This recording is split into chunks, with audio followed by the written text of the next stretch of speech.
The story begins with a truth so cold and unforgiving that it feels less like an introduction and more like a shadow falling over the entire world, the kind of grim revelation that warns you disaster is already waiting just beyond the horizon. In only 10 short years, the kingdom of the Eastern Federation will be dragged down by the 5 great vices, its foundations weakening day by day, its people and nobles rotting from within until the entire nation has no choice left but to break apart.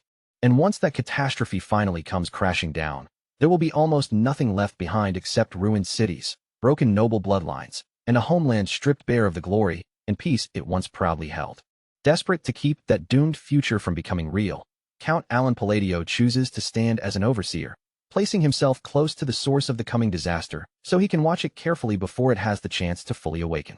But even Alan himself could never have imagined that this single choice would swell into something so massive, so complicated, and so hopelessly tangled that no ordinary person would ever be able to carry it alone. Before any of this began, Alan had not been a noble, a hero, or anyone special at all. He was just an ordinary man from the modern world, grinding through 78-hour workweeks, dragging his exhausted body from one endless shift to the next. Then, without the slightest warning, fate twisted in the most unbelievable way possible, and he woke up inside the body of a young noble in a fantasy world. At first, it seemed like the perfect escape from his miserable old life, almost too good to be true.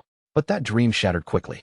He couldn't read a single word in front of him, and even worse, he had no magic, no hidden talent, no cheat ability, and no special power waiting to save him. When Alan tries to understand this unfamiliar language by picking up a book, he does it with all the seriousness he can manage. Yet he doesn't even notice that the book is completely upside down, leaving the nearby butler staring at him in frozen, speechless disbelief.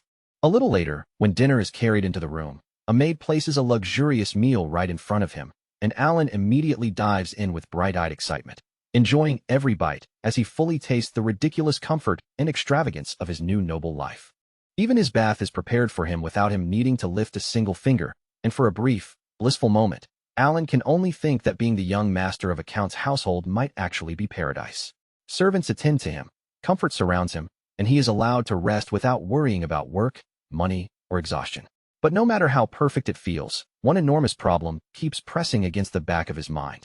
He still has absolutely no idea where he is. Normally, when someone gets thrown into another world, that world turns out to be from a story, novel, or game they already recognize. So when one of the maids mentions as if it is completely ordinary that his older brothers, Leo and Tonio, are expected to return the very next day, Alan can do nothing but stare at her in silent confusion. The maid catches his reaction right away, and surprise flickers across her face, her expression almost asking how the young master could possibly look so lost after hearing the names of his own family members. Alan quietly repeats those names inside his head, turning them over again and again as he digs through his memories, until a faint but unsettling sense of recognition finally begins to rise from somewhere deep within him. Those names are not simply familiar in a passing way. They feel painfully familiar, like a memory he had buried far below the surface has suddenly been pulled up and forced directly into the light. Then the truth hits him all at once, sharp, sudden, and impossible to ignore, like a bolt of lightning splitting the inside of his mind. This is the world of psychedelia. It is the exact same turn-based RPG he used to play whenever he could steal a tiny fragment of free time from his exhausting, miserable life back in the modern world. But that realization brings something horrifying with it. In every single route of psychedelia, once the 5 great vices, wrath, greed, sloth, pride, and obsession, start to reveal themselves, the kingdom's cities and noble families are pulled into madness, corruption, and complete destruction. And the Palladio family, the very household Alan has now been dropped into, is infamous for showing up in one of the game's earliest side quests. The eldest son, Leo Palladio, is remembered by players as the king of lust, while the second son, Tonio, carries an even more ominous reputation under the title of the king of vice.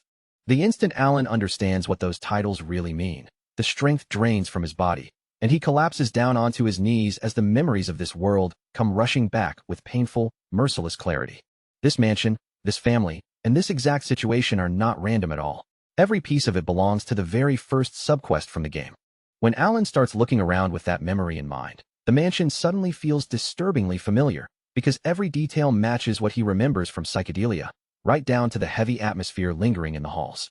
The Palladio household is destined to become one of the first noble families destroyed by the 5 great vices, and the identity Alan has inherited only makes the situation worse.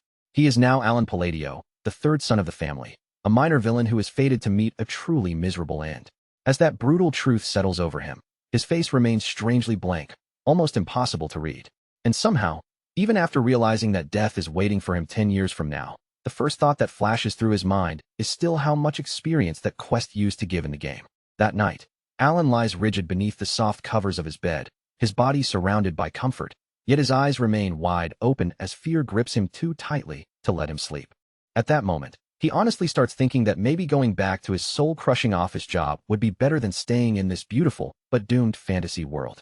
Because no matter how miserable and exhausting his former life had been, at least back then, he did not have a clear countdown to disaster hanging directly over his head.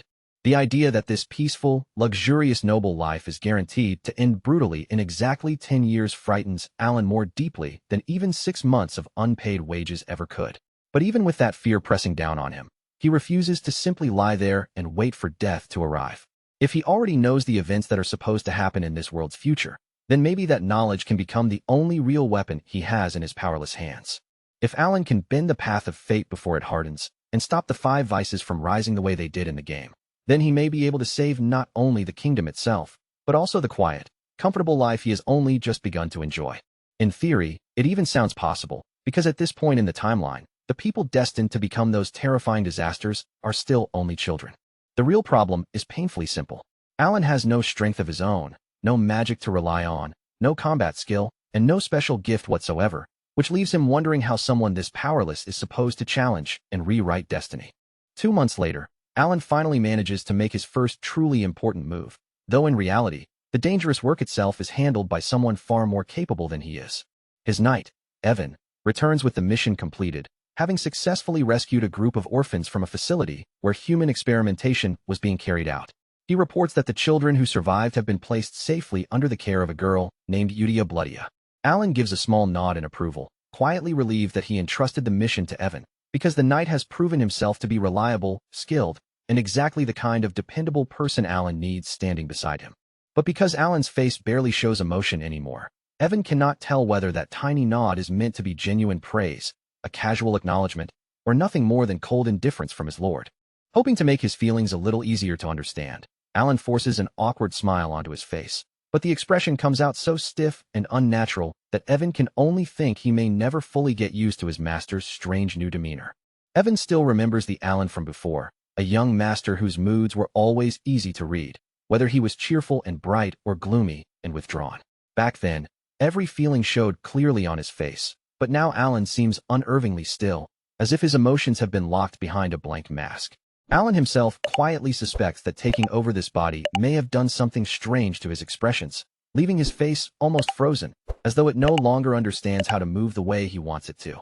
After hesitating for a moment, Evan chooses to accept the gesture as praise.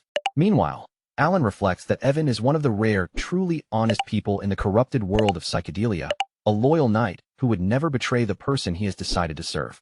That is precisely why Alan recruited him the moment their paths crossed.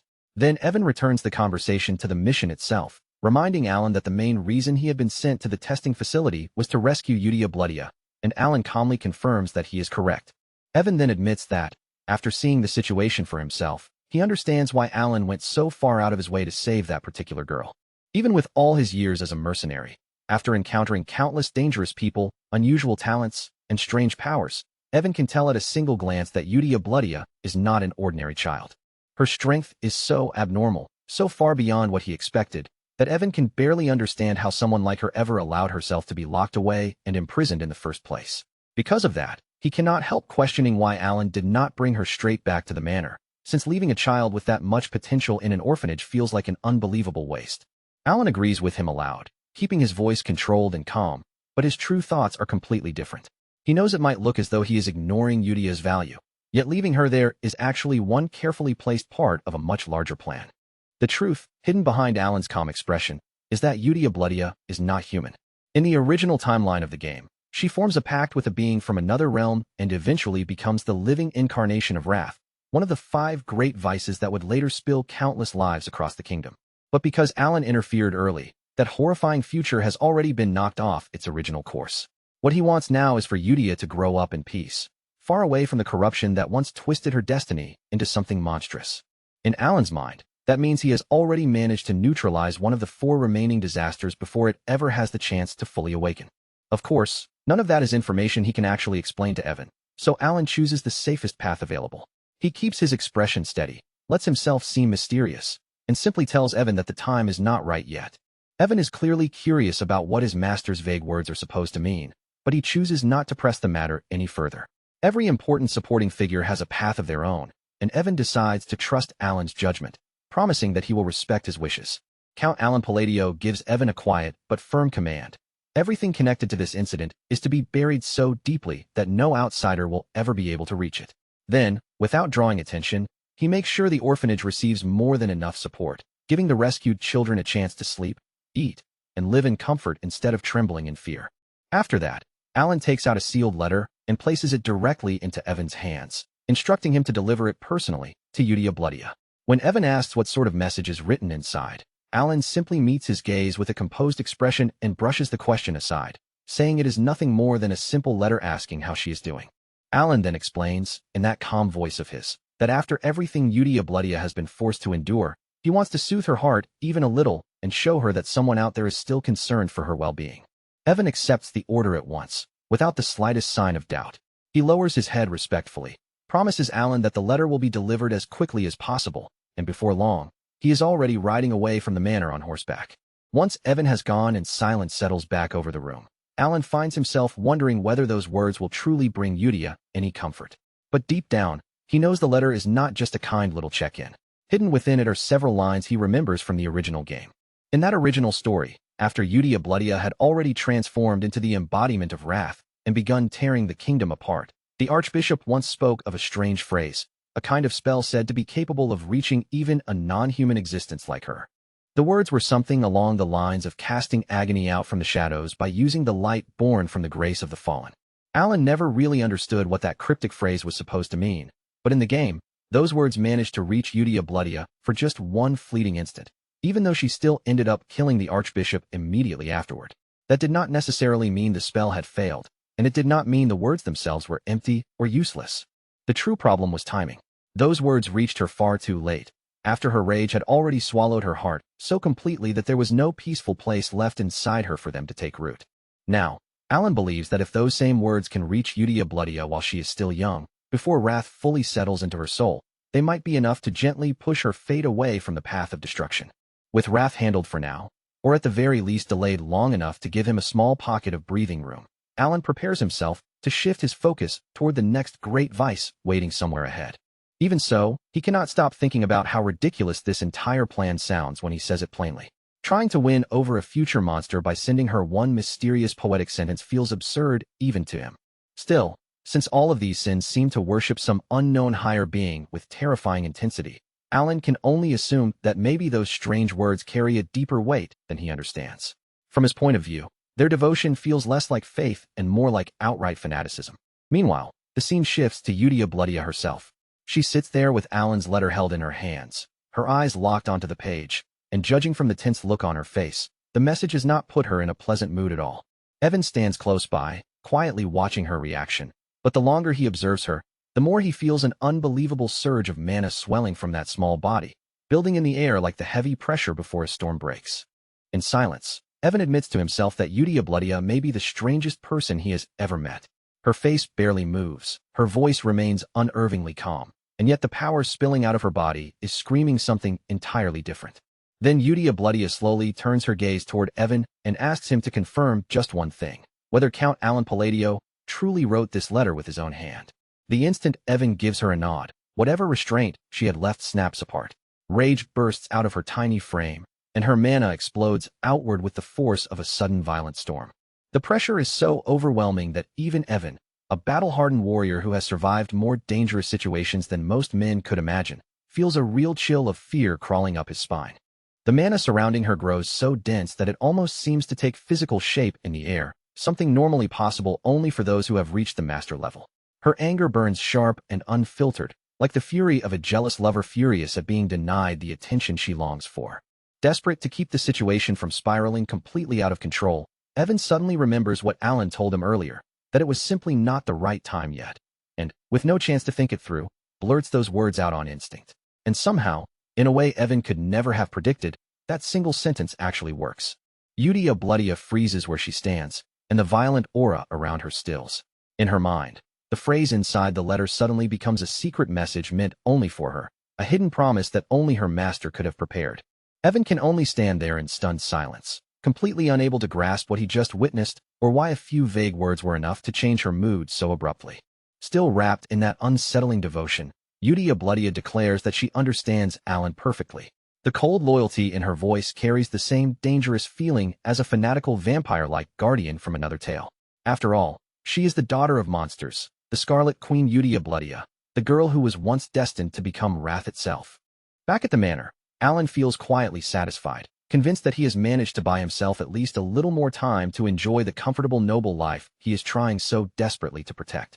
As sleep slowly begins to pull him under, he imagines the bright moon overhead smiling down at him like it is silently cheering him on. Before finally lying down, Alan places a primrose flower on his bed, thinking of it as nothing more than a cute little decoration to brighten the room.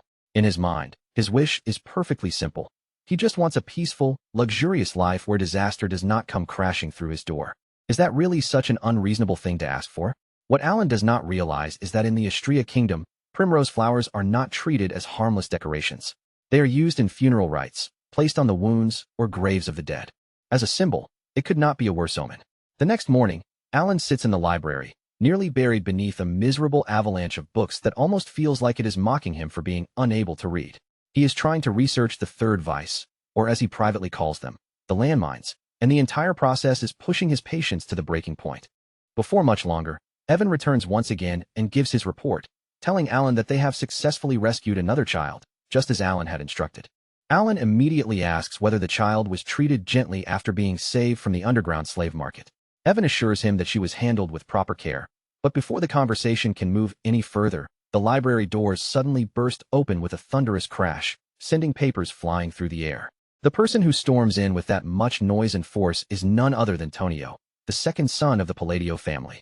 Tonio does not waste even a second before mocking his younger brother, sneering down at him as he demands to know how an illiterate fool like Alan could possibly have the nerve to touch a book. Alan, wearing his usual unreadable expression, simply stares back without giving Tonio the reaction he wants. As the insults become sharper and more irritating, Alan quickly decides that spending energy on someone like him is not worth the trouble. So, keeping his tone calm and detached, Alan tells Tonio that if he wants to use the library, then he can have it, because Alan has already decided to leave. Tonio immediately interprets Alan's retreat as proof of his own victory. With a satisfied smirk on his face, he pushes the humiliation even further by grinding his heel down onto his younger brother's head. But before the scene can become any more degrading, a knife suddenly cuts through the air with a sharp, chilling whistle. In the very next instant, the blade buries itself into the wall right beside them, stopping everything in the room as if the whole atmosphere has been sliced apart. Then a new voice cuts through the tense silence, sharp with irritation, scolding them for making far too much noise. The newcomer is Leo, the eldest son of the Palladio family.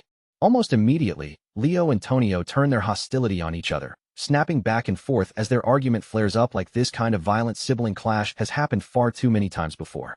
Alan spots his chance in the middle of the chaos and quietly starts crawling away across the floor, completely unfazed, as though escaping from his brothers on his hands and knees is a perfectly reasonable survival strategy.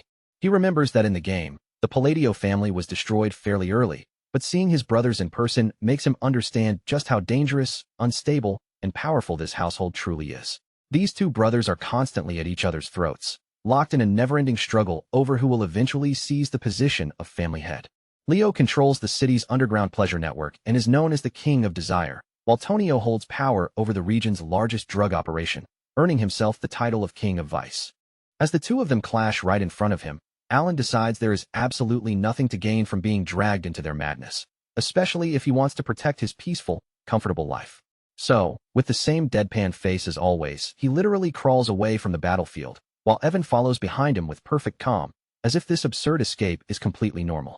Later, as Evan carefully fixes Alan's disheveled hair back into place, Alan silently renews his vow to live happily, even if that means continuing to be seen by everyone else as a powerless, useless, illegitimate son. A little while after that, Evan mentions that the second child they rescued did not seem like an ordinary child either. While Alan lounges lazily in his chair as though none of this is strange at all, Evan watches him and quietly begins questioning reality itself, wondering what kind of world he has stepped into by choosing to serve this young master. How could someone like Count Alan Palladio, a young noble who complained under his breath about nearly everything and looked as if one serious day of work might finish him off completely, possibly know the locations of hidden slave markets and secret human experimentation facilities scattered throughout the kingdom? Evan assumes that his young master must be quietly shouldering the heavy pressure of staying composed in front of those cruel, dangerous brothers of his. Meanwhile, Count Alan Palladio himself is simply slouched in his chair, looking drained as he mutters about how exhausted he feels. After a short pause, Evan brings the conversation back to the second rescued child and asks why Count Alan Palladio decided to send him to the orphanage instead of keeping him close. Of course, the young master already has a reason prepared in his mind. Because Count Alan Palladio knows that this boy is not just another helpless victim pulled out of some nightmare. Beneath that wounded appearance, he is something much more dangerous, much harder to predict, an anomaly. That child originally came from the Escalian Kingdom, the central nation positioned at the very heart of the United Realm, a place far more important than his current condition would ever suggest.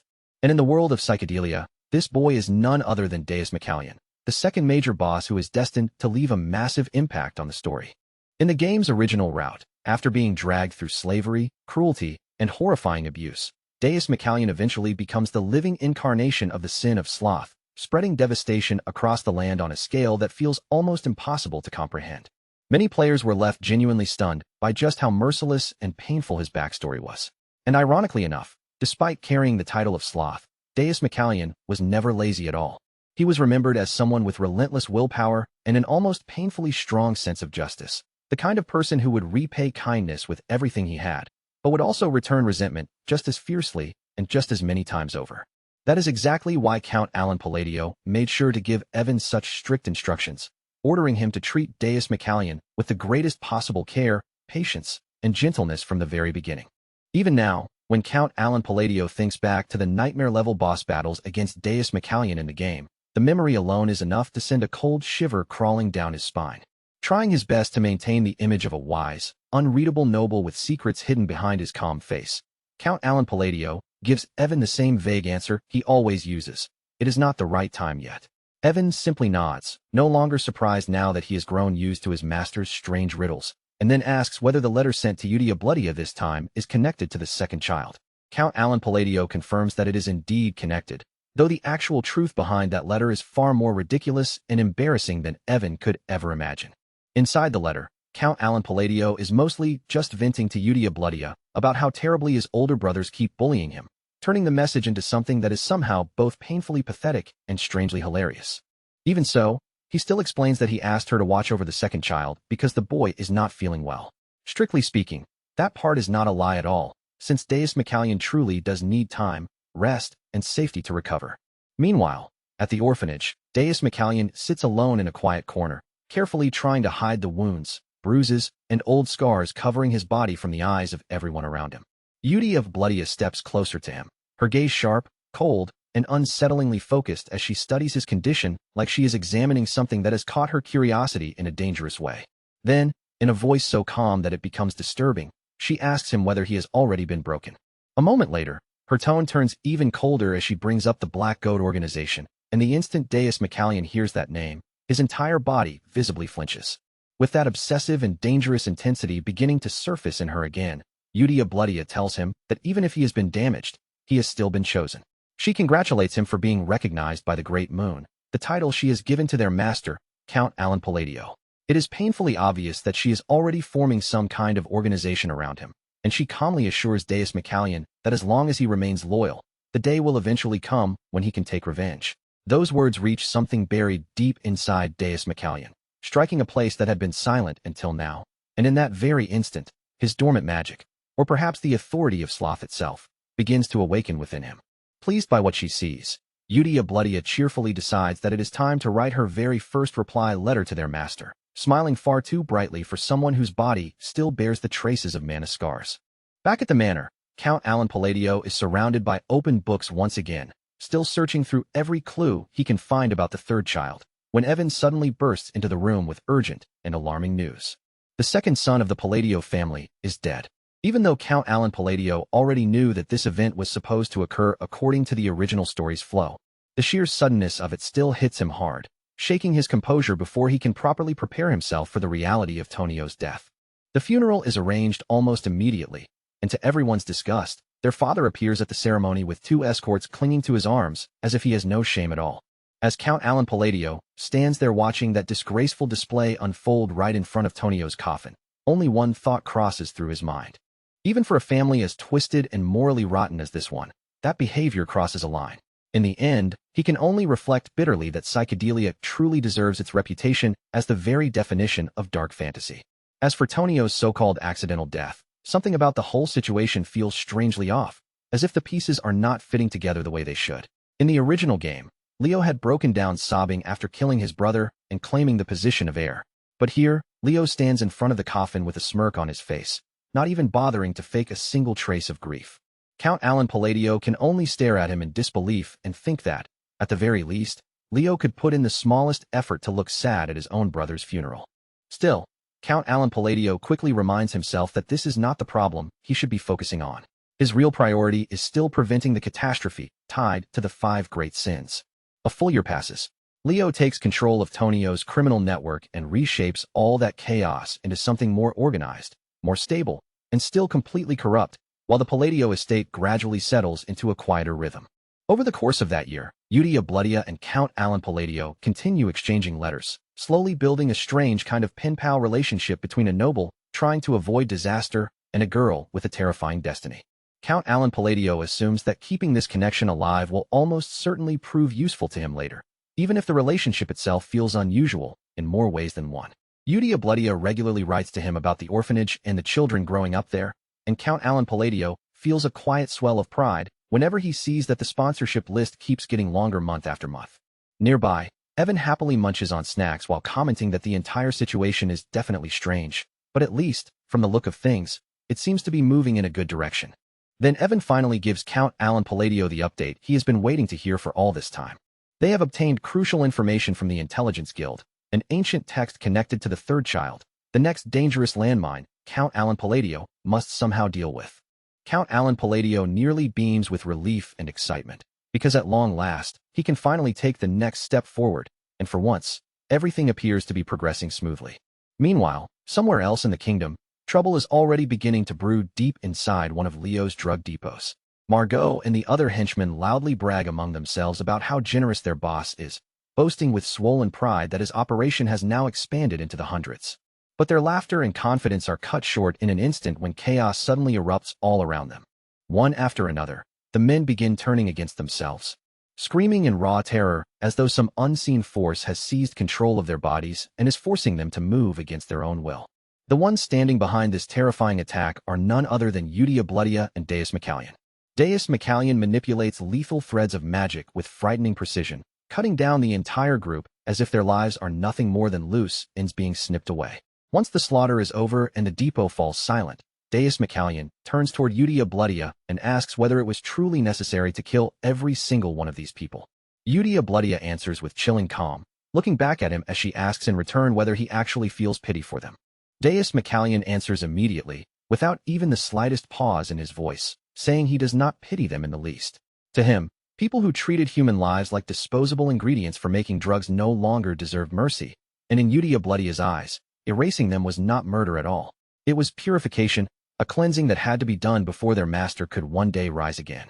With a soft, almost sacred smile resting on her face, Yudia Bloodia quietly says that there is simply no way they can leave this kind of filth behind.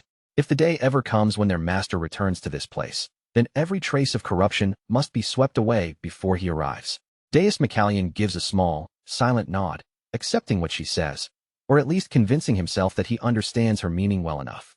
Then, standing side by side, the two of them begin etching a bright, glowing sigil directly into the ground beneath their feet. The instant the mark is finished, mana erupts from it with brutal force, exploding outward like a wave of light. The surge rolls across the entire area, and when it fades, a radiant crescent-shaped symbol remains scorched into the earth. As the two figures lift into the darkness of the night sky, Yudia Bloodia speaks with unwavering devotion. She declares that every action they have taken has been for their master, the Great Moon, and that they exist to serve as both his blade and his shield.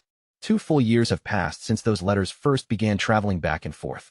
During that time, Evan has been chasing down every possible clue tied to the remaining sins, and now, after finally pushing himself to the limit, he collapses onto the grass in complete exhaustion. Count Alan Palladio calmly reaches out with a gentle flow of mana, letting it pour into Evan's worn-out body. Almost instantly, the strength that had drained from him begins to return, as if his fatigue is being quietly washed away. Still trying to steady his breathing, Evan gives his report. He tells Count Alan Palladio that they have finally located the fifth child, and more importantly, they managed to bring them safely to the orphanage without running into any major trouble. For the first time in years, Count Alan Palladio feels a deep and genuine sense of relief spread through his chest. His face barely changes at all, but beneath that unreadable expression, the weight he has been carrying finally begins to loosen.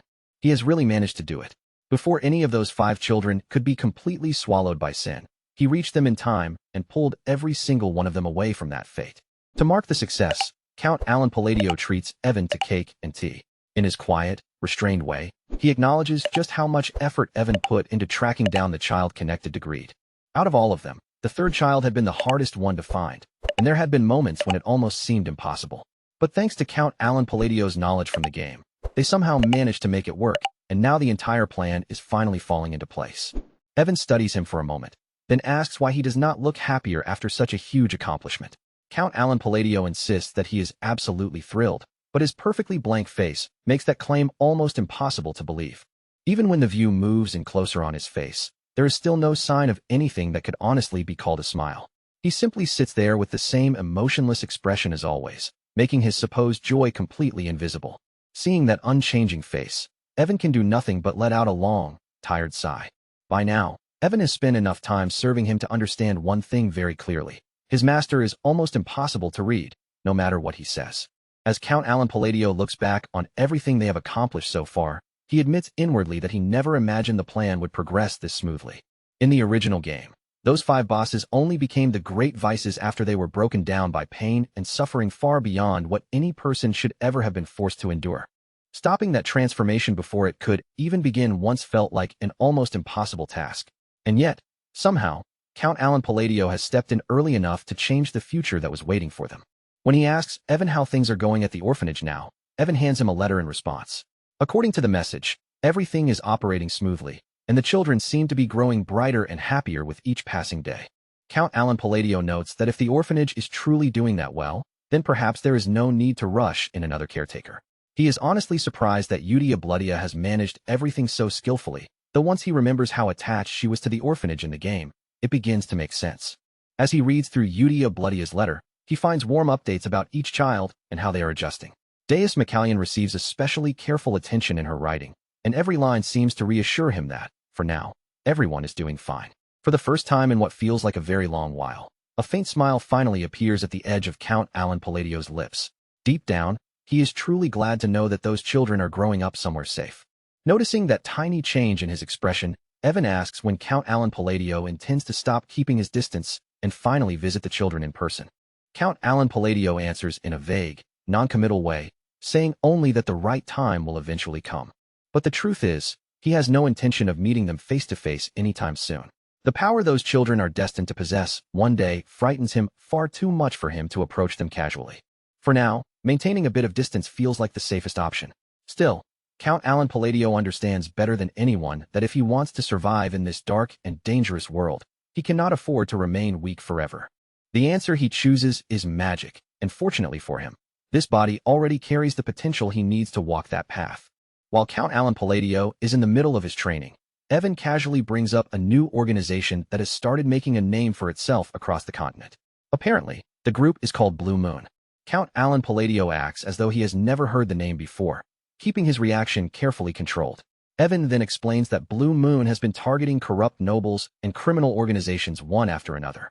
On the surface, Count Alan Palladio calmly praises their work and even thinks their actions sound beneficial.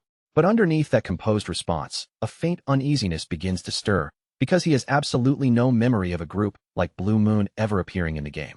Evan jokes that Count Alan Palladio should probably watch himself, since if Blue Moon keeps hunting corruption at this rate, the nobles may very well become their next targets. The moment Evan says that, Count Alan Palladio freezes in place. Then, clearly rattled despite trying to hide it, he orders Evan to start sleeping in the room beside his own, just in case something happens. Meanwhile, Far away from the manor and its quiet unease, a very different kind of scene is beginning to unfold inside the orphanage. There, Yudia Bloodia gathers the members of Blue Moon before her, including the child connected to the sin of pride. Solon steps forward to give her report, stating that she has already wiped out a group of slavers and severed every last one of their heads. With pride in her voice, she explains that she even made a little game out of it. She promised to spare any of them who could correctly guess the color of her eyes. In the end, not a single one of them survived that game. Next, Renee, the child tied to greed, delivers her report with elegant composure. She says every body was dissolved so thoroughly that not even the faintest trace remained, and as Blue Moon continues to expand, their devotion to the Great Moon only grows stronger.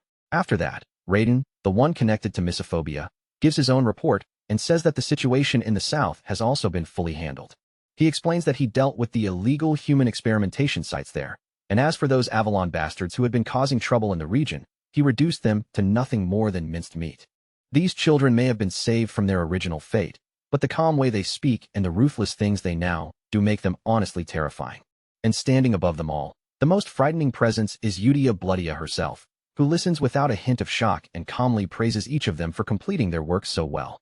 Her voice is steady and filled with absolute certainty as she says that everything will proceed exactly according to his will.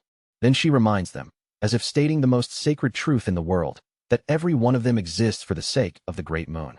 This hidden organization now worships the Great Moon with fanatical devotion, never realizing that the figure they revere so deeply is actually none other than Count Alan Palladio himself. Suddenly, Deus Macallion steps forward and reports that there is a problem. Yudia Bloodia questions what could possibly be wrong when everything should be moving perfectly under their master's command, and it becomes painfully clear that these children have begun treating Count Alan Palladio like some kind of divine being. Deus Macallion explains that the head of Avalon is the eldest son of the Palladio Count family, the very household where their lord currently lives. While cleaning up the south, he discovered a dangerous written order, and from what it says, the truth is unmistakable. Leo is aiming for Count Alan Palladio. Naturally, Yudia Bloodia has absolutely no intention of letting a threat like that go unanswered. Yudia Bloodia's rage bursts out all at once, and in that instant, the atmosphere around her seems to freeze solid. A chilling, murderous pressure spills from her small frame, so heavy and sharp that the children nearby can only flinch back on instinct, their faces paling as fear takes hold of them. The moment the letter's contents sink in, the truth becomes sickeningly clear. Leo had intended to get rid of their father first, and once that was done, Alan would have been next, slowly poisoned over time. When Yudia Bloodia realizes the full extent of his plan, her fury ignites so violently that it feels like she is barely holding herself together. Just like that, 2 years slip by as if they vanished in a single blink. And before anyone can truly prepare for it, Count Alan Palladio's father, Count Palin, passes away, leaving the Palladio household behind in silence. And just as things had unfolded once before, there is no drawn-out period of grief, no slow mourning, and no meaningful pause. The funeral is prepared almost at once, moving along so quickly that it feels as though everyone is desperate to seal the incident away. Count Alan Palladio knows the official cause is being called heart failure, but to him, the real answer is painfully obvious. His father died because of an overdose. And while the funeral is still underway, Leo is suddenly hit with urgent news. Blue Moon has launched an attack on one of his facilities. The timing is so terrible that it almost feels absurd. Alan can practically feel the ridiculousness of it. Could they really not wait until the funeral had ended? Leo's expression stiffens as he keeps demanding answers, repeatedly asking whether everyone inside the facility had been wiped out again this time. Count Alan Palladio listens from the side with a casual air, as though the conversation has nothing to do with him at all. But beneath that calm expression, he catches something important. Leo is no longer dismissing Blue Moon as some minor nuisance. His brother has become wary, suspicious, and far more cautious than he used to be. By the time the Count's funeral finally comes to an end, not one person has shed a tear. As the empty, lifeless ceremony fades into silence, Count Alan Palladio looks at the whole scene and decides he has no intention of being dragged any further into this disaster. So Alan quietly slips away without drawing attention, right as Leo sends a sharp, calculating glance toward him. When Evan catches up and asks what Alan plans to do now, especially with that horrible brother of his seemingly ready to inherit the title of Count, Alan already has his answer prepared.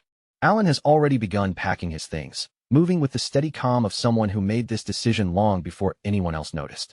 Then, without a trace of hesitation, he turns to Evan and tells him to start packing too. The plan itself is simple. They need to get away from this mess before it has the chance to swallow them completely. Evan asks if Alan is seriously thinking about running away, but Alan immediately makes it clear that this is not exactly a full-blown escape. They are only heading downtown for a while, to a quieter place where they can keep a low profile and stay out of sight. When Evan asks if Alan is talking about the town of Rod Mill, Alan confirms it right away without even pausing. Alan has actually had his eye on Rod Mill for quite some time. It is a small town located in the southern part of Palladio territory, far from the center of power and perfectly suited for hiding away. And with Leo's disturbing stares becoming harder and harder to ignore lately, the timing could not be more convenient. After making the journey, Count Alan Palladio and Evan finally reach Rod Mill, putting the heavy tension of the main estate behind them and stepping into a much quieter place. And once Alan settles in, he does not look like a noble who has fled from danger at all. Instead, he starts easing into the peaceful rhythm of the town, almost as if this slower life is exactly what he has been waiting for. He even begins making toast that looks surprisingly appetizing, moving around the kitchen with the comfort of someone who has found his true calling in a simple morning routine. Evan, meanwhile, just goes along with it, accepting Alan's strange behavior as though nothing about it is unusual. But that peaceful life only lasts for 3 short days. Before Alan can fully settle into his lazy, quiet routine, everything falls apart again, and he is forced to return home for Leo's funeral. Alan can barely process the fact that he is back at the estate so quickly. In the original story he remembers, Leo was never supposed to die at this point, which makes the sudden news feel deeply wrong, as if the plot itself has been knocked off course. The cause of death only makes the situation even more unsettling. A blade had pierced Leo straight through the heart, ending him cleanly and suddenly. Alan is left staring at the aftermath in confusion, wondering who could have killed his brother in such a precise and decisive way. He tries to ask one of the servants for more information, but the instant he opens his mouth, the servant lets out a terrified scream. Their reaction is so extreme that it almost looks like they believe Alan is about to personally kill them on the spot. And it is not just that one servant acting strangely. Everyone in the mansion seems on edge, bowing far too deeply, apologizing again and again, and treating Alan with the kind of nervous respect usually reserved for a terrifying underworld boss. Alan can only stare at them in complete disbelief. He has no idea what has gotten into these people, or why they have suddenly started acting as though he is the most dangerous person standing in the room. As Alan makes his way outside, Evan quickly hurries after him. The moment Evan catches up, Alan asks whether he managed to figure out why all the servants have been behaving so bizarrely around him. Evan says that he did find out, though there is a teasing note in his voice that makes the answer feel suspicious. Then, with a playful look on his face, he asks Alan if he was the one who made the Avalon Drug Organization disappear overnight. As it turns out, Leo had been the leader of that very organization. And now that Leo is dead, the entire Avalon operation has vanished completely, as if someone erased it from the world without leaving even the faintest trace behind. The story then turns back to the day Count Alan Palladio first departed for Rod Mill, before Leo's sudden death sent shockwaves through the entire household. Inside the carriage, Evan had been unable to hold back his curiosity. Looking toward Alan, he asked why Alan would choose a small, quiet town like Rod Mill instead of heading for a larger city with more people, more activity, and far more options. Alan answered that going to a city was completely impossible for him. Rod Mill was not some random stop he had chosen on a whim. For Alan, it was the final destination, the place where all of his plans were supposed to come together. He explained that his goal was actually very straightforward. He needed to save the 5 great sins from the tragedies waiting ahead of them, because if he failed to change their fates, the entire world would eventually collapse. Rod Mill also came with another major advantage. It was not part of the original story, which meant it was removed from the main flow of events. On top of that, there was a villa there, making it the perfect place for Alan to settle down away from the central plot.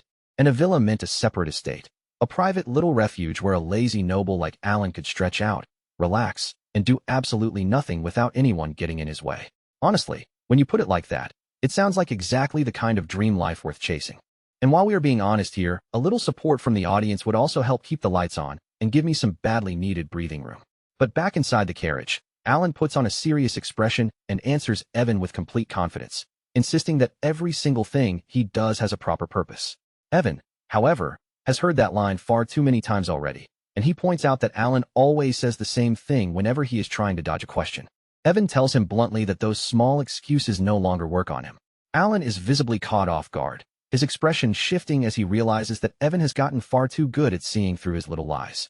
Their light argument continues inside the moving carriage, with Alan trying to maintain his calm, noble composure while Evan keeps poking at him in that familiar, annoyingly sharp way.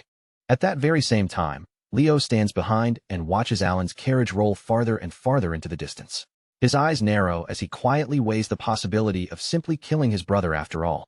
In Leo's mind, Alan's life no longer holds much value one way or the other. He had already planned to poison him eventually, but now that Alan is leaving for the border, Leo has no real reason to follow through. Even so, a strange, persistent impulse keeps pushing him toward the idea of eliminating Alan anyway.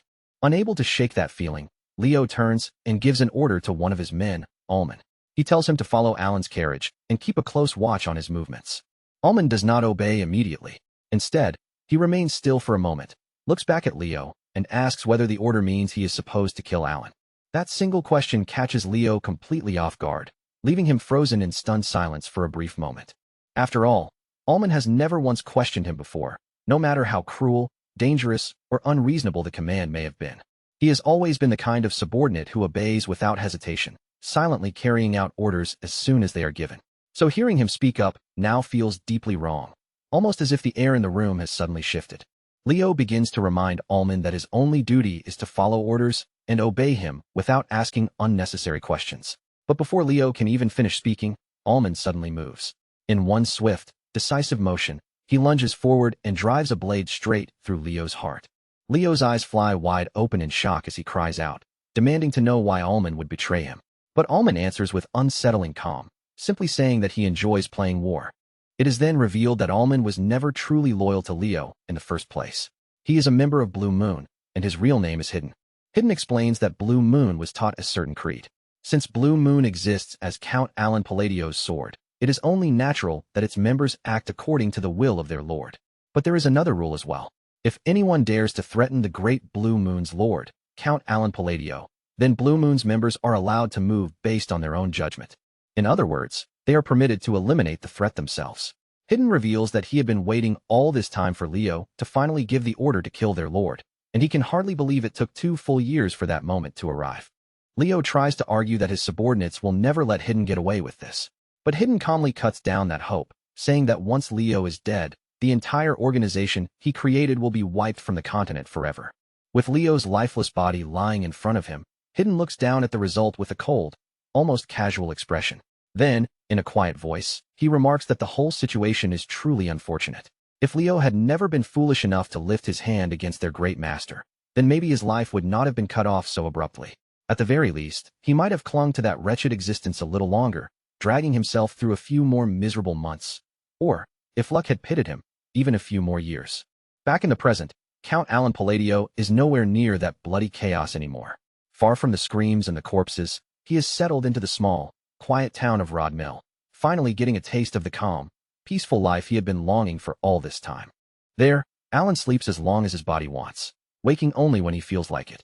He shares warm, satisfying meals across from Evan, and each day passes like the life of a carefree nobleman, with no urgent duties, no deadly plots closing in, and nobody standing over his shoulder waiting for him to fail. But naturally, fate has never been generous enough to let Alan enjoy comfort for very long.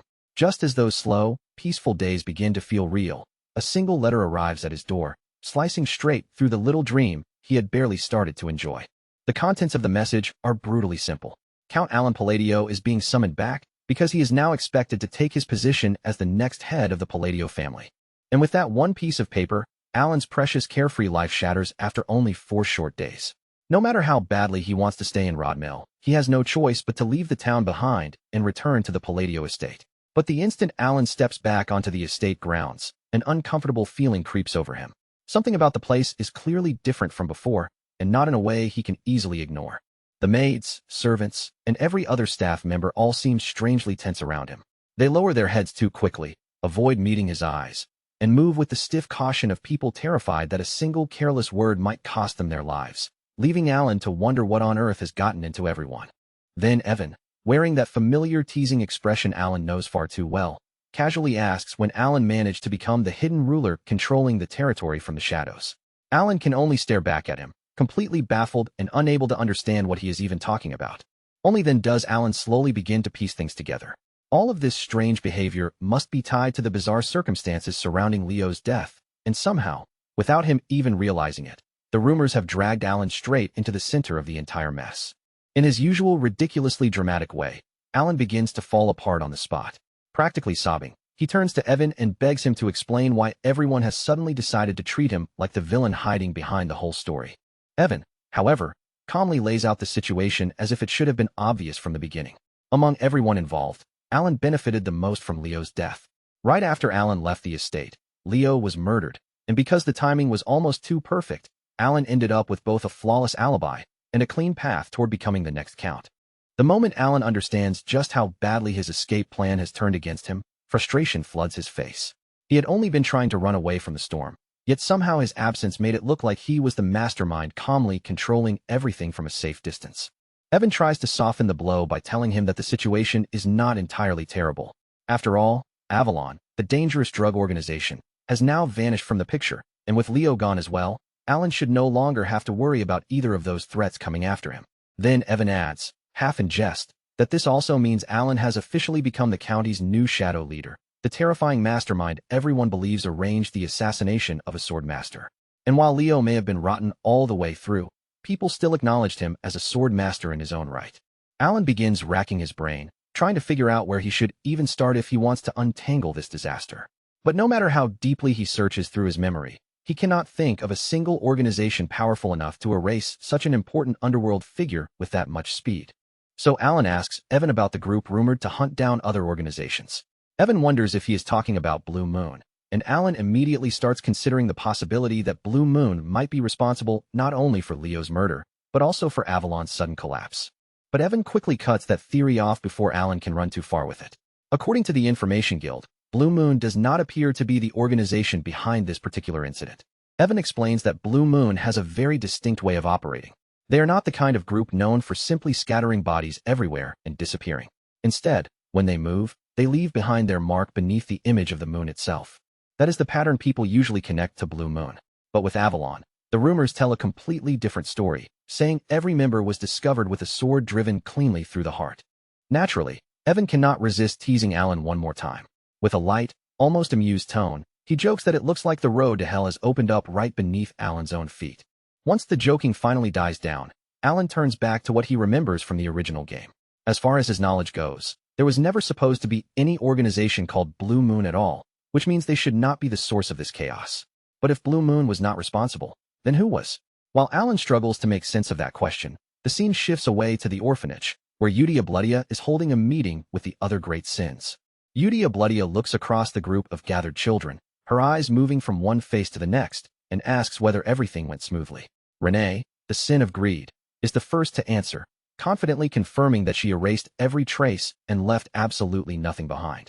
Next, Solon, the sin of pride, gives his own report in a blunt and emotionless manner. On his side, there were no survivors whatsoever, only corpses left behind where the enemy forces had once been standing. Then Deus McCallion speaks up with clear pride in his voice, declaring that he personally wiped out all 486 soldiers who belonged to Avalon. His magic carries a strange and dangerous beauty, almost like a delicate butterfly trapped inside a spider's web. It looks graceful from a distance, but once it wraps around its prey, escape becomes completely impossible. After that comes Raiden, the sin of misophobia, who delivers his own report with chilling simplicity. He confirms that every bad person who crossed his path was cut down, sliced apart without a moment of hesitation. Yudia Bloodia praises them for finishing their work, but even as she speaks in a calm voice, the pressure around her feels far too heavy for someone who looks like a child. In the original novel, there are even rumors that she is more than 1,000 years old, though no one can say for sure whether that is really true. And with that, Avalon, the world's most infamous drug organization and the same group that once brought catastrophe upon the Asteria Kingdom, is completely destroyed in only 5 days. But then Raiden suddenly adds that he does not believe the cleanup was perfect. When Yudia Bloodia asks what he means, Raiden explains that he discovered some rather interesting documents connected to nobles who had dealings with Avalon. Among all the names written in those documents, the Altea Duchy stands out the most. Their connections appear far deeper, messier, and more tightly tangled with Avalon than anyone else's. The instant Yudia Bloodia hears that name, her magic begins to swell around her, filling the room with a crushing pressure that feels like a silent warning. She tells the others that they already know exactly what she is about to say. It is time for them to be erased as well. Raiden answers immediately, without the slightest hesitation in his voice. He promises that he will take care of the matter quietly and make sure it does not attract any unnecessary attention. After that, Yudia Bloodia turns to the next concern on her mind. She asks whether the Information Guild is clean and whether they have any ties to Avalon that still need to be dealt with. Renee confirms the situation for her, explaining that the issue involving the guild is being handled separately from the other matter connected to Blue Moon. Deus McCallion, however, comments that every guild tends to behave in the same way, calling it the hellish sword forged by the Swordmaster. Hearing that, Renee asks whether she should continue watching Count Alan Palladio's movements, and Udia Bloodia agrees, making it clear that this entire matter must never reach that person's ears. She reminds them that she has repeated this warning more than once already, so by now, every one of them should understand how serious it is. And when Udia Bloodia says, that person, there is only one person she could possibly be referring to, Count Alan Palladio. Deus McCallion then points out that because that person's own family was the one that targeted them first, the order to eliminate the threat was not something they received directly from him. The second Udia Bloodia hears those words, a flash of panic crosses her face. To her, every action they take must come from Count Alan Palladio's command. They are his swords, and a sword is never supposed to think, judge, or move on its own. Udia Bloodia then declares to the other great sins that from this moment onward, every member of Blue Moon is to act only when an order has been given. She makes it clear that this rule is not a suggestion, but something they must treat with absolute seriousness. Her words leave the others feeling faintly uneasy, especially when she adds that no matter what situation they face, they must never disappoint that person. Deep down, Deus McCallion cannot fully grasp why she is reacting this way. To him, it feels strange that someone as overwhelmingly powerful as Udia Bloodia would become so visibly anxious over the possibility of being discovered by that person. Her uneasiness seems almost extreme, as though the mere thought of Count Alan Palladio finding out what they have done frightens her more than any enemy they have ever stood against. Even so, Deus McCallion tells Udia Bloodia that he understands. With the matter settled, the meeting comes to an end, and they chant together that everything they do is for the Great Moon, giving the whole scene the eerie feeling of a secret shadow organization closing its hidden gathering.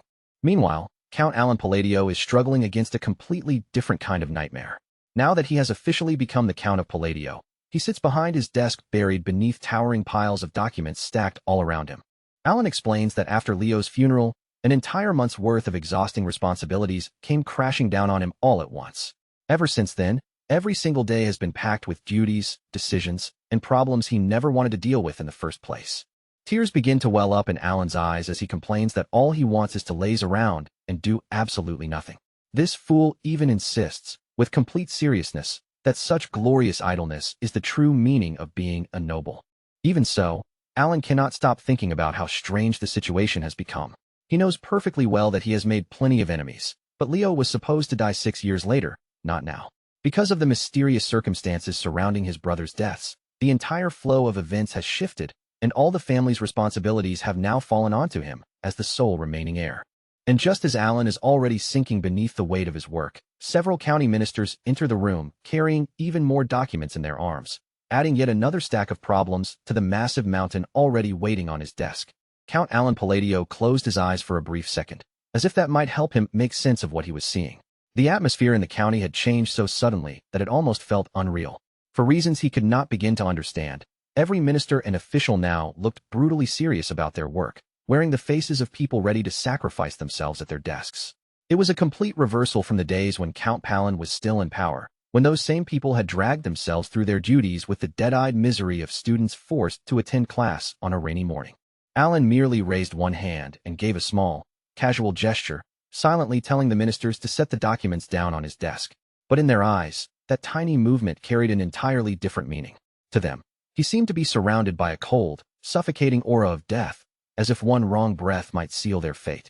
Panic rippled through the room as they wondered whether they had somehow angered him, and several of them secretly vowed to work even harder before this terrifying mastermind decided to erase anyone who failed him. Meanwhile, the real Alan, who had already experienced being worked to exhaustion in his previous life, was quietly beginning to break under the weight of all this pressure. As Alan looked down at the towering pile of paperwork steadily swallowing his desk, a deeply desperate thought began to creep into his mind.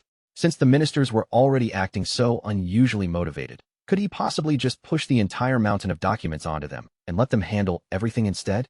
Later that night, Evan was honestly taken aback when he found out that Alan had already climbed to the second tier of magic after only 2 years of teaching himself poisoncraft. That level of progress was not something an ordinary person could casually achieve, and it made Alan's talent impossible to ignore. What made it even more obvious was the way the little menace showed no restraint at all, casually flinging spells around the mansion as if the entire place were his personal training ground. Under normal circumstances, even someone receiving proper instruction would need about 4 or 5 years to reach the second tier of magic, and that was assuming they had at least some natural aptitude to begin with. Hearing that, Alan could only admit that when it came specifically to magic, his own talent seemed to be more than just average.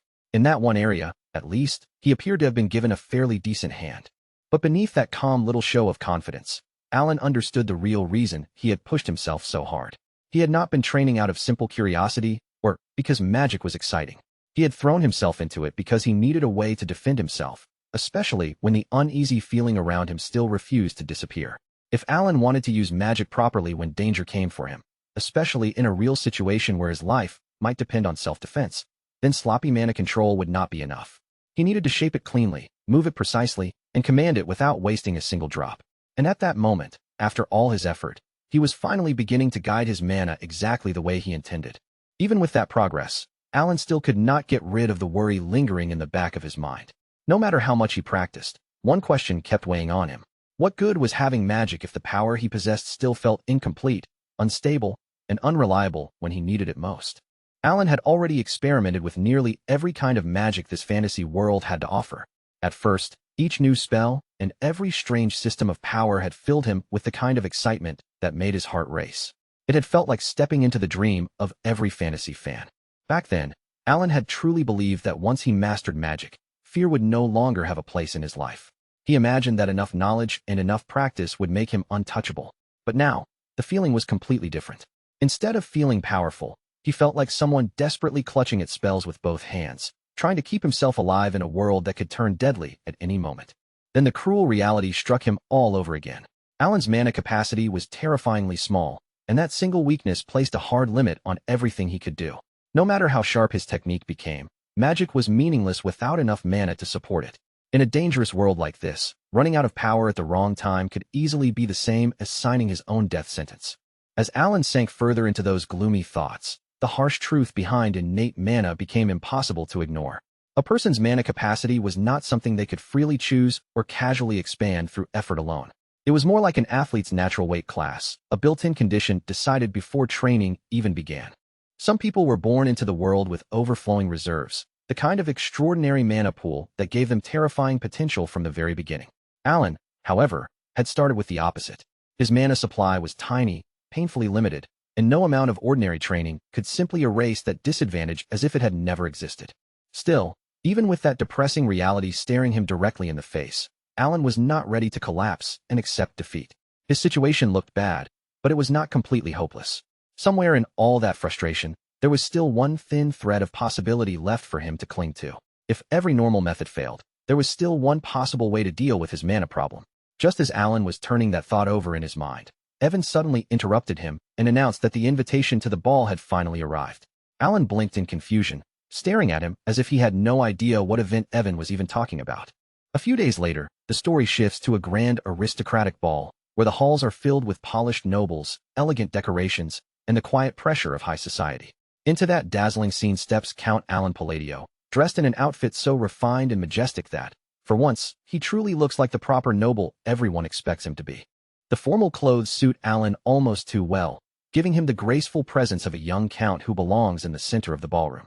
Unfortunately, the outfit does absolutely nothing to change who he is on the inside. As a complete introvert, Alan is already mentally exhausted the moment he arrives, even though, for him, the party has barely even begun. This gathering is exactly the sort of event one would expect from the southern nobles of the Asteria Kingdom. On the surface, it is a refined social occasion where aristocrats smile, exchange polite greetings, and speak in pleasant voices. But underneath all that elegance, everyone is quietly measuring status, influence, and usefulness. Since Alan is soon going to be formally sworn in as a count, simply avoiding the event is not an option for him. So Alan forces himself to switch into serious mode, straightening his posture and reminding himself that this ball is not just a place to suffer through conversation. It is also a rare opportunity to build connections with other nobles. If he wants to protect his ultimate dream of a peaceful, lazy life with no unnecessary trouble, then he needs allies, influence, and the right people standing on his side. Unfortunately for Alan, he realizes almost immediately that building those precious connections is going to be far more difficult than he imagined. The moment he tries to approach the noble crowd, The mood around him shifts in a way that makes every conversation feel impossible before it even begins. No matter where Alan looks, the nobles around him seem to pull back the instant they notice him. Their smiles stiffen, their shoulders tense, and their faces turn pale with barely concealed terror. It is as if simply standing too close to him might invite some terrible disaster upon their houses. Evan even attempts to help by lifting a hand and politely waving at a few nearby nobles, offering them an easy chance to respond normally. But instead of returning the gesture, they immediately turn away and hurry off, moving with the frantic energy of people who have just witnessed something horrifying. Trying to keep the mood from sinking any further, Evan gently tells Alan not to let the reaction bother him too much. Alan quickly insists that he is completely fine and not the least bit upset. But the heavy shadow on his face gives him away instantly, making it painfully obvious that his pride has already taken a direct hit. Alan tells Evan that he had already expected the nobles to react this way, as if he had prepared himself for rejection long before entering the ballroom. Then, gathering what little resolve he has left, he steals his expression and decides to try even harder, walking away from Evan to challenge the crowd on his own. The real problem is that Alan still has not fully grasped what is actually happening around him. From his point of view, the nobles must be avoiding him because they see him as a lower-ranking aristocrat without any powerful backing. And to be fair, that assumption is not completely wrong. It is simply not the whole reason they are so afraid of him. After all, the current Palladio household is burdened with an absolutely terrible reputation. Much of that disgrace comes from the chaos and trouble caused by Alan's two older brothers, whose actions have left the family name stained in the eyes of noble society. Even so, Alan refuses to retreat so quickly. He picks up a glass of wine, using the small movement to compose himself, and quietly reassures his wounded pride that he did not come to this ball without a plan. This is finally the moment to reveal the social skills he believes he has been secretly polishing for just such an occasion. Alan begins his plan by speaking aloud about the wine's unusual aroma, letting the comment drift naturally into the air. In his mind, this is a refined and tasteful opening, the kind of elegant observation that should gently invite someone nearby to join the conversation without making things awkward. But Alan has one very serious problem working against him, and he still does not fully understand it. Because of his strange condition, the emotions he thinks he is showing on his face do not appear that way to other people at all. What feels normal to him can look completely different to everyone watching. So when Alan tries to put on what he believes is a warm and charming smile, the expression that appears on his face is anything but friendly. To the people nearby, it looks dark, sharp, and unsettling, almost like the calm grin of a villain silently deciding how to destroy someone. With that terrifying smile still on his face, Alan turns to a nearby young lady and tells her that he would love to have a few bottles of this wine at home. Inside, he is proudly convinced that he has just delivered a graceful compliment with the perfect nobleman's smile. From the young lady's perspective, however, Alan does not look like a friendly aristocrat making polite conversation at all.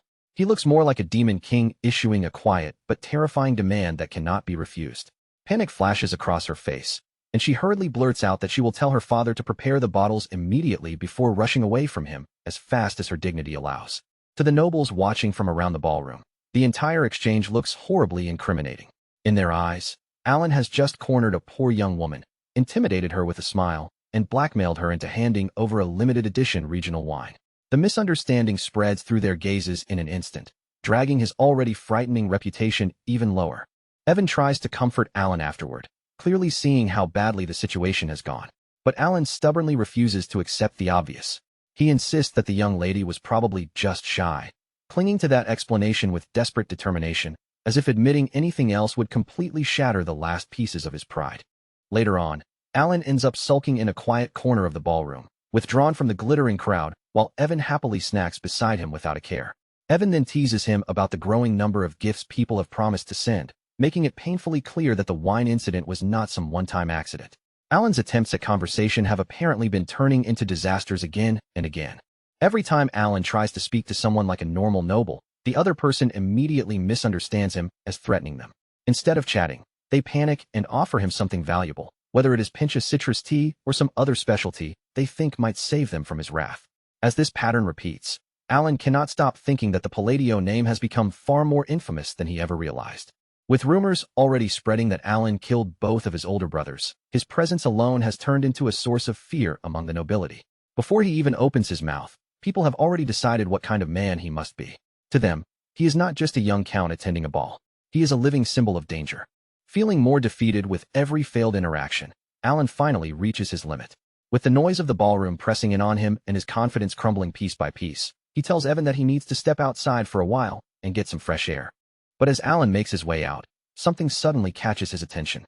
Amid the elegant glow of the ball and the refined crowd of nobles, a certain red-haired beauty stands out clearly in his line of sight, drawing his gaze before he can simply pass by.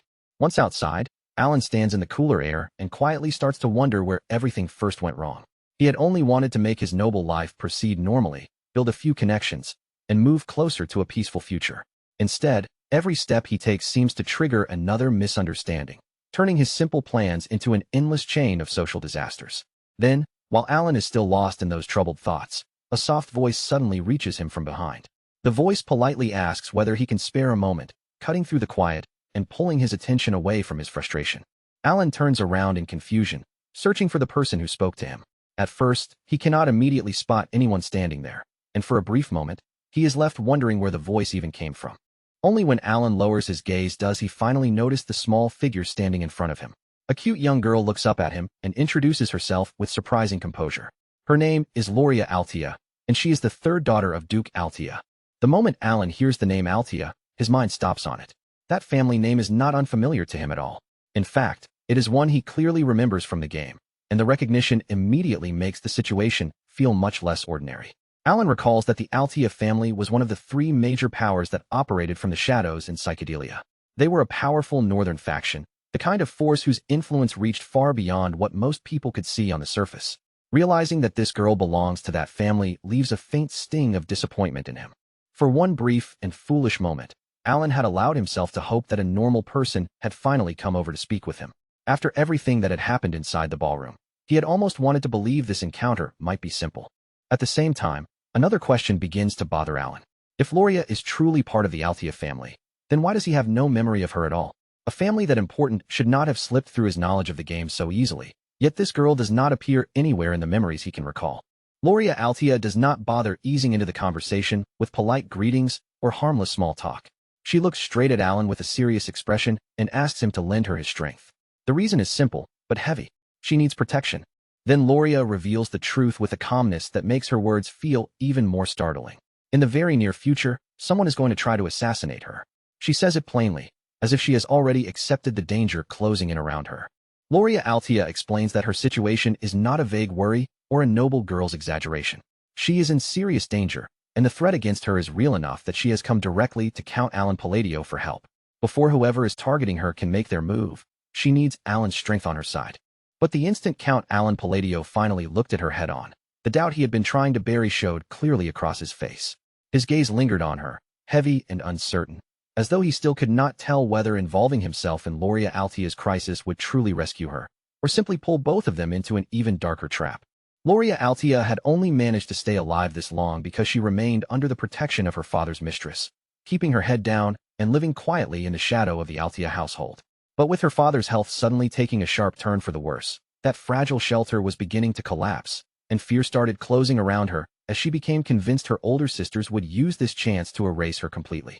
The moment Count Alan Palladio heard her situation, he felt an uncomfortable pressure settle in his chest. Loria Altia's danger was not some distant noble family dispute to him anymore, because the tension surrounding her sisters and her survival reminded him far too strongly of the painful struggles he had once endured with his own brothers. As Count Alan Palladio watched Loria Altia's anxious face, a cold and terrible possibility slowly took shape in his mind. He had never remembered seeing her appear in the game, and now he began to understand why. By the time the main story had even started, Loria Altia had most likely already died, disappearing before she ever had a chance to enter the stage. Loria Altia lifted her eyes toward him, her innocent face filled with a desperate kind of hope that made the plea even harder to ignore. She begged Count Alan Palladio to lend her his strength, insisting that someone with his power and abilities could truly change the fate waiting for her. But even with those pleading eyes fixed directly on him, Count Alan Palladio forced himself to turn her down. Loria Altia quickly tried to show him that she had not come asking for help with nothing to offer in return. If Count Alan Palladio agreed to save her from the dangers surrounding the Altia household, she promised, with visible urgency, that she would give him half of the Altia family fortune as payment.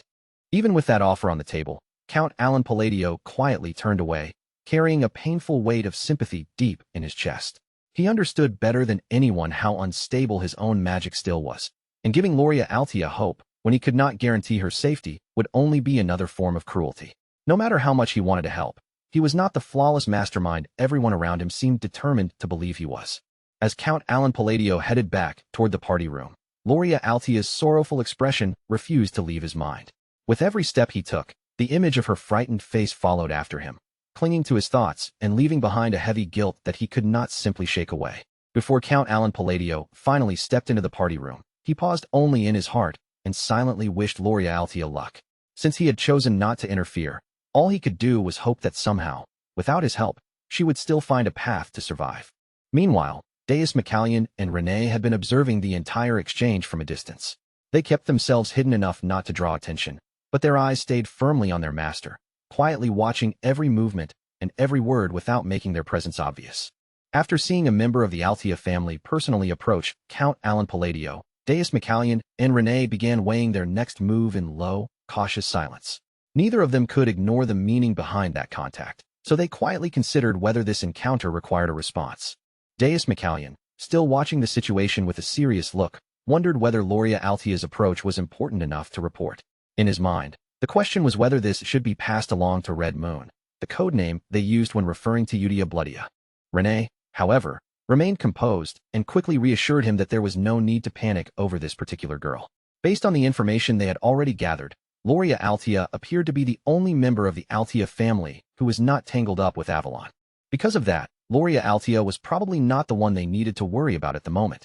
Ronan, the person who carried the sin of misophobia, had already moved to deal with the rest of her family, and under Red Moon's orders, the remaining members of the Altia household had essentially been marked for destruction. Renee then made it clear that their priority was not to interfere with Loria Altia or involve themselves in her personal struggle. Their most important duty right now was far more delicate. They had to make absolutely certain that Count Alan Palladio never discovered anything about the situation with Avalon. At the very same time, the completely clueless Count Alan Palladio was left standing there with no idea what was happening behind the scenes. From his point of view, all he could do was wonder why everyone around him seemed so strangely determined to stay away. He even began to question whether there was some invisible wall surrounding him, something that made people instinctively avoid getting too close. But just as that lonely thought crossed his mind, the red-haired woman from earlier began walking toward him, and simply seeing someone willingly approach was enough to brighten his mood for real. Of course, it was not the kind of celebration he could show openly, but inside, Count Alan Palladio was practically cheering. He could hardly believe someone had actually chosen to acknowledge him first, and for one brief, hopeful moment, he thought this might finally be his chance to enjoy a normal conversation at the party. But the moment Count Alan Palladio turned and got a proper look at her face, that tiny spark of hope disappeared almost immediately. This woman was not merely another beautiful noble guest wandering through the party. She was another figure from the shadows, someone who clearly belonged to the more dangerous side of the story. The longer Count Alan Palladio studied her features, the sharper the memory became in his mind. He had definitely seen this woman in the game before, and that realization struck him hard, because in his experience, no normal person would ever walk up to him on their own unless trouble was quietly following right behind them. Even so, Count Alan Palladio kept his manners perfectly in place and greeted her properly, addressing her as Lady Genonia. The moment the name left his mouth, her eyes narrowed slightly with surprise, making it clear that she had not expected him to recognize who she was. Count Alan Palladio responded smoothly, keeping his tone calm and polite as he explained that someone of her standing was already famous in her own right. To him, recognizing a woman like her was not strange at all, and he made the answer sound perfectly natural. Within the kingdom of Asteria, there were 3 powerful families whose names were deeply connected to the darker currents moving beneath noble society. They were not ordinary houses that lived only in bright ballrooms and public ceremonies. They had influence in places most people preferred not to look at too closely. To the north stood the Altia family, watching over their own territory with a dangerous reputation. To the east stood the Palladio family, carrying their own shadowed influence. And to the west stood the Genonia family, another house whose name carried weight in the underworld of the kingdom.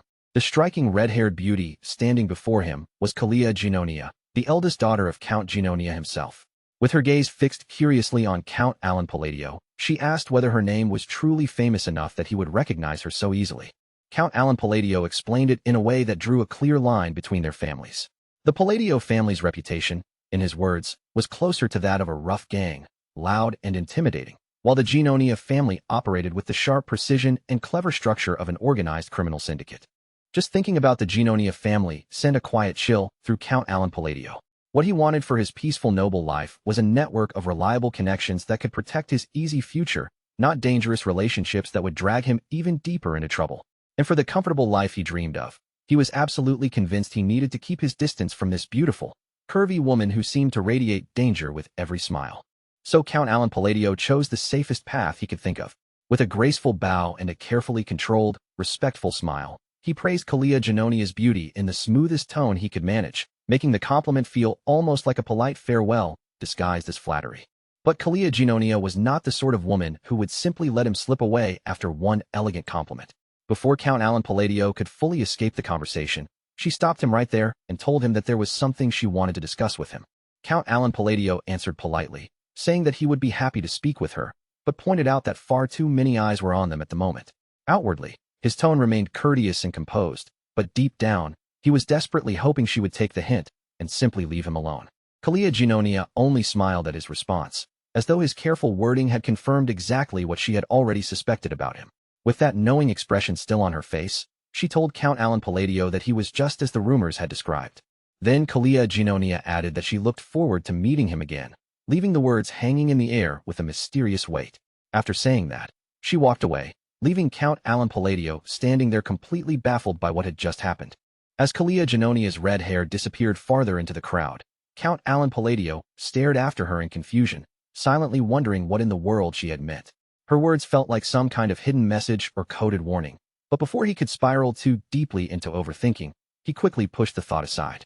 Meanwhile, Renee and Deus McCallion were still watching from their distant position, satisfied that their mission to keep Count Alan Palladio unaware of the larger situation was continuing smoothly.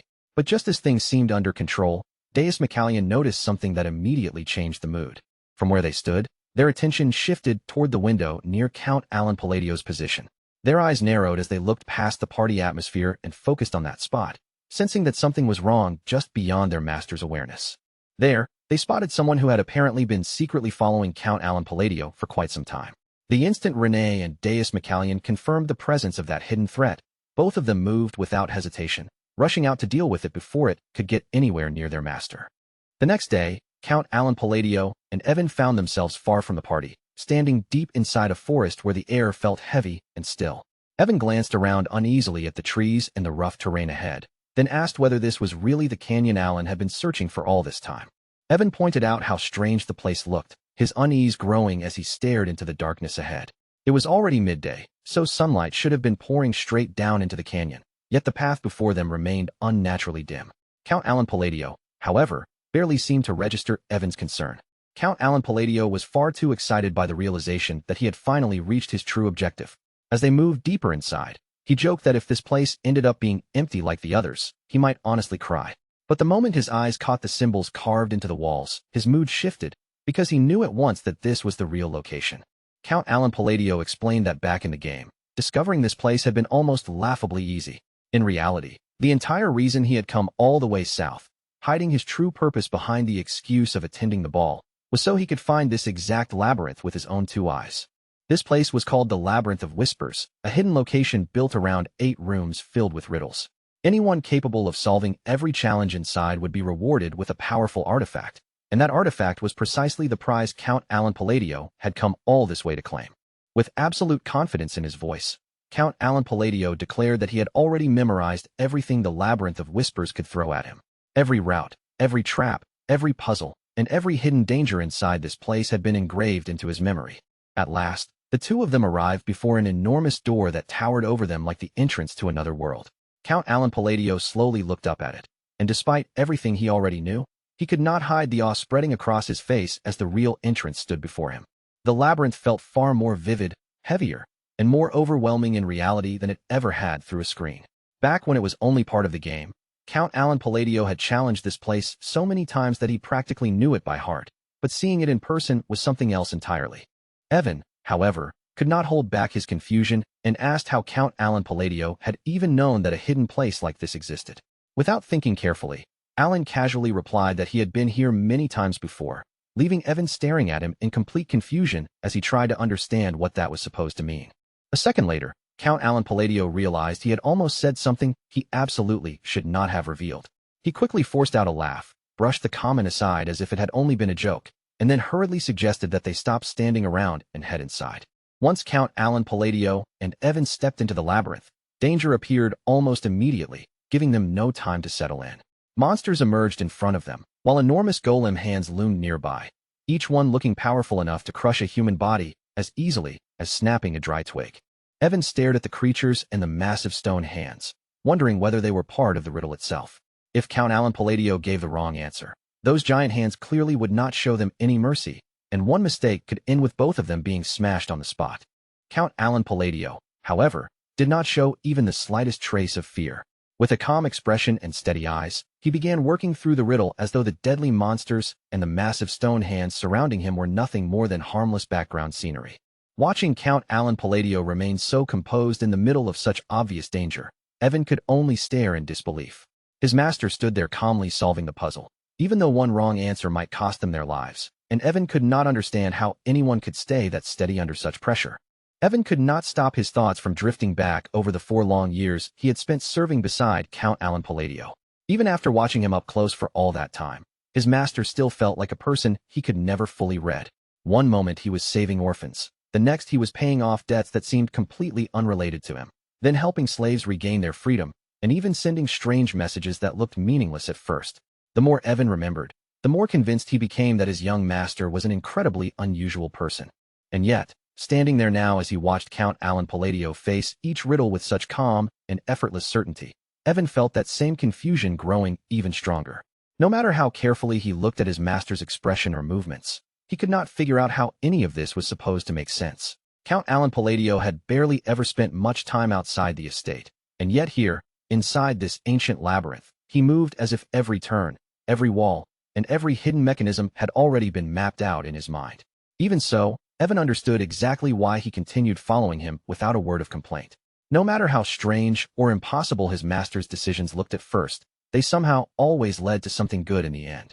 At last, the two of them pushed deeper into the labyrinth, though Alan could not stop the gruesome scenes from the game from flashing vividly through his mind. Those memories came back with such sharp detail that Count Alan Palladio felt his stomach twist unpleasantly. The bloody images from the game seemed to overlap with the path before him, making him feel faintly sick as he forced himself to keep moving forward. But the moment they stepped into a magnificent chamber overflowing with glittering treasure, that uneasy feeling was shoved aside. Gold was piled high everywhere, catching the light in dazzling flashes, but Count Alan Palladio's attention went straight past all of it. Among the mountains of wealth, his eyes locked onto a hand-shaped statue decorated with several rings, as though that one object alone had been silently waiting for him to arrive. Count Alan Palladio immediately pointed toward their true objective, making it clear to Evan that the treasure was not what mattered here. The only thing they needed to take was the black ring, and once it was in their hands, they had to leave this place as quickly as possible. Evan, on the other hand, was already busy stuffing gold into his pockets, clearly unwilling to walk away from such an outrageous amount of treasure empty-handed. As his eyes shifted toward the rings on the statue, he could not understand why his master was so fixated on the black one, because out of all the rings there, it looked like the plainest and least valuable. Count Alan Palladio explained that taking anything else from this place could create problems for them later, so they should not get greedy. But inside, his thoughts were fixed entirely on the ring in front of him. After all this searching, he had finally obtained the artifact that contained the Oath of Restraint. As they began retracing their path and making their way back out, Count Alan Palladio felt a quiet wave of pride rise in his chest. Thanks to all the knowledge he still remembered from the game, securing the black ring had gone much more smoothly than he had expected. But that sense of relief did not last long. Evan suddenly went rigid, his body reacting before his mind could fully explain why, and his instincts screamed that something was wrong. He warned Alan that the piles of rocks they had passed while entering the canyon had never been ordinary stones at all. They were golems, and now those stone bodies were beginning to move. Evan instantly shifted into battle mode, every muscle in his body tightening as he measured the threat surrounding them. These golems were enemies he did not understand, and that uncertainty made the danger even more serious. If it came down to it, and if he could at least get his young master out alive, Evan was fully prepared to throw away his own life without even hesitating. Before Evan could rush forward and act on that resolve, Count Alan Palladio stepped ahead of him instead.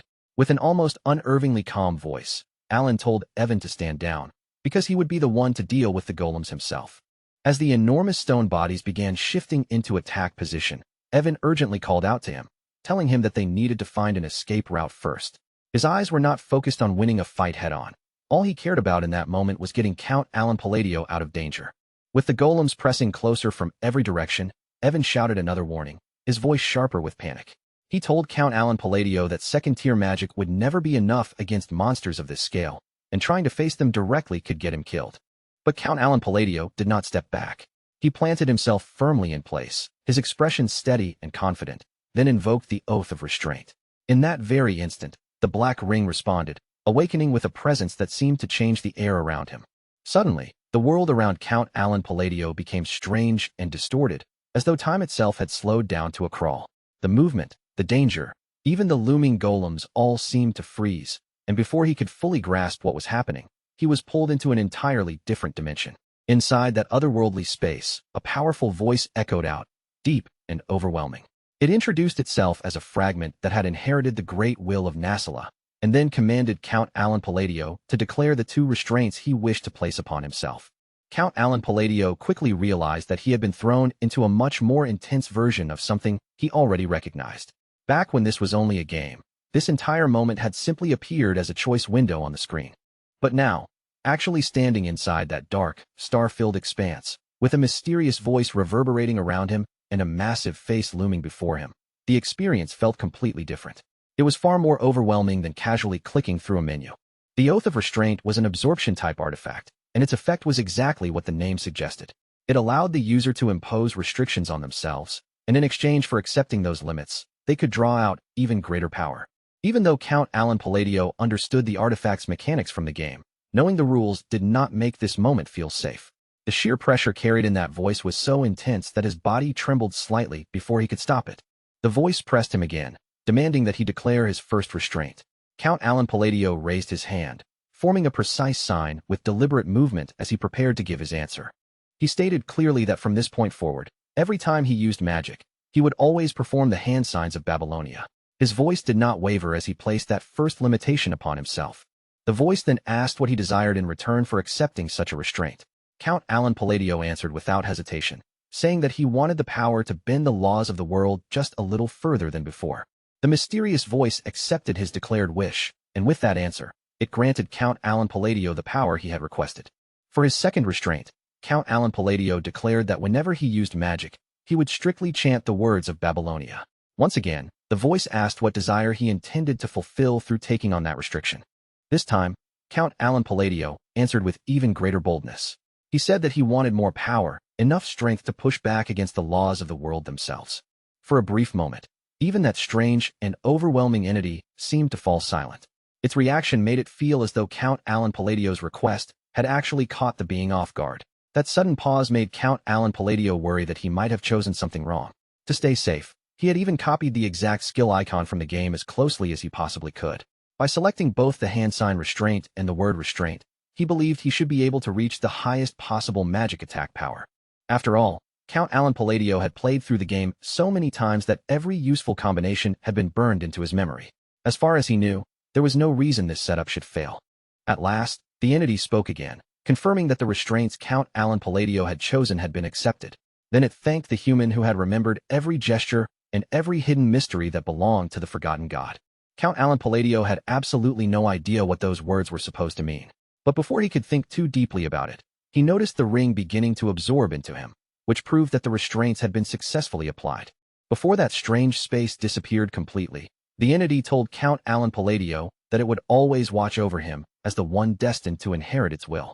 Alan, however, could not even begin to understand what kind of meaning was hidden behind that declaration. Then, all at once, the frozen flow of time began to move again. The stillness shattered, and reality snapped back into motion.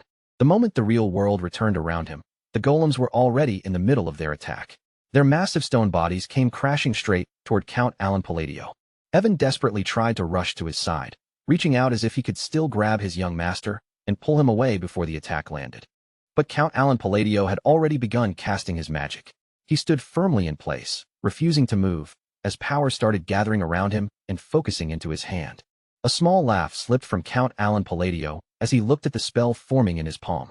In the game, this magic had looked unbelievably grand and overwhelming. But with his current, pitiful amount of mana, the version he could create now looked painfully small by comparison. As he gathered the spell into his hand, Count Alan Palladio understood the harsh truth of his own limits. No matter how much effort he forced into the casting, this tiny amount of magic was still the most his body could manage right now. Even so, this was exactly the kind of moment he needed. If he wanted to know what his newly gained restraints could truly do, then there was no better time to test them than right here, with danger rushing straight toward him. And despite starting with such a small amount of mana, something about the magic beginning to unfold around him felt undeniably majestic. The weak little spell was slowly taking on a presence far greater than it should have had. Maybe it was his stance, or maybe it was the sharp confidence in every movement he made, but the entire scene suddenly carried an almost overwhelming weight. Count Alan Palladio looked nothing like someone cornered by danger. Then Count Alan Palladio began to chant. With the first word, refraction, the magic gathered in his hand started to shift, twisting into a more definite shape as its power became clearer. The next word he spoke was repulsion, and the spell immediately swelled outward. What had started as a small mass of mana expanded into a dazzling blue cluster of electric magic, crackling violently with terrifying force. In only a few moments, the tiny magic ball had transformed into something enormous. The power in front of him grew until it no longer looked anything like the weak spell he had first gathered. Using his hand signs, Count Alan Palladio added another chant to control and guide the spell's direction. Then, without the slightest hesitation, he released the magic straight ahead. The way Count Alan Palladio unleashed the spell was so grand, dramatic, and overwhelming that it almost felt like watching Gojo fire off hollow purple. The raw force of Count Alan Palladio's magic left Evan completely stunned. The lightning tore through the golems with overwhelming power, ripping apart every last one of them until their massive stone bodies were reduced to dust. When the blinding light finally faded and the destruction settled into silence, Evan could barely process what he had just witnessed. The enemies that had seemed so impossible to defeat moments earlier were simply gone. Evan stood frozen in place, his eyes locked on the aftermath before him.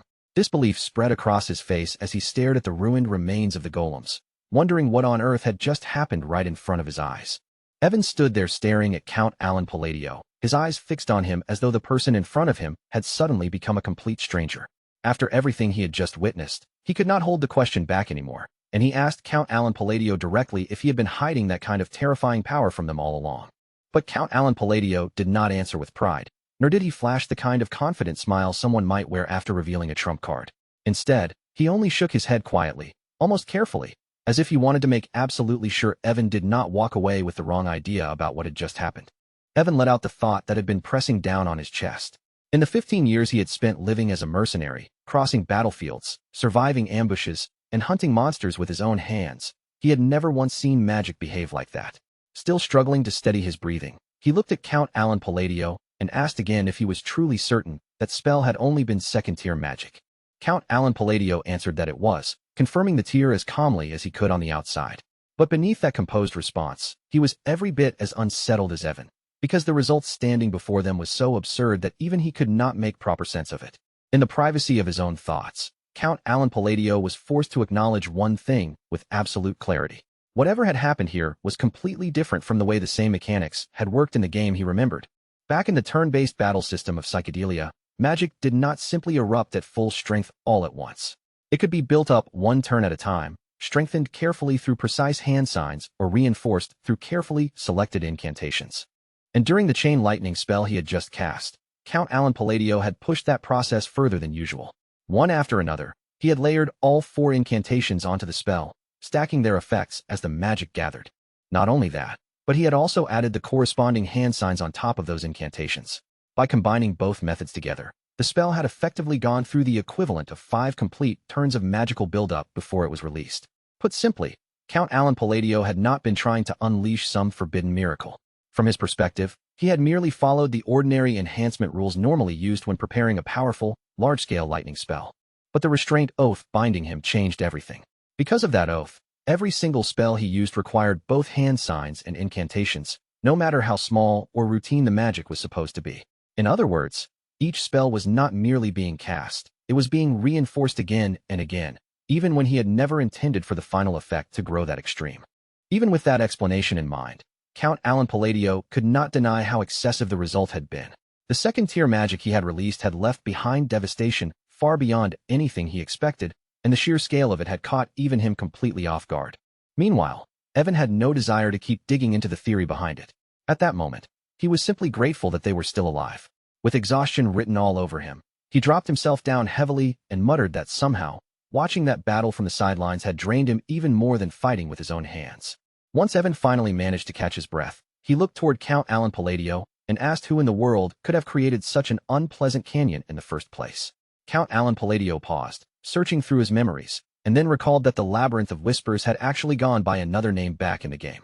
He remembered that the map layout for this place, along with the strategy guide explaining how to clear it, had once been posted and discussed on the game's community website.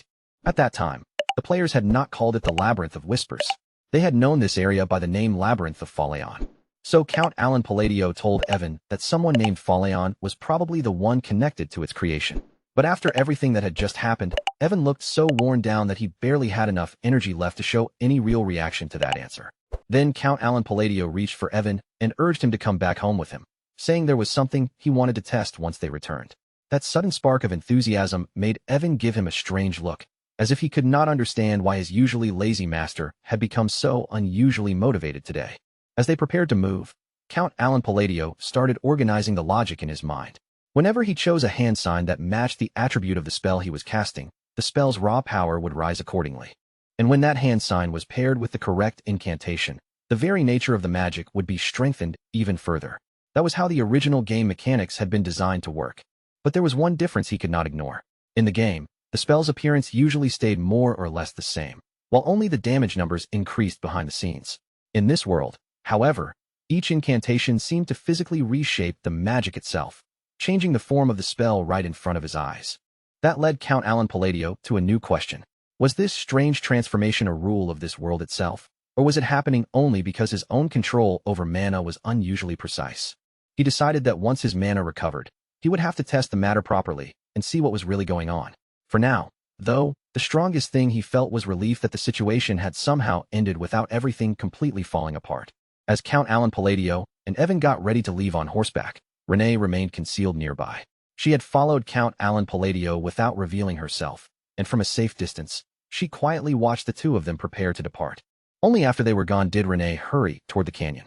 When she reached the wall and looked closely at its surface, her gaze caught on the strange runes carved there, and she froze in surprise as she realized she could actually read them.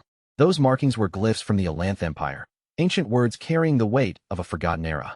They belonged to a time when the outer gods had still lingered in the shadowed corners of history. Then Renee noticed another glyph tucked away near a corner, almost hidden where most people would have overlooked it. She studied the words carefully and translated them as a message left behind for a lonely friend, signed by the coward Faleon. The longer Renee examined the carvings, the more her expression began to change. The corners of her mouth slowly lifted, and before long, a bright, delighted smile spread across her face. The one who had stopped the invasion of the Dark Ones, the one who had stood victorious against Alkal Calica after it devoured the hearts of the citizens, was none other than the dazzling emperor remembered through history as Faleon the Great. Renee knew these ancient truths because that knowledge had been with her since birth, inherited through the ancient library that had been passed directly into her very being. For a moment, she remembered Count Alan Palladio saying that Faleon had built the canyon. But just as always, Renee's thoughts raced in an entirely different direction. To her, it had already been obvious from the beginning that Count Alan Palladio was no ordinary person, especially when someone like the Bloody Queen, Eudia Bloodia, followed him with such unwavering loyalty. After all, having Eudia Bloodia as a subordinate was not something that happened in any ordinary life. That kind of bond sounded less like everyday reality and more like a legendary relationship recorded in the pages of ancient history books. Even so, Renee pushed the misunderstanding even further in her own mind. Looking at the glyphs before her, she became convinced that Count Alan Palladio must truly be a friend of Faleon, completely misreading the meaning of the message carved into the canyon wall. And there was one more detail that made her belief feel even more certain. The phrase Count Alan Palladio had spoken while casting his magic was nowhere to be found inside the ancient library. To Renee, that absence did not make his words suspicious or contradictory. Instead, it made Count Alan Palladio seem even more extraordinary, as if he carried knowledge that surpassed even the ancient records she had inherited. Her cheeks grew warm as she admitted to herself that Eudia Bloodia had been right all along. Embarrassment washed over her when she thought about how she had merely followed orders until now without truly questioning anything. And in that very moment, Count Alan Palladio unknowingly gained yet another dangerously devoted admirer. It was a strange thing to think about, especially since they were still basically children. But that fact did nothing to make the intensity of the situation feel any less alarming. Then Renee noticed Deus Macallion approaching. The moment she saw him, she asked whether he had managed to get any useful information from the fool who had dared to follow their great master. Deus Macallion answered in his usual blunt manner, saying that the idiot was already dead. He also made it very clear that he had not been the one who killed him. According to Deus Macallion's description, the man's head had suddenly twisted in midair all on its own, as though some unseen force had seized it and snapped it apart before anyone could stop it. Renee quickly insisted that they needed to report this to Udia Bloodia, so she could handle the information and decide how it should be processed. Deus Macallion agreed at once, showing no hesitation at all. With their next step decided, the two of them left the canyon behind and headed away together. Meanwhile, far away in Genonia County, Lady Kalia Genonia sat quietly with a cup of tea in her hand. As the steam rose gently before her, she turned the rumors surrounding Count Alan Palladio over and over in her mind. She remembered his chillingly emotionless face, and even more than that, she remembered those deep, abyss-like eyes. They had seemed so dark and bottomless that anything they looked at might be swallowed whole. But the thing that troubled Kalia Genonia the most was not his expression or his gaze. It was the simple fact that Count Alan Palladio had called her famous. Count Genonia himself was certainly powerful and well-known, but Kalia Genonia did not openly move through social circles or place herself in the public eye. For Count Alan Palladio to call her famous despite that made his remark feel far too strange for her to dismiss. The truth was that Kalia Genonia was the true mastermind behind the family. Through black magic, she had turned her own father, Count Genonia, into a puppet, secretly making herself the real ruler controlling the household from the shadows. So when Count Alan Palladio called her famous, Kalia Genonia began to fear that he might know something about the secret she had buried so carefully. The thought sent a chill through her, because no one was supposed to know that she had reduced her own father to a controlled puppet. Then another one of Count Alan Palladio's remarks surfaced in her mind. He had said that there were far too many eyes watching them. Kalia Genonia immediately interpreted those words in the worst possible direction. To her, they sounded like proof that Count Alan Palladio had discovered the person she had secretly sent to follow him. And just like that, Kalia Genonia's thoughts began twisting themselves into the most perfect kind of misunderstanding. Every casual remark, every harmless glance, and every strangely timed word from Count Alan Palladio now looked to her like a deliberate piece of some terrifying hidden plan. It was exactly the kind of ridiculous situation where someone accidentally says the perfect line at the perfect moment, and the people around them immediately start treating it as if it were the calculated move of a shadowy mastermind pulling strings from the dark. Just as Kalia Genonia sat there quietly, trapped inside those uneasy thoughts, one of her servants suddenly contacted her in a rush. His voice was tense and hurried, the kind of voice that made it clear something serious had happened before he even finished speaking. Kalia Genonia remained composed and asked him what the matter was, her tone calm despite the sudden interruption. But the servant faltered for a moment, then carefully insisted that this was something she should come and see with her own eyes. So Kalia Genonia made her way back to her room, and the moment she stepped inside, the answer was already waiting for her. The person she had secretly sent to follow Count Alan Palladio was lying there dead. The servant quickly reported that the seal placed on the body had never activated, which meant the man had died without leaking any of their secrets. But Kalia Genonia's eyes immediately narrowed at the far more unsettling detail. Whoever had killed him had not simply disposed of the corpse. They had carried it all the way into her room on purpose. A frustrated tightness crept across Kalia Genonia's face as she tried to make sense of what she was seeing. How had Count Alan Palladio realized that she was the one who had sent that man to trail him in the first place? And in that moment, without even being present and without understanding a single thing that had happened, Count Alan Palladio gained yet another terrifying reputation inside someone else's imagination. Far away from Genonia County, within the grand and silent halls of the Altia Ducal estate, Loria Altia walked through the corridors with a heavy expression. Her face carried exhaustion, disappointment, and the bitter weight of all the things she had failed to change. Her mind drifted from one regret to the next, and every quiet step through the estate seemed to press the same painful truth deeper into her heart. The reality she had finally been forced to accept. Just as Loria Altia had expected, Count Alan Palladio was not someone anyone could afford to underestimate. He was a distinguished figure connected to the underworld, a man with cold, unreadable eyes that reminded her painfully of her father's gaze. And above all, he was the sort of person she absolutely could not turn into an enemy. There had been a time when she believed he might be the last lifeline left to her. But Loria Altia also understood that someone like him would never accept a bargain that forced him to suffer a serious loss for her sake. Everything she had once possessed had already been taken from her. Her assets, her authority, and every bit of influence she might have used to defend herself had been stripped away by her clever and ruthless siblings. There was the eldest daughter, Marlian Althea, the second son, Keeg Althea, and the eldest son, Tamalian Althea, each of them moving within the family's power struggle in their own dangerous way. And then there was the second daughter, Pyran Althea, another sibling who had played her part in leaving Loria Althea with nothing to stand on. With no strength of her own left to rely on, Loria Althea had survived only because of the small amount of affection and mercy her father still showed her.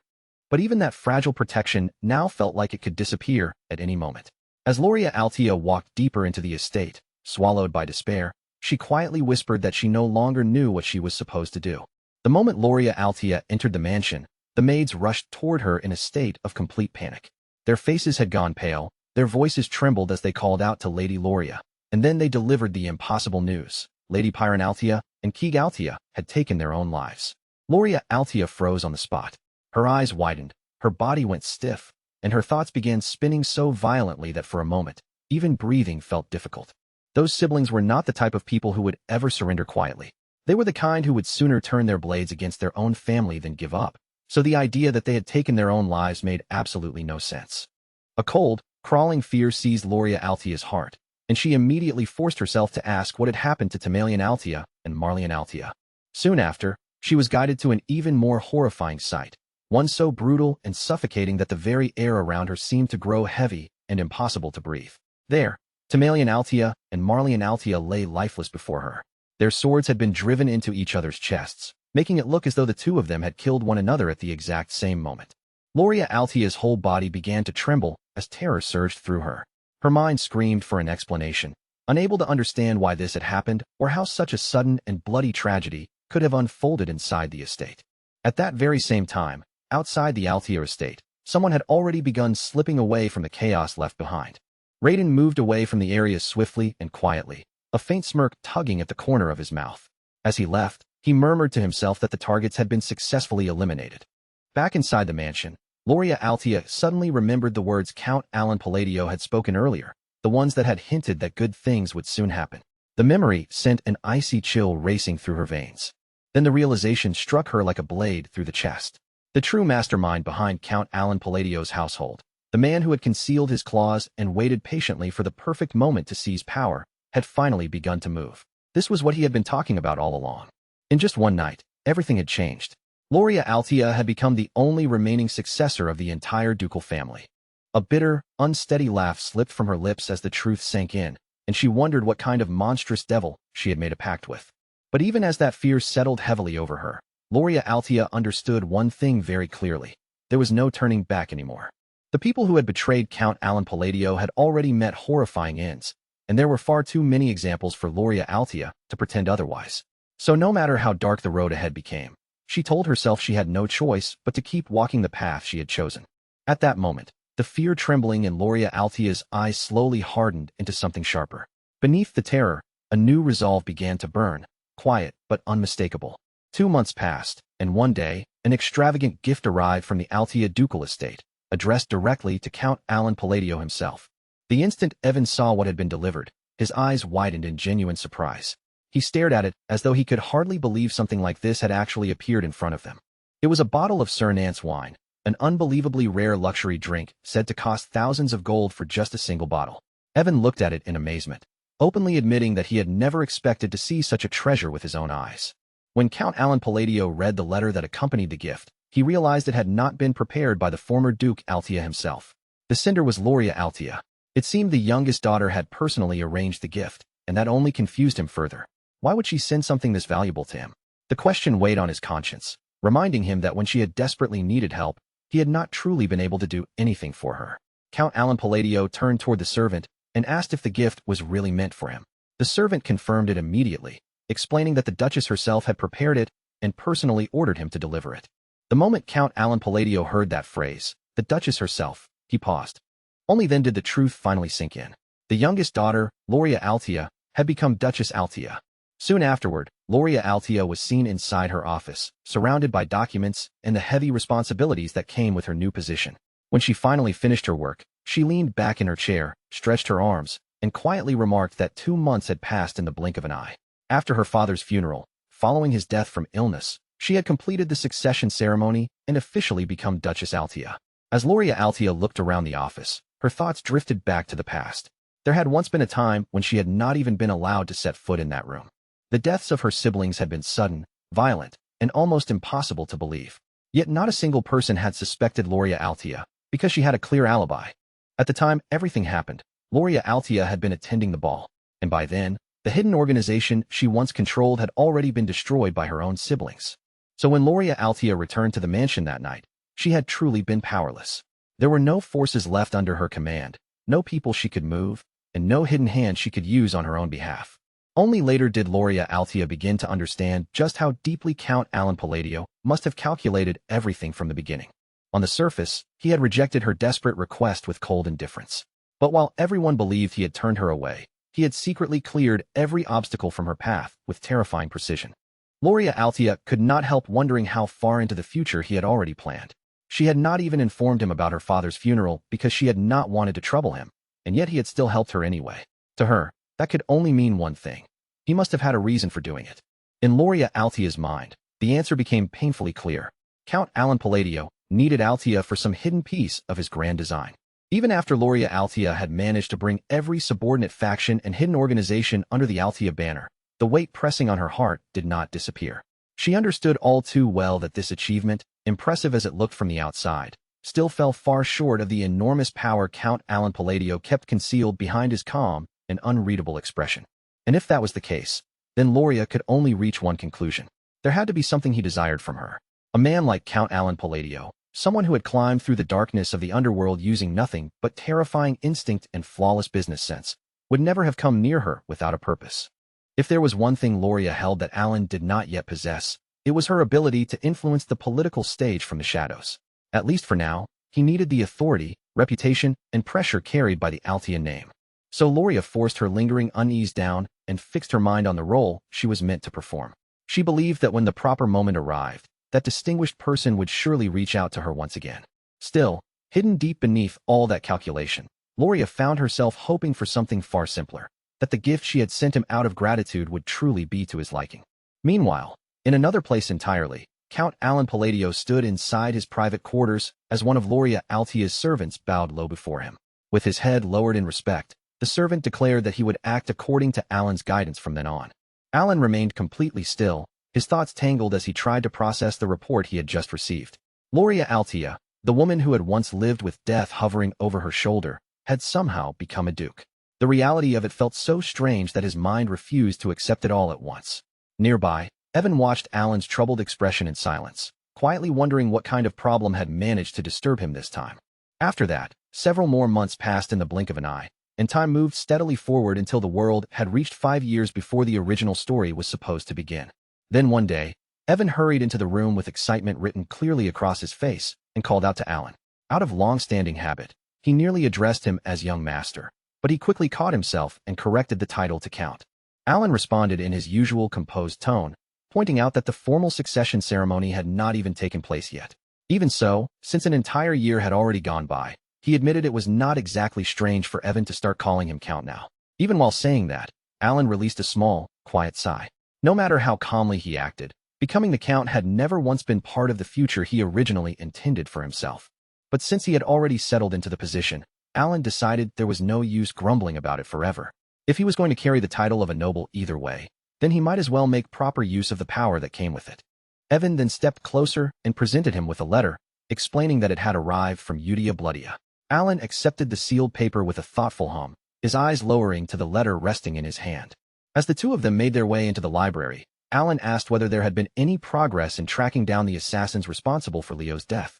Once they had both taken their seats, Evan answered honestly that nothing definite had surfaced yet. The Information Guild was still investigating, and for the time being, all they could do was wait for results.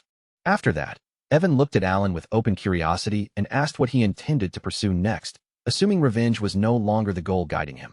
For a brief moment, the two men sat facing each other in the stillness of the grand library, with neither of them saying a word. Alan fell into deep thought, quietly sorting through everything that had changed. The more he examined the situation, the more obvious it became that the small deviations from the original game were probably butterfly effects caused by his own choices. Once he accepted that possibility, the answer became simple. He would prepare himself for whatever unpredictable incidents might appear next. Watching him speak with that calm sense of responsibility, Evan commented that Alan was beginning to sound like a real Count. Alan merely brushed the remark aside with casual indifference, as though it was not worth making a fuss over. Before long, Alan's attention returned to the letter still in his hand. Wondering what Yudia Bloodia had chosen to write to him this time, he opened it with quiet curiosity and began reading through the words on the page. From the very first line, Yudia Bloodia's message carried a warm and familiar tone.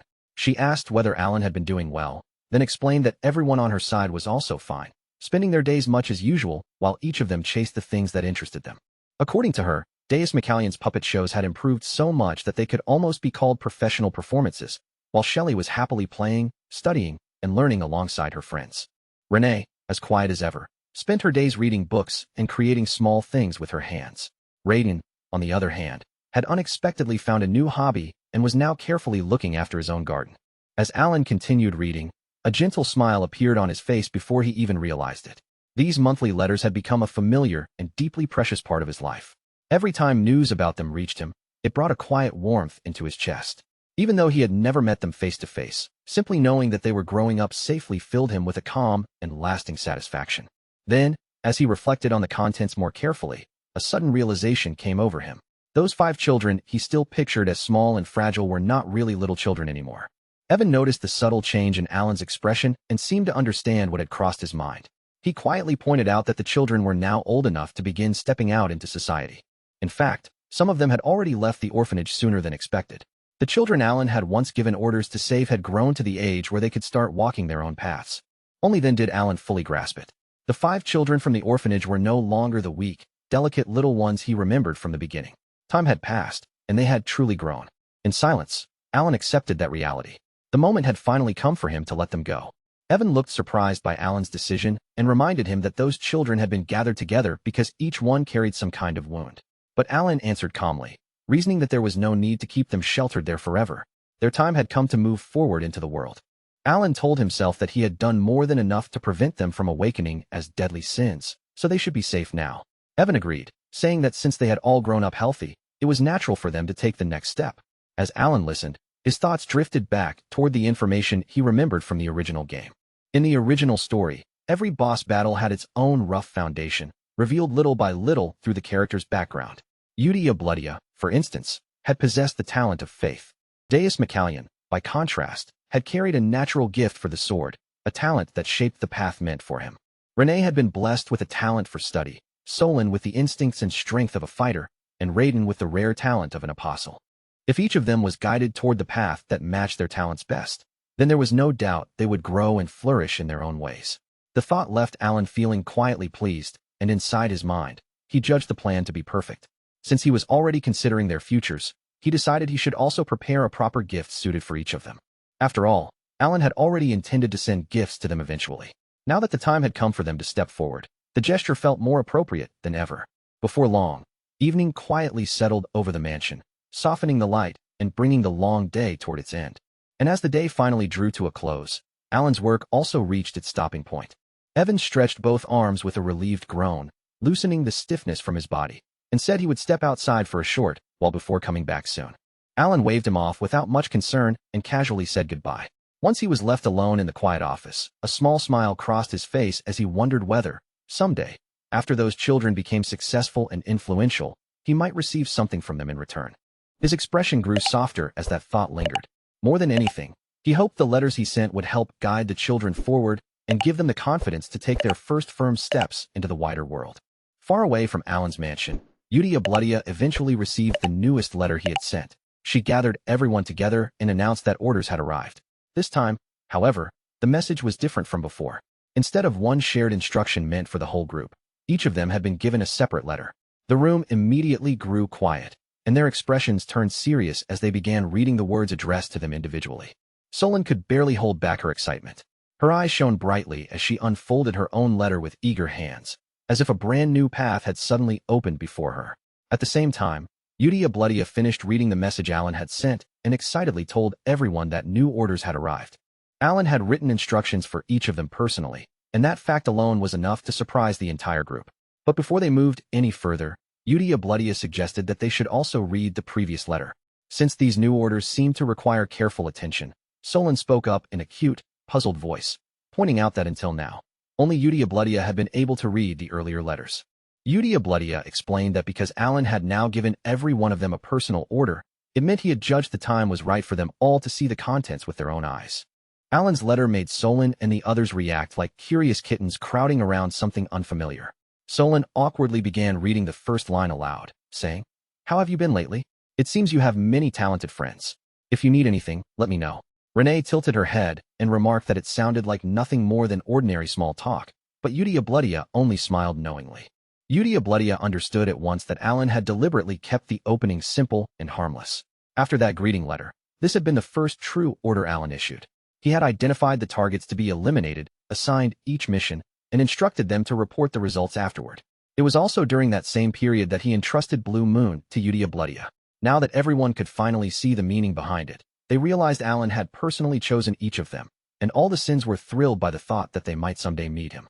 Deus McCallion nodded as if the reasoning made sense, saying that this method would certainly help prevent information from leaking. Yudia Bloodia remembered the very first order she had received and smiled softly, recalling how firmly Alan had told her to understand the instruction clearly and carry out the mission without fail. Deus McCallion then wondered aloud whether it would be better to visit Alan in person or contact him through magical communication. Raiden agreed that if preventing leaks was the issue, then sending letters did seem a little strange. But at that moment, Yudia Bloodia's expression sharpened, and she reminded them that their duty was not to question the method, but simply to obey Alan's order. Yudia Bloodia tightened her grip around the letter in her hand, her resolve showing clearly in the firm set of her posture. Faced with that unwavering determination, Deus McCallion could do nothing but release a quiet sigh. For a little while, no one said anything. Then Deus McCallion broke the quiet first, suggesting that before they argued about anything, they should each confirm the orders written for them. After carefully reading through his own letter, he looked up and explained that Count Alan Palladio had commanded him to travel to Caliban. The moment the name Caliban came up, Solon's expression twisted with obvious distaste. She clicked her tongue sharply, calling it the nation of night, then sneered that to her. It was nothing but a desert colony she had never been fond of. Raiden spoke next, revealing in his usual steady tone that his assigned destination was Rexy, the famous city of entertainment. After him, Renee calmly shared her own order as well, saying she had been instructed to head for Latina, the city known for its mages. At last, Yudia Bloodia, the central heroine of this entire story, raised her beautiful gaze with composed elegance and announced her own destination. She had been ordered to go to the holy kingdom of Ryza, and just like the others, every detail of what she needed to do had been written clearly inside her personal letter. Deus McCallion admitted that he still could not grasp the full reason behind the command. Even so, Alan's instruction left no room for misunderstanding. He was to become a knight, and even Deus himself seemed unable to hide how unexpected that order felt. Solon then added that Alan had specifically told her not to worry, because his patronage would continue just as before. Renee, reading through the finer details, pointed out that he had even listed the places where their prepared gifts could be found. Raiden listened quietly for a moment before saying that once they actually arrived at their assigned destinations, the meaning behind everything would probably become clear. With everyone's attention drawn back to her, Yudia Bloodia spoke again and carefully repeated the final warning Count Alan Palladio had left for them. No matter what situation they found themselves in, they were absolutely forbidden from saying the name Blue Moon. Everyone accepted that command without a single objection, and with that warning in mind, they began making preparations for departure. By the following day, all 5 of them had gathered together, each one carrying their own letter, their own resolve, and their own path forward. Then, without hesitation, they set out to fulfill Alan's orders. 3 months passed after that, and inside his office, Count Alan Palladio leaned back in his chair, releasing a tired sigh as the weight of his work settled over him. Just as Alan had expected, there had been no meaningful breakthrough in the study of magic. He continued working through difficult advanced texts, forcing himself to improve his abilities little by little, before muttering under his breath that he would eventually have to start experimenting on his own, no matter how absurd that sounded. Then Alan suddenly shifted his gaze toward Evan and asked what he was doing. Almost immediately afterward, as if remembering an unfinished matter, he questioned him about the investigation into Leo's death. Evan answered that even now, the Information Guild had not uncovered anything useful. Alan looked briefly surprised, then asked whether there was any other report worth mentioning. In a low voice, almost as if speaking only to himself, Alan murmured that the butterfly effect created by saving the 5 deadly sins had already spread far beyond anything he could control. Even Loria Altea, someone who should never have appeared in the original storyline at all, had somehow risen to become the Duke of Altea. That fact alone pressed heavily on Alan's mind, especially when her power and influence were now spreading through the underworld at a frightening pace. Alan let out a dry, weary chuckle and told Evan that they should stop looking into the assassination altogether. The whole matter had become troublesome, and he already had more than enough responsibilities piling up around him. Evan stared at him in visible surprise and asked if he truly meant that, Master. Alan explained that the entire situation was clearly the result of his own ignorance. In a place like this, almost nothing could escape the Information Guild's web of information, and that very fact made him uncomfortable. If he kept digging into something he was never supposed to touch, whatever consequences came back to him might be far more dangerous than he could predict.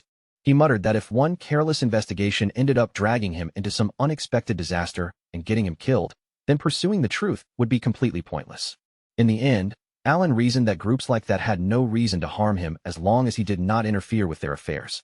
He made it clear, both for Evan and for himself, that a hidden organization would not go out of its way to target him unless he was the one who approached them first.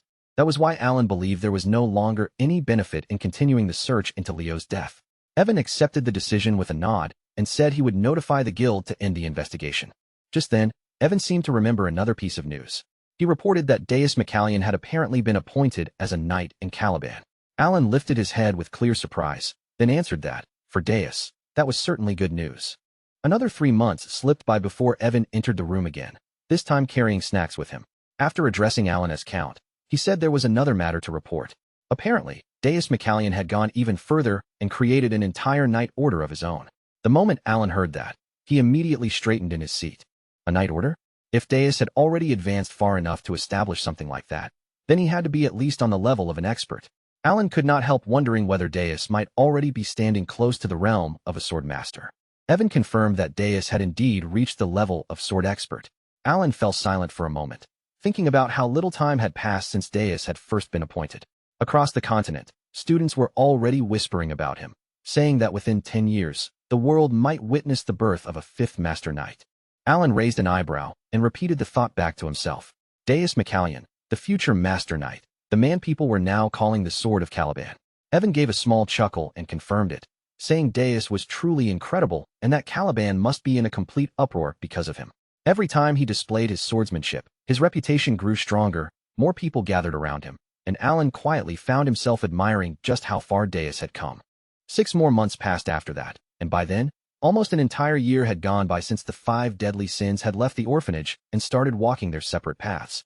Alan had slowly grown accustomed to the responsibilities and pressure of being a count when Evan suddenly rushed into the room once again, carrying fresh news. He called out to Alan and said a very recent report had just arrived. Alan looked up from where he sat and asked what had happened. Evan answered with clear urgency that Deus McCallion had officially become the Sword of Caliban. Alan froze in place the instant he heard that title. There was only one meaning behind those words. Deus had been recognized as the 5th Master Knight. After a brief pause, Alan spoke in a controlled voice, stating that only someone who had become a sword master could normally be called a Master Knight. He explained that the sword masters of Physidalia were beings who had gone beyond ordinary human limits, warriors who had surpassed the Aura Blade and awakened a unique power known as deviation.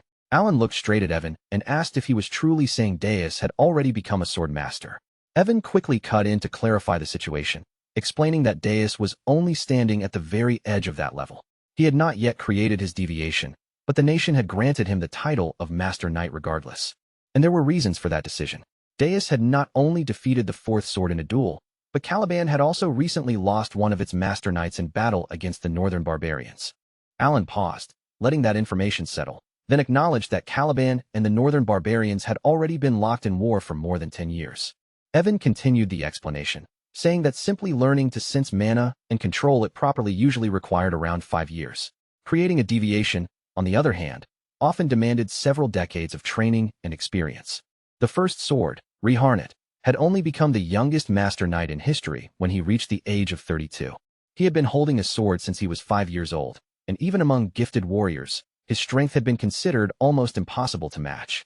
Even with that overwhelming talent, Reharnett had still needed more than 20 years to reach the height of a Master Knight. Yet now, Deus McCallion, a child who had once known nothing at all about swordsmanship, was already being treated as one. Alan's eyes widened faintly as the realization sank in. If Deus was only waiting to complete his deviation, did that mean he had already surpassed Reharnett's pace? At this rate, he might truly become a sword master before long. A small smile touched Alan's face as he thought that he might be able to benefit from Deus sooner than he had expected, and Evan quietly noticed the change in his expression. Alan looked down at the letter with surprise lingering in his eyes, and murmured that perhaps there was nothing more he could really do for them now. Evan, however, immediately denied that thought and insisted that Alan should not blame himself. Alan picked up the letter again, his fingers resting lightly against the paper, and explained that the only letters he ever received from that side came from Udia Bloodia. Even after Udia left for the Holy Kingdom, she continued writing to him regularly. Each letter carried news about the 5 deadly sins she had grown up with, and from the way she described them, it seemed they were still staying closely connected to one another. Alan let out a sigh and complained that even if none of them had ever seen his face, they could have at least thanked him for the gifts he sent. But the moment that selfish thought escaped him, he stopped himself, lightly slapped both of his cheeks, and corrected his own attitude. He reminded himself that he should already be grateful for one simple fact: they had not awakened as the 5 deadly sins and destroyed the entire kingdom. Then, in a much softer voice, Alan whispered that as long as they were living well, that alone was enough to make him genuinely happy. Meanwhile, the scene shifted far away from Alan's mansion and moved toward Caliban, arriving at the central district of Kritham. Caliban's central district was a prestigious area where high-ranking nobles built their homes, and within that refined part of the city stood the grand mansion of the famous Sorskaplif Knight Order. Across its wide grounds, countless knights swung their swords in disciplined training, filling the air with the sharp rhythm of practice and steel. At the top of a hill stood Deus Macallion, now dressed in the full uniform of a knight. His figure looked composed and commanding, his handsome appearance matched by the quiet pressure of someone who had already become far greater than an ordinary warrior. All throughout Caliban, his name and title had begun spreading from mouth to mouth, echoing with growing awe, Deus Macallion. He was now the captain of the Sorskaplif Knight Order, and at the same time, the youngest master knight ever recognized in history. Then, from somewhere nearby, a girl suddenly raised her hand and waved toward him, her face lighting up with a bright and joyful smile. Brother Deus looked back at the girl and returned her smile, and for that brief moment, the sharpness around his face softened. The warmth reached his eyes, making him look less like a distant knight and more like the older brother she remembered. Compared to the boy he had once been, Deus had become far more mature, calm, and steady in the way he carried himself. Even so, a faint, almost embarrassed smirk tugged at the corner of his mouth as his thoughts drifted back to the past, because even after a full year had passed, those memories still made a quiet shame rise inside him. His mind returned to the day when everything precious had been torn away from him by that black corruption. He remembered Shelley being swallowed into the darkness, and he remembered himself losing control, half mad with rage, desperately trying to protect her while hatred burned through him. That hatred had dragged him down over and over again, pulling him closer to destruction each time. If things had continued that way, Deus knew he might have ended up not as a knight, but as a prisoner locked away somewhere in disgrace. Back then, Deus had already been consumed by that darkness so completely that he could no longer see any light ahead of him. It was true that the great moon had saved his life, but in that moment, even being saved had not been enough to quiet the storm raging inside his chest. He had sworn loyalty because he had been trapped, cornered, and desperate, believing that serving the great moon was the only path still left open to him. And deep within his mind, Udio's voice echoed again, reminding him of the vow he had made, to claim revenge with his own hands. From that day forward, serving beneath the great moon sent Deus into one dangerous mission after another, each assignment forcing him deeper into peril than the one before it. But Deus never complained, not even once, and he never stepped back when danger appeared in front of him. Every mission felt like another step toward the day he could finally face the Black Wolves, and after enduring that path for years, he at last received his first personal order. Yet when Deus unfolded that final letter and read what was written inside, confusion immediately spread across his face. This command was completely different from every instruction the Great Moon had sent him before. Instead of ordering him into combat or sending him after an enemy, it directed him to a small inn in southern Caliban, where he was told to collect a gift waiting for him. At first, the word gift meant almost nothing to him. For someone like Deus, who had already lost everything that mattered, presents, rewards, and comforting gestures felt empty, almost painfully meaningless. But the instant Deus arrived at the location written in the letter, he understood what his master, Count Alan Palladio, had truly prepared for him.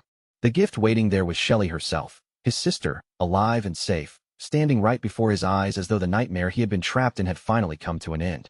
His eyes trembled with disbelief, and he slowly lowered his gaze to the final line of the letter, barely able to breathe as the meaning sank into him.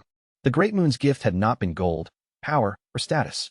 It was his family, the single precious person Deus had thought he had lost forever.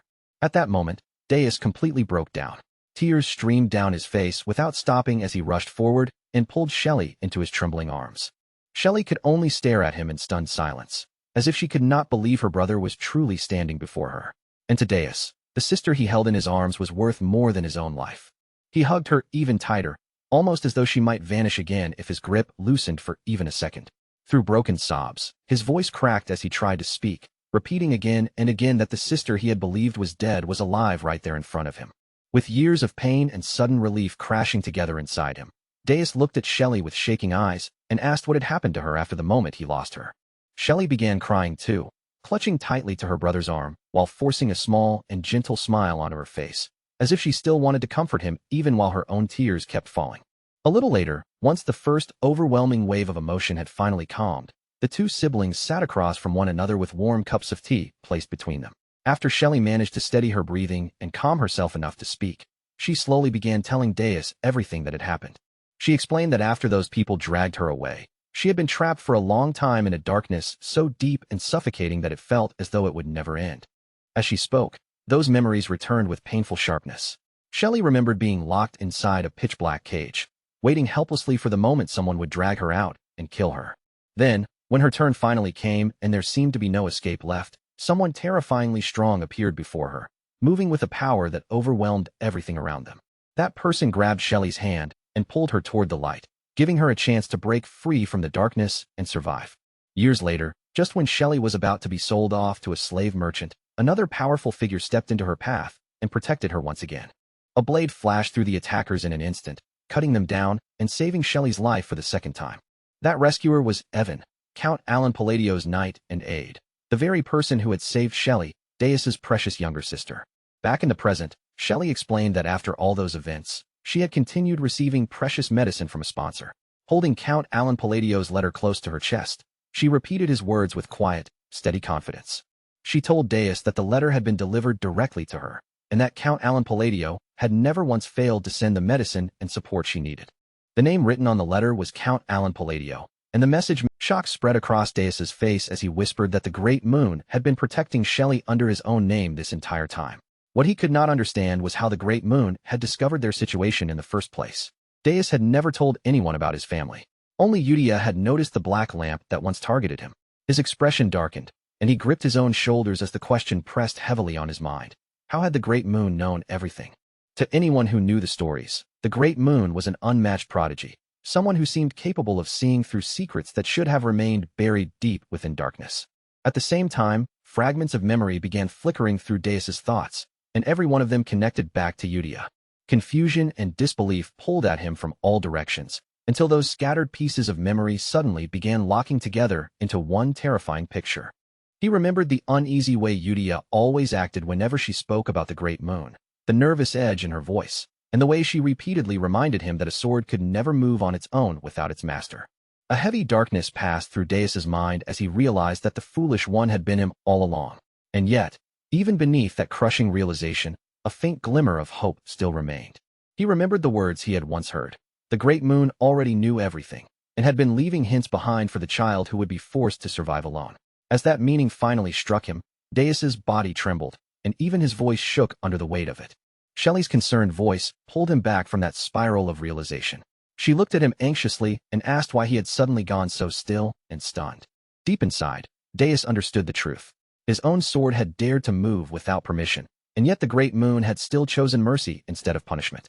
The more Deus looked back on the path he had walked, the clearer it became that the Great Moon, Count Alan Palladio, had been guiding him with a strategy arranged far beyond his understanding, almost as if every step had been prepared long before Deus noticed it. In a low voice, Deus whispered that he had spent all those years drowning in hatred and chasing revenge against the Black Wolves, never realizing the truth hidden beneath everything. Then Deus turned his gaze toward Shelley. Her cheerful expression still carried a gentle brightness, the kind that could only belong to someone who had crawled out of a long and terrifying darkness. Shelley had survived because the Great Moon saved her, and because of that, the last piece of their family had been protected.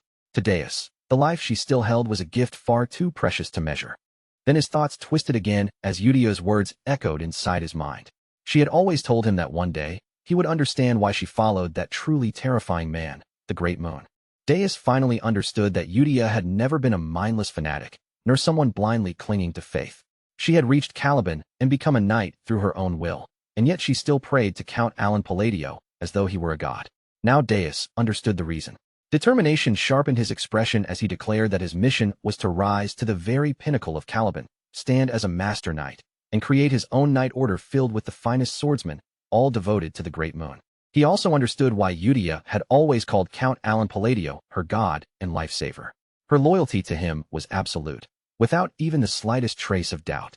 With that conviction burning inside him, Deus chose the path of sword mastery and the founding of his knight order, and the story of their rise quietly began taking shape. Sometime later, Deus stood alone on a balcony, surrounded by the calm air. A tall knight approached from behind, stopped respectfully at his side, and informed him that the appointed time had finally arrived. Deus stepped out toward the very edge of the balcony, his cloak shifting and fluttering behind him as he looked down over the knight order assembled beneath him, their ranks spread out below like a silent tide waiting for command.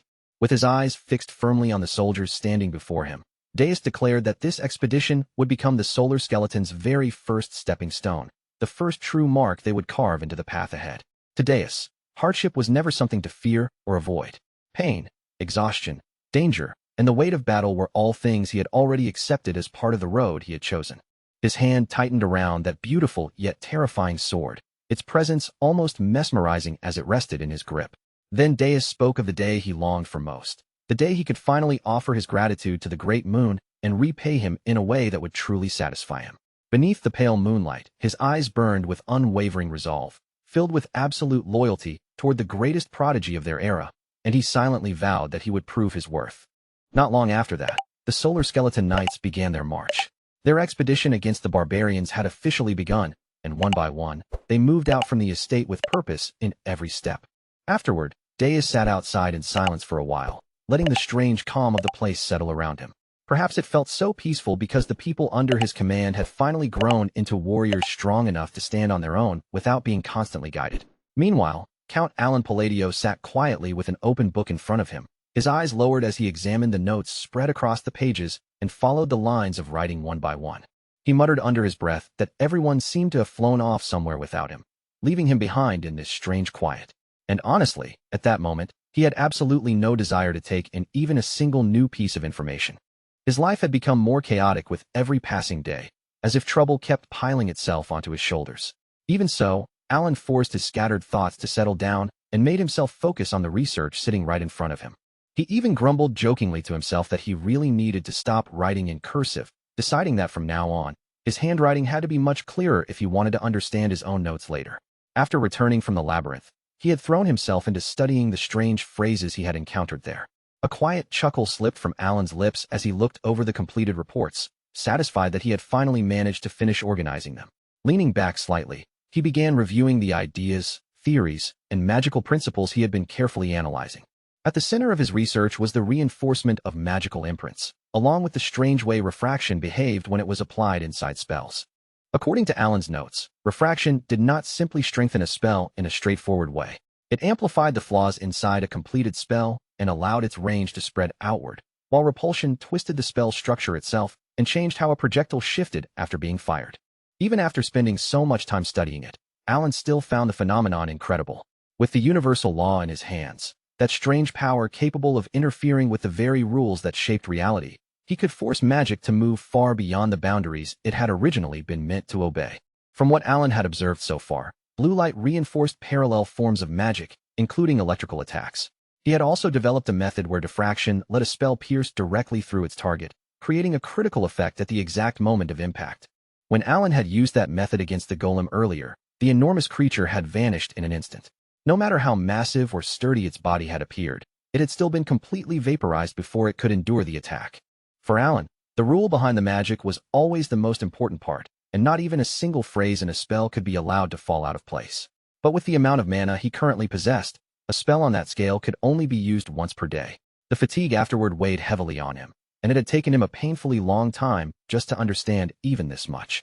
His expression turned serious as he thought about the limits of this world. The hand signs and phrases of ancient Laina had disappeared long ago, leaving no proper records behind. Since written history offered him nothing useful, Alan had no choice but to research everything on his own and rebuild the missing pieces from the ground up. And yet, despite how difficult and exhausting the process was, Alan strangely found himself enjoying the challenge. It was almost ironic, considering he had only started learning magic in the first place as a way to protect himself. He brought his fingers together and prepared to cast the spell he had spent the last 2 months refining with painstaking care. A sharp purple light began gathering in the air before him, crackling and trembling as though a violent storm had been compressed into a single glowing point. Alan spoke his conclusion aloud, explaining to himself that if he removed the focal point from the mana phrase, it would create the imbalance necessary to generate lightning. A small sphere of purple lightning took shape in front of him. Alan called it weak and limited, nothing more than a fluctuation spell. But the moment he finished the chant, a ripple of thunder spread outward from the sphere, locking the spell's structure into place, and without giving it any time to fade, he immediately began chanting again. Compression. The condensed magic cannon tightened violently, drawing in on itself as its phrases broke apart, only to reshape into a sharper and more focused form. At the final moment, Alan completed the last hand sign, triggering the purpose that had been embedded deep within the spell from the beginning. A violent thunder cannon erupted upward with explosive force, tearing through the air as it blasted straight into the open sky. A massive surge of energy flooded the area around him. The ground shook beneath his feet, while bright blue lightning spread across the field like a roaring tide of light and thunder. Alan stood frozen where he was, staring at the destruction in disbelief. More than anything else, he realized that the order of the spell phrases had been the true key. When he had tried placing breakdown first, the spell had collapsed immediately, falling apart before it could even form into anything stable. But then, from somewhere behind him, a stunned voice cut through the silence with a single word. Impossible. Alan spun around sharply, and the instant he saw who was standing there, shock stiffened his face and stopped him cold. Kalia Genonia stood there with her butler at her side, the red-haired woman known as a villain in her kingdom, the one who had murdered her father, and the person who had always wanted to turn Alan into her puppet. Her gaze was locked on the last traces of lightning still flickering in the air. Beside her, the butler's eyes widened in utter disbelief. Origin magic. If Alan was truly capable of using origin magic, then that meant he had reached the terrifying level of a 7th circle mage. Alan went rigid all over again, startled by the phrase origin circle. He had never once heard his own ability described with those words before, but even so, the meaning behind them was impossible to miss. Someone had just given a name to what he had become. Alan's expression twisted with disbelief as he looked back at the two of them and their absurdly dramatic reactions, wondering how they could possibly look so foolish at a moment like this. Their expressions pulled Alan's thoughts back to his academy days, and then to a certain professor he had known in Caliban, the nation of knights. That professor had once told him that a person could only establish an order after receiving recognition from the king. But Alan had never originally aimed to become a mage for status or glory. His reason had been simple: self-defense. He wanted enough power to protect himself and the people he cared about. Yet that professor had never taken his resolve seriously, treating Alan more like a precious pet than a student, constantly praising him, patting his head with the flat of his sword, calling him talented, insisting he belonged under his teaching, and practically begging him not to leave the country because he believed Alan was far too valuable to lose. Lady Genonia, or more accurately, Kalia Genonia, had been the one effectively ruling Genonia County for years by turning her own father into a puppet. And now, she had come all the way to Count Alan Palladio's estate for 2 major reasons. The first reason was to judge Alan's true intentions now that he had become Count Palladio. He possessed cards that could seriously damage the current Genonia County, and yet he had never played them. The relationship between Genonia County and Palladio County was not necessarily hostile, but Kalia understood that the essence of this count was strangely similar to her own, almost like that of a kindred spirit. In other words, Kalia knew very well that Alan was not the kind of person who would keep such powerful cards hidden out of shallow kindness or soft-hearted compassion. That was precisely why she had come in person, to confirm what he was truly thinking. Her second reason was to measure the strength of the organization Count Alan Palladio was rumored to command.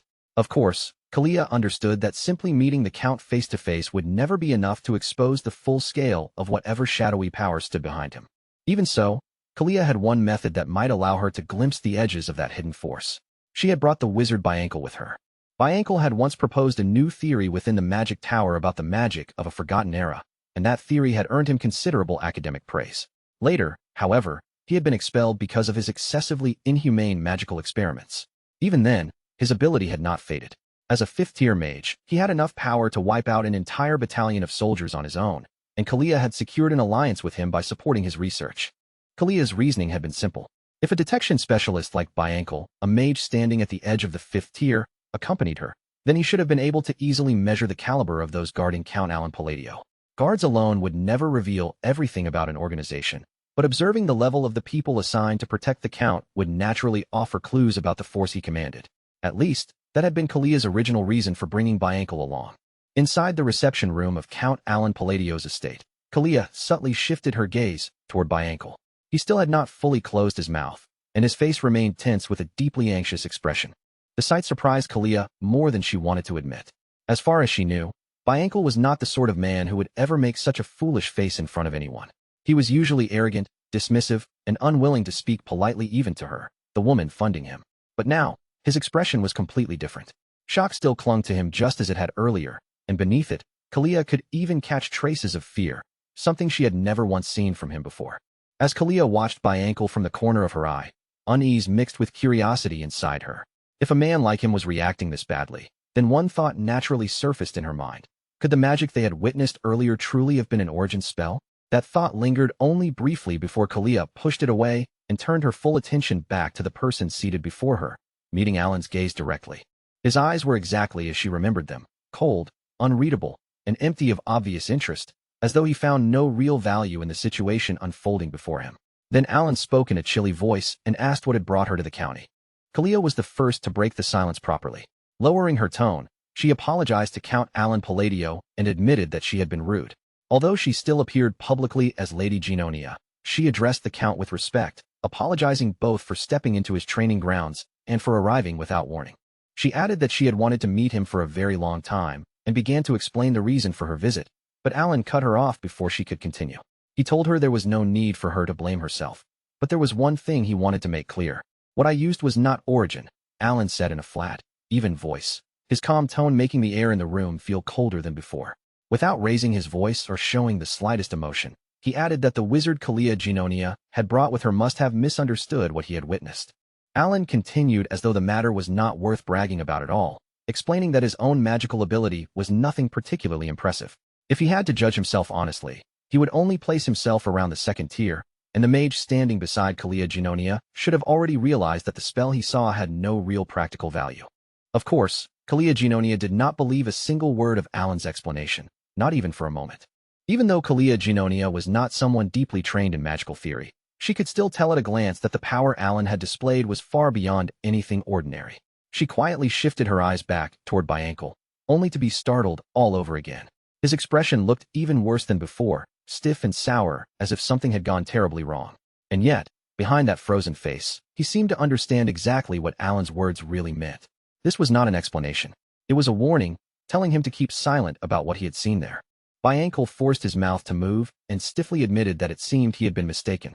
Kalia Genonia's eyes sharpened in surprise, because in all 5 years she had known him, this was the very first time she had ever heard him speak with such polite restraint instead of his usual rude and arrogant tone.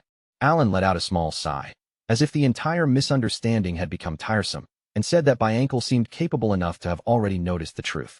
No matter how impressive that magic might have looked, it had no practical use. Then, as though the subject had been settled completely, Alan turned the conversation back around and asked why they had come to his county. Alan did not linger on the topic for even a second longer, pushing the discussion forward as if nothing important had happened at all. Kalia quickly gathered herself and replied that it was nothing special. She had simply been nearby on business, remembered him, and decided to pay a brief visit. When Alan asked if that was really the entire reason, she answered smoothly that it was. After a short pause, Alan spoke again, his expression remaining unchanged and unreadable. Unfortunately, he said, he was rather busy at the moment, so he would not be able to entertain a long conversation with her. Kalia immediately prepared to leave, rising from her seat with polished grace as she said that was perfectly fine. She had only stopped by for a short visit anyway, and all she had wanted was to pay her respects. But before Kalia could fully withdraw from the room, Alan spoke again with the same indifferent look on his face, saying that if she was hoping for conversation, visiting Duchess Althea might not be a bad idea. Then, almost as if he were mentioning something trivial, Alan added that he believed the two of them would probably get along rather well. Lady Genonia smiled with flawless courtesy and replied that if Count Alan Palladio was the one recommending it, she would certainly consider visiting Duchess Althea. But beneath that perfectly pleasant expression, her mouth had gone strangely dry. Later, after Lady Genonia's carriage slowly rolled away from the estate and disappeared into the distance, Evan stood beside Alan and asked why a woman from that infamous Western family had gone out of her way to visit him. Alan answered simply that he had no idea. Evan looked puzzled by how blunt the answer was, but this time Alan truly had nothing else to say. He could not figure out Kalia's reason for coming either, and inwardly, he found the whole visit irritating. What bothered him most was that she had witnessed his magic, and now he could only hope no ridiculous rumors would start spreading that he could use Origin. In this world, rumors were far more dangerous than they appeared on the surface. If word got out that Alan could use Origin, a spell known as something belonging only to the highest class of wizards, it might sound useful at first, but in reality, that kind of rumor would only become an enormous headache. After all, this was a dark fantasy world, and lunatics who loved challenging powerful people were not exactly rare. Alan also assumed there was absolutely no way Lady Genonia would actually go looking for Duchess Althea, just because he had casually mentioned her. Even so, Alan had not introduced her to Duchess Althea because he wanted the two women to build any meaningful relationship. It had simply been his way of sending a clear message. He had no intention of getting involved with Kalia Genonia. With that thought settled, Alan pushed the entire matter out of his mind. Meanwhile, inside the carriage as it carried them away, Kalia turned her gaze toward the silent mage seated beside her and asked whether the magic Count Alan Palladio had used had truly been Origin. Unlike his usual self, Bianca did not answer immediately. He remained seated in heavy silence, his face drawn tight and tense, as though even opening his mouth required an enormous amount of effort. Just as Kalia was about to question him again, Bianca finally spoke and said that it had not been Origin. Kalia frowned and repeated the words back to him, asking what that terrifying display could have been if it was not Origin. As she stared at him in confusion, Bianca began to tremble slightly and explained that Origin was the endpoint every wizard pursued, something like a canvas.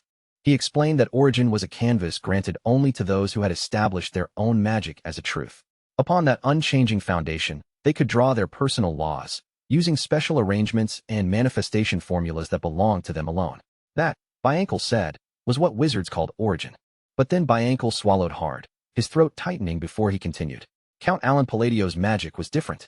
It was not like someone drawing upon a canvas. If anything, what Alan had done was closer to tearing that canvas apart with his own hands. In other words, Bianca said in a low and shaken voice, Alan had twisted a truth that should have remained completely fixed and impossible to change. He admitted that he had only witnessed the phenomenon for a brief moment, but because he had been using his observation eye at Kalia's request, he had seen it clearly enough to understand just how abnormal it was.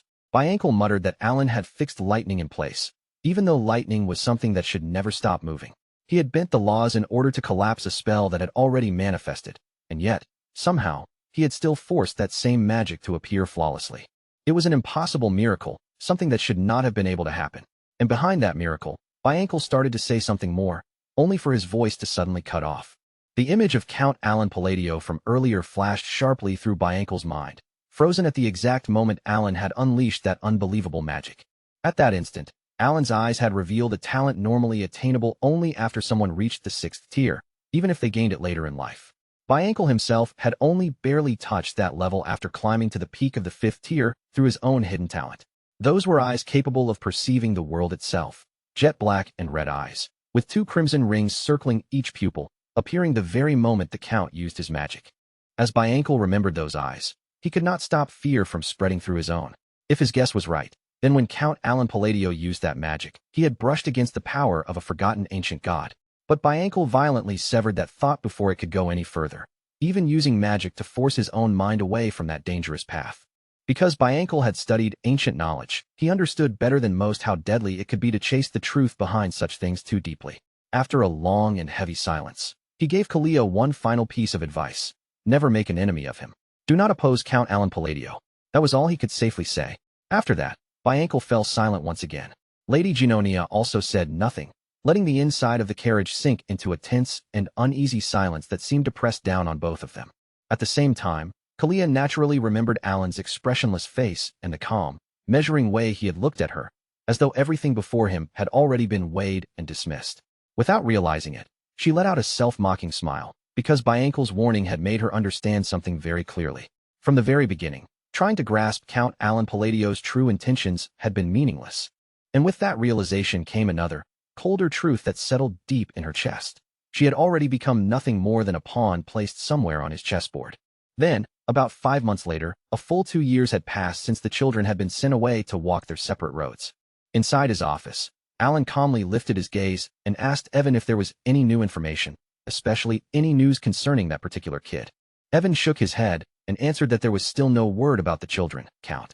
However, he did have another piece of news to report. At first, Alan only glanced up with faint interest, but the moment Evan spoke the next words, it struck him like a bolt of lightning. Evan reported that Genonia County and the Altea Duchy had formed an alliance. Alan froze on the spot and asked what the hell Evan had just said. Evan confirmed it again, explaining that the two pillars of the underworld had united. On the surface, the alliance appeared harmless, but within the underworld, it had already been confirmed as fact. Alan dragged a hand down his face in pure frustration, unable to understand how things had possibly turned out this way. After all the effort he had spent raising those little sinners, the world had answered him by creating a shadow alliance instead. At this rate, he thought bitterly, was the Astria kingdom going to collapse next? Exhaustion washed over him first, and almost immediately after that, a creeping sense of dread began to rise. No, he thought, there was no way she had done that. Kalia Genonia could not possibly have taken his words from that day seriously. But then the memory came back with painful clarity, his own cold suggestion that she should visit Duchess Altea. He had absolutely not meant for her to form an alliance with Altea. Alan slapped his forehead again, muttering that it had to be temporary. With Kalia's personality, cold, arrogant, and hostile, there was no way such a relationship could last for long. Still, he knew it would be smarter to prepare just in case. Alan picked up his pen and began writing a letter, choosing each word with unusual care. Kalia, if I came across as blunt that day, or if I sounded cold, I did not intend to insult you. He stared at the sentence for a moment, his brows drawing together in a frown. No matter how he looked at it, this did not sound like a proper excuse at all. Even so, Alan folded the letter and handed it over to Evan, telling him to take care of it. Evan nodded and said he would deliver the message to Lady Genonia through the Machinery Guild, and that he would also keep searching for the children. Alan sank back into his seat and began scanning through several reports laid out before him. His thoughts drifted toward Raiden, Solon, and even Eudia Bloodia, wondering what each of them might be doing now. Then his eyes stopped on a blood-stained letter the two had sent after reaching their destination. An unease crept into his voice as he wondered whether Solon had died. It was a grim thought, but it slipped out before Alan could stop himself. He continued reading, thinking that if they had followed his instructions and found the gift, Solon should have obtained her warrior symbol, maybe even escaped Baba Yaga by accident. Alan looked over the details describing the ability of the golden mana beast's hand glove, the treasure he had given Solon. That girl had received something truly valuable. She had not been born with the sin of pride, and she could have become a powerful warrior instead of falling into the role of a sinner. Alan sighed and muttered that the truth had been written right there in the item description all along. If he had told Solon about the hidden value of the treasure, she could have sold it, used it as funding, or built an entirely new life around it. With her talent, she should have been able to survive almost anywhere. As that thought settled in, his gaze slowly drifted toward the balcony and the wide horizon beyond it. After all, Alan murmured, this was a land where anyone with enough strength could seize the world for themselves. Outside, night settled over the desert colony, covering the land in a quiet, shimmering glow. Deep inside a hidden cave, Solon stretched both arms above her head with a tired yawn, then gave her hand a light wave as she continued walking forward. With a cheerful murmur, Solon said that at long last, the ordeal was finally over. Solon lifted the golden hand glove, the precious treasure Alan, the great moon, had given her. Her eyes sparkled as she whispered her thanks to the great moon and called the gift incredible. Holding the glove close with obvious affection, her thoughts drifted back to the pale gold, kitten-like spirit that had appeared before her earlier. Solon finally admitted it in a low, almost embarrassed voice. For the longest time, she had assumed the essence of the Golden Mane tribe was nothing more than some odd, ancient charm, the kind of forgotten keepsake wrapped in old tribal customs and passed down with too much superstition. But only now did she realize that the words she had heard as a little girl were never just a bedtime story or some childish legend.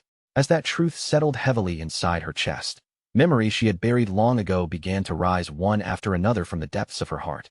She remembered her mother's soft, comforting voice, the warmth of the home they had once lived in together, and the quiet pride of a tribe the world had nearly erased from memory.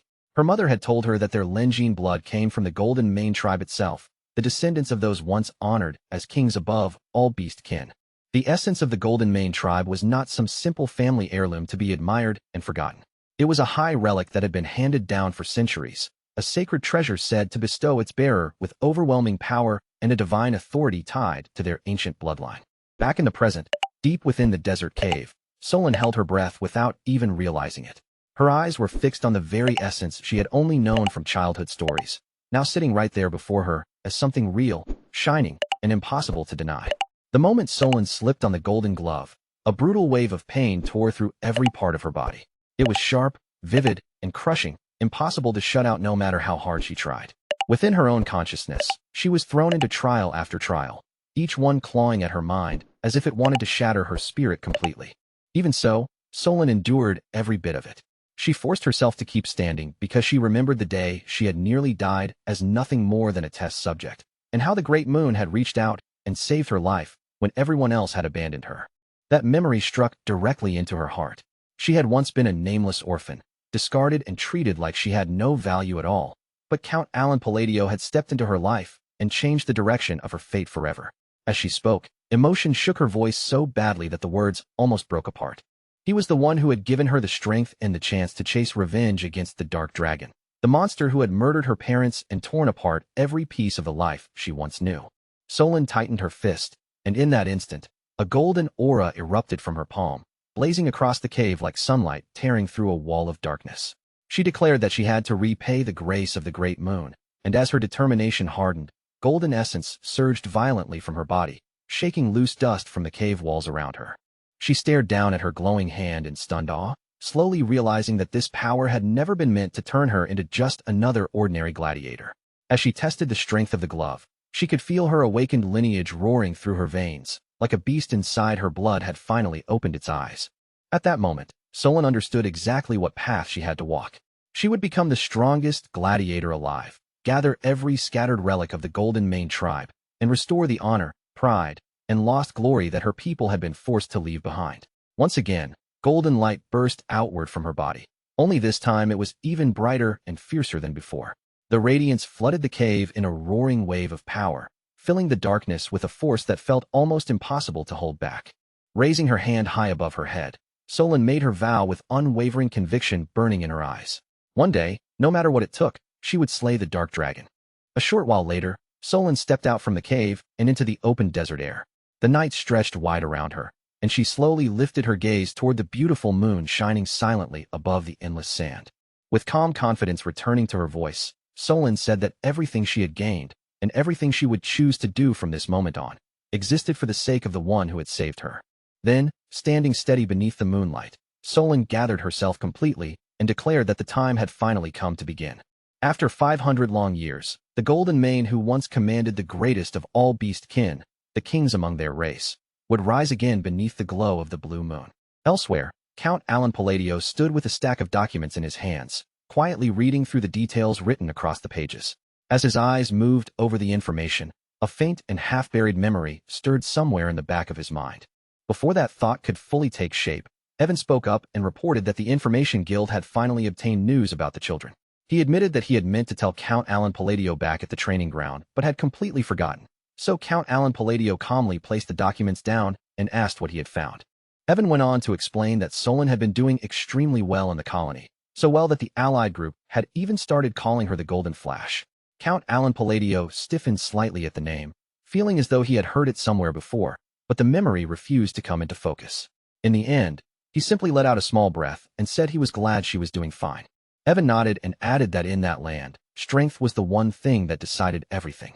Count Alan Palladio then turned the conversation toward Raiden, asking about him since he had not received any news after Raiden said he was going to learn how to work in Raxus. Evan adjusted the sword at his waist and answered that they had information on Raiden as well, though the guild was still checking whether it could be trusted. Count Alan Palladio looked at Evan in silence for a brief moment, then casually asked whether Evan was not supposed to be busy. Evan froze right where he stood, confusion spreading across his face as if his thoughts had suddenly stopped working, and he nervously asked why his lord was staring at him like that after everything he had just reported. Count Alan Palladio smiled as if the answer was obvious and told him that he needed to start preparing, because reaching the magic tower would take at least a month. Evan's eyes flew wide open in disbelief as he repeated the words, magic tower, completely stunned since he had never heard a single thing about this trip before. Count Alan Palladio brushed off Evan's shock with an easy tone, asking if he had really never mentioned it. Evan released a weary breath and said he had gotten used to sudden surprises by now, but an entire month was still far too much. When Evan pointed out that the Green Magic Tower should only take about a week to reach, Count Alan Palladio corrected him by saying they were going to the Blue Magic Tower instead. Evan blinked, then realized that meant traveling near Labyrinth City, which made the journey much longer. Evan immediately straightened his posture, forcing his surprise aside as he answered that he would begin the preparations right away. Count Alan Palladio gave a simple nod, looking satisfied now that the matter had been settled. Sometime later, Count Alan Palladio collapsed onto the sofa and sank into the cushions like an exhausted old man. Just imagining a full month trapped inside a carriage made his laziness rise up all over again. But he muttered that he had no real choice, because the item capable of supporting his small and precious mana hull was waiting there. His gaze slowly lowered, and as the room around him settled into silence, an old memory began to surface faintly in his mind. Inside his imagination, the image of a massive city gradually came into view, unfolding exactly as he remembered seeing it back when it still existed only as part of the game. Count Alan Palladio thought about how countless players had challenged the labyrinth, yet not a single one had ever reached its true end. Even he had only managed to descend as far as the 115th floor by using a cheat code. The developers had gone completely overboard, because there were still more floors stretching beneath that point, and the item he needed was hidden all the way down on the 151st floor. Because that impossible labyrinth existed, the official magic appraiser profession had become incredibly popular. Anyone who managed to earn that role could secure a stable position, a comfortable life, and a future far safer than most people could dream of. His thoughts drifted naturally toward Renee, her calm eyes, her sharp understanding, and her rare talent for handling magical stones and elixirs. Count Alan Palladio figured she would probably be taking the appraiser exam soon, and with her natural sense for magical items, he believed she should be able to pass without too much trouble. But once the room became quiet again, reality slowly crept back into his thoughts. Count Alan Palladio frowned a little, wondering whether the gift he had given Renee might have been too modest compared to what the others had received. Leaning back against the sofa, he muttered that it only suppressed equipment items, and if that turned out to be insufficient, he should probably send her some additional support. Before long, his mind shifted back once again to the place they were heading toward next. Labyrinth City, Labyrinthia, was a city ruled by no single authority, overflowing with explorers, machines, and endless opportunities to make profit. Past the crowded streets and countless shops of the southern district stood a hidden appraisal shop known as Marita, a discreet establishment whose rare and specialized services had built a strong reputation among nobles and A-rank explorers alike. Inside that shop, a man stood rooted in place, completely frozen by what he had just witnessed. From deeper within the room, a calm voice echoed out and informed him that the appraisal had been completed, causing the man to gasp in open surprise.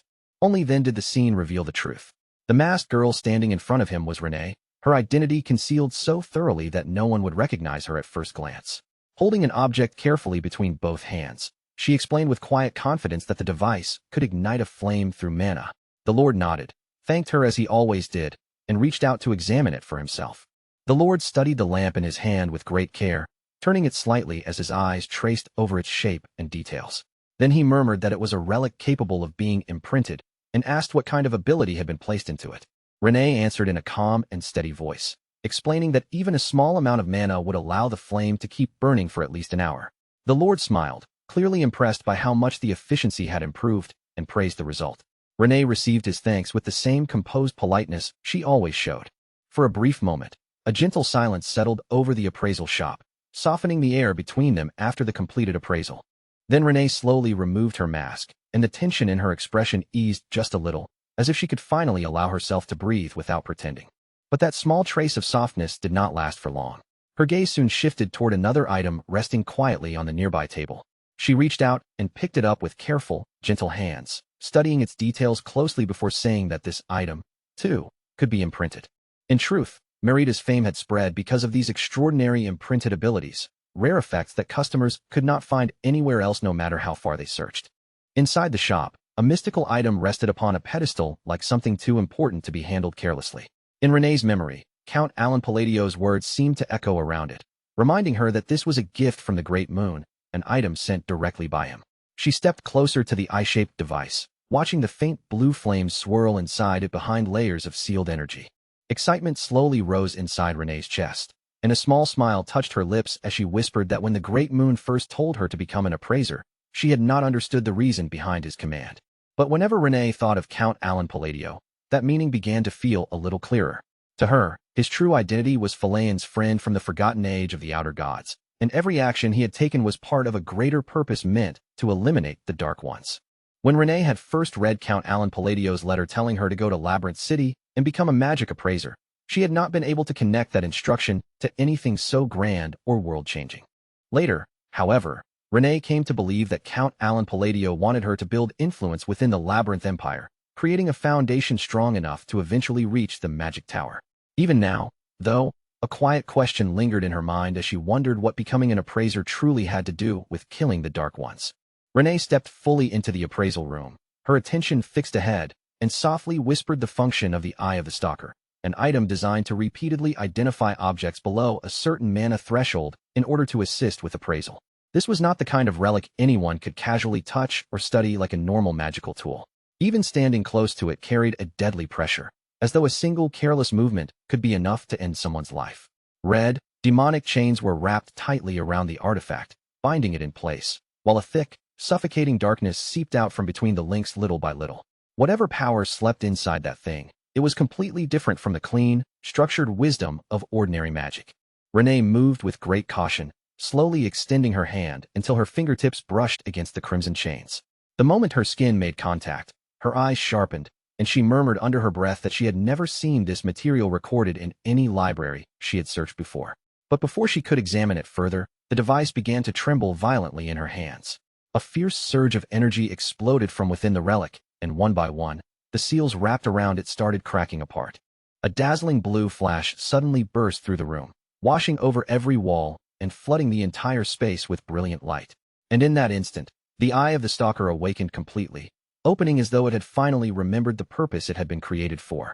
Mana began spiraling wildly around Renee, twisting through the air like a storm that had come alive on its own.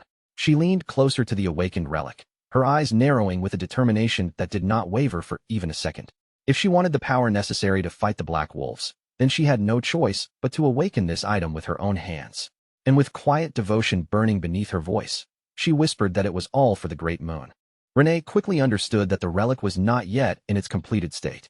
Before it could truly awaken, there were still 252 sacrifices left to offer.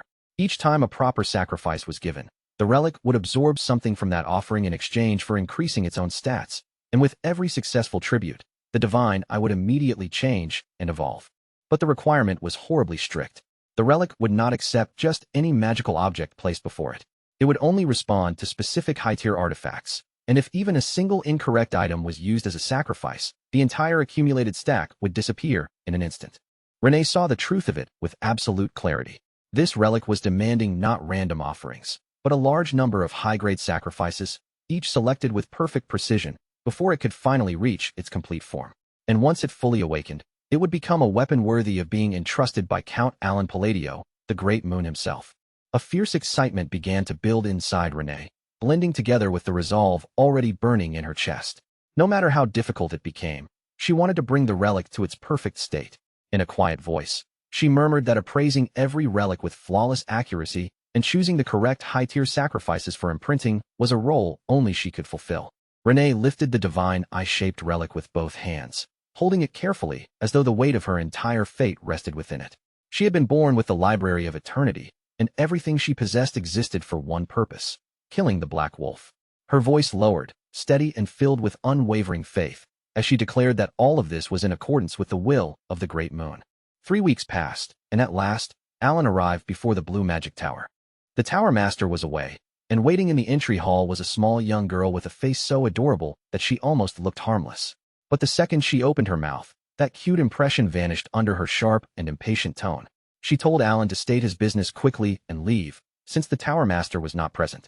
This girl was Phinia Krazin, the Vice Tower Master of the Blue Magic Tower, and despite her childlike appearance, she was already a Sixth Circle mage. Phinia looked up at Count Alan Palladio with barely any interest and waved one hand as if brushing away a nuisance. She told him she was busy, so if he had something to say, he needed to say it quickly. Alan stood there in front of the tiny mage, briefly caught off guard by her attitude. For a moment, all he could do was stare at her in disbelief, unsure whether she was simply rude, distracted by work, or somehow both at the same time. As Alan studied her face, a memory from the game suddenly rose to the surface of his mind. He knew this girl. He had seen her during the main story. At this point in time, before the main storyline had truly begun, Phinia Krazin was still only the Vice Tower Master. But in the game's future, she would become known as a once-in-a-lifetime genius, a prodigy who reached the 8th Circle at just 20 years old and eventually became the Tower Master herself. Alan straightened his posture and gave a proper introduction, identifying himself as Count Alan Palladio. Then, just as he started to explain that he had come to discuss the matter he had mentioned earlier, the girl suddenly stopped moving in the middle of sorting through the chaotic pile of documents spread out in front of her. Sheets of paper slid across the desk and scattered as Phineas started rummaging frantically through the stacked documents.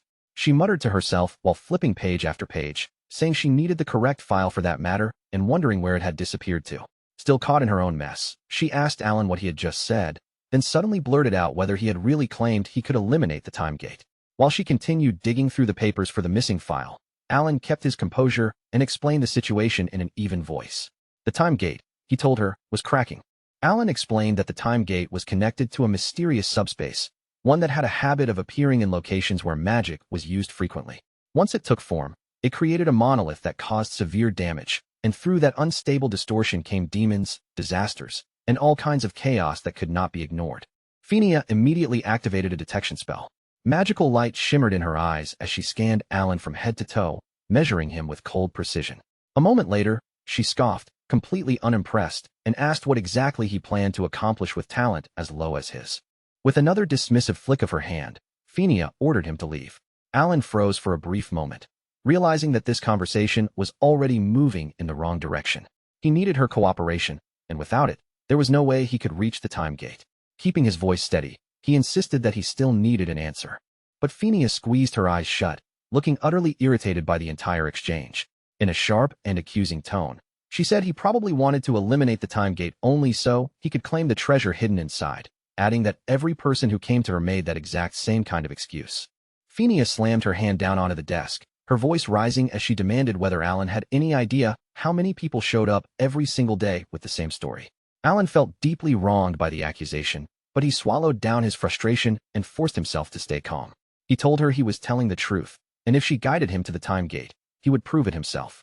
Even so, in the back of his mind, he could not understand why she refused to believe him, or why she was acting so aggressively from the start. His thoughts came to a sudden stop when he saw Phineas glaring straight back at him, suspicion still written all over her face. The Vice Tower leader clicked her tongue and spoke with cutting sharpness, saying she understood that he needed some grand achievement to change public opinion. After all, rumors were spreading that the only reason he had become a count was because he had gotten lucky after his siblings died. A violent wave of mana burst out from Phineas, chaotic and heavy, rolling through the tower like a storm pressing down on everything around it. Even then, she did not stop speaking. She told Alan that none of that gave him the right to barge into the blue magic tower and create trouble for them. She had no idea who she was provoking. She did not realize that the person standing in front of her was the Great Moon. Alan froze, genuinely stunned by the words she had just thrown at him. He swallowed and wondered if that kind of rumor was really spreading outside. Technically, it was close enough to the truth to sting, but hearing someone say it so bluntly still hurt. Despite her tiny body, messy behavior, and impatient temper, Phineas was clearly keeping track of every piece of information moving through the outside world. Alan looked at Phineas with a new layer of caution in his eyes, finally grasping just how dangerous she truly was. In his mind, he could only admit that this Vice Tower leader was honestly frightening. Evan leaned closer to Alan's ear, his expression tense and slightly pale, and whispered that he was not going to pretend otherwise. Phineas had scared him too. When he had gotten irritated earlier, she had shut him down instantly and forced him back into his place. Lowering his voice even further, Evan warned that the mana she had displayed was not even her full power. If they acted recklessly here, they would be swallowed whole by it. Alan let out a tired sigh, feeling genuinely depressed for a moment, but then something inside him began to shift. Alan squared his shoulders, stepped forward, and faced Phineas head-on. His voice turned firm and clear as he declared that if he failed to eliminate the time gate, he would hand over all of his property to the magic tower. Phineas stared at him in disbelief, half babbling as if the words were so absurd that her mind refused to process them properly. Then Alan released his own energy into the room. His voice grew colder as he added that, if she wanted, he would even swear an oath on it. For just a small amount of her time, he said, gaining his entire fortune in exchange would not be such a terrible deal. For the first time since Alan had entered the tower, Phineas actually gasped. Her eyes widened, and at last, she looked at him properly, as though she were seeing the person in front of her for the very first time. A short while later, Alan and Phineas stood inside the tower's restricted zone. Phineas pointed ahead and told him that the time gate was located inside. Then, in a sharp voice, she reminded him that according to their promise, every bit of his wealth would belong to her the moment he failed. Alan walked forward without the slightest hesitation and told her that would not happen. All she needed to do was watch what he did inside. Phineas studied Count Alan Palladio with narrowed, piercing eyes, watching him as if she intended to peel away every layer of his identity. She said the timing was perfect. She had already been wondering whether he was truly the hidden mastermind of his country, or simply an incompetent man who had stumbled into luck. Now Phineas sincerely wanted to see what Alan had come here to do, and what kind of trouble he planned to stir up inside the tower. If he failed, every last piece of his wealth would become hers. A low, wicked chuckle slipped from her lips as she silently concluded that, after listening to him for a while, he seemed far closer to the latter. Her gaze moved over Alan from head to toe, dissecting him with cold and merciless precision. She noted that the strange, almost inhuman atmosphere surrounding him did not match his actual magical ability at all. His mana hole was small, his sensing ability was only slightly above average, and he was barely standing at the edge of the second circle. With open contempt in her voice, she asked what he expected to accomplish with magic that pathetic, calling him completely useless. A box was brought before them, and inside it rested the distorted fragment of the time gate. The truth behind the situation was actually quite simple. There was hardly any need to close it at all. In about 3 months, the gate would collapse naturally on its own after spitting out the remaining relics. The research team had already reached that conclusion. Alan spoke in a calm, unwavering voice, saying that not a single mage capable of closing the time gate would appear. Phineas scoffed at his confidence. She reminded him that the time gate inside the blue magic tower had already been causing chaos for more than 2 years, her tone filled with open dismissal. If he could not do anything about it, then he was free to walk out of the room. Alan did not even bother answering her provocation and simply ignored her completely. Phineas' expression twisted with irritation as she watched Alan begin to move. A disbelieving laugh slipped out through her clenched teeth. She demanded to know whether he seriously intended to use his own hand as the minimum state of a staff, pointing out that even ancient magical tomes treated such a primitive method as something closer to a fairy tale than an actual technique. Phineas tried to stop him, her voice rising sharply as she shouted for the stupid brat to stop enchanting immediately. Enchantment was an ancient form of magic, far beyond what someone like him should have been capable of handling. She ordered him again to leave the room before he caused a disaster. But Alan did not react at all, continuing his quiet chant as though her voice had faded out of existence. Then the chamber itself began to change. A strange ripple moved through the air, subtle at first, but quickly growing too unnatural to ignore. Darkness started creeping inward from the edges of the room, devouring the light little by little, and the temperature plunged so violently that the cold seemed to stab straight into the bones. Phineas' breath caught in her throat. She stared around the room as it sank deeper into darkness and asked what this was, her voice trembling despite her attempt to control it. A chilling fear swept over her entire body as everything dimmed around her. Then she froze completely, and only at that moment did she realize she could not move. Everything had stopped. Time itself had been paused. Desperate to understand what was happening, Phineas activated the divine eye, trying to see exactly what Alan was doing in front of her. But the instant her vision shifted and the truth entered her sight, her expression collapsed completely. The particles in the air cracked and split apart, as if reality itself were shattering right before her eyes. Beyond those fractured pieces, an enormous red eye appeared. It was the eye of a demon, ancient, violent, and so maddening that reason itself seemed to bend beneath it. Phineas trembled as she stared into it, barely able to process the insanity unfolding before her. Then Alan's body erupted with a deep crimson aura. The monstrous eye snapped open fully, and its gaze locked directly onto Phineas.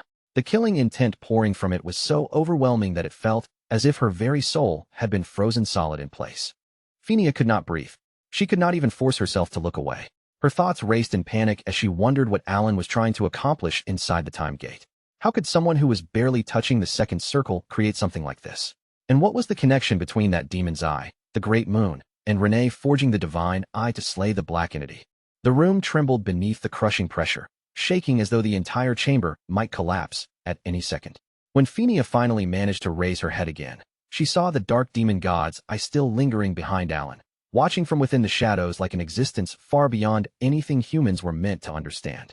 Phineas' ability came to a complete stop, smothered by the unbearable pressure radiating from that eye. She remained frozen where she stood, unable to resist, unable to think clearly, and unable to move even a single step. Then, from somewhere behind Alan, a chilling voice echoed through the frozen space, carrying the weight of an absolute command. Stop your thoughts. Cut them off. Phineas, the Vice Tower Mage Master, turned deathly pale. Sweat rolled down her face as her lips trembled, and she stuttered while forcing the words out. She understood. She understood exactly what was being demanded of her. At once, the demon god's eyes closed. The frozen world slowly began to loosen around them, and time, which had seemed completely stopped, finally started moving forward again. The room sank into a silence so deep and suffocating that even breathing felt difficult. And in that moment, the red demon moved to close the gate of time. When Count Alan Palladio finally turned his head and looked back over his shoulder, his expression remained almost unsettlingly calm. In a perfectly even voice, he said that the gate was closed at last, as if he had only finished some ordinary task. There was no pride in his eyes, no excitement in his tone, and not even the smallest sign that he had just accomplished something impossible. Behind him, the dreadful presence of the ancient demon god slowly dissolved into the air, while Phinia remained frozen where she stood, still unable to fully understand what she had just seen. Alan let out a quiet breath, almost like the whole situation had gone more smoothly than he expected. From his perspective, it had actually been surprisingly simple. Once he had gathered the right special items and used the correct method, the outcome naturally followed. Then he revealed the relic in his possession and said, with the same calm attitude, that he would be taking the item Sharon had crafted. Inside his mind, Alan thought that he still needed to use this method a few more times, so he had added a convincing spell to make the entire scene easier for others to accept. He wondered whether Phinia had actually believed the explanation. But instead of relaxing, the young mage trembled even more fiercely, her small body still trapped in the fear that had swallowed her only moments ago. Phinia lowered her voice until it was barely more than a shaky whisper. With her face still pale and her words almost breaking apart, she promised that she would not tell anyone about what had happened. Alan frowned faintly as he looked at her frightened face. He could not understand why she was staring at him with that kind of expression, and for a brief moment, he even wondered whether the buff he had used had somehow failed without him noticing. With a small sigh, Alan told her that he appreciated her concern, but that there was really no need for it. However, the instant he took even one step toward her, Phinia flinched like she had been struck by invisible pressure and stumbled backward, almost losing her balance as if Alan had become something terrifying in her eyes. Her voice shook as she hurriedly added that she would stay silent no matter what happened. She swore that she would not say a single word, repeating again and again that she could keep a secret. Honestly, seriously, and without fail. Alan could only stand there and stare at her in complete confusion. The sudden change in her behavior made no sense to him at all, and in silence, he wondered why she had started acting this way out of nowhere. Outside, the heavy tension around the restricted area finally began to ease. Alan walked toward Evan with his usual calm expression, as if nothing strange had happened, and simply told him that it was time for them to return. But just as Alan was about to leave the place completely, Phineas suddenly called out from behind him, asking him to wait for one more moment. She stepped forward and held out a small vial toward him with both hands, explaining in a careful voice that it was a mana recovery potion she had personally made herself. Alan accepted the vial from her and quietly examined the liquid inside, surprise flickering through him. This was not some ordinary recovery medicine. It was a potion partly crafted by Phinia herself, and more than that, it was a top-grade potion worthy of being used during a serious raid. Phinia hesitated as she watched his reaction closely, then carefully asked whether he truly liked it. Alan was genuinely surprised. In his mind, he remembered that just 2 bottles of this potion cost as much as several lower-ranked treasures, and when he had once checked the price, he had nearly fainted on the spot. His gaze drifted toward the Tower Master's safe, and he wondered if she was really that grateful just because he had closed the gate of time. But Phinia was still trembling as she answered him. She said this was what the Count had requested, and that she would absolutely keep silent. Then, with a seriousness that almost felt desperate, she added that if he wanted certainty and loyalty, she could even swear a mana oath. Alan blinked, completely caught off guard by what she had just said. A mana oath over something like this? What was she even talking about? Then he paused, finally realizing that she had clearly misunderstood something. But before he could open his mouth and explain, the air above them suddenly began to rumble. Magical chains formed in the space overhead, glowing with the force of a binding spell, as Phinia lifted her staff toward the sky. She began chanting right away, using her own mana to swear the oath for the promise she believed she had made. Then she glanced proudly in Alan's direction, as though she were proving her sincerity, and declared that she always kept her word perfectly. Alan felt a tight pressure build in his chest as he realized she had no intention of slowing down, and even worse, there was no longer any way for him to stop her. In the end, the Blue Magic Tower officially acquired the relic. Alan quietly reviewed everything he had gained from the visit, 5 bottles of potion and a mana oath. As far as he was concerned, that was more than enough.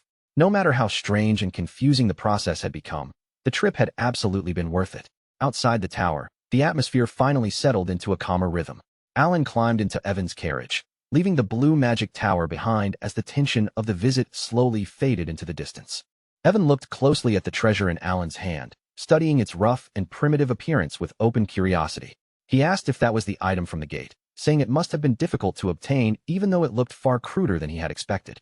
Then he wondered aloud whether its performance could really match the reputation surrounding it. Alan fastened the treasure securely around his wrist and answered in a calm, certain voice that, one way or another, this was an item he absolutely needed. He focused his attention on the bracelet wrapped around his wrist, the seal of the Unholy One. As he looked down at it, a quiet wave of relief passed through him, because he was glad he had managed to secure it safely. The chain embedded in the bracelet began drawing in mana from the surrounding air, and the stone set into it released a faint, steady glow. Alan murmured that it was working. The storage capacity was not especially large, but for someone like him, it was still more than enough. His own mana quickly drained away, and he leaned back with a soft, exhausted sigh. With a bitter little reminder to himself, he admitted that his body contained less mana than a support tool. Still, Alan reminded himself that his goal had never been to become a frontline fighter who charged into danger with brute strength. What he truly needed was magical research, along with a reliable way to protect himself when things turned dangerous. And for that purpose alone, this bracelet was enough. From the side, Evan tilted his head slightly and looked at Alan with confusion, unable to understand why his lord had suddenly become so drained and worn out. Alan let out another slow breath, then quietly muttered to himself as he wondered what exactly Fenia had misunderstood back there. His thoughts drifted back to the Blue Magic Tower's Vice Tower Master. The way she had suddenly become so polite felt far too unnatural, especially when she had been so sharp, dismissive, and openly hostile at the beginning. When Alan had left, Fenia had even told him that she knew he was exactly like a second circle wizard, and that single comment had left him stunned. At the time, Alan had assumed she was mocking him.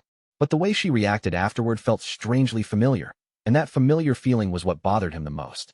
Kalia Ginonia had acted almost the exact same way last time, completely shaken after encountering his butler. Even now, that memory left Alan with an uneasy sensation he could not fully shake from his mind. He tried to calm himself down by telling himself that it did not really matter. As long as he never had to meet any of them again, that would be good enough. Elsewhere, the focus shifted away from Alan and toward the residence of the Altia family. Inside the Duke's mansion, Loria Altia sat quietly with a cup of tea in her hand, her posture graceful, composed, and perfectly elegant. With a warm but carefully measured smile, Loria said that it had been quite a while, and politely expressed her hope that the young lady would enjoy her stay. Kalia Ginonia narrowed her eyes slightly before returning Loria Altia's greeting with a sharp smile of her own. She answered that, of course, Loria had not changed either. Loria, still calm and unreadable, replied that she was simply glad to see her. Between the two women, there was no need to waste time discussing rank, class, or authority. They both understood the situation perfectly well. Kalia Ginonia had come here to secure Loria Altia's alliance, and as she considered that, she could not help but recognize once again how remarkable Count Alan Palladio's foresight truly was. She remembered the moment she had first received his instruction to visit Loria. Only after Kalia followed the Count's advice did the real meaning behind his intention slowly begin to reveal itself. When Kalia arrived at Loria Altia's residence, both she and Loria reached the same realization at almost the same time. Neither of them could truly compare to Count Alan Palladio. The alliance between them existed because he had already set everything in motion. And yet, even with that truth hanging silently between them, the two women were becoming increasingly comfortable working side by side. In the conflict surrounding the Great Moon, most ordinary disputes felt almost meaningless when placed beside the overwhelming influence of that one person. In the present, Loria was the first to speak, asking why Kalia had come today when the conference was not scheduled until next month. Kalia replied that Count Alan Palladio had sent her a letter on the very day she arrived, giving her a reason to visit early. Loria looked puzzled, clearly wondering what that reason could possibly be, and Kalia handed the letter over to her. Loria skimmed through the letter in silence, her eyes moving steadily across each line as a faint frown slowly formed on her face. The letter mentioned that certain nobles had complained to him about the matter, and it also referred to Kalia's visit that day as though it were connected to a command. From there, the topic naturally shifted toward a conversation involving several noble families. Loria muttered under her breath that many nobles truly did not suit her. Kalia said there had to be some kind of misunderstanding. Then she nodded slowly, admitting that the letter did not feel like an ordinary apology at all. There was something different hidden between its lines, something that made the wording feel far more deliberate. Loria leaned sharply back in her seat, her expression hardening as she said there had to be a scheme concealed inside the letter. Kalia smiled and agreed. That was exactly why they needed to discuss it carefully. Baron Kania belonged to the noble faction. Marquis Mardanio was a key figure in the royal faction.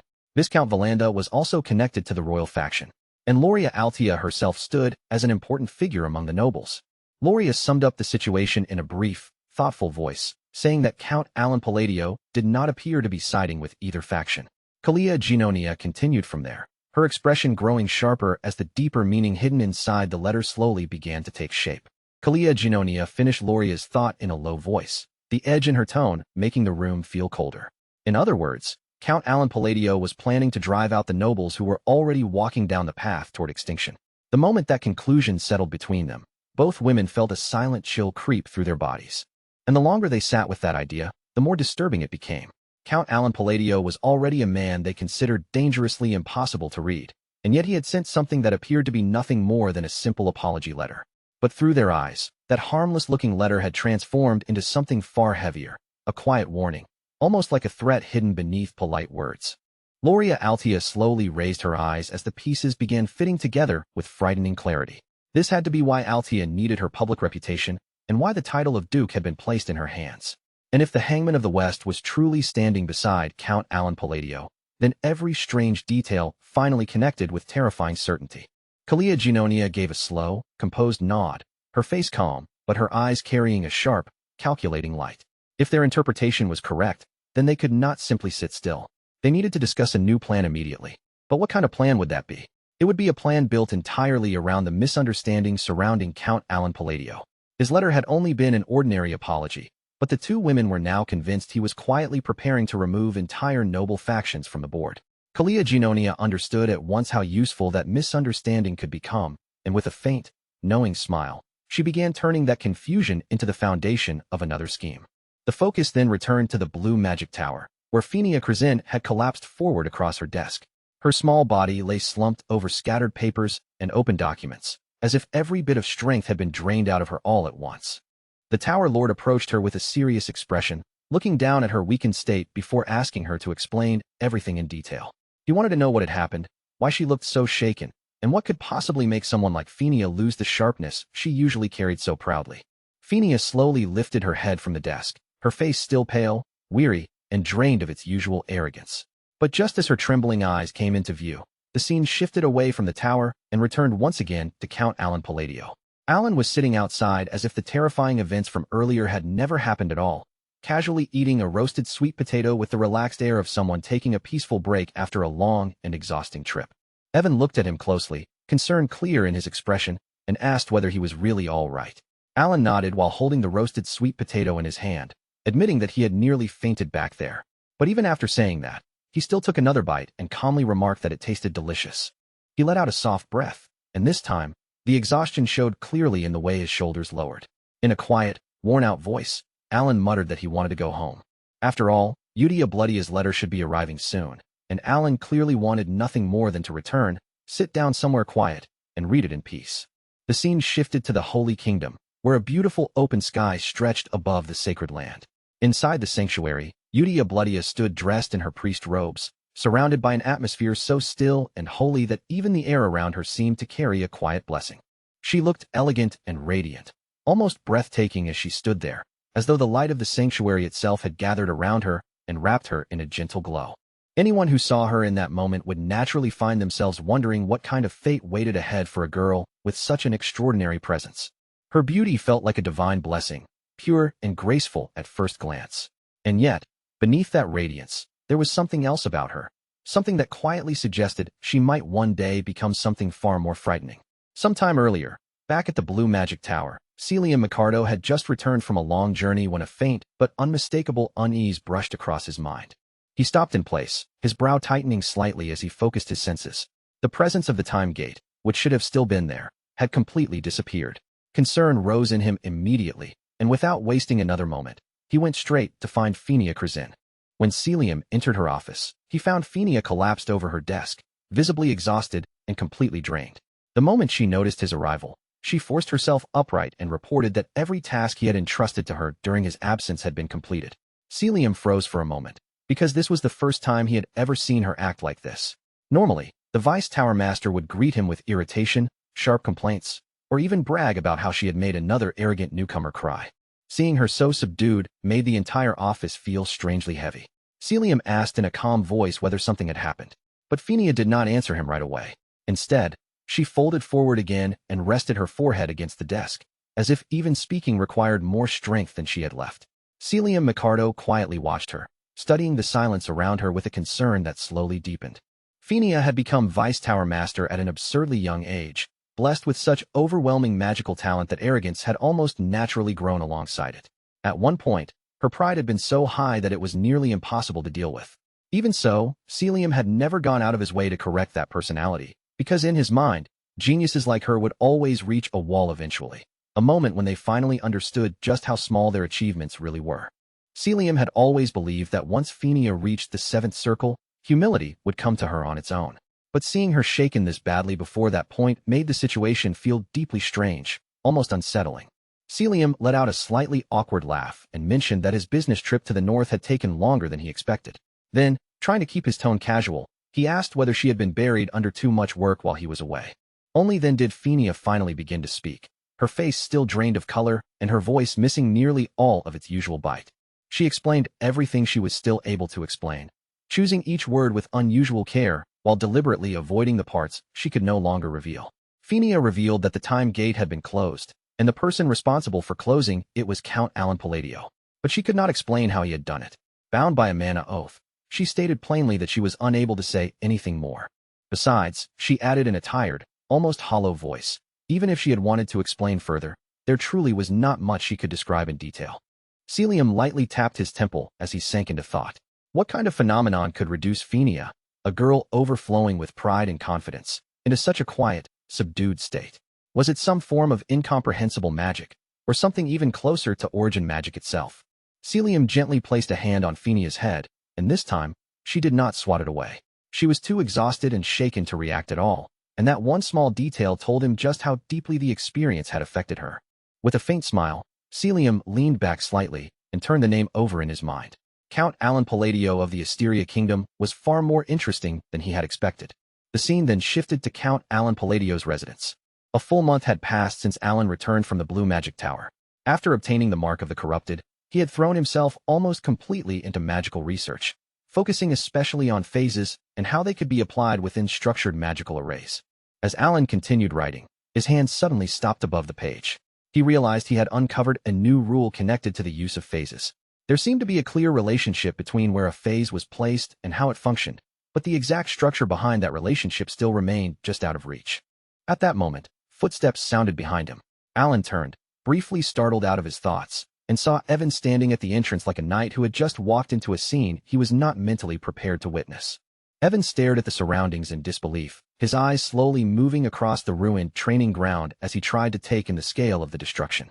The ground had been split apart by cracks, the earth was scorched black in wide patches, and a massive crater had been carved into the area by Alan's repeated experiments. Evan muttered in genuine awe that Count Alan Palladio's magic seemed to become stronger every single time he saw it. Alan let out a quiet sigh, glanced toward the destruction scattered around them, and asked in a casual tone whether it really looked that way. Evan nodded without hesitation and said it no longer felt like second circle magic at all. Compared to only a few months earlier, Alan's spells now seemed to operate on an entirely different level. Alan looked toward the crater in front of him and remarked that an ordinary gravity spell should never be capable of causing this kind of damage. Even if a second circle gravity mage pushed their output to the maximum, they still should not be able to crush something to death this thoroughly. Deep down, Alan knew Evan was not wrong. He really was getting stronger, and it did not feel like some simple illusion. Yet the only improvement he had consciously achieved was greater stability, not a sudden leap in destructive power. That contradiction made the entire situation feel completely illogical. Out loud, Alan told Evan that there was no clear reason for his magic's firepower to increase so suddenly. Perhaps, he suggested, his physical condition had simply improved recently. Evan accepted the explanation on the surface, though the look on his face made it obvious he was not fully convinced. Then he changed the subject and informed Alan that Udia Bloodia's letter had arrived. Alan thanked him and said he would return to his room so he could read the letter at leisure. When Evan asked whether Alan intended to continue practicing magic, Alan answered that he had already reached his daily limit. 3 full uses. As Evan left, Alan's thoughts began drifting once again. If there really was a reason his magic had grown stronger, he wondered whether it might be some kind of reward connected to a curse. In certain Eastern rituals, a curse could function almost like a sacrifice. The caster might lose something precious, health, lifespan, fate, or something equally important, and receive compensation in return. But Alan quickly pushed the idea aside. There was no one from the east anywhere near him. As Alan walked with Evan behind him, another strange possibility crossed his mind. Could he somehow be receiving faith from somewhere? He scoffed inwardly at the thought almost immediately. He was only the count of a small, insignificant kingdom, one that the underworld had ignored until now. That idea made even less sense than the curse theory. In the end, Alan shook his head and decided to let the question go for now. Some mysteries did not reveal their answers so easily, and for the moment, it was enough to keep moving forward. Whatever the cause was, the power had not harmed him, so he chose to stop overthinking it. Sometimes, all a person could do was keep living and see where the road eventually led. The scene then shifted to the holy kingdom of Rosario, within its capital city of Rianal. Built from pure white stone, Rianal stood as a sacred city where people worshipped the goddess of the moon and peace. The air itself felt solemn and tranquil, as though generations of faith had seeped into every quiet street, every polished wall, and every breath taken beneath its sky. In the Eastern Prayer Hall, Yudia Bloodia stood completely alone beneath the gaze of the towering goddess statue. Her hands were folded neatly in front of her chest, her eyes lowered in silent prayer, while pale moonlight spilled through the high windows overhead and draped her figure in a soft silver glow. The entire hall felt hushed and sacred, until the quiet was gently broken by the distant sound of footsteps echoing across the stone floor. A holy knight entered with slow, careful steps, making sure each movement carried the proper respect. He stopped a short distance behind Yudia, lowered his head in reverence, and addressed her politely as Sister Yudia. Yudia turned around at an unhurried pace, letting her calm eyes rest on the knight before her. Her face carried a gentle warmth, but the quiet dignity surrounding her made the air itself seem to settle. Bathed in the moonlight, graceful and almost unreal in her beauty, she smiled softly and asked if Sir Locke had been doing well. For the briefest instant, Locke felt his shoulders tighten. Yudia did not wear the sash of holy grace, and officially, she held no position that should stand on equal footing with a paladin. But the moment he faced her, Locke understood it in his bones. This woman stood on a plane far beyond him. Locke did not allow even a flicker of hesitation to remain on his face. He immediately bent forward in a deep bow, and it was not the empty formality of a knight following etiquette. It was a gesture filled with genuine respect, offered honestly from the deepest part of his heart. Still keeping his head respectfully lowered, Locke reported that their most recent mission had been completed successfully. Thanks to Yudia's guidance, they had been able to reach a remote village in the eastern region in time, rescuing 8 children and 25 villagers who might have otherwise disappeared into tragedy. Yudia did not let the praise rest on her for even a moment. In that same composed, gentle voice, she quietly refused it, telling Locke that the achievement was not hers to claim and that the honor rightfully belonged to him. After all, Locke had been the one who went to that place in person. He had faced the danger with his own body, stepped into the crisis with his own hands, and brought those people back alive. But Locke shook his head immediately, his expression growing even more sincere. To him, that was not the full truth. He told Yudia that she was the one who had taught him, the one who had guided him when he was blind, ignorant, and lost without a path. Because of that, his gratitude toward her would never disappear. As those words left his mouth, Locke's thoughts drifted back to the long, painful life he had once been trapped in. For almost 20 years, despair had pressed down on him like a weight he could not escape, because no matter how desperately he reached out, he could not feel even the smallest spark of divine power. He had prayed with everything inside him, again and again, begging for even the faintest answer. But nothing ever came. Then, just when he was standing at the very edge of giving up on himself completely, someone appeared before him and asked whether there was anything he desired from the bottom of his heart. That person had been Yudia, with her calm, unreadable expression and crimson eyes that seemed to look straight through his suffering. She had spoken to him quietly and told him to place his faith in the moon. At that time, Locke had been exhausted, confused, and desperate enough to grasp at even the thinnest thread of hope. Even so, her words made no sense to him, and he had asked her what the moon was truly supposed to represent. Yudia had not answered with a complicated explanation or a long sermon. She had simply looked at him with steady certainty and told him that once he tried it for himself, he would come to understand. And so Locke clung to that fragile possibility. Following Yudia's instruction, he prayed to the moon for several days, pouring into those prayers every bit of longing, frustration, and desperation that had built up inside him over the years. Then, in a way that defied all reason, a miracle finally took place. Divine power awakened within him, warm, clear, and undeniable, and for the first time in his entire life, Locke could wield the same sacred strength that others had always seemed to use so naturally. The happiness that rushed over him was almost overwhelming, so intense that he could barely contain it. But that joy was quickly followed by a frightening question that cut straight through his heart. Had he committed heresy by turning his prayers toward the moon instead of offering them directly to goddess Kiriana? And yet, the sacred artifacts bestowed in the goddess's name did not reject him. When Locke held them in his hands, they responded to his power just as they should, as though there had never been anything false or impure about his faith. Those artifacts shone brilliantly in his grasp, casting radiant light into the space around him. To Locke, that glow became proof more powerful than any spoken explanation. The divine power he had received was real. Still, the question continued to linger inside him. One day, when he could no longer keep it buried, Locke asked Eudia why she had pointed him toward the moon instead of simply guiding him to pray directly to the goddess herself. Eudia had smiled gently, almost as if she had known that question would come sooner or later. She explained that faith was an invisible belief, and because it could not be seen or touched, it often took a long time to truly take root in a human heart. She told him that for someone whose heart was wavering, it was easier to gather strength from something clearly visible before their eyes. The moon, she said, would always be there above him, quietly watching over every step of his path. As Eudia spoke, she stood beside a wide window where the night sky opened beyond the glass. She raised one hand and gently placed it against the moonlit pane, her fingers outlined in a delicate silver glow. In that instant, the meaning finally settled into Locke's heart. The goddess and the moon were not separated in the way he had once feared. To him, they were connected as one and the same.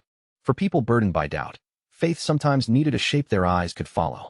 They needed something visible to look up at, something constant in the sky that reminded them they had not been abandoned. Overwhelmed by that realization, Locke had bowed deeply before Eudia.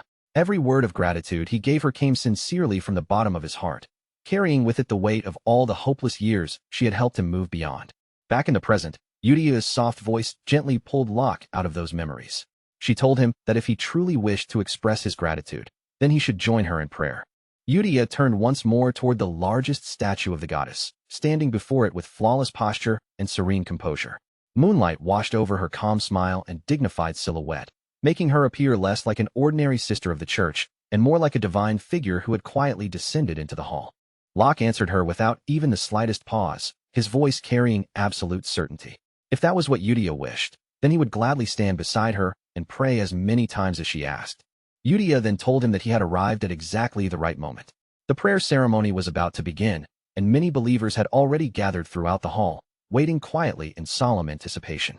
When the enormous doors of the prayer hall opened, the full size of the gathering was revealed. Worshippers filled the sacred space from one end to the other, their heads bowed in deep reverence, while a solemn, breathless atmosphere settled heavily over everyone present. Eudia walked forward with steady, measured steps, making her way toward the raised platform at the front of the hall. Locke moved to his own place below, joining the gathered faithful as they all waited for the prayer to begin. After reaching the platform, Eudia stepped calmly into position and activated the ceremonial instrument set before her. The moment it came to life, a quiet wave of anticipation seemed to pass through the entire hall. Then Eudia raised one hand toward the assembled believers. Her voice spread through the prayer hall with such calm serenity that every gaze naturally lifted toward her. With composed conviction, Eudia announced to everyone gathered there that the prayer to the great moon would now begin. At that moment, she was not merely a lone woman standing on a platform. She was Eudia Bloodia, a sister of the Holy Kingdom of Rosario, guiding the hearts and faith of all who had gathered beneath the moon's quiet light. The scene then shifted to Count Alan Palladio's office, where a heavy silence hung over the room. Alan sat behind his desk, holding a letter carefully in both hands. The paper already softened from being unfolded and read more than once. It was a letter from Eudia. As Alan read through the letter again, he arrived at the same conclusion he had reached before. There was nothing strange written in it, only simple fragments of Eudia's daily life. When he finally reached the end, he released a slow, quiet sigh. Nothing special had happened, and strangely enough, that was the greatest reassurance he could receive. It meant she was living well. Alan lowered his head until his forehead came to rest against the surface of the desk, the letter still hanging loosely in his hand. To him, those ordinary words were proof that the children were safe, that they were living normal lives just as he had hoped when he first tried to turn them away from catastrophe. Even with that relief, however, a thin thread of loneliness slipped quietly into his chest. Out of the 5 children he had raised and guided away from becoming embodiments of sin, only Eudia still sent him letters. The others remained silent, and when Alan tried to see things from their perspective, he could understand why. In their eyes, Alan was probably little more than someone from the distant past, a man they had barely known, someone who entered their lives for a short time, interfered with their fate, and then disappeared. Alan tried to tell himself that this was completely fine. He had never done any of it because he wanted to be remembered, thanked, or cherished. His purpose had already been fulfilled the moment those children began walking paths that would not lead to the destruction of the world. He had no reason to feel wounded over anything beyond that.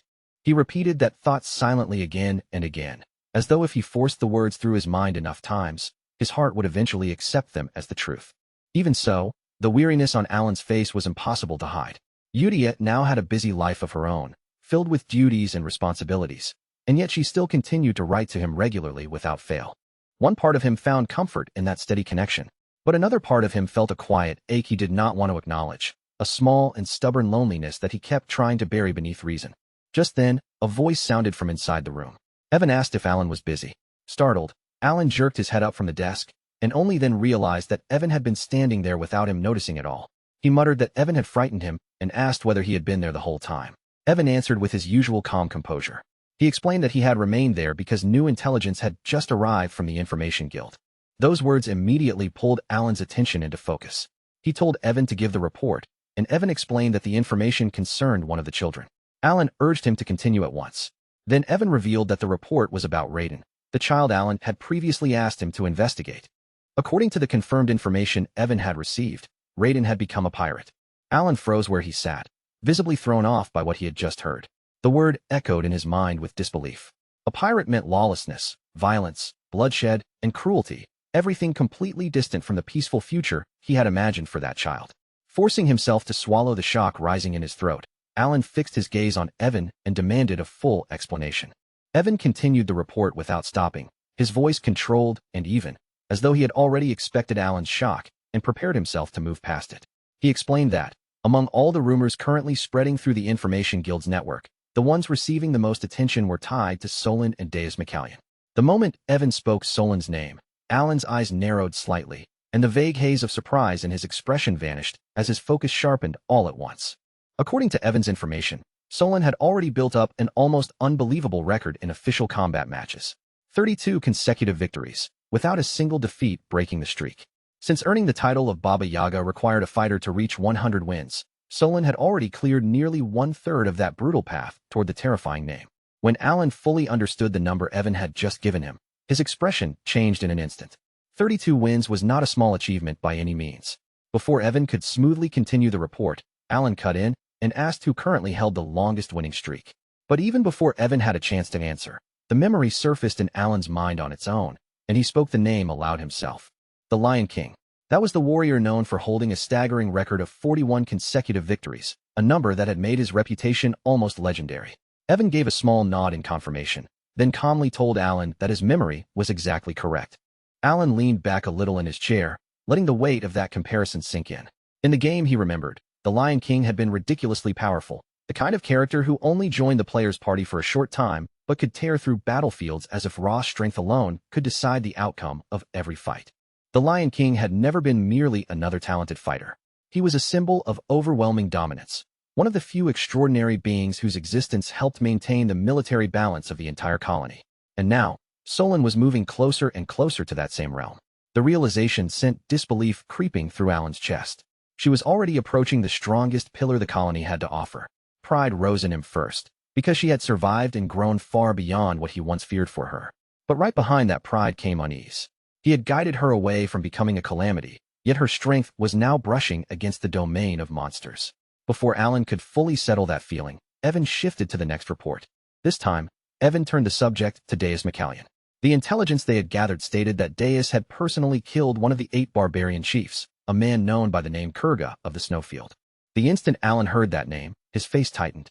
It was only a small change, barely more than a flicker across his expression, but it was sharp enough to reveal that Kurga's name had struck something familiar deep in his memory.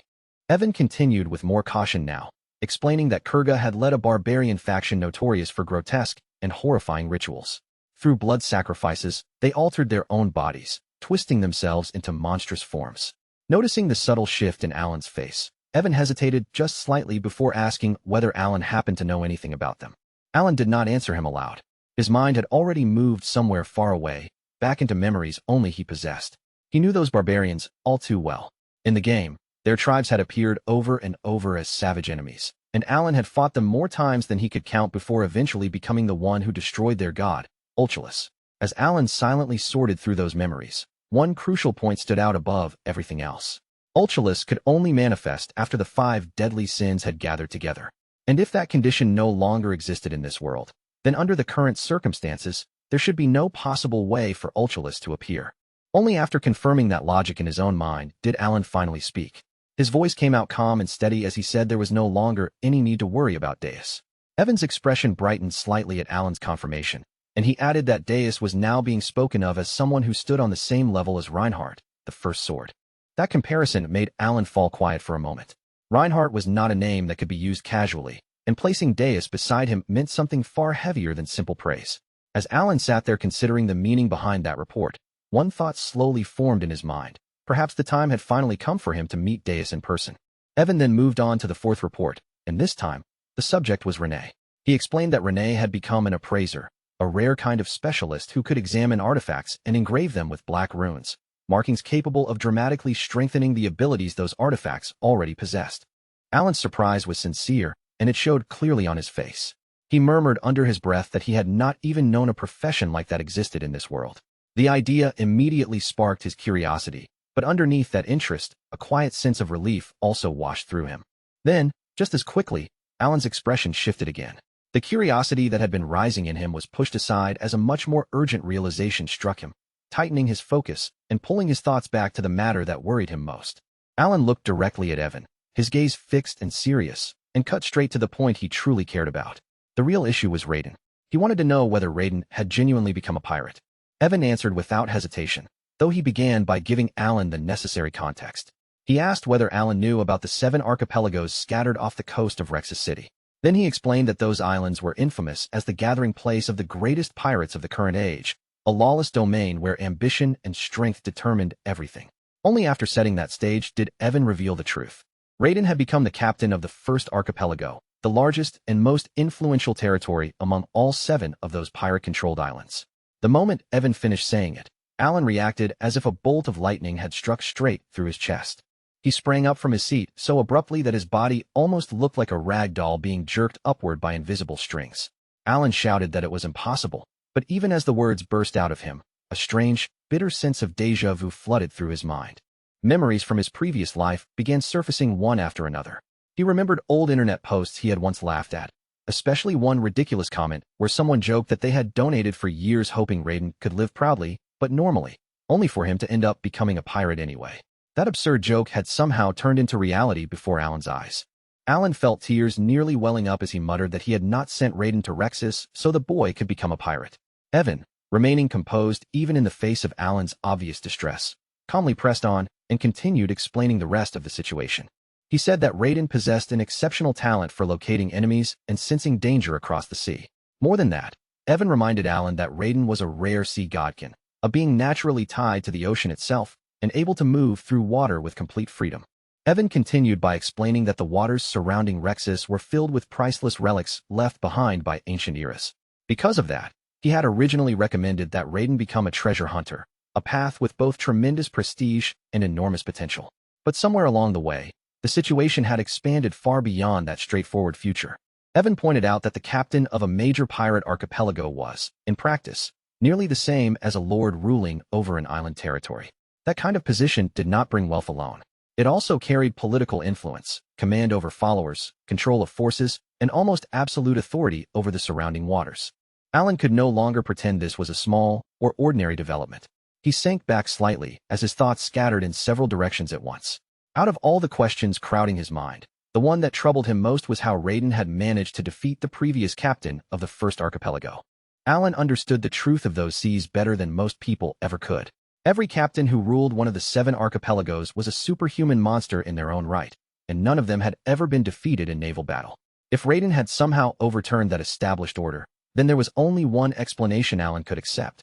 Raiden must have obtained something extraordinary. Following that line of thought, Alan reasoned that Raiden had most likely discovered and claimed true relics from the old era. They would have to be artifacts powerful enough to shift the balance of power across the seas. Otherwise, defeating the previous captain should have been impossible. In his past life, Alan himself had spent countless hours chasing after those very kinds of relics through the treasure hunter minigame, a part of the game world that had once been nothing more than entertainment to him and had now become his reality. Alan raised a hand to his forehead, feeling the strength drain out of him. Bitterly, he thought that he had always known this world would not unfold exactly the way he expected. Even so, as chaotic and absurd as this outcome was, it was strangely not the worst possible result. If anything, it was almost impressive. With a long, exhausted breath, Alan collapsed back into his chair, his entire body going slack as though someone had pulled all the strength out of him at once. Seeing him slump like that, Evan quickly moved to his side and asked with clear concern whether he was all right. The scene then shifted to the heart of the Principality of Korkia, where the colossal maritime city of Rexus stretched along the coastline. Endless sails filled the harbor, salt-stained stone lined the docks, and the restless sound of waves, voices, and creaking ships rolled through the air. Rexus stood proudly as the gateway between the land and the open ocean. Ships, merchants, sailors, and dangerous rumors all flowed through the city like a tide that never truly stopped moving.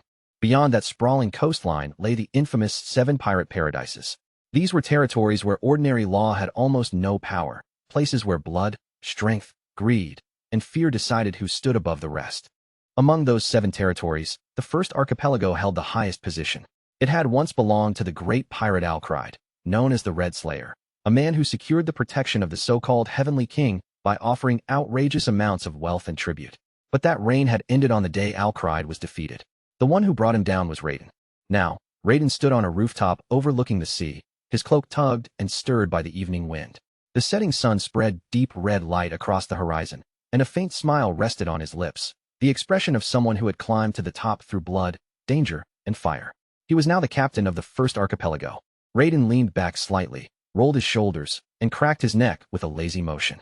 Then he muttered to himself that he still did not truly understand what the Great Moon was. If he were being honest, he had never cared enough to think about it all that deeply.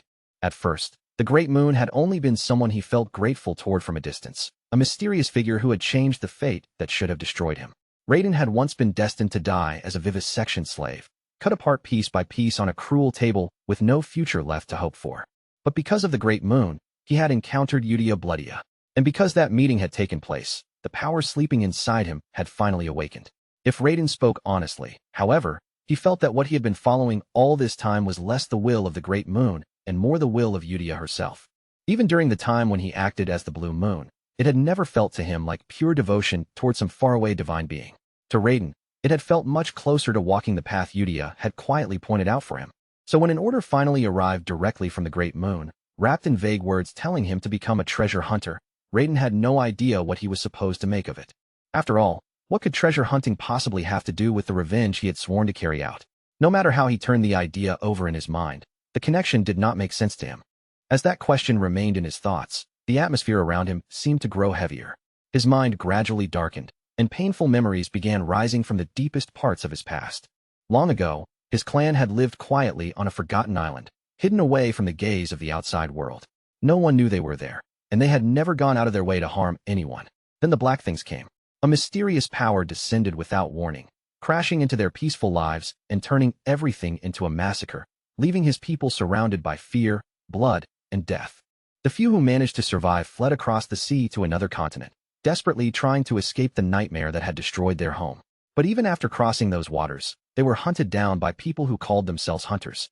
His parents, already worn down and wounded by everything they had endured, were cut down without a trace of mercy. Raiden himself was captured, robbed of his freedom, and sold away as a slave. Now, standing at the edge of a sea cliff while staring toward a distant city glowing beneath the fading light of the setting sun, Raiden tightened his fists until tension gathered in his knuckles. He could not bring himself to believe that becoming a treasure hunter, or receiving some so-called gift from the Great Moon, had anything at all to do with the revenge he had sworn to fulfill. But if that was the order he had been given, then fine, he would pretend to follow it for now, at least on the surface. As Raiden's gaze drifted slowly over the black, rolling surface of the ocean, his eyes suddenly caught on something enormous moving far beyond the waves. Out there in the distance, a magnificent ship was sailing proudly through the night, cutting across the sea while its deck overflowed with drunken cheers, roaring laughter, and bursts of fireworks exploding brightly above it. It looked less like a voyage and more like a victory celebration. Raiden's expression tightened as his brows drew together. What in the world were those people celebrating so happily? But in the very next instant, the truth slammed into Raiden's mind all at once, sharp and blinding, like a bolt of lightning tearing through the darkness. That ship was not just any vessel. It belonged to one of the chosen captains of the 7 archipelagos, the same breed of terrifying monster that had once chased down Raiden's parents and destroyed everything he had. From somewhere aboard that ship, a proud and arrogant voice rang out across the night sea, declaring loudly that only those selected by fate had the right to receive the Heavenly King's protection through wealth and privilege. The small trace of a smile that had been lingering on Raiden's face vanished immediately. His features sank into darkness, growing so empty and cold that it almost looked as if all emotion had been carved out of him. So this was where they had gone. The people who had butchered his parents were now standing in power, laughing beneath those bright fireworks as if they had earned some kind of glory. With his teeth clenched hard, Raiden muttered under his breath that the Heavenly King was spreading those lies deliberately. Because out of everyone alive, Raiden understood the truth better than anyone. The strength those captains wielded had never come from wealth, chosen destiny, or some sacred blessing handed down by the heavens. Their power had come from a secret ritual hidden from ordinary people, a cruel ceremony that required the body parts of those connected by blood to the sea god. Only by presenting that sacred flesh as an offering could someone obtain the terrifying power of the sea god Clyad and become something far beyond a normal human. And every last one of the captains who ruled the 7 archipelagos had received their strength through that exact same ritual. As the fireworks continued to bloom overhead and the sound of careless laughter kept rolling over the dark waves, Raiden's breathing gradually grew heavier, rougher, and more uneven. His eyes trembled violently, burning with a rage he could barely force himself to contain. Then, in a low, broken voice, the full weight of the truth finally settled over him. Those damned hunters had taken his parents' bodies, carved them apart, and split them into 7 separate pieces. The moment that realization truly sank in, Raiden was swallowed whole by a storm of emotions so fierce he could hardly separate them. Rage, joy, confusion, grief, and shock all crashing together inside his chest at once. Although Raiden had never once spoken openly about his past after being saved by the Blue Moon, it now felt as though the Great Moon had been guiding everything from the very beginning. As if honoring some unseen promise, the Great Moon had quietly arranged the path and placed the long-awaited chance for revenge directly into Raiden's hands. But even if that opportunity for vengeance had finally appeared right in front of him, it did not mean Raiden could simply lose himself to anger, charge forward, and seize it immediately. When he forced himself to look at the situation with a calm mind, the truth was clear. Raiden still did not possess enough power to confront captains who carried the strength of Clyad within them. He was undeniably strong, and he knew that much. But his current strength had not yet reached the terrifying level needed to defeat enemies who had already stepped beyond ordinary humanity and entered the realm of superhumans. As Raiden sank deeper into thought, the answer did not take long to reveal itself. The path forward was connected to the very gift the Great Moon had personally placed in his hands. That gift was known as the Goggles of Amrita. Through them, countless relics buried beneath the vast sea could be uncovered, with their hidden locations appearing before his eyes as clearly as guiding lights. And once Raiden realized that some of those relics could close the gap between himself and the captains of the 7 archipelagos, everything finally clicked into place. This was not some random coincidence. From the start, every piece had already been prepared for him. At the same time, Raiden understood what the Great Moon had truly intended: revenge and complete domination over the 7 archipelagos. The instant that truth became clear, the Great Moon was no longer merely a small being he felt grateful toward. It had laid out the road before him, handed him the tools needed to walk that road, and even given him the power to chase his vengeance. From the very first step all the way to the end, everything had been arranged. Before he even noticed it, Raiden found himself murmuring the same words again, for the Great Moon. In the past, that phrase had meant almost nothing to him, just a simple line spoken without real weight. But now, it no longer sounded hollow. This time, when those words slipped from his lips, they carried something solid, loyalty that had finally taken root deep inside his heart. About 3 months had passed since Count Alan Palladio first heard the shocking news that the 5th son had become a Somali pirate. By then, the suffocating heat of summer was beginning to fade, and as the leaves across the forest slowly turned red with the first touch of autumn, Count Alan Palladio climbed into a carriage and prepared to leave. His destination was the Grand Church, a gathering held once every 2 years at Duke Rothager's estate. To be honest, if there had been any way to avoid going, he would have taken it. Even while the carriage carried him down the road, Count Alan Palladio's mind was filled with nothing but reluctance. The once dangerous reputation of the Palladio family had faded after years of inactivity, but what had replaced it was somehow even more irritating: open mockery. Still, he had no choice. Every noble in Asteria was expected to attend the Grand Church once every 2 years. It was an odd tradition, but unless someone had an unusually serious reason for being absent, attendance every 2 cycles was treated as mandatory among the nobles. And so Count Alan Palladio set out for the Grand Church, with 2 other noble families scheduled to join his party along the road. This arrangement was not accidental. During the season of the Grand Church, mercenaries and bandits often watched the roads, waiting for traveling nobles to pass by. Moving together in a larger formation made the journey much safer. Of course, most noble households had enough guards to deal with ordinary threats, but even a minor clash could waste manpower, damage the caravan, and create annoying complications. So from the start, gathering more forces together was simply the smartest way to avoid needless trouble. Because everyone understood that logic, Count Alan Palladio naturally ended up traveling alongside 2 eastern families, and for the entire day, the road remained calm without any major incident. The real trouble only began after night had fallen. One of the nobles turned his attention toward Count Alan Palladio and said, "Count Alan Palladio, isn't bringing only 1 guard a little too much? Or perhaps I should say, far too little? Are your finances really that strained? If money is the problem, I could lend you some." Almost immediately, another noble joined in, his lips curling into a mocking smile. Maybe you inherited your title so suddenly that the family accounts have started falling apart. Count Alan Palladio stared at the 2 men in disbelief, watching as they openly went out of their way to insult him right to his face. Count Alan Palladio had already suspected why the nobles around him had started treating him with such obvious disregard. The reason was simple enough. The old rumors that once surrounded him had finally lost their power. Until not long ago, many nobles had feared Count Alan Palladio because they believed he was the hidden mastermind behind Avalon's collapse, the shadowy figure who had supposedly controlled the vast eastern underworld together with Leo.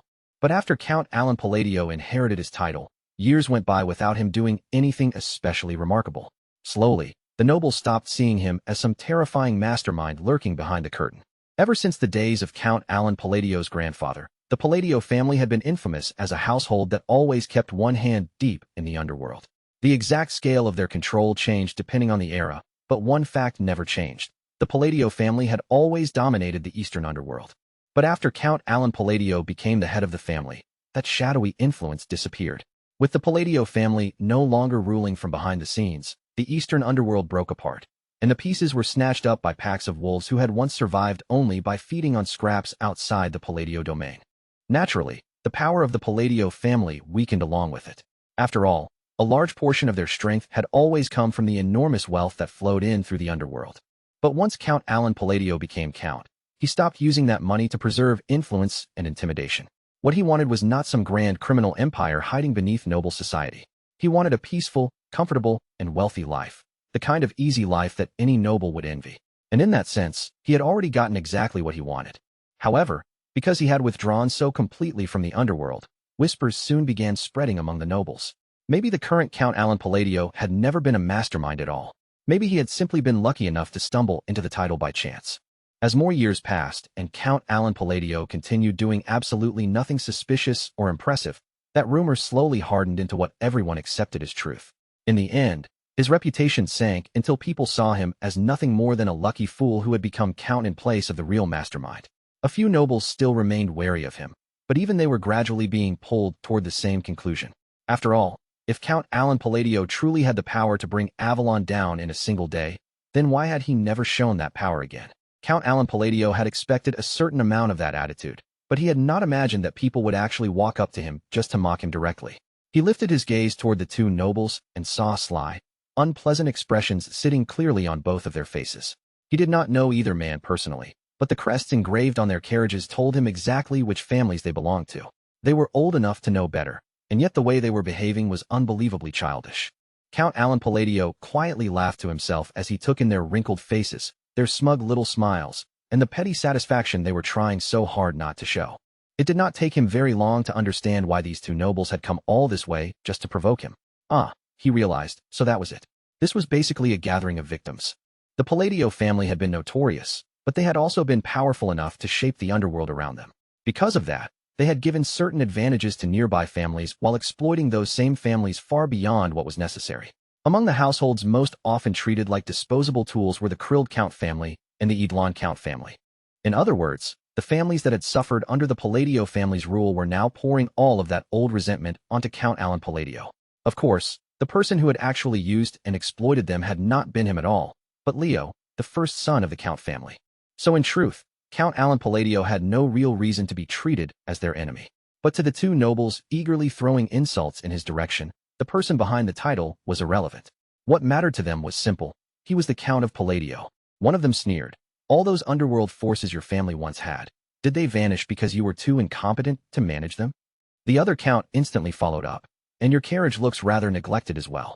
Would you like to borrow some money? Like anonymous trolls hiding behind a screen in some online community, the two Counts kept needling Count Alan Palladio, scraping at his pride from every angle they could find.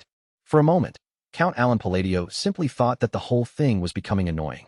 But instead of acting on instinct, he chose to stay rational. If he fought them here, crushing the two nobles in front of him would not be difficult at all. He might not kill them, but beating them so badly that they were barely recognizable would be more than possible. The real problem would come afterward. Once a fight broke out, he would have to leave the group and travel separately, and that could create unnecessary problems, such as running into bandits on the road. Besides, it was obvious that provoking him into a reaction was exactly what these men wanted. So Count Alan Palladio decided to ignore them. There was no reason to waste his time entertaining fools like this, and he was not stupid enough to walk straight into such an obvious trap. That day, while the two Counts continued jeering in the background, Count Alan Palladio simply ate 2 ears of roasted corn and let their voices fade into meaningless noise. With the weather turning slightly chilly, he even found himself thinking that the corn tasted better than usual. Still, as he chewed through the warm kernels, one thought lingered in his mind. It would have tasted even better with butter, especially now that he was heading toward the cold lands of the north. Far away in that frozen region, in a land where no living creature should have been able to survive for long, merciless frost ruled everything and drained the warmth from whatever it touched. And there, in that bleak and cursed wasteland, where an endless blizzard washed the world in dead shades of gray, a single man lay collapsed against the frozen ground. Where Culkin's right arm should have been, there was nothing left but a gruesome streak of crimson. The blood spread across the white snow like a violent scar. And on the other side, the hollow socket of his left eye faced the frozen gray world, empty and lifeless beneath the biting northern sky. The man collapsed there in the snow was none other than Culkin, one of the 8 great barbarian chieftains. After falling to the cowardly knights of Caliban, his broken body now lay helpless against the frozen earth, waiting for death to finally claim him. But even as his life drained away, the emotion blazing in his remaining eye was not fear or regret. It was raw, unbroken rage. Those dishonorable dogs. Culkin spat the curse through a mouth full of blood, his voice rough and broken. His anger was not because he had lost the battle. Among the barbarians, death in combat was something worthy of pride, even glory. What truly burned inside him was the filthy method they had used, luring him into an ambush, deceiving him like cowards, and forcing him into a false duel under the darkness of night. More blood pushed past Culkin's lips and spilled down into the snow, dark and steaming against the freezing air, while the edges of the world around him began to fade into shadow. The endless gray scenery stretching before his fading eye slowly lost its shape, blurring into a cold, colorless haze. Even the fierce northern wind that had been howling around his body began to sound strangely far away, as if it were retreating from him. No matter how fiercely Culkin's hatred continued to burn inside his chest, his mind could no longer cling to the waking world. Bit by bit, his thoughts loosened their grip, and his consciousness began to sink into a deep, suffocating darkness. And just before everything vanished completely, Culkin's blood-stained lips trembled one final time, barely forming the name of the great god he had worshipped, Ulchalus. At that exact moment, it was as if the flow of time itself stopped cold. Culkin's dim, fading vision suddenly grew sharp again, almost like the encroaching darkness had been seized by an unseen hand and forced backward. The savage northern wind rushed back into his ears, loud, sharp, and biting once more. And the mind that had been slipping away into unconsciousness began to rise again, dragging itself back toward awareness. Then, from somewhere deep within him, a voice echoed out. "Child of blood, call my name. Call upon the great name you have worshipped. Speak my name, and I shall grant the desire buried in your heart." As though his shattered body had been seized by a divine command, Culkin's remaining awareness fell into a strange trance, his will no longer fully his own. With each broken breath trembling in the freezing air, Culkin murmured in a faint, reverent voice, "Great God Ulchalus, I dare to call upon your honorable name." And in that very instant, the demon smiled. Its voice curled through the air with deep satisfaction as it answered, "Do that, and I shall grant what your heart desires." For the next several days, that uneasy and uncomfortable coexistence continued, stretching on day after day, without ever truly easing. Every evening, Count Krild and Count Edlon appeared again like clockwork, tossing out sharp remarks and mocking words as though insulting him had become part of their nightly routine. And each time they did, Count Alan Palladio barely reacted at all, treating their voices as if they were nothing more than distant noise and sweeping their insults aside like dust carried by the wind. On one side stood a man who refused to acknowledge anything thrown at him, while on the other side stood two men trying harder and harder to make themselves impossible to ignore. Naturally, the person doing the ignoring held the upper hand. Count Alan Palladio had fully absorbed one of the most practical life lessons he had picked up from a certain online community: never feed the trolls. And in this quiet little battlefield of patience, there was no one present who could outlast him. Of course, after several days of watching this continue, the other nobles began whispering among themselves as well, sneering that he lacked noble dignity or mocking him for staying silent, while Count Krild and Count Idlon openly insulted him. But even with those whispers spreading around the camp, Count Krild and Count Idlon, the two men who had been attacking him most relentlessly, were nowhere near satisfied. "Damn it, this is ridiculous," Count Krild growled, glaring at Count Alan Palladio from a distance. They were the ones throwing out the insults, yet somehow they were also the ones being completely dismissed, and that made their irritation twist even deeper. After letting that bitter frustration simmer for a while, the two counts lowered their voices and began exchanging quiet whispers. "Did you confirm it?" "Yes. It looks like he has no additional guards." In truth, their constant mockery of Count Alan Palladio had never been only about venting old resentment. They had also been probing his security, watching for any hidden protection. Even after secretly checking with an artifact, there was nothing. It really is just that foolish brat and the rogue knight sitting beside him. Then the rumors were true after all. It seems certain. If he still had any meaningful forces left, he would never be wandering around this openly and this alone. Then we can move forward with the plan. The reason Count Krild and Count Idlon had been studying Count Alan Palladio so carefully was because they intended to push their influence into the underworld. They already knew Alan had no real interest in that side of things, and with him pulling back, the underworld had become a feeding ground for scavenger-like factions fighting over what remained. Still, even though rumors of his weakness had spread everywhere, these two counts had suffered under the Palladio family for far too long to trust rumors alone. Before making their move, they needed to see with their own eyes that Count Alan Palladio truly had no power left. After spending several days checking and confirming that Count Alan Palladio had no secret personal guards hidden nearby, satisfied smiles finally crept across their faces. "The gods are smiling on us." Indeed, who would have thought we would ever be handed a chance to step into the underworld ourselves? Most nobles avoided involving themselves with that shadowy world, but these two were different. Because they had once served as lackeys to the Palladio Count family, they understood better than most just how enormous the profits of the underworld could be, and they had already tasted how intoxicating that kind of power was. Now that the Palladio family looked as if it had been reduced to nothing more than an empty shell, the two counts spoke with barely hidden excitement, almost as though control of the underworld had already fallen into their hands. And truthfully, if they joined their strength together, taking control of it was not impossible. The only reason they had never dared to try before was not because they lacked ability, but because they had feared the Palladio Count family. Just as the two counts finished their secret conversation and were about to head back toward the camp where the other nobles had gathered, monsters appeared. It happened in an instant, without the slightest warning or time to prepare. From beneath the cover of darkness, monsters began to emerge. It was almost as if they had been lying in wait the entire time, silently hidden among the trees, until one soldier finally noticed movement in the shadows and shouted. The moment his warning rang out, monstrous cries erupted from deep within the forest, as if his voice had served as the signal. At once, the mercenaries and knights sprang into motion as though they had gone through this kind of emergency countless times before, drawing blades, tightening their formation, and moving quickly to place themselves between the danger and the nobles. "Wizard, give us light," one of the knights shouted, his voice cutting sharply through the sudden chaos. A wizard who had been extravagantly brought along by one noble purely as a way to show off during the grand church gathering quickly answered the order. He raised his magic, and a glowing orb of light climbed into the night sky, casting its pale radiance over the surrounding darkness.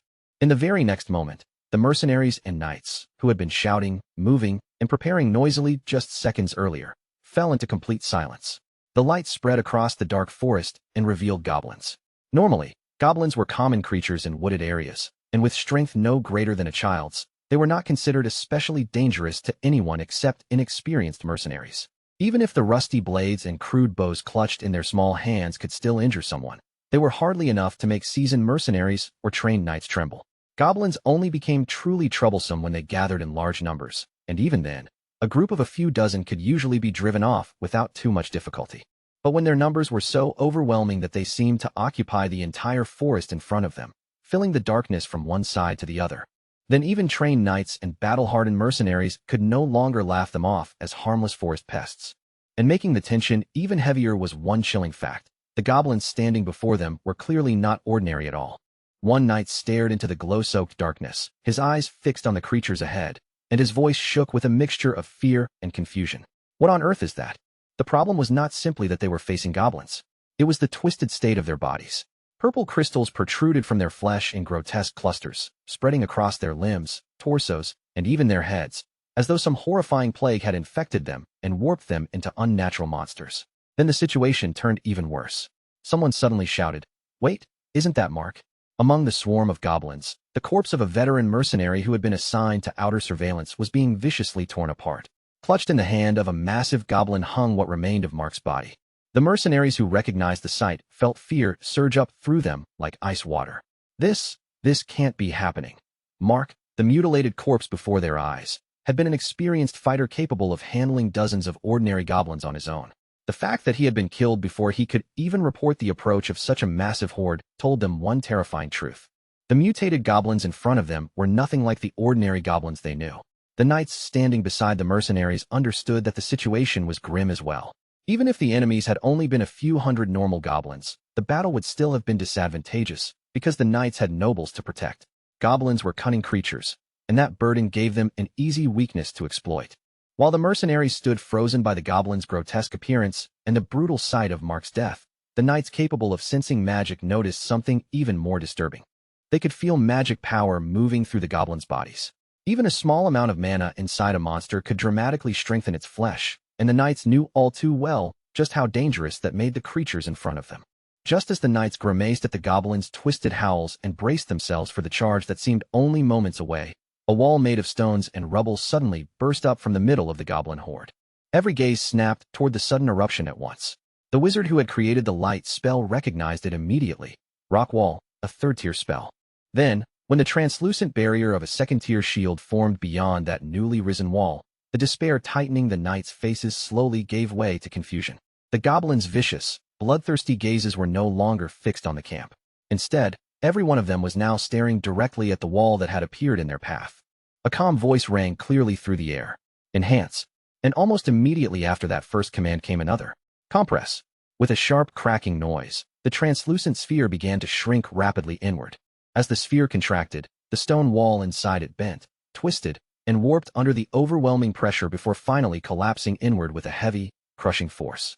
In the thick silence that followed, the sound of steady footsteps began to draw every knight and mercenary's attention toward a single direction. A man was walking toward them.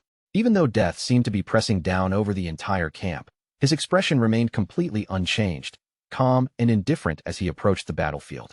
The nobles and knights quickly realized who the figure was: Count Alan Palladio. The moment Count Alan Palladio's lips moved again, the round shield responded to him, changing its form and hardening into something rough, jagged, and heavy, almost like a mass of stone taking shape before their eyes.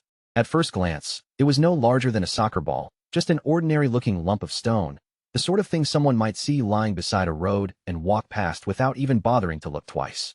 Then Count Alan Palladio opened his mouth and quietly gave the final order, commanding it to return to its origin. The instant those words slipped from his lips, the bracelet around his wrist answered, releasing a faint, ash-gray glow that spread dimly across his hand.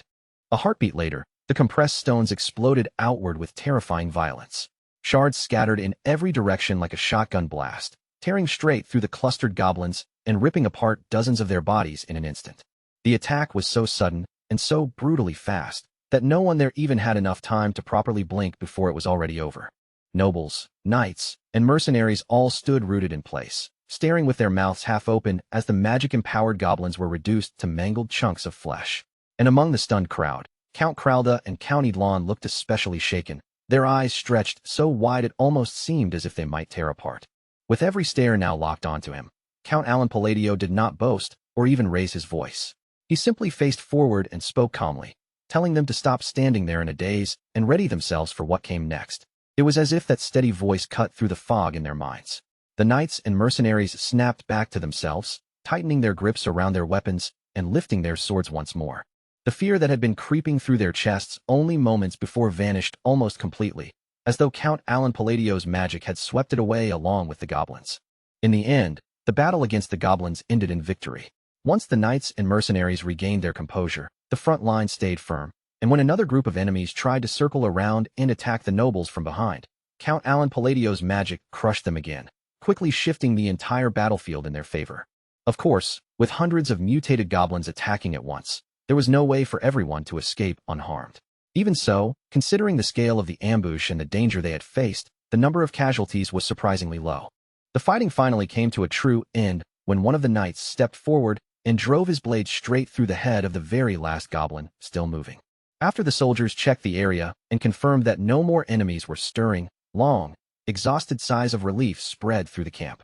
One by one, their eyes drifted toward Count Alan Palladio, who stood silently over the goblin corpses. Even after surviving such a vicious life-or-death battle, his expression remained impossible to read. He looked as calm as ever, as though the screams, blood, and chaos around him had not shaken him at all, and that only made the mercenaries stare at him with deeper awe. None of them could erase the image of Count Alan Palladio turning dozens of goblins into chunks of meat without so much as twitching an eyebrow. But while the knights and mercenaries looked at him with admiration, the thought echoing inside his own head was entirely different. He had nearly died from one direct hit. His face showed nothing, not even a flicker of fear, but deep inside, he was desperately trying to calm the violent pounding of his heart. Even with the bracelet bearing the insignia of the impure, which allowed him to cast 3 times more spells than normal, his mana had still reached its limit. After using walls and shields twice each, he had been reduced to an ordinary mortal with no proper method left to protect himself. He considered it a blessing that the knights had managed to win. The odds of trained knights and mercenaries losing to mutated goblins had never been especially high, but the moment he realized he had no defenses remaining, a cold and desperate fear had seized him. For a brief second, he wondered whether he should have withdrawn earlier, only to correct himself right away and decide that staying near the others had actually been the fortunate choice. More than anything, Count Alan Palladio silently praised his past self for choosing the most rational course. Once he finally managed to steady his heart, he lowered his eyes toward the goblin lying in front of him, and his expression slowly grew serious. He knew all too well what it meant when purple amethyst began growing out from the body of a goblin. A question immediately surfaced in his mind. Why had divine descent occurred in a place like this?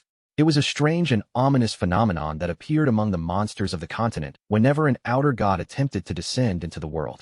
Monsters touched by divine descent did not simply become more aggressive. Their bodies also grew stronger, tougher, and far more difficult to bring down, turning even normally weak creatures into dangerous threats. The soldiers gathered here would still be capable of handling the monsters they encountered along the road to the Duke's territory. But what truly troubled Count Alan Palladio was not just the monsters themselves. It was the simple, unsettling fact that divine descent had happened at all. That phenomenon meant an outer god would soon step down onto the land. Normally, beings like that could not descend unless one of the 5 great sins had manifested, and yet now, even these borderland gods seemed ready to enter the world. Count Alan Palladio's thoughts grew heavy as he muttered to himself that this was anything but good. To him, the descent of an outer god was not merely some distant religious omen or vague prophecy. It was an immediate and extremely serious threat. They might not be as catastrophic as the great sins, but if gods like these were allowed to rampage freely, destroying an entire kingdom would be frighteningly easy for them. Aside from the empire, there were only 6 kingdoms on the continent. That meant if events unfolded in the worst possible direction, 1/3 of his future plans could be wiped away completely. In truth, if he was still alive and stable enough by then to even worry about his future plans, he would probably have to consider that outcome lucky in itself. Count Alan Palladio's face became even more solemn as he continued staring down at the fallen goblin, his gaze fixed on the unnatural traces left behind in its body. But nearby, there were others whose expressions looked even worse than his. Their faces had gone so pale and grim that they looked like men who had just watched everything they owned collapse before their eyes. Those 2 were Count Kralda and Count Edlon. The next day, after everything that had happened on the road, the group finally arrived at the Duke's estate. By that point, Count Alan Palladio had only one desire left in his mind: sleep. After surviving the chaos of the previous night, anyone in his position would have felt exactly the same way.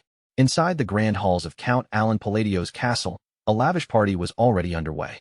The entire room glittered from every angle, with golden decorations and expensive ornaments placed so openly that the space seemed almost designed to announce just how much money had been poured into it.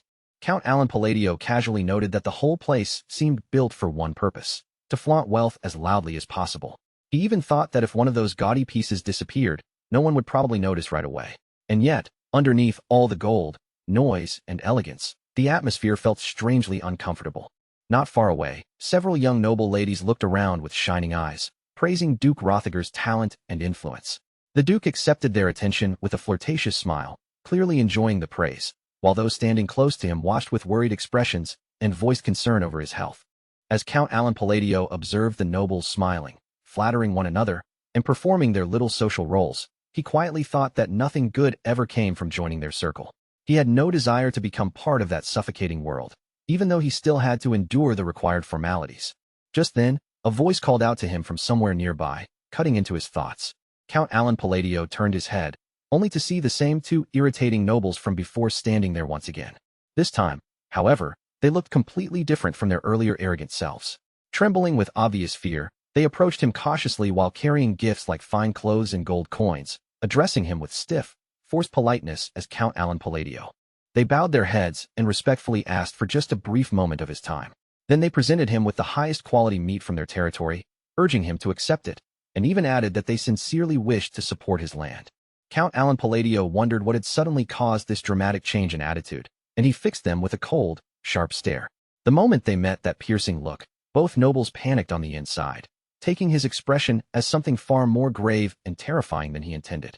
To those two men, his silent gaze felt like a warning carved directly into the air, telling them without words that they should never dare cross him again.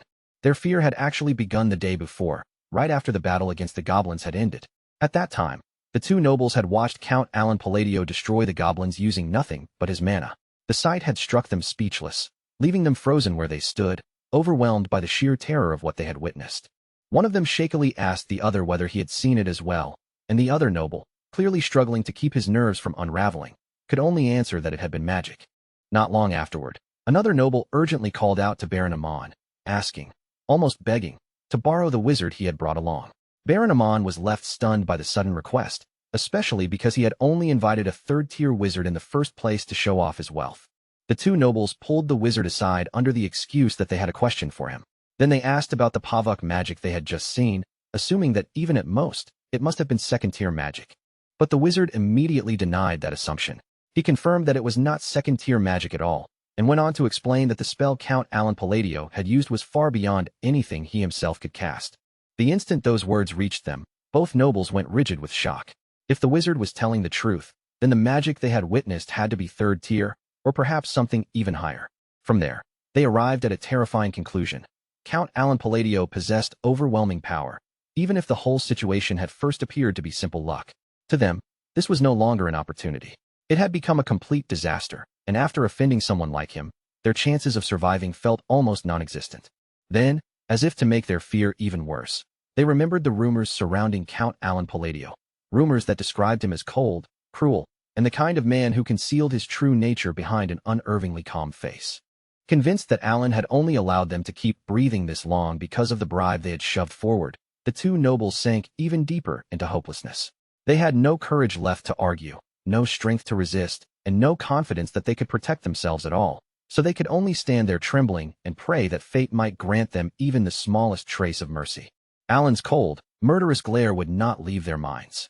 No matter how desperately they tried to calm their breathing or steady their thoughts, that terrifying look kept flashing before their eyes again and again, like a death sentence branded deep into their memory.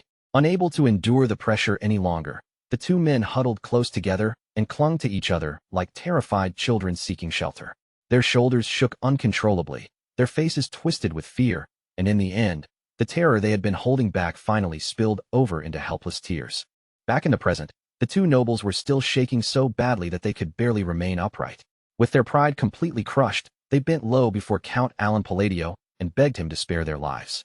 Only now did they truly understand how reckless they had been, acting arrogant in front of him earlier. Their foolish confidence, their swollen ambitions, and every disrespectful word they had thrown at him now felt like proof that they had been utterly insane. Drowned in regret and fear, they pleaded over and over, desperate for the tiniest chance to walk away alive. Alan looked down at the nobles groveling before him, and a slow trace of irritation began to show on his face. Standing beside him, Evan quietly leaned closer, lowering his voice as he calmly pointed out that Alan seemed to be making use of the truth in this situation as well. Alan could not even begin to understand what kind of thought process was running through Evan's head. While Alan stood there trying to make sense of that remark, Evan glanced at the trembling nobles and spoke as casually as if he were discussing the weather, suggesting that they might as well kill them. Then, in the same light tone, he added that causing a public disturbance here would only make the aftermath more troublesome. Alan thought to himself that no matter how grand, impressive, or supposedly refined this country might appear on the surface, the situation unfolding in front of him had already gone far beyond anything that could be casually ignored. Inside, Alan's thoughts churned behind an irritated expression. He knew better than anyone that he did not possess the raw strength to act recklessly. Still, if these nobles wanted to tremble on their own and imagine the most terrifying outcome possible, then as far as he was concerned, they were free to scare themselves as much as they pleased. On the outside, Alan's face hardened into a sharp, icy glare, and the sight alone made the nobles freeze all over again. Without looking away from them, he told Evan in a cold voice that he would handle this matter separately.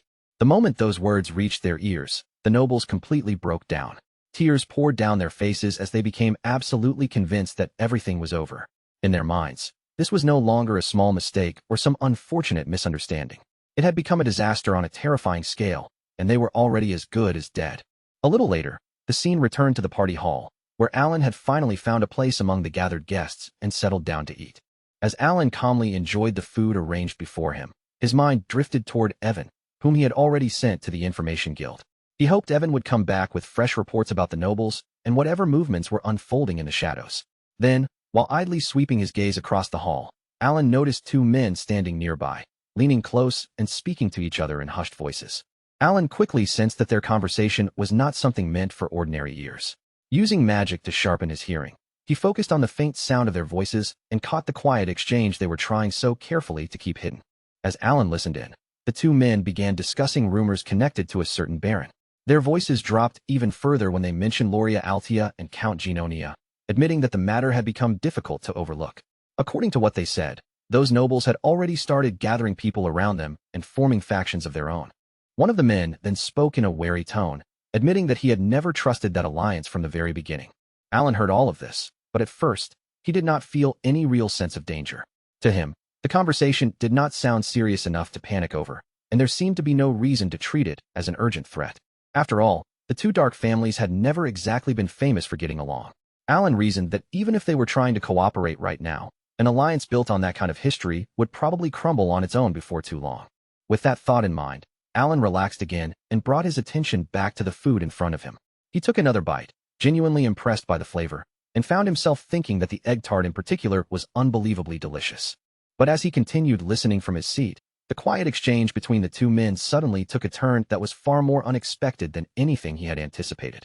Their voices became even more cautious than before as they brought up something far more surprising, warning each other not to speak too carelessly where others might overhear. Then came the detail that completely changed the weight of the rumor.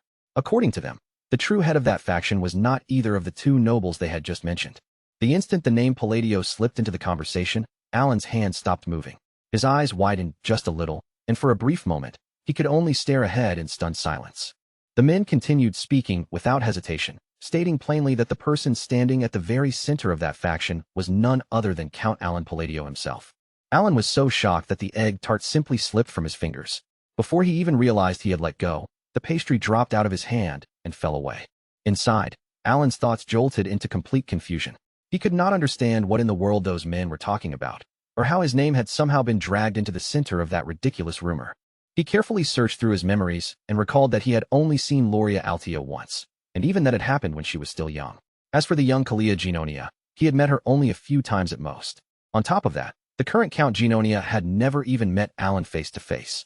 There was no meaningful connection between them at all, nothing that could explain why people were tying their names together. To Alan, the entire rumor was absurd from the very first moment he heard it. It sounded exaggerated, twisted, and stuffed with false assumptions, exactly the kind of nonsense that kept growing once nobles started whispering to one another. In the end, he could only conclude that this was simply how noble gossip worked, becoming more ridiculous with every person who repeated it. Just then, someone stepped toward him and respectfully addressed him as Count Alan Palladio. Alan immediately felt an uneasy twinge, wondering why so many people seemed determined to approach him today of all days. The man introduced himself as Carmine Comelon, the third son of Duke Comelon from the kingdom of Ashudalan, and offered Alan a polished, courteous greeting with practiced noble elegance.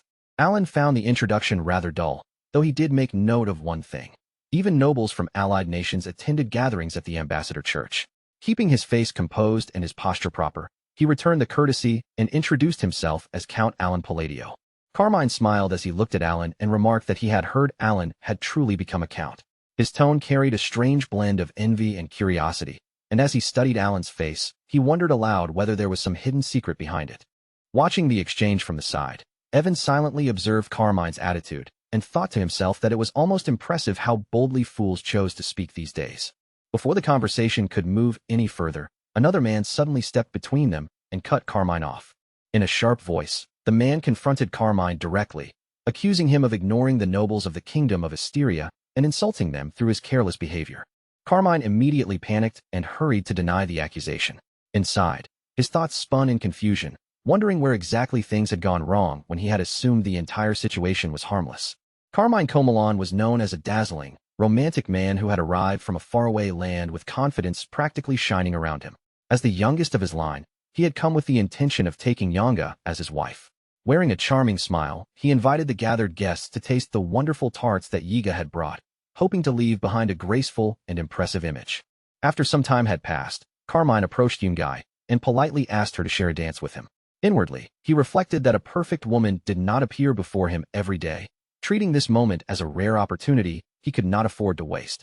But while his eyes wandered casually around the hall, he suddenly noticed someone nearby, and disbelief flashed openly across his face. Without stopping to think, Carmine made a careless remark about how a young lady ought to take proper care of her figure. Then, as if that single comment were not already enough, he complained that someone close by was snoring far too loudly. After that, he reassured himself that it was fortunate Lady Lagan had inherited her mother's beauty. In his mind, this was the perfect chance to make his appeal and display his charm in front of everyone. Yungai, however, looked both embarrassed and visibly irritated. Instead of accepting his approach, she responded coldly, suggesting that they should reconsider the marriage proposal altogether. Carmine froze in shock and called out after her, but Yungai walked away without even glancing back over her shoulder. For reasons he could not understand, the marriage proposal that had seemed so promising only moments earlier began to collapse in front of him. Left standing there alone, Carmine burned with frustration. He thought bitterly about everything he had endured just to travel all the way here, and the longer he dwelled on it, the more unbearably irritating the entire situation became. Then, little by little, Carmine's eyes drifted away from the direction where Yungai had disappeared and eventually settled on Alan. Carmine stuck his tongue out slightly, a sly grin tugging at the corner of his mouth. The hair color, the cold impression, and the distant air surrounding the man all matched what he had heard.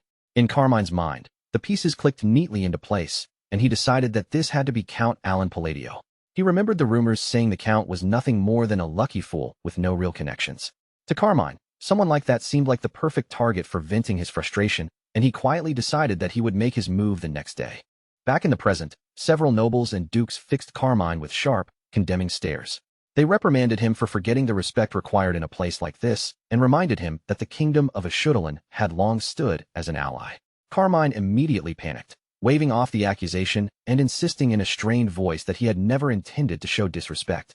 From Alan's point of view, the entire scene looked like two massive birds swooping down on one smaller bird at the same time.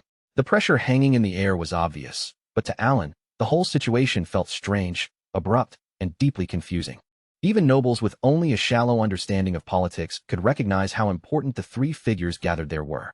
Each one represented a central pillar holding up the political world of the kingdom of Asteria.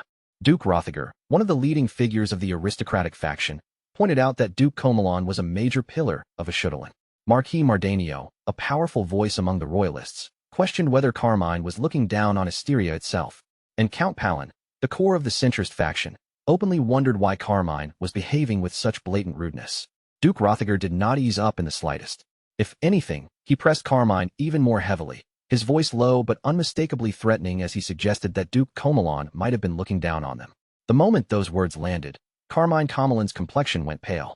He hurriedly shook his head again and again, desperately insisting that he had never, not even for a second, intended such an insult.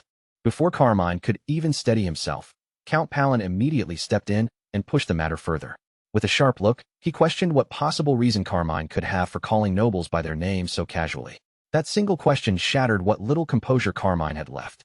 His voice caught. His words came out broken and uneven, and in the end, he bowed his head in defeat, admitting that his behavior had been deeply disrespectful. Then Marquis Mardanio turned his eyes on Carmine, and the look he gave him was so icy and intense that it almost felt lethal. He condemned Carmine for daring to carry himself with such arrogance despite knowing absolutely nothing about the situation.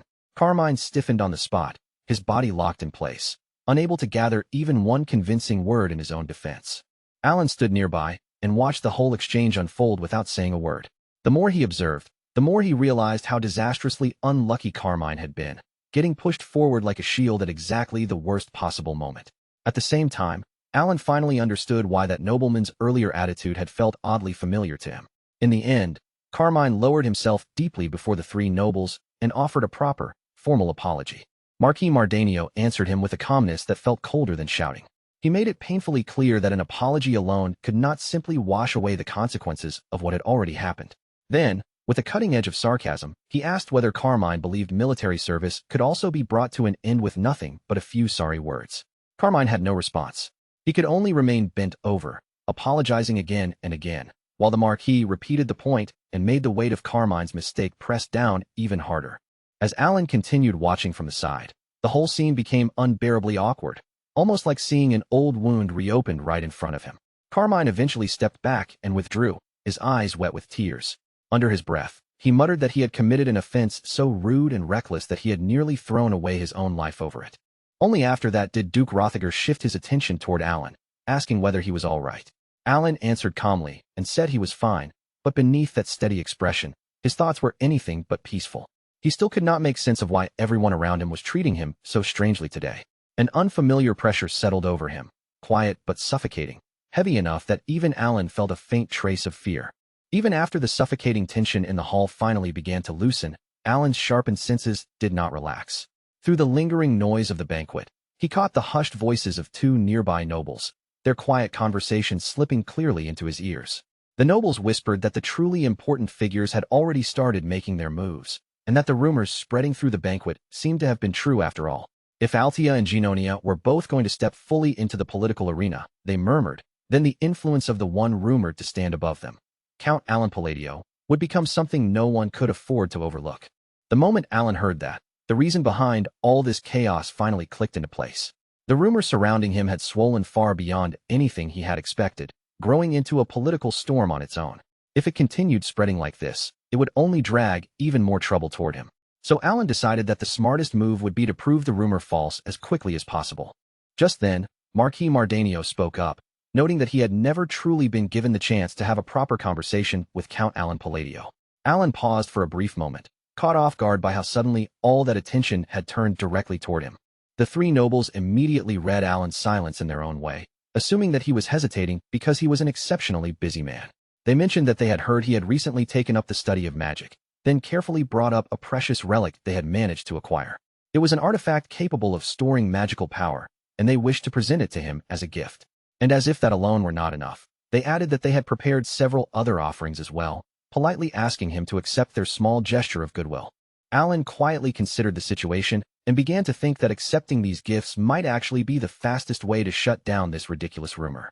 At that exact moment, a system window appeared before his eyes, announcing that Alan remained silent, unable to resist the current of events pulling him along.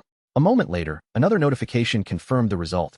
He had obtained 5 magical artifacts, all identified as magic recovery lines. By dawn, the scene had shifted to Duke Rothager's annex, where the early morning stillness gave the place a calm, yet strangely weighty atmosphere. In that quiet space, a conversation carrying far more meaning than its gentle tone suggested was already underway. Inside the annex, Marquis Mardanio stood speaking with Loria Altia. She listened carefully, her attention fixed on him as she tried to grasp every detail of what had happened and what the outcome truly meant. Marquis Mardanio explained that, fortunately, the gift had been accepted without any problem. More importantly, the exchange had produced exactly the kind of result they had been hoping to achieve. Among nobles, the act of exchanging gifts was nothing unusual. It was a common courtesy, a polite gesture used to maintain manners, smooth relationships, and preserve appearances. But when the offering was not ordinary at all, when it was something as valuable as a relic, the meaning changed completely. A gift like that became more than etiquette. It turned into a declaration of intention. Anyone hoping to enter a faction would present a treasure of great worth to its leader, using that offering as proof of loyalty, alignment, and the willingness to stand beneath that person's banner. Hearing that the matter had gone through properly, Loria Altia let out a small, quiet breath. The relief on her face made it clear that she was genuinely comforted by the fact that permission had been granted. Marquis Mardanio answered in a lighter, more appreciative tone, saying that this favorable outcome had only been possible thanks to Duchess Altia's careful thought and consideration. Loria Altia then formally welcomed Marquis Mardanio, acknowledging the shared understanding that lay hidden beneath the polite exchange of words. Beneath the elegant manners, noble etiquette, and carefully measured gestures, every action carried the same deeper implication. Once she was satisfied that everyone was moving toward a single objective, Altia shifted the conversation and asked how things had proceeded with the others. Marquis Mardanio replied that it had been a great honor. From everything he had personally seen, everyone involved had accepted the arrangement smoothly, without showing even the smallest sign of hesitation. As Marquis Mardanio thought back over everything, he understood just how important this moment truly was. Duchess Altia, someone who almost never made a direct move herself, had personally stepped forward and given her word, but only after selecting the precise cards needed to shape the situation in their favor. After that, each of them had effectively been made to pass through a sort of rite of passage, one that required the offering of a sincere bribe. The rumors might have been spreading with frightening speed, but even that movement was now clearly part of the larger political current sweeping through the noble world. Recognizing just how much weight this moment carried, Marquis Mardanio concluded that this was not a chance he could afford to let pass by. An opportunity like this had to be seized before it slipped out of reach. Loria Altia's expression then grew noticeably darker. Her gaze sharpened, and with a colder resolve in her eyes, she concluded that they could finally begin moving in earnest. This time, however, they would act only with a carefully selected few. From there, the focus of the story returned once again to Count Alan Palladio. By the fourth day of the banquet, Alan had somehow found himself in a bizarre situation. Spoils and gifts were being added to his possessions one after another, as though everyone around him had silently agreed to keep handing things over. Alan assumed that this strange treatment was all because of the false rumor tying him to Altia and Genonia. That rumor had apparently convinced people that he was standing at the very center of something far larger and more influential than the reality he knew. For now, Alan decided to simply accept the spoils being placed in front of him. Still, a cautious thought lingered in the back of his mind. Someone might come demanding them back later. To Alan, the whole situation felt like a complete hit and run. He planned to take what he could, then leave before the mess around him grew even more troublesome. Right then, Evan quietly appeared from behind him and placed a hand on Alan's shoulder. As Evan calmly announced that he had returned, Alan flinched so violently that a startled hiccup escaped from him before he could stop it. Evan looked at Alan with mild confusion, asking why he seemed so surprised and confirming, in his usual calm way, that he had indeed come back. Alan quickly tried to smooth over his reaction, saying that he had only been lost in thought for a moment. Not long after that, Alan and Evan moved away from the surrounding noise and the curious eyes of the banquet. In a more private space, the two of them began a serious conversation. Once Alan heard Evan's report, he was left completely stunned. The situation was far worse than anything he had expected. According to the information Evan brought back, an outer god had descended in the north. Evan confirmed the report and added that Caliban had already fallen into an uproar. Based on ancient texts, scholars were now beginning to speculate that the amethysts might have some connection to the outer gods. Alan then asked about the additional information he had requested, and Evan revealed that the person Alan had been searching for was currently in a village located north of Ashudalin. After taking in that information, Alan said they could stop by that village along the way. Then, without wavering or wasting another moment, he made his decision clear. Their next destination would be Caliban. Evan was visibly caught off guard by how abruptly Alan had chosen where they were going next.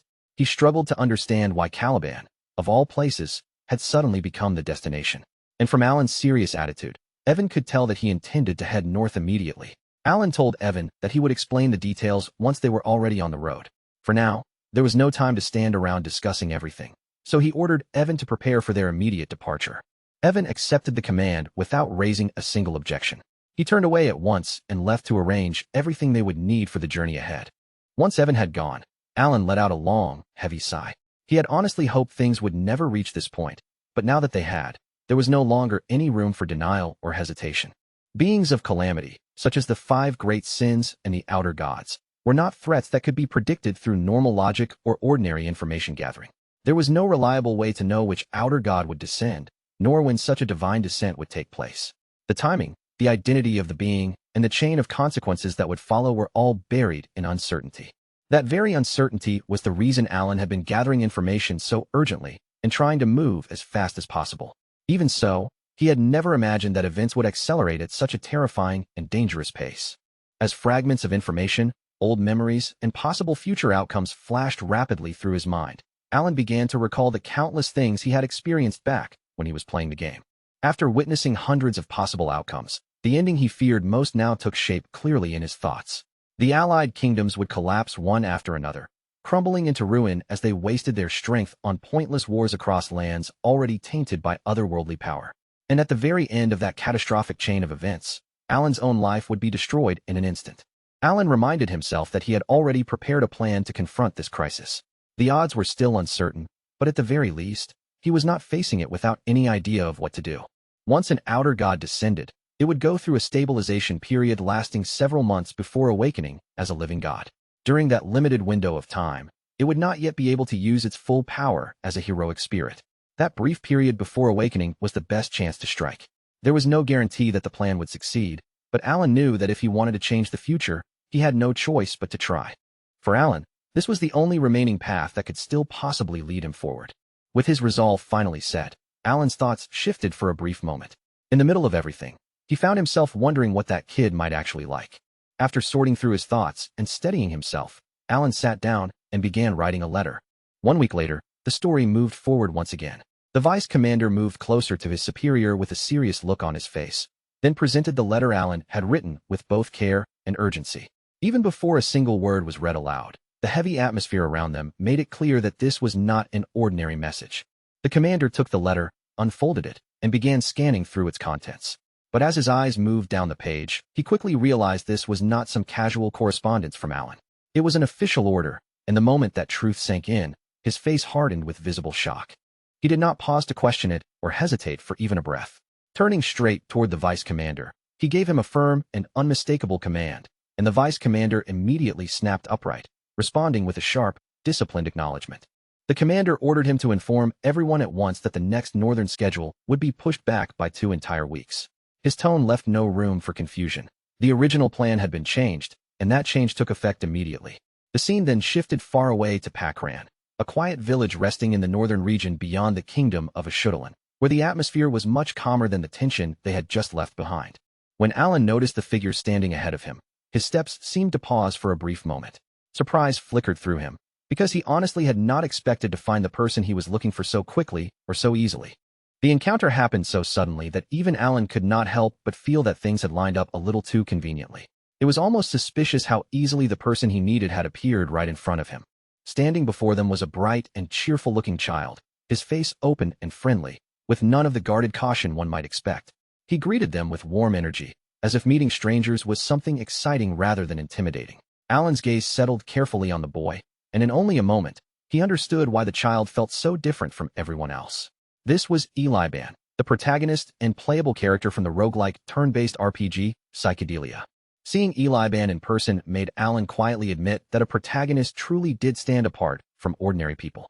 The boy looked almost exactly like his in-game illustration, and despite still being so young, there was a strange, almost unreal beauty to him that made his presence instantly striking. Alan asked if the boy had any idea who he was, watching him closely for a reaction. But Eliban only gave him a bright smile, and said he was simply happy to meet someone new, before introducing himself with innocent confidence as Eliban. Alan found himself thinking that even if this world had already changed in ways that differed from the game he remembered, one thing still seemed certain. The protagonist was still the protagonist, no matter how the details around him shifted.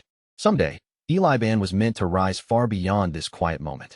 He would become famous, overwhelmingly powerful, and impossible for the world to overlook, no matter how peaceful he looked right now. Alan commented that Eliban had an amazingly bright personality, but inside, the whole meeting felt deeply awkward to him. After all, this was not just any child. This was a character he had once controlled as a player, now standing right in front of him like a real person. Then, without making the moment feel especially dramatic, Alan held out a small bag toward Eliban. In a calm, casual voice, he told the boy to take it, as if he were handing over something completely ordinary. Eliban opened the bag, and the instant he saw the gold coins packed inside, his eyes grew wide with disbelief. While the boy stared at the glittering contents, Alan turned toward Evan and calmly instructed him to bring out the other item as well. Evan responded right away, stepping forward without the slightest delay. He brought out another box and opened it directly in front of Eliban, making sure the boy could clearly see everything inside. Inside the box were rows of potions, lined up neatly and ready for use, each one carefully prepared rather than tossed in carelessly. Evan explained plainly that every potion there now belonged to Eliban. Eliban's face instantly brightened, his excitement so obvious it seemed ready to burst out of him. He could hardly believe that all of these coins and potions were truly being given to him, and with pure wonder in his voice, he asked why they would suddenly offer him so much. Alan answered in a simple, almost businesslike way, saying that it was an investment. Inwardly, though, he was already confirming that he had brought along everything a protagonist would need to get the strongest possible early start. Alan told Eliban that he was giving him this support because Eliban was destined to become someone important in the future. But beneath that calm explanation, Alan was silently urging him to grow stronger as quickly as possible, hoping that someday Eliban would become powerful enough to handle threats like the outer gods in his place. As Alan thought through the different signs, risks, and future possibilities, a quiet question crossed his mind. Was this amount of support really generous enough? But after seeing Eliban's overwhelmed reaction, Alan decided he had probably already succeeded in winning the boy over. Then Alan suddenly caught himself, realizing he had left out something important. He straightened the moment slightly and properly introduced himself, making sure Eliban heard the name clearly. Count Alan Palladio. That was the name Alan wanted Eliban to remember later on, the name that should remain tied to this moment of help. Once Eliban eventually succeeded, Alan wanted him to know exactly who his early patron had been. Eliban quickly corrected his manners and thanked Count Alan Palladio with sincere, heartfelt gratitude. His expression was earnest as he promised that he would never forget Alan's name. Still overflowing with excitement from everything he had just received, Eliban then turned and cheerfully said goodbye to Evan as well. His voice stayed bright and energetic, filled with the same warm innocence he had shown from the start. Watching Eliban behave so openly, Alan could not help thinking about the boy's personality. He wondered if Eliban had always been this cheerful, especially when the world he came from was supposed to belong to a grim dark fantasy story. Alan had never imagined that the protagonist of such a bleak and dangerous setting would turn out to be this openly upbeat. The contrast between Eliban's sunny attitude and the cruel world around him felt almost strange. As they got ready to leave, Evan looked toward Alan and seemed to understand what his master was trying to accomplish.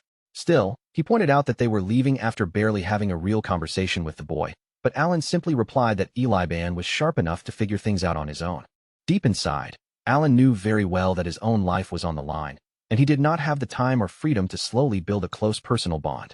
In his mind, he had already set the protagonist into auto-hunt mode, and for the moment, his chosen strategy was simple: pay to win. Evan then added another observation, his tone turning more thoughtful. From what he had sensed, the child did not seem ordinary at all and appeared to possess an extraordinary level of talent. The mana surrounding Eliban felt unusually dense, constantly stirring and circling as though it had a living will of its own. And even though the boy was dressed in plain, ordinary clothes, there was a strange impression that he was already equipped with powerful artifacts. Alan agreed that he could sense the unusual mana as well, but that only made him more uneasy, because according to the original setting, Eliban should have been nothing more than an ordinary boy before his adventure truly began. This difference felt like yet another butterfly effect, another unexpected shift away from the game's original flow. And because this change involved Eliban himself, the protagonist at the center of the story, Alan knew he could not simply brush it aside. Even so, Alan forced himself to focus on the most important thing, protecting his plan for a peaceful and easy life. With a kind of stubborn confidence, he reasoned that the stronger Eliban became, the better things would turn out for everyone, which meant the investment was still worthwhile. Besides, Eliban was one of the rare, genuinely kind-hearted people in that miserable dark fantasy world, so Alan tried to convince himself there was nothing to worry about.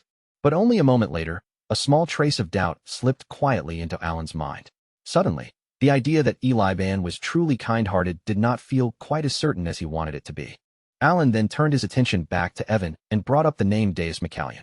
He said that Deus would meet him, making it clear that this was the next important encounter waiting ahead. Inwardly, Alan reflected that he had been too frightened to visit before. He never would have imagined that the situation would twist and unfold in such a way that he would eventually be led here. Evan could not fully hide the anxiety on his face as he thought about what awaited them. He wondered aloud whether, once they arrived, they would even be allowed to see them at all. Alan answered with uncertainty, saying that it would probably happen. But beneath his words was the quiet heaviness of a young transmigrator being pushed towards something he had avoided for a long time.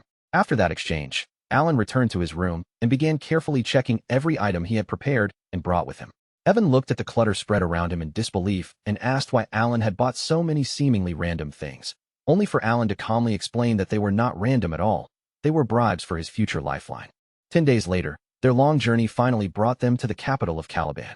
Rising ahead of them was Kurdum, the enormous northern gate of the capital, standing tall and orderly, as if marking the official end of the exhausting road they had traveled. As the carriage kept rolling toward the gate, the strain of constant travel began pressing heavily on Evan's body. Every bump of the road seemed to make the fatigue settle deeper into him. By that point, boredom and exhaustion had completely worn Evan down. Unable to keep it to himself any longer, he openly complained about just how drained and miserable the journey had made him feel. Alan was exhausted too, though he kept his composure and accepted that long-distance travel was naturally tiring. Evan, however, remained stuck in his frustration, especially because the last stretch had been made even worse by the strange labyrinth they had been forced to cross. If not for that bizarre obstacle, he felt he might have arrived with at least a little dignity left, while Alan simply accepted the hardship as something they had no choice but to endure. While the carriage continued forward, Alan gently held the locket in his hand and let his thoughts sink inward. They had moved from one place to another in preparation for the coming war against the outer gods, gathering strength, securing gifts, and arranging every possible advantage along the way. His thoughts gradually turned toward Deus Macallion, and Alan wondered whether everything he had prepared would truly be enough to please him. Somewhere deep inside, Alan felt the heart of a father stirring, the kind of feeling that wanted to give everything possible without holding anything back. As the capital gates came closer, Evan looked ahead from the carriage and noticed the movement of the inspection line. Their turn was almost there, and he pointed out that they would soon have to go through the check. Soon after, Evan stepped down from the carriage and headed forward to handle the capital inspection himself. It looked like the process would only require a simple identity check, so he assured Alan that he would return shortly, while Alan stayed comfortably inside and casually waved him off, telling him not to rush. Left alone inside the carriage, Alan leaned back into his seat and allowed himself a brief, comfortable moment of rest. He closed his eyes with a faint sense of relief, thinking that in this city, at least, things seemed to move quickly and efficiently. But the small pocket of peace that had settled around them was only temporary, and before anyone could truly relax into it, that calm began to crack apart. It was not long before Evan returned, and the moment he appeared, the stiffness in his face made it clear something had gone wrong. He moved quickly to Count Alan Palladio's side, leaned in, and quietly informed him that a minor issue had come up. When Alan asked what the problem was, Evan explained in a low, tense voice that they had been instructed to step aside for the time being. Count Alan Palladio's identity had already been checked and verified without any real difficulty. Yet despite that, the guards at the gate still seemed reluctant to let the matter pass. Something else was clearly making them hesitate. Count Alan Palladio did not rush, and he did not show even the faintest trace of alarm. With a calm expression, he pushed open the carriage door and stepped down onto the ground outside. At that exact moment, the heavy sound of armor came from behind him, each step drawing closer as a knight approached their position. The knight wore a crooked smile that looked far too confident for the situation, and one of his eyebrows rose as though he had already judged Alan before speaking a single word. He closed the gap with measured, deliberate steps, then stared Count Alan Palladio directly in the face and asked whether he was truly the Count. The man introduced himself as Viren, and he did so with unmistakable pride, declaring that he was the direct disciple of Piola, the fourth sword. That smug expression never left his face as his sharp eyes remained fixed on Count Alan Palladio, his smile practically inviting conflict while the air around the northern gate grew heavier with silent hostility. The moment Alan heard the name Piola, a small flicker of annoyance crossed through his thoughts. He looked at Viren with a cold, detached stare, silently wondering why that name was supposed to impress him in the first place. Only after that did Alan realize the truth. He had no idea who Piola even was. His expression stayed icy and unimpressed as his gaze shifted over Viren and the armed knights standing behind him. And then he questioned the situation directly, asking why Viren had brought so many men along for this.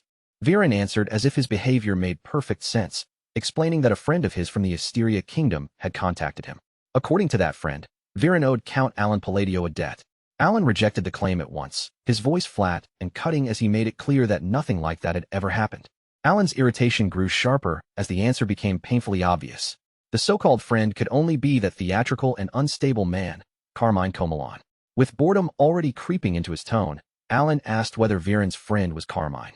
Viren's smirk curled even more unpleasantly, and his brows lifted as he confirmed that Alan had, in fact, offended his friend quite thoroughly. In Viren's mind, Carmine Comelin's furious voice echoed again, raging about the unbearable humiliation he had suffered. Sometime earlier, Carmine Comelon had reached out to Viren through a magically formed globe, his image shimmering and flickering across the curved surface as the message connected. Within that magical projection, Carmine Comelon looked worn down yet burning with fury. His face was tight with resentment as he complained that Count Alan Palladio had tormented him horribly, and that 3 other men had joined in, making his humiliation even more unbearable. Carmine Comelon spat out his anger without restraint, calling Alan a bastard before telling Viren that the Count was on his way to Caliban. Then, with venom thick in his voice, he demanded that Viren repay the insult by crippling him. As Carmine Comelon continued, his expression darkened even further. After a brief pause, a slow, calculating smirk spread across his face, and he tempted Viren by reminding him that if he truly wanted to improve his skills, he would need more abyssal bodies to experiment on. In that memory, Viren had thrown his head back and laughed, openly accepting that he owed his friend a favor. At the very least, he decided, he would make the repayment entertaining and put on a show grand enough to satisfy the debt. Back at the northern gate, the knights who had come with Viren suddenly sprang into action. Their swords slid from their sheaths almost in unison, polished blades flashing as they quickly closed in and surrounded Evan and Count Alan Palladio. The sudden shift caught both men off guard, and confusion briefly crossed their faces as the situation turned dangerous without warning. Evan moved on pure instinct, drawing his own sword and stepping firmly into place beside Count Alan Palladio, ready to protect him if the knights attacked. At the same time, Alan felt his annoyance surge as he grasped what was happening. That brat had picked a fight by himself, fled after losing, and now sent someone else to take revenge in his place. To Alan, it was beyond pathetic, cowardly, underhanded, and no better than a rat hiding behind another rat. Viren finally pulled his own sword free as well. With complete confidence in his posture, he stepped forward and leveled the blade directly at Count Alan Palladio's chest. With a smug curve still sitting on his lips, Viren stated his demand. If every valuable item inside the carriage was handed over, he said, then maybe he would consider showing them a small amount of mercy. In Viren's eyes, this was simply him carrying out the favor Carmine Comelon had requested. Pride swelled inside him as he smiled, absolutely certain that there was no danger in what he was doing. As far as he was concerned, every piece of the situation had already been checked. Count Alan Palladio was merely a fringe noble from the Asteria kingdom, someone with almost no standing within the Union and no meaningful connections in Caliban. Viren had looked into the matter carefully, and that confidence convinced him there would be no consequences for anything that happened here. Count Alan Palladio's expression hardened as anger, irritation, and disgust all rose within him at once. Looking at Viren's smug attitude, one thought became perfectly clear in his mind. Birds of a feather truly did flock together. Alan tightened his hand into a fist, and a fierce aura like living flame began to gather around it.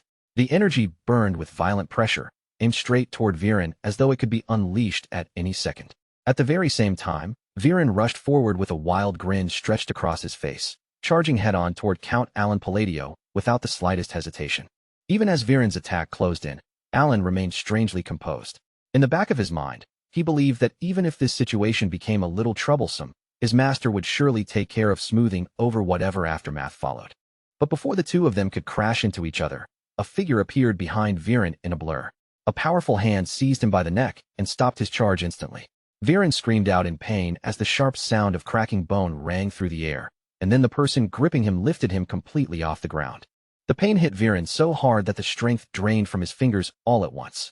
His sword slipped loose from his grasp and dropped heavily to the ground with a loud metallic clatter. The agony became so unbearable that the veins across Viren's face bulged visibly beneath his skin. He clenched his teeth and trembled helplessly in midair, struggling against the crushing grip around his throat. Fury mixed with pain in his eyes as he desperately tried to understand who had grabbed him like this, and who had dared to nearly kill him. The one holding Viren by the neck was none other than Deus Macallion. Without making his own identity the focus, Deus coldly condemned Viren's actions, making it clear that he had no right whatsoever to lay a hand on his benefactor. Viren could only hang there helplessly, groaning in pain while Deus kept him suspended above the ground. Unfortunately for Viren, there was one vital piece of information he had completely failed to understand. Count Alan Palladio had already defeated Kurga of the Snowfields in a duel. Because of that victory, Count Alan Palladio had earned the title of Swordless Master Knight. More importantly than even that, he had also become known as the benefactor of Deus Macallion. Without giving any warning, Deus Macallion loosened his grip and violently slammed Viren down onto the ground. Viren cried out as pain tore through his body, but Deus did not allow him even a single moment to gather himself.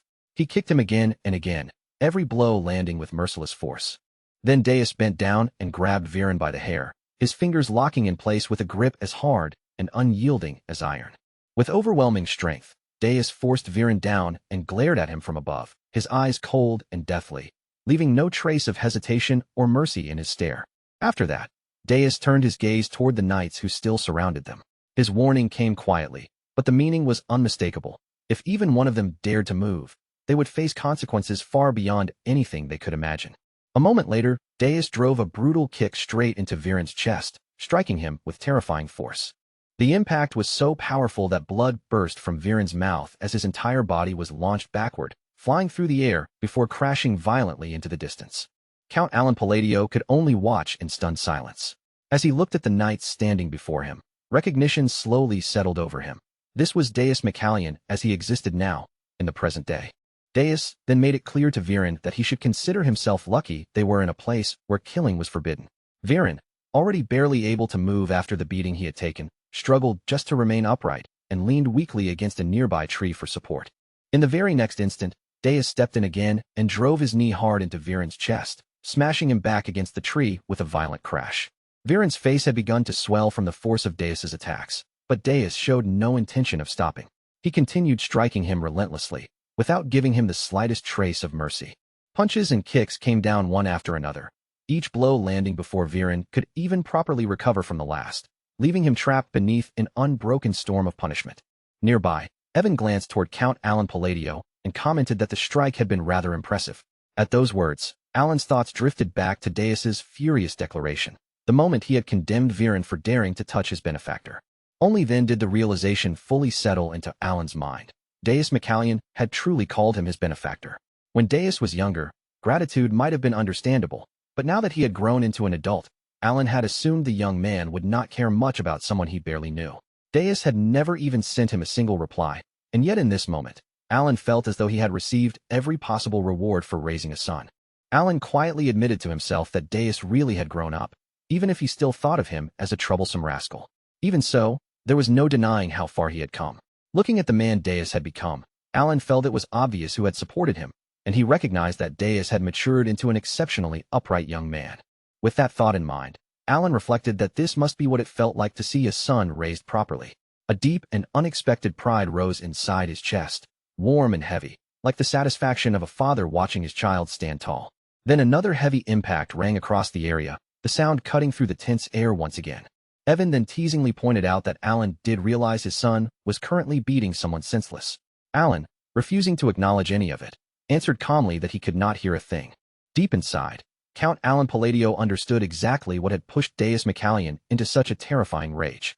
To Deus, the man he regarded almost like a father, his benefactor, had just been insulted and threatened in an unfamiliar foreign land, and that was something he simply could not overlook. As that realization settled heavily in Alan's chest, Deus kept driving his kicks into Viren without the slightest hint of restraint, each impact landing with a weight that made the ground feel like it shook. Watching the brutal scene unfold, Alan could only wonder why his son had to express such unbearable sweetness in the most frightening way possible. It did not take long before Viren was reduced to a broken, helpless mess. Blow after blow crushed into him until his body could no longer endure it, and at last, his consciousness slipped away entirely. Even Alan, who fully understood why Deus McCallion was so furious, found himself thinking that perhaps this punishment had gone just a bit beyond the limit. Then, as he watched Deus standing over the fallen Viren, another truth struck him once again with chilling clarity. Deus was, after all, one of the 5 great sins. After the chaos had been completely brought under control, Deus McCallion finally turned away from Viren's battered body and began walking toward Count Alan Palladio with steady, composed steps. Deus stopped right in front of Alan, then lowered his body into a respectful bow. When he raised his head, a confident smile rested on his face, carrying a kind of unshakable loyalty, and he calmly stated that he would personally escort Alan from here. The knights who had been standing nearby could do nothing but stare. Their eyes widened in disbelief, completely stunned by the impossible scene unfolding right before them. Far away from the northern gate, in a frozen land where ice and blood covered the earth, the brutal aftermath of war stretched across an endless battlefield. Corpses lay scattered across the snow in every direction, their stiff, frozen bodies half buried beneath the white. Some of the dead had already been set on fire, flames crawling over them as the opposing side burned the fallen without leaving even the dignity of mercy behind. At the center of that grim and blood-soaked victory stood Delman, the wielder of Caliban's third sword and the commander known for leading the Crimson Flame.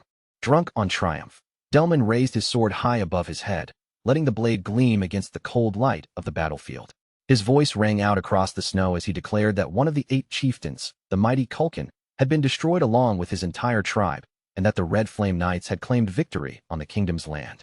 The instant Delman's victorious declaration echoed across the field, the Crimson Flame Knights erupted into roaring cheers. Some thrust their weapons into the air, while others jumped and shouted in place, letting the joy of their hard-fought victory spill out without restraint. Delman allowed them that brief moment of celebration, then gave the order for everyone to return to the outpost and begin their preparations. The knights answered their captain as one, their voices sharp and unified as they rang across the frozen battlefield, confirming that they would follow his command immediately. But as his men began moving, the excitement on Delman's face slowly faded. His expression hardened as he quietly weighed the value of what he had just achieved, and in his mind, he became convinced that after such a great accomplishment, there was no longer any reason for him to be ordered around by the newly appointed Master Knight. The more Delman thought about it, the hotter his anger burned. His jaw tightened, his teeth clenched hard, and even if that man had relied on underhanded methods hidden from everyone else, Delman knew exactly what had really happened. For many long years, Caliban and the barbarians had remained trapped in conflict.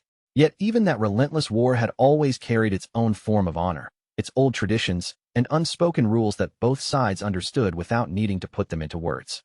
This battle, however, had been nothing like that. Culkin had been tricked, drawn out on his own, and then eliminated by a hidden undercover force.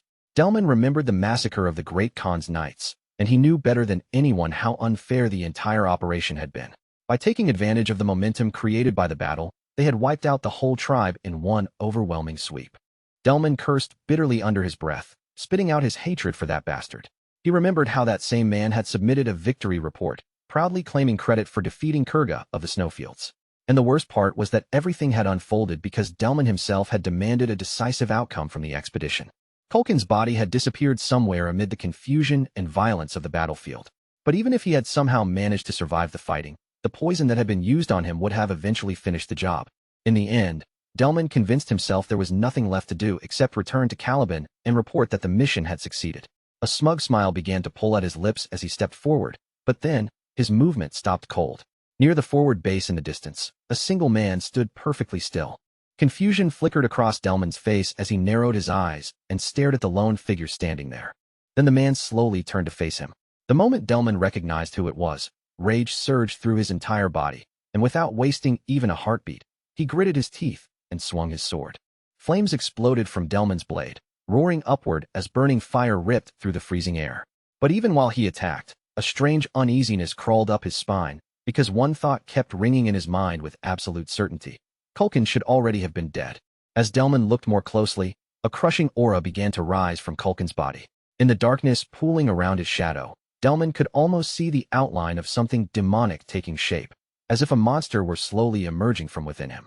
Culkin's voice came out low, heavy, and full of condemnation as he accused Delman of defiling a sacred duel, one that should have been carried out with honor from beginning to end. A terrifying pressure poured from his presence, so overwhelming that even superhumans capable of cutting down hundreds of lives could be swallowed whole by it. Cold sweat ran down Delman's face as the truth struck him with dreadful force. The being standing before him was not truly Culkin. Driven by desperation, Delman launched another attack. Flames burst violently from his sword and spread across the ice in a furious wave, but the man slipped past the burning assault with almost insulting ease. Without even appearing rushed, he told Delman to answer his question first. Delman refused to stop and swung again, unleashing an even larger surge of fire toward him. Yet once more, the man avoided the attack effortlessly. Bitterness twisted deep inside Delman as he thought that clinging to honorable duels on a battlefield was nothing but foolish idealism. The flames continued spreading across the frozen ground, scorching the battlefield and melting the surrounding ice into steaming patches of water. The man fixed Delman with a deathly glare, his eyes so cold they seemed to crush the air between them. He acknowledged that Delman was strong, for a human, and then offered him one final chance to face him properly in a duel. Feeling the danger closing around him, Delman shouted for his men to prepare for battle. At his command, the knights moved quickly, rushing into position and surrounding the man from every side with their weapons raised. A dark smirk curled across the man's lips. Thick, poisonous demonic mana gathered in both of his hands, twisting around his fingers like something alive. He declared that a mortal without honor did not deserve an honorable death, and that there would be no duel between him and a barbarian like Delman. From his hands, that poisonous mana burst outward and spread across the battlefield, flowing straight into the bodies of the fallen knights scattered over the snow. The toxin seeped into every corpse, infecting each dead body with a dreadful power that should never have been allowed to touch the fallen. Then the knights began screaming in unbearable agony. Their eyes turned a deep, violent red as their bodies collapsed, convulsed, and twisted beneath the poison's control. Several of them cried out in desperation, begging to be killed and pleading for someone to end their suffering. As those screams slowly began to fade, the man stepped forward. With nothing more than his bare hand, he cut across Delman's throat in a single swift and merciless motion. Immediately after that, he struck the ice beneath him, releasing a massive explosion that tore through the frozen battlefield. The remaining knights were blasted upward by the force, their bodies thrown into the air before being slammed violently back down against the ground. Blood sprayed upward like a grim red mist, staining the cold sky above the field. Then the man stepped in close and delivered a devastating punch with terrifying force. His fist drove straight through Delman's chest, piercing through his body as though the commander's armor, flesh, and bones offered no resistance at all. Blood spilled from Delman's mouth as the strength drained out of him. In a weak, broken whisper, he asked what other choice had even remained. Delman collapsed onto the frozen ground, his body trembling uncontrollably as pain swallowed him completely. He cried out that it hurt, begging for death and pleading for someone to finish him. A short while later, Delman died there on the battlefield. As Delman's life faded away, the man's eyes deepened into a blood-red glow. He looked across the battlefield and called them all savages, beings made from the dead, robbed of the proper deaths they should have been granted. One after another, the fallen knights began rising from the ground. They closed in around the surviving Crimson Flame Knights, and waves of shock spread through the ranks as the dead surrounded the living. Then, with terrifying calm, the man announced that the bloody Colosseum was now open. All at once, an overwhelming presence descended upon the battlefield. Urthel appeared with a twisted smirk on his face, declaring himself the god of all barbarians and the father of duels. He proclaimed that he would personally grant them honorable deaths, and if they insisted they were not barbarians, then they would have to prove that claim through a duel. Then blood began falling from the sky, raining down over the battlefield like a curse poured from the heavens. The scene then shifted away from that frozen nightmare and returned to the northern gate, where Deus Macallion lowered his head respectfully before Count Alan Palladio. In a steady and unwavering voice, he told Alan that he would take him there himself. The knights around them froze in place, unable to hide the shock spreading across their faces. In Caliban, the prestige of the swordless Duke, Deus Macallion, was said to tower as high as the sky itself. He had once defeated the second prince, and he was widely known as a man who showed courtesy to no one except the king. He once defeated the second prince and never showed courtesy to anyone except the king. Count Alan Palladio quietly watched Deus Macallion, his gaze carefully studying the fully grown man standing before him. The surrounding knights could not stop staring at Alan, disbelief written plainly across their faces. In each of their minds, the same question kept repeating over and over. What kind of man was Count Alan Palladio for Deus Macallion to treat him with such deep respect? One knight, unable to suppress his confusion any longer, whispered under his breath and asked who Alan really was. Deus Macallion wasted no time at all in arranging a lavish carriage for Count Alan Palladio. With the carriage door already open beside him, he stood there with composed courtesy, one hand extended in a respectful gesture as he calmly invited Alan to step inside and take his seat. The welcome was so grand and overly considerate that Alan could feel an uncomfortable pressure settling over him, almost like the treatment was far heavier than he deserved. And just as he stood there unsure of how to respond, Evan quietly spoke up from beside him, telling him to go on ahead, first while he followed behind. Before long, Count Alan Palladio reached Deus Macallion's mansion. The carriage rolled to a stop in front of the estate, and as Alan stepped down from the carriage, his gaze naturally lifted toward the building waiting before him. What filled Alan's view was a massive mansion burning brilliantly with light against the darkness. Its shape was so enormous and unusual that it looked less like a normal residence, and more like some giant crab-shaped fortress crouching in the night. Once inside the mansion, the atmosphere changed completely. A deep, almost unnatural silence hung through the halls, so still that even the smallest motion or faintest sound seemed sharper than it should have been. Alan quietly thought to himself that, in practical terms, this visit could already be considered a success. He had managed to obtain Kim Dong Dong just as he had planned, and yet despite that achievement, a strange uneasiness still lingered in the back of his mind. After turning the situation over in his head for a short while, Alan decided there was no use avoiding the real issue. Rather than circling around it with polite words, he would speak openly and get straight to the point. Alan turned his attention to Deus McCallion and said that there was something he wished to discuss with him, even if only for a moment. He explained that he had come all this way for a definite reason, and that there was a favor he needed to ask of him. For just an instant, Deus McCallion's eyes widened, the surprise on his face showing before he had a chance to conceal it.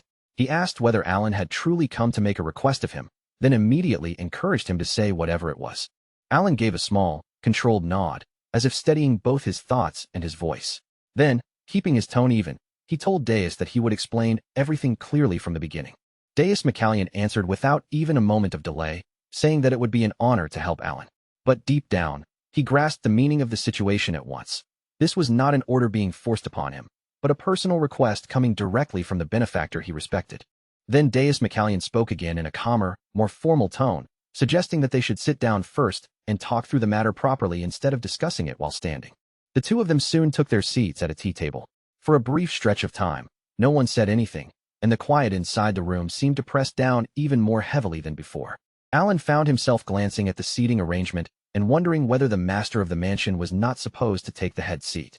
The situation was undeniably strange and awkward, and yet for some reason, beneath that oddness, Alan felt unexpectedly comfortable.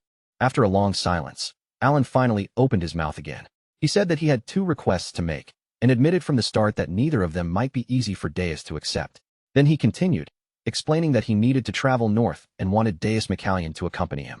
A faint smile slowly appeared on Deus McCallion's face. Without showing even the slightest hesitation, he answered that he would gladly go north together with Alan. Alan still felt a bit unsure, as though the answer had come too easily. But then Deus McCallion revealed something Alan had not expected at all. He had already been preparing to lead an expedition toward the north himself. The moment Alan heard that, visible relief softened his face. It was as if one of the heavy concerns pressing on his chest had finally loosened and slipped away. But Alan's business was not over yet. After pausing briefly to gather himself, he spoke again and said that his second request was connected to the royal treasury of Caliban. As soon as those words were spoken, the mood in the room shifted. The air seemed to grow denser, and the silence between them became noticeably heavier. Alan looked directly into Deus McCallion's eyes, making sure there was no misunderstanding in his words, and explained that there was a specific artifact he wished to borrow. Then, with his voice carefully controlled and his expression serious, Alan finally named the artifact he needed, the Ring of the Mad One. Outside the estate, a knight stepped forward and lowered his head in a formal bow. In a firm, disciplined voice, he reported to the vice-captain that he had returned from the escort mission. The man standing before him responded calmly, commending him for his work and saying there had been no need to worry, since the captain had personally handled the matter. But inwardly, he understood exactly what that meant. Deus McCallion himself had gone out to escort Count Alan Palladio. A little while later, Shelley, Deus McCallion's younger sister, approached with graceful, careful steps. Curiosity was clear in her eyes as she asked whether her brother had truly taken care of the escort himself. If that was really the case, then their guest had to be someone far from ordinary. The knight let out a soft chuckle and gave a nod, confirming that her guess was correct, Lady Shelley. Before all of this, Deus McCallion had been standing in silence with a letter in his hands, his eyes moving carefully across each line. When he finished reading, he lowered the parchment and turned to the warrior waiting before him, ordering that their northern schedule be pushed back by 2 weeks. One of his subordinates immediately stepped forward and asked, with proper respect, what the reason was. A small, almost gentle smile appeared on Deus McCallion's face as he answered. His benefactor, Count Alan Palladio, the man known as the Great Moon, would soon be arriving. Nearby, a white-haired knight watched Deus McCallion in quiet surprise, thinking that he had never seen the vice-captain make that kind of expression before. The announcement that a count from the Asteria Kingdom was coming had stirred the entire estate, and even Shelley could hardly hide how much she was looking forward to it. Back inside the room, Alan stood in front of Deus McCallion with a composed posture, though the strain on his face was impossible to ignore. A thin layer of sweat had gathered along his skin as he carefully asked whether it would be possible to borrow the Ring of the Mad One from Caliban's royal treasury. He knew better than anyone how heavy that request was. It was unreasonable, and accepting such help could leave him dangerously indebted to the royal family. But for the sake of his plans, that ring was absolutely necessary. Alan kept his eyes fixed on Deus McCallion, waiting for his answer without looking away. Deus, however, did not hesitate for even a second. He lowered his head slightly and replied that, of course, it could be done. Just then, Evan entered the room. He stepped in politely, lowered his head in a respectful bow, and apologized for arriving late. A faint smile crossed Alan's face as he realized that Evan's timing could not have been more perfect. Keeping his voice calm, he told Evan that he had arrived at exactly the right moment, and then asked whether he had brought them. Evan gave a quiet, confident nod in response. Without any unnecessary delay, he said that he would bring them in right away. A short time later, Evan returned with several elegant boxes in his arms. Their polished surfaces caught the room's light with a soft gleam, and Alan personally presented them to Deus McCallion, who looked them over with a hint of curiosity. When Deus McCallion asked what the boxes contained, Alan carefully opened one of them and explained that these were gifts he had prepared himself. He especially pointed out the gemstone string tie inside, mentioning that it was quite popular and recommending it with a touch of pride. Inside, Alan quietly steadied his breathing, hoping his choice had been the right one. He had selected the gift with real care, believing that its refined design and delicate gemstones gave it an elegant, noble feeling. More than anything, he sincerely wanted Deus McCallion to like it. Deus McCallion accepted the gift with his usual calm courtesy and thanked Alan for it. However, he did not open the box. Alan hesitated for a moment, watching his reaction, before carefully asking whether he was not going to take a look at it. Deus McCallion turned his face slightly and answered with polite composure that opening the gift in front of Alan would be discourteous, so he would look at it later when he was alone. At once, doubt flickered through Alan's mind. Had the gift missed the mark? Was it seen as nothing more than a meaningless trinket brought by a noble from another land? Then Alan noticed the subtle brightness shining in Deus McCallion's eyes. That tiny reaction was enough to remind him of the bond between them, and the anxious thoughts in his mind began to ease. Alan cleared his throat softly before speaking again. He said that if his request caused any inconvenience, then he would make sure to provide proper compensation for it.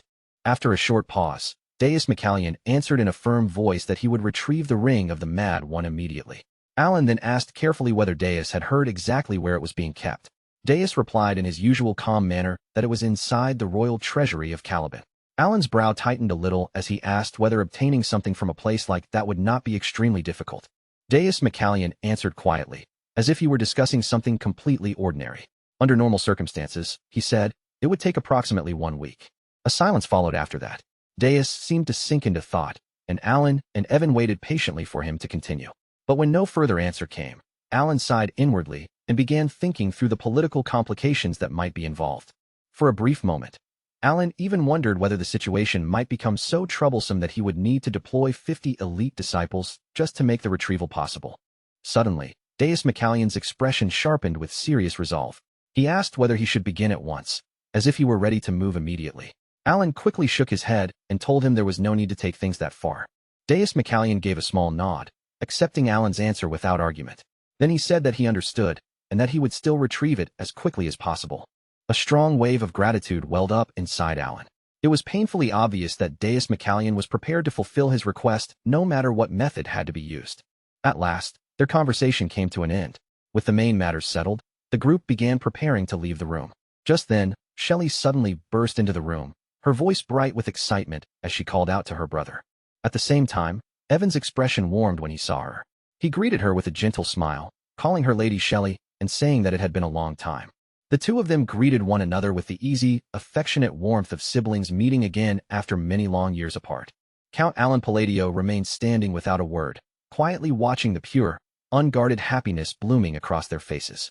That bright expression struck him harder than he had expected, because this was not just any girl standing before him. He remembered Shelley all too clearly.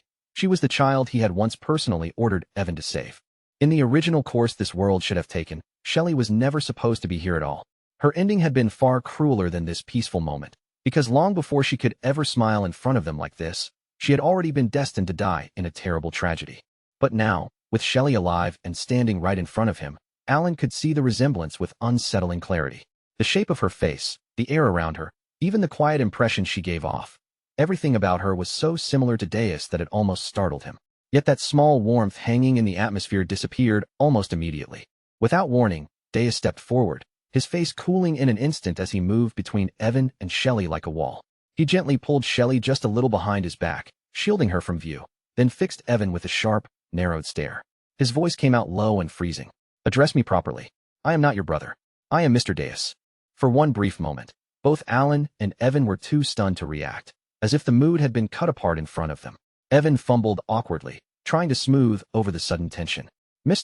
I mean, You're not exactly wrong, but Alan only observed in silence. He had known Deus carried deep scars connected to family, but he had never realized just how fiercely, almost instinctively, Deus protected Shelley. The atmosphere tightened around them in an instant. A dim, dark purple glow slowly surfaced in Deus's eyes, and the pressure around his body sank into something heavy, dangerous, and impossible to ignore. When he spoke again, his voice was even colder. Silence. Do not speak to my sister so casually. Evan immediately raised both hands in a harmless gesture, trying to calm him down. I was only trying to greet her. But even with that explanation, the tension between them only continued to rise. At that moment, Alan finally realized something he had not fully understood before. The reason Deus had treated him with such unusual respect and kindness was actually very simple. Alan was the one who had saved Shelley. Alan silently wondered whether Deus's loyalty truly had no bottom limit, or whether Alan himself had been walking carelessly along a boundary he should never have touched. Before the confrontation could become any more dangerous, Shelley quietly moved out from behind her brother. Shelley turned her steady, gentle gaze toward Alan and addressed him with careful manners. Excuse me, you must be Count Alan Palladio? Alan met her eyes and gave a small, composed nod before answering in an even tone. That is correct. Shelley then lowered her head in a respectful bow, her posture sincere and her voice soft, but clear enough for everyone to hear. I heard that you were the one who ordered Sir Evan to save me. Alan received her gratitude with a modest expression, as though he had merely done something ordinary. I simply did what had to be done, Alan replied calmly, keeping his face composed. But deep inside, he understood the far colder reason behind that choice. If Shelley had died the way she was originally meant to, Deus would have been pushed down a path that turned him into a merciless killing machine. Shelley gently reached beside her and took Deus's hand into her own, holding it with quiet warmth.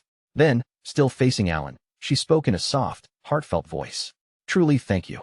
That simple thank you landed far more heavily in Alan's heart than he expected. He had acted for practical reasons, out of calculation rather than pure kindness, and he had never once imagined receiving such honest gratitude for it. Yet Shelley's sincerity settled warmly inside his chest, and before he even noticed it, a faint smile appeared on his face. Later that evening, Alan remained at the mansion and joined the others for dinner. As the meal quietly continued, the strange tension from earlier slowly sank beneath the softer rhythm of clinking dishes, lowered voices, and the calm atmosphere around the table. While everyone was still eating, Deus returned with his usual calm and unreadable expression. He stepped toward Alan without any unnecessary ceremony, then simply announced, I have brought it. Alan looked up at him, unable to hide the disbelief in his eyes. It had barely been a single day since he had asked for the item, and yet Deus had already returned after somehow retrieving that treasured ring. Alan opened the box, and the instant he saw the ring of the Mad One resting inside, a small, stunned breath slipped out of him. How did you retrieve this in a single day? But before Deus could even offer an explanation, Evan suddenly rushed into the room. Evan came hurrying in with a tense look on his face, his urgency clear from the way he called out. Count, I have discovered something extremely strange. Alan's eyebrow lifted slightly, and his gaze sharpened at once. Explain. Evan hesitated for a moment, clearly weighing how to say it, before finally forcing the words out. Deus caused a disturbance inside the royal treasury while demanding the ring. Alan's entire body stiffened. What? Evan lowered his voice even more. The second prince tried to stall him. Evan continued with a grim expression. So Deus slapped him over and over while demanding that they hand over the ring. Alan could only remain frozen in stunned silence, struggling to process the absurd scene Evan had just described. After that unbelievable incident, the following 3 days disappeared in a rush of urgent preparations. Everyone moved quickly, making arrangements and readying themselves for whatever would come next. Not long afterward, Alan departed toward the north. He traveled together with the solar eclipse nights, while the situation beyond the border grew more dangerous and uncertain with each passing day. 2 weeks later, when they finally arrived at the southern border outpost, terrifying news swept through the camp. The report struck the station's soldiers like a shockwave, shaking the entire atmosphere around them. The northern forces were collapsing. Entire military units had already been wiped out. The reported losses were so complete, and the slaughter so overwhelming, that the numbers sounded almost too horrifying to believe. And worse still, demonic monsters had begun appearing across the battlefields. What should have been a brutal war between armies had now transformed into something far darker, more chaotic, and far more terrifying. Inside the war tent, panic erupted all at once. Shouts crashed over one another in the cramped space, filling the air with fear, anger, confusion, and desperate urgency. One officer shouted that they needed to retreat immediately, his voice breaking through the chaos. Another slammed his fist hard against the table and snapped back. Are you suggesting we abandon the barbarians after seeing all this devastation? A third argued that their soldiers were already pushed to the edge, barely able to stand, much less continue fighting. Then another voice cut in sharply, declaring that the first sword had already fallen, and if things stayed this way, victory would be impossible. Then, without any warning, a sharp clap rang loudly through the entire tent. That single sound sliced cleanly through the shouting. The room fell silent almost instantly, and every pair of eyes turned toward Deus. Standing beside Deus was Piola, the fourth sword of Caliban. While everyone else was shaken by panic, Deus remained composed, his expression calm as he addressed the tent in an even voice. Every opinion here has merit. We will make our decision after everyone has settled down.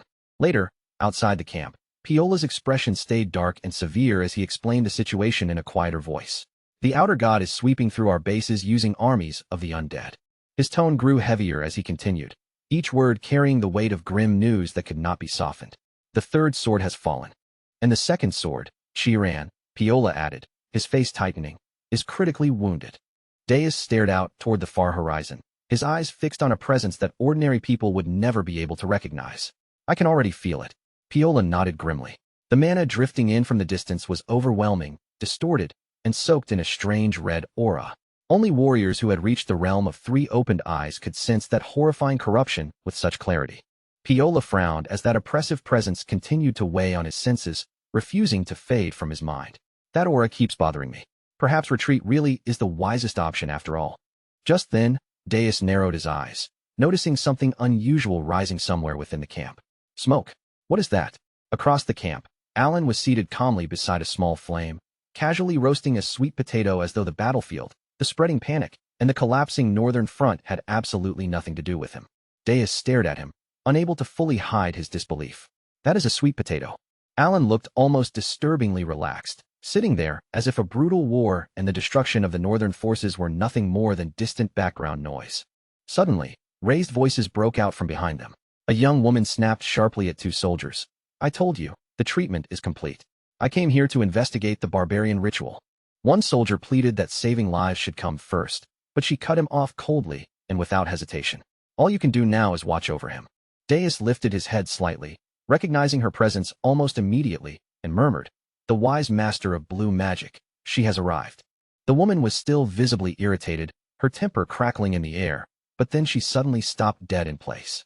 Her gaze had landed directly on Alan. Alan greeted her with the same calm composure as always. It's been a while, Deputy Tower Master. Phenia Krasin stiffened where she stood and stammered. Why yes, hello.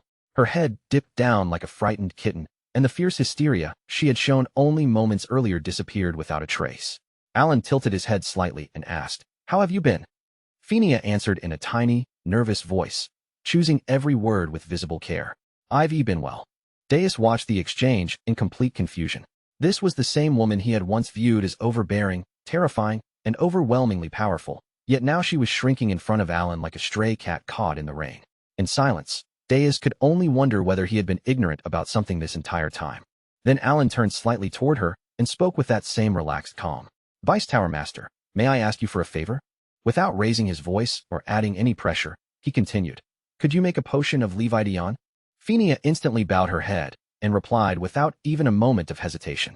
Yes, of course. Absolutely. Alan added in a simple, almost casual tone. I really need it. Phenia straightened immediately, as though that one sentence had become an order she could never refuse, and declared with firm determination, I'll do it. I promise I will. The knights and wizards nearby could barely believe the scene unfolding in front of them. The Vice Tower Master of the Blue Tower was accepting Alan's request without the slightest resistance. Even the Blue Tower wizards stared in disbelief, as if the entire world had suddenly flipped upside down. One muttered, what the hell? Another whispered, what is this? Am I seeing things? Someone else added shakily, has the Vice Tower Master completely lost it? One wizard remembered in shock that the last time she had been asked to make the same thing, she had refused because it was too difficult, and then complained about it for weeks. Another could only ask, am I seeing this wrong? Did someone cast an illusion spell? Alan, still perfectly calm, asked, how much payment will you need? Then, as if mentioning a small inconvenience, he added casually, although, if it is a little expensive, the payment might be delayed. The finances have not been very good lately. Phenia immediately waved both hands in panic and blurted out, just give me 1 gold coin. Alan blinked, clearly caught off guard by the answer. 1 gold coin? Isn't that far too cheap? Phenia nodded quickly, almost desperately, and insisted that there was no issue at all. No, it's fine.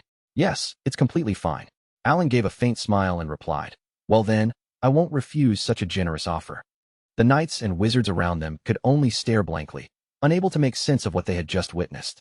Two potions that would normally cost hundreds of gold coins each had somehow been promised for the price of a single gold coin. One after another, the knights and wizards slowly shifted their attention toward Count Alan Palladio.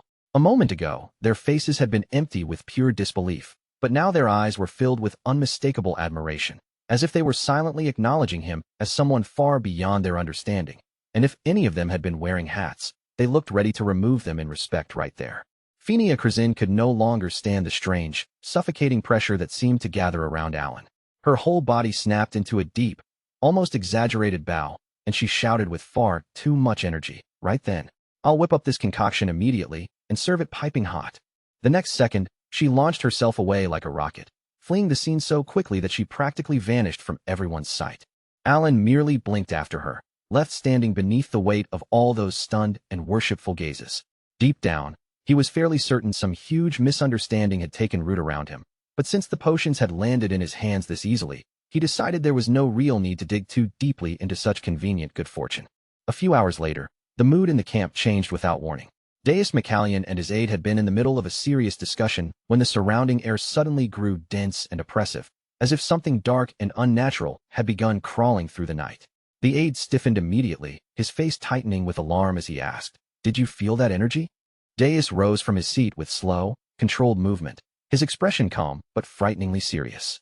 His hand slid almost naturally toward the hilt of his sword, and when he spoke, his voice carried a cold edge sharp enough to cut through the tension. "We are under attack." Outside the camp, the undead had already begun closing in. Their lifeless bodies advanced through the darkness in a silent, horrifying tide, dragging the battlefield into a nightmare before most of the soldiers could even understand what was happening. Steel flashed beneath the night sky as the knights rushed forward to meet the horde head-on. Their blades carved into rotten flesh again and again, each strike carrying trained force and desperation. But the undead simply took the blows with their numb, decaying bodies as though pain no longer existed for them. They did not scream, did not fear death, and did not even bother defending themselves. Even when some were hacked apart and dropped to the ground, the rest continued to stagger forward with the same empty-eyed persistence, their dead bodies pressing on as if nothing could truly stop them. Then, through the screams, clashing steel, and chaos of the battlefield, Phinia's voice rang out crisp and commanding.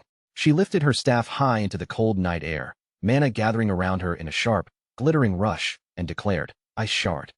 In the very next instant, hundreds of undead charging toward the soldiers froze solid where they stood.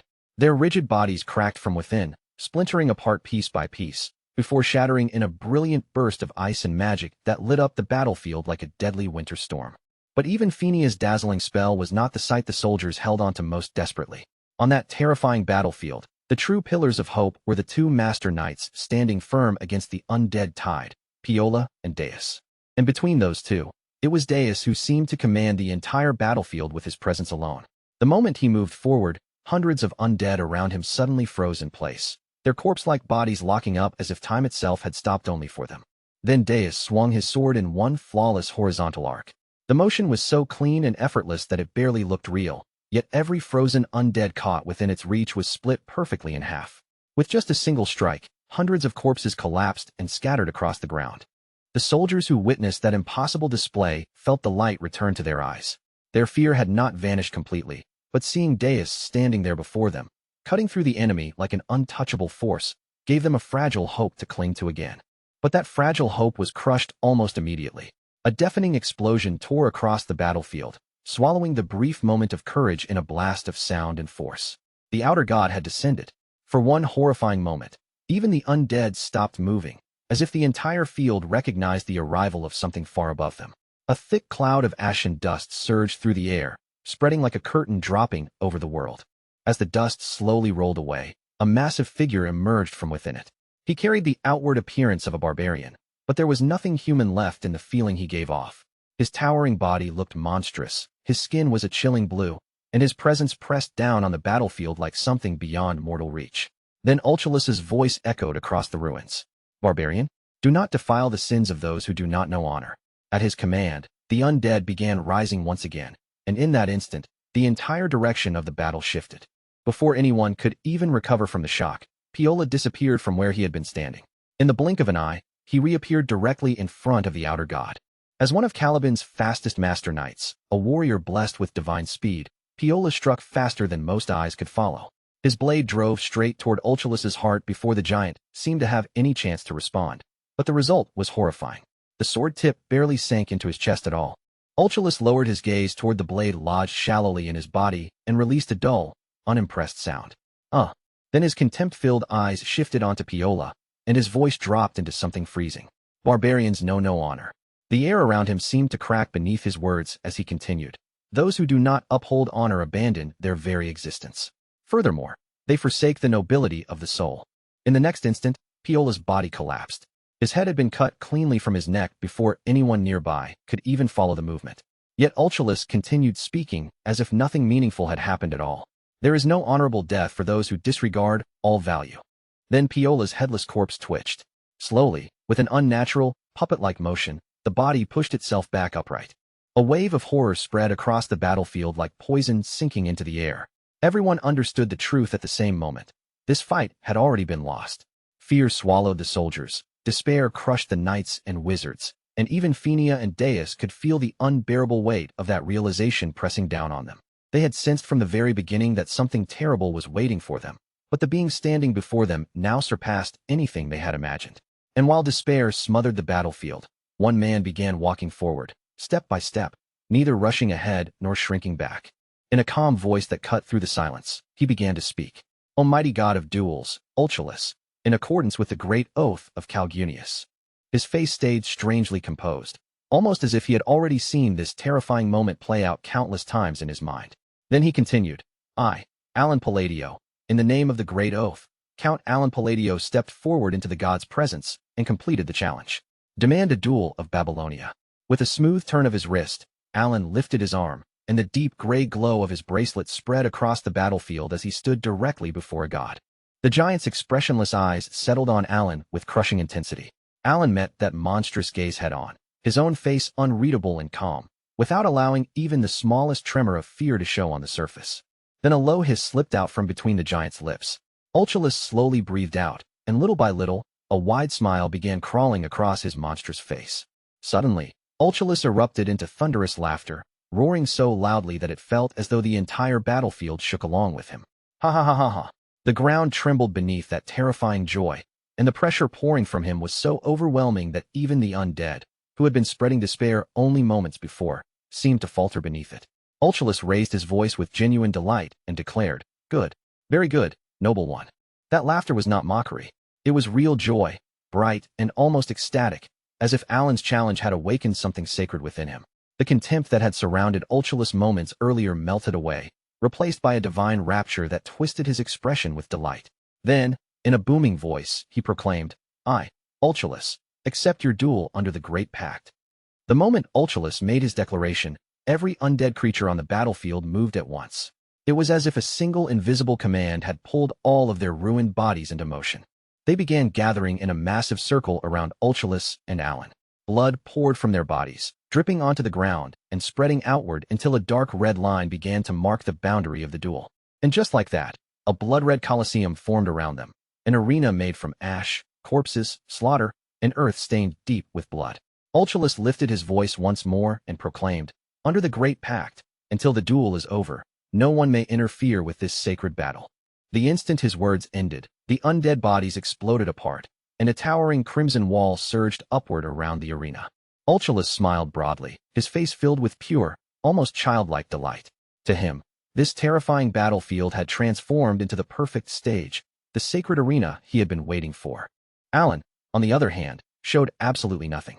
His face remained blank and still, revealing not even a single trace of fear to those watching from beyond the crimson wall.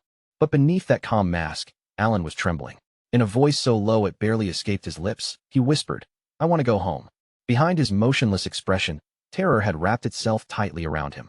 No matter how many times he reminded himself that this was exactly why he had come north, to kill the outer god, Ulchalus, his body refused to fully obey. He had been preparing for this from the moment he learned of the god's awakening, arranging everything for this single execution. and yet the pressure radiating from Ulchalus was far greater than anything he had expected. Alan forced himself to control his breathing and silently ordered himself to stay calm. Even after taking the elixir of exceptionality, the potion meant to stabilize his mind, his heart still pounded violently inside his chest. This was not just ordinary instinctive fear clawing at him. Something about the situation itself was wrong. Why had the manifestation already advanced this far? Outer gods were supposed to require time after descending, time to adjust to reality, time before they could approach the state of a wise god. Ulchalus should have been bound by that same rule. And yet, his manifestation had clearly progressed far faster than expected. The closer a god came to becoming a wise god, the more terrifying and overwhelming its power became. As Alan remained silent, Ulchalus's smile stretched even wider. If you do not wish to speak, so be it. That is your right. His voice rolled through the arena with solemn pleasure, filling the space between them. Then let us begin the sacred duel. The giant lifted one massive arm and announced in a clear, resonant voice, the duel of Babylonia. Then Ulchalus began walking forward. Each heavy step echoed across the blood and ash beneath him, his footprints sinking deep into the stained earth. Alan did not move at all. He simply stood there and waited. At last, Ulchalus arrived in front of him, towering over Alan with a presence so vast and oppressive that it felt large enough to crush the entire arena beneath it. The giant raised his enormous fist high into the air. Around that lifted arm, the atmosphere tightened with brutal force, as though the coming blow was already distorting the space around it. Even then, Alan stayed perfectly silent. He did not flinch, did not step backward, and did not let his posture break. He only watched the approaching strike with steady, unblinking eyes. Beyond the crimson wall surrounding the arena, the living could do nothing but watch from a distance. Shocked murmurs and disbelieving whispers began rising among them as they stared at the impossible scene unfolding before their eyes. At last, Alan whispered in a soft, controlled voice, "Fixation." A sphere of power appeared before him, forming in midair like a condensed point of light held in place by invisible force. Then he spoke the next word, "Condensation." The sphere tightened at once, compressing further and drawing its gathered force inward before directing that concentrated power toward Alan's left arm. Alan continued with calm precision. Reinforcement.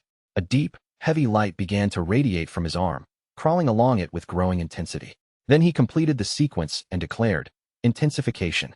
Ulchalus's smile widened until it looked almost savage. He pulled his massive fist back like a loaded siege weapon, every enormous muscle tightening as unimaginable force gathered into that single devastating strike. Then he swung. The impact thundered through the arena, sweeping away everything in its path. The ground burst apart as though the shell of the world itself had cracked open, and the air exploded with violent pressure. For one brief, terrifying instant, it felt as if the entire world had been emptied into a vacuum. A heartbeat later, the delayed explosion finally arrived, tearing through the ears of everyone nearby. Gray dust blasted outward in every direction, swallowing the arena in a storm of debris, and from somewhere beyond the devastation, a shaken voice whispered, "This is unbelievable." Where the fist had struck, there was nothing left but destruction. A massive cone-shaped crater had been carved deep into the earth, its edges ripped apart by overwhelming force. Above the battlefield, the gray sky itself seemed to split open, and purple sunset light poured down over the ruined ground like proof of a power beyond human comprehension. The surviving soldiers and knights could only stand there, rooted to the ground, their eyes fixed ahead as awe, terror, and hopelessness crashed over them all at once. Then Phineas suddenly sucked in a sharp breath, her face going pale as her eyes flew wide. She lifted a trembling hand toward the blood-drenched figure before them and shouted that the Count was still alive. Deus stared straight forward, completely unable to trust the sight unfolding in front of him. There, covered so thoroughly in blood that he barely looked human, Count Alan Palladio was still standing. His body looked ready to give out at any moment, but somehow, impossibly, he had not fallen. Alan's right arm hung limp at his side, dangling as if it no longer belonged to him, while blood continued to pour from the deep wounds cut across his ruined body. Every inch of him shook under the weight of pain and exhaustion, like death already had its fingers wrapped around him. Even so, he refused to collapse. In his hand, he still held the potion prepared by the Vice Tower Master, remembering its name, a redemption potion, powerful enough to soften even pain that should have been impossible to endure. With a calmness that felt almost eerie considering his condition, Alan immediately assessed what had happened. The potion's power had activated exactly as intended, but only because he had used it at the perfect instant. That impossibly narrow timing was the only reason he had managed to keep his body from dropping to the ground. Alan tilted the vial and let the golden liquid spill over his torn and bloodied body, watching it flow across the wounds that covered him. A warm light rose around him like a soft flame, wrapping his body and slowly pushing strength back into limbs that had nearly failed him. He knew very well that this would not restore him completely, but it would give him enough to move, and in this moment, that tiny amount was all he needed. The light in Alan's eyes grew sharper, turning cold and focused despite the tremors still running through his battered frame. With his body barely holding together, he declared that the necessary conditions had finally been fulfilled. At last, he could enter the state of stillness. Alan raised his hand, and as though responding directly to his will, a ring appeared around his finger.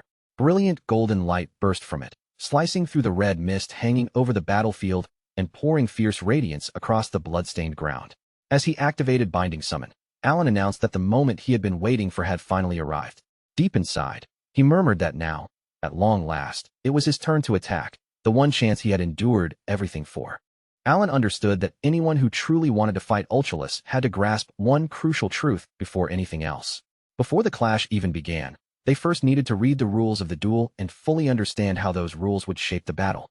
He continued following that line of reasoning in his mind. If he wanted to bind the outer god's movements through the duel's laws, then he needed those rules to apply directly. That was why Alan himself had accepted the challenge and requested the sacred duel of Babylon. Alan had survived by a margin so thin it barely deserved to be called survival. The reincarnation pendant had prevented death from taking him outright, and the healing potion had forced just enough life back into his broken body for him to withstand the outer god's devastating attack. There had also been one final requirement he needed to meet. In order to activate the Ring of the Mad One, Alan had to be driven all the way to the boundary between life and death. Now, with his body pushed to that extreme, the condition had finally been satisfied, and the constraint was in effect. Alan stepped forward toward Ultralus and reminded him that this was a sacred duel, which meant neither defense nor counterattack was permitted. In the game, Alan had endured the first strike directly, taking it head-on without avoiding it. At that time, reinforcement effects were not limited by turns, but by the passage of real time. Here, however, things were different. In this world, nothing was holding him back with a time limit. Alan began pulling magic out from within himself, his voice remaining steady even as blood and wounds covered his body. The first constraint was straightforward. When magic was cast on snowy terrain, he could slightly twist the rules that governed the world, even if that distortion was only small. Above Alan, a red eye opened in the empty air, staring down with an unnatural glow. A moment later, a blue eye appeared beside it, shining coldly as the two strange gazes watched over him.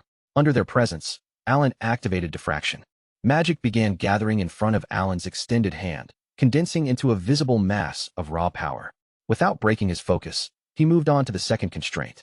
When magic was used while standing at death's doorstep, he could bend the laws of the world even more than before. Alan activated Primordial Point, and the lightning gathered in his grasp started to transform. The crackling energy stretched outward, narrowing and sharpening as it took on a deadly shape, until it formed a spear made entirely of destructive magical force. Then, with condensation, Alan drove that power forward.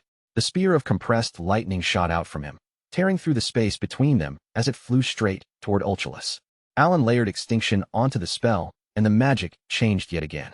A dark, ominous aura wrapped itself around the lightning spear, coiling around its surface and making the attack feel heavier, colder, and far more terrifying than before. Next came the third constraint. When magic was cast during battle against a god, Alan could distort the laws of this world to an even deeper degree, pushing the rules further out of shape than he had already done. Alan activated Silent Front, and the spell swelled with an even more violent surge of power. The energy around him grew denser by the second, sharpening with a pressure that made the air itself feel like it was about to split apart. Then he reached the fourth constraint. When magic was used specifically against the great god of duels, Ultralus himself, that magic would rise beyond its previous limits and intensify even further. Ultralus did not move to defend himself. He simply stood in place with both arms spread wide, openly accepting the attack without the slightest resistance. The fully strengthened spell struck him head-on, and the impact detonated into a colossal explosion, swallowing the battlefield in a blinding burst of light and force. Alan knew he had one final chance to twist the rules of the world, but for that last distortion to mean anything, Ultralus had to be erased completely by this single strike. Then everything fell silent. The quiet was so absolute that even breathing felt like it would break something sacred. Only the faint crumble of gravel and the slow drift of dust disturbed the stillness, while the living stared at Alan with different expressions frozen across their faces. The soldiers looked at Alan as though they were witnessing something beyond human, their eyes filled with awe. The knights, meanwhile, stared at him as if a fragile spark of hope had just returned to them.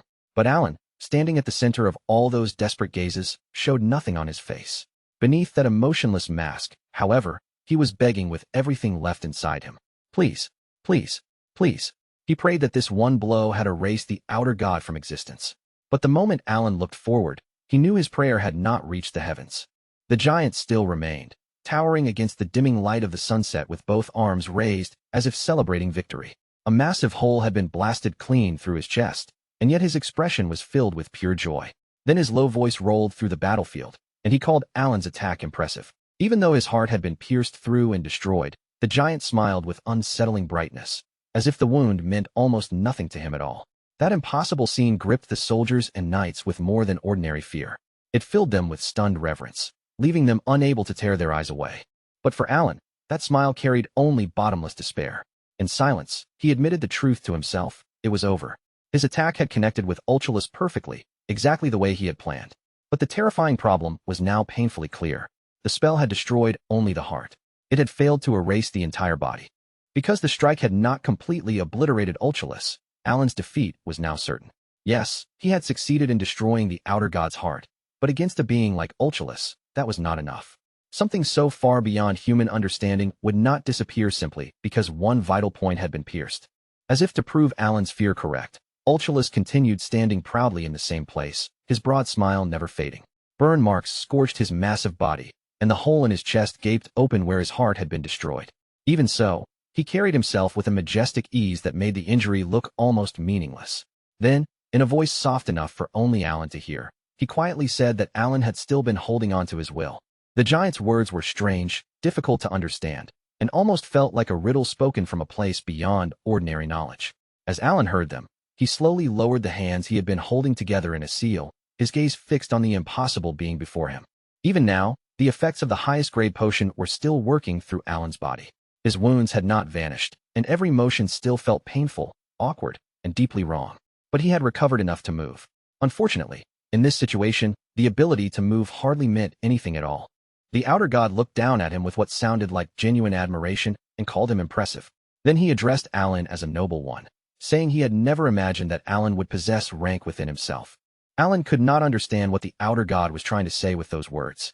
Still, he kept his expression calm and unreadable, choosing to remain silent as he listened and allowed the giant to continue speaking. Ulchalus smiled broadly, then lowered his enormous body to the ground with a heavy, deliberate motion. Propping his chin against one hand, he looked at Alan with open satisfaction and said that although they had exchanged only a single blow, it had been truly magnificent. Then he added that the black one and the blue one had made a good choice. Confusion flooded Alan's mind as that unexpected voice echoed inside his head, carrying words he could not easily make sense of. One question after another rushed through him, but none of that turmoil reached the surface.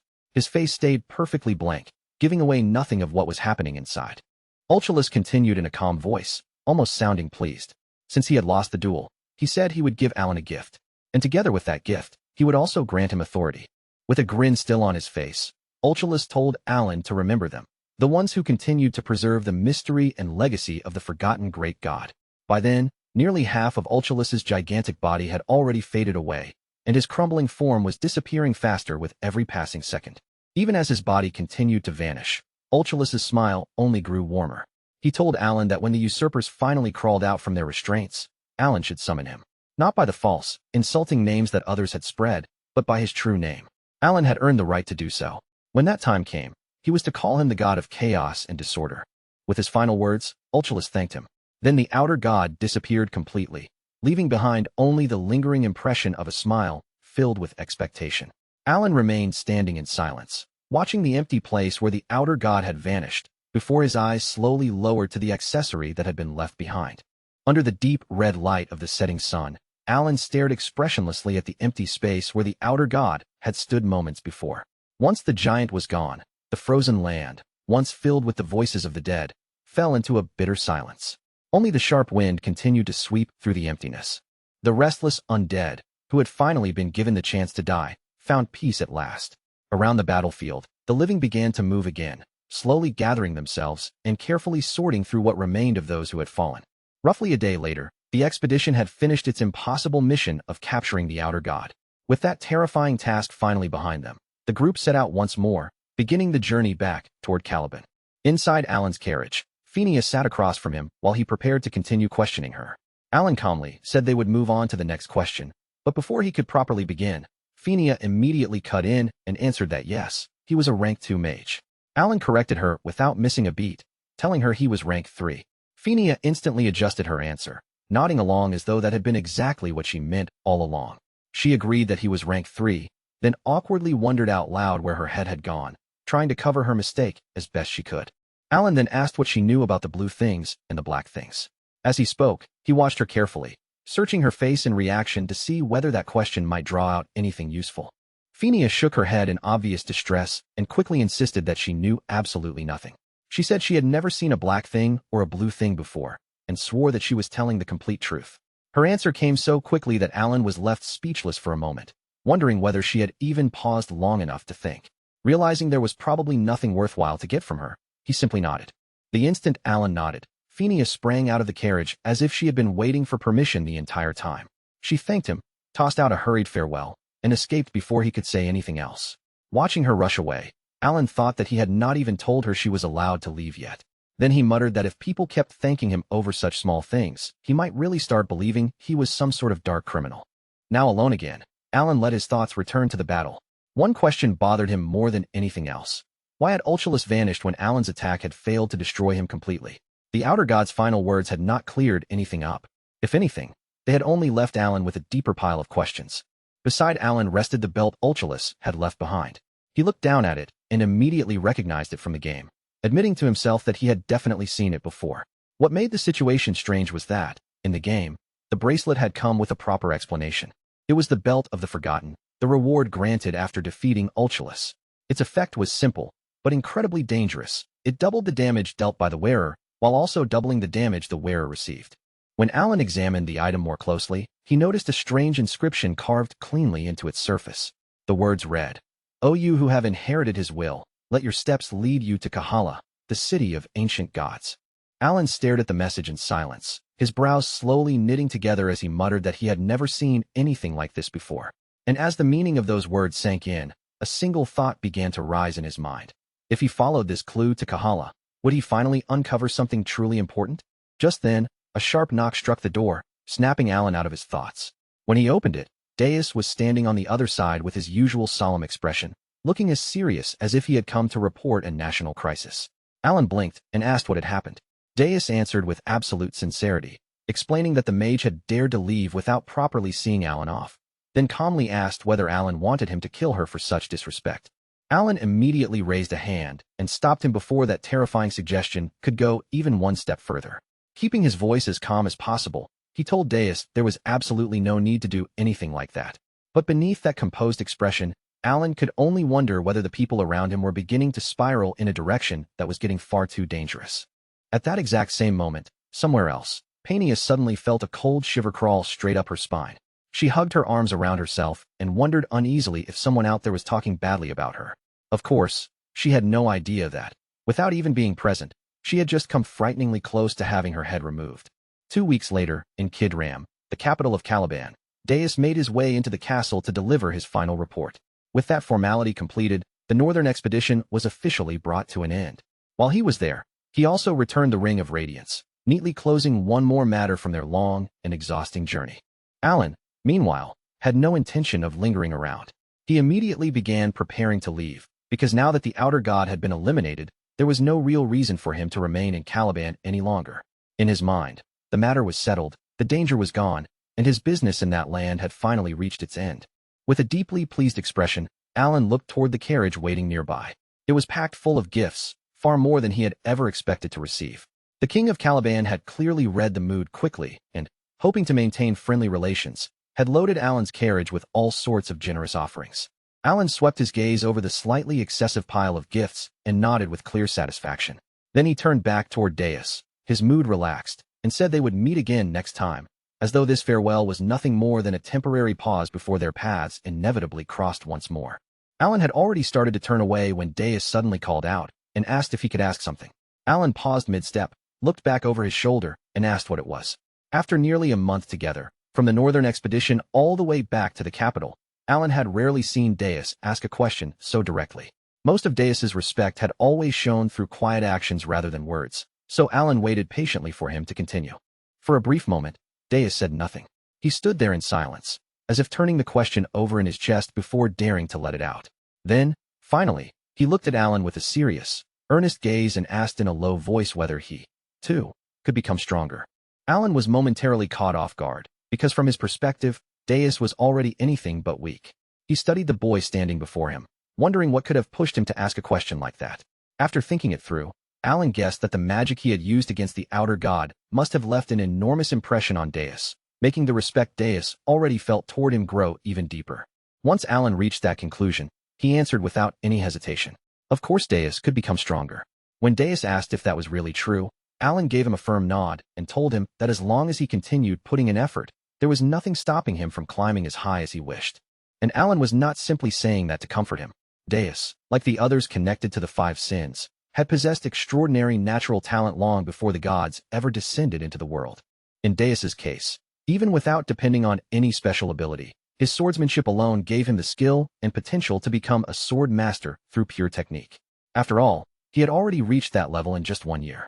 So becoming even stronger was not some faraway dream for him. It was only a matter of time. Thinking about all of that, Alan felt a small, quiet sting of envy toward the overwhelming talent standing right in front of him. Still, he did not let any of that show on his face. He kept his expression calm and simply added that Deus had no reason to worry. Then, with that said, Alan told him he would be leaving. But just as Alan was about to bring the conversation to a close, Deus stopped him once again. He asked if he could ask one more thing, then looked at Alan with the same quiet seriousness and questioned why Alan always asked him to do things instead of simply ordering him around. For a short second, Alan did not fully understand what Deus was trying to ask. He turned the words over in his mind, searching for the meaning behind them. Then he wondered if Deus still believed there had been some hidden motive behind all the support Alan had given him. Wanting his final answer to reach Deus clearly, Alan chose simple, sincere words. He told him that no one gave orders to family. After leaving that thought behind, Alan offered Deus his final farewell, climbed into his carriage, and began the journey back toward Asteria. Deus remained standing where he was, completely silent. Alan's words had struck him far more deeply than he had expected, leaving him unable to respond right away. Inside the carriage, Alan leaned back against the seat as the wheels began rolling along the road. With the steady rhythm of travel surrounding him, he let his thoughts drift back over the conversation they had just shared. He wondered whether Deus had truly still believed that Alan's sponsorship came with some hidden purpose attached to it, as if every favor had been part of a deeper calculation. Alan admitted to himself that, yes, he had wanted to prevent the descent of the five sins. That much was true, but at the same time, all the money he had spent had not come from some sinister scheme or manipulative plot. It had come, in his own opinion, from the pure goodness of his noble heart. Then, as if the thought suddenly overwhelmed him, Alan threw both hands up in frustration and blurted out what the point of raising a kid even was in the first place. That evening, Deus sat alone in his room with the gifts Alan had left behind for him. As he looked at them, he quietly admitted to himself that he had only followed Alan because he felt indebted to him. And yet, even after all that, Alan had still gone out of his way to do him another favor. A little while later, Deus remained silent, but his mind began drifting back to a moment he could not forget. Almost without realizing it, he lifted his left hand in front of him, carefully copying the movement from memory. He murmured to himself that it had been like this back then, hadn't it? Just as Alan had done while facing the outer god, Deus extended his middle and ring fingers, releasing a faint trace of magic as he tried to scan the space around him for any nearby presence. For one heartbeat, the room stayed perfectly quiet. Deus repeated the words softly into the empty air, his left hand twitching ever so slightly, as if waiting for something to respond. But of course, no miracle appeared. Even so, standing alone in his room while imitating Alan's movements, Deus felt a strange mix of embarrassment and satisfaction. He adjusted his posture and tried again, briefly thinking that it would have been nice if he had been born with even a small fraction of Alan's talent for magic. And when he remembered Alan calling him family, a quiet warmth settled into his chest, leaving him with a gentle sense of contentment he could not easily put into words. At that same time, Evan looked toward Alan and remarked that his lord seemed to enjoy sweet potatoes from time to time. Alan, already in the middle of eating one, did not bother denying it. After all, the sweet potatoes really were delicious.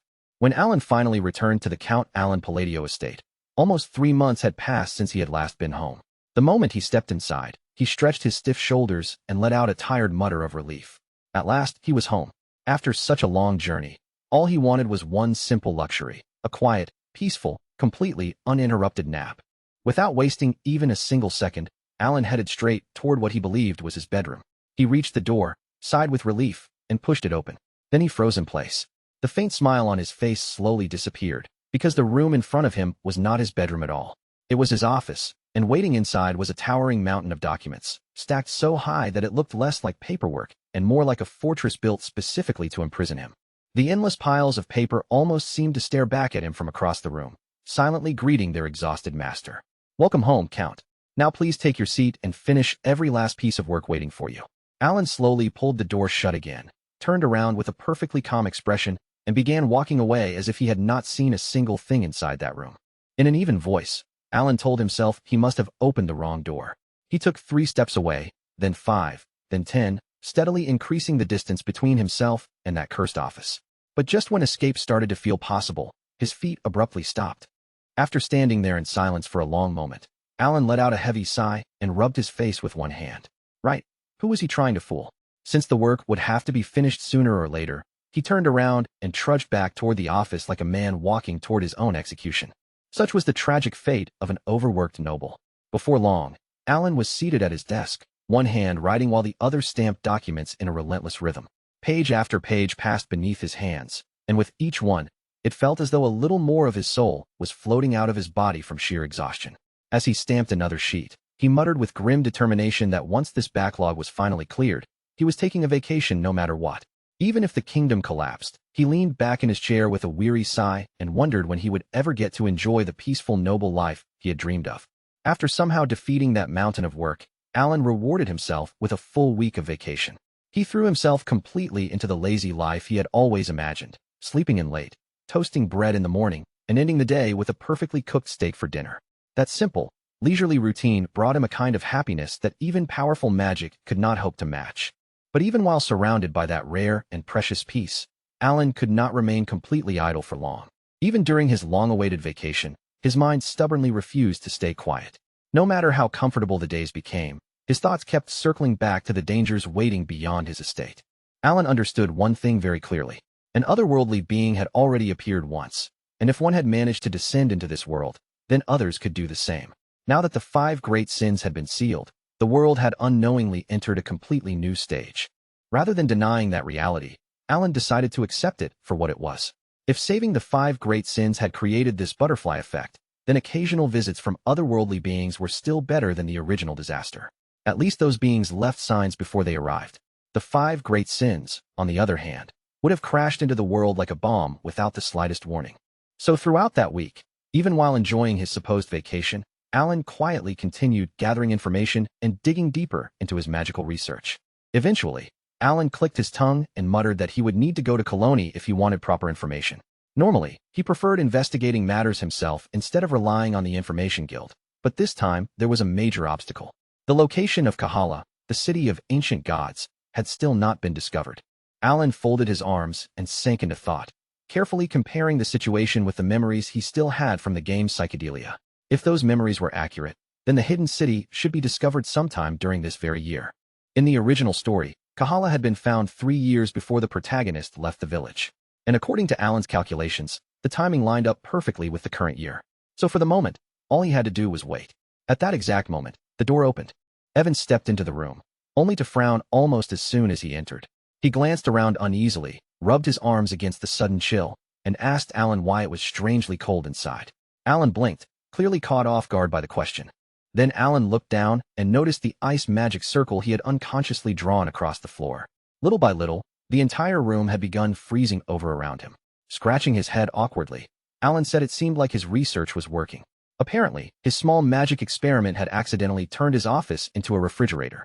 Evan cleared his throat, as though deciding how to deliver the report properly. Then he informed Alan that a hidden city had just been discovered in Colony. Alan went completely still. His eyes widened, and a single word slipped out of him in disbelief. What?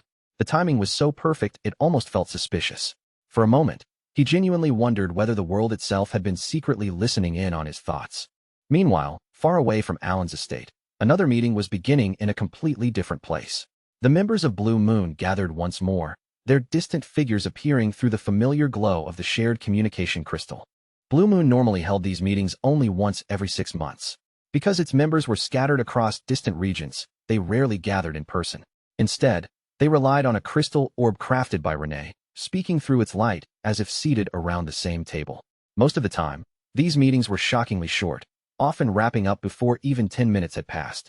Usually, Yudia Bloodia took the lead and guided the discussion from beginning to end. Solon would occasionally brighten the mood with some innocent comment, while the others mostly responded with brief answers like yes, no, or I agree. Deus McCallion, especially, almost never said anything at all, since silence suited him far more naturally than conversation. That was exactly why no one was ready for what happened this time. This time, Deus McCallion opened his mouth and began to speak. And then he continued speaking, and continued, and continued, without the slightest sign of stopping. He told them how the Great Moon had faced the otherworldly being, Ulchalus, and how even the Vice Tower Master of the Blue Tower had been swallowed by fear like everyone else. Yet in that desperate moment, the Great Moon had stepped forward by himself and challenged the monster to a duel. At first, the others listened with polite attention. 5 minutes passed, then 10, then 20. Somehow, even 30 minutes slipped by. Little by little, the others began to grasp the terrifying truth. Deus McCallion was not simply giving a report, he was delivering an entire lecture. In that same calm, steady voice, he explained that, looking back on it now, the Great Moon had probably been preparing his magic from the very beginning. By the time his explanation stretched beyond the 1-hour mark, every face reflected inside the crystal orb had gone utterly blank. Renee finally tried to interrupt, carefully telling him that he seemed to be drifting away from the main point. But Deus McCallion continued as if he had not heard her at all, calmly insisting that they needed to listen to this part, because, after all, this was a story about the Great Moon. Then he paused, wondered aloud where he had left off, and returned once again to the scene with Ulchalus. Even worse, he began from an earlier point in the story. Renee and Solon immediately turned their eyes toward Yudia Bloodia, silently begging her to stop him, because she was the only person there who might actually be able to do it. Instead of stopping him, Yudia Bloodia smiled with a brightness that made it look as though she had been waiting for exactly this. Her expression was filled with delight as she said the Great Moon truly was remarkable, then gently encouraged Deus McCallion to keep going. At that very moment, everyone else finally understood the hopelessness of their situation. This meeting was not going to end anytime soon. Back at Count Alan Palladio's estate, Alan found himself standing before yet another bizarre scene. One entire room had been filled from wall to wall with gift boxes. Large boxes, small boxes, polished boxes, and boxes that looked expensive enough to make a merchant sweat just by glancing at them. For several seconds, Alan only stared at the mountain of presents in complete silence, looking like a man who had accidentally stepped into someone else's mansion. Then, very slowly, he turned toward Evan and asked what exactly this was supposed to be. Evan stepped closer and carefully examined one of the boxes. As soon as he opened it, his eyes widened with genuine shock. He told Alan that the artifact inside had come from the deeper floors of the labyrinth. Then he lifted the item with both hands, handling it as carefully as fragile glass, and added in disbelief that this single object alone could probably buy them an entire mansion. Alan blinked at that explanation, then reached into another box and picked up a golden cup that looked absurdly luxurious. In his other hand, he held several letters that had arrived together with the gifts. As he read through the names written on them, his expression gradually tightened into a confused frown, and he muttered that he did not recognize any of these nobles at all. Every single letter had been written with almost excessive courtesy. The pages overflowed with compliments, praise, and flattering words, and some were so painfully respectful that they started to feel suspicious rather than polite. Alan slowly nodded to himself as the pieces began to fall into place. The rumors must have spread. Even so, he could not completely hide his amazement. All of this had arrived simply because he had a connection with a master knight. He leaned back a little and let out a quiet whistle, honestly impressed by the scale of it. But while part of him was still confused, another part deep inside him quietly awakened, his tiny business slave mindset. After thinking for a moment, Alan arrived at what he considered a perfectly logical conclusion. When people handed you things for free, the correct response was to accept them. With that decided, he folded the letters neatly and smiled. To the generous nobles who had sent such extravagant gifts, Alan offered his silent thanks. Then he looked over the overflowing boxes again, gave a small laugh under his breath, and decided that everything could simply be stored away inside the secret chest a week later. Before long, Evan came back carrying yet another load of gifts. He placed the new boxes down with a tired sigh and informed Alan that the deliveries did not seem likely to stop anytime soon.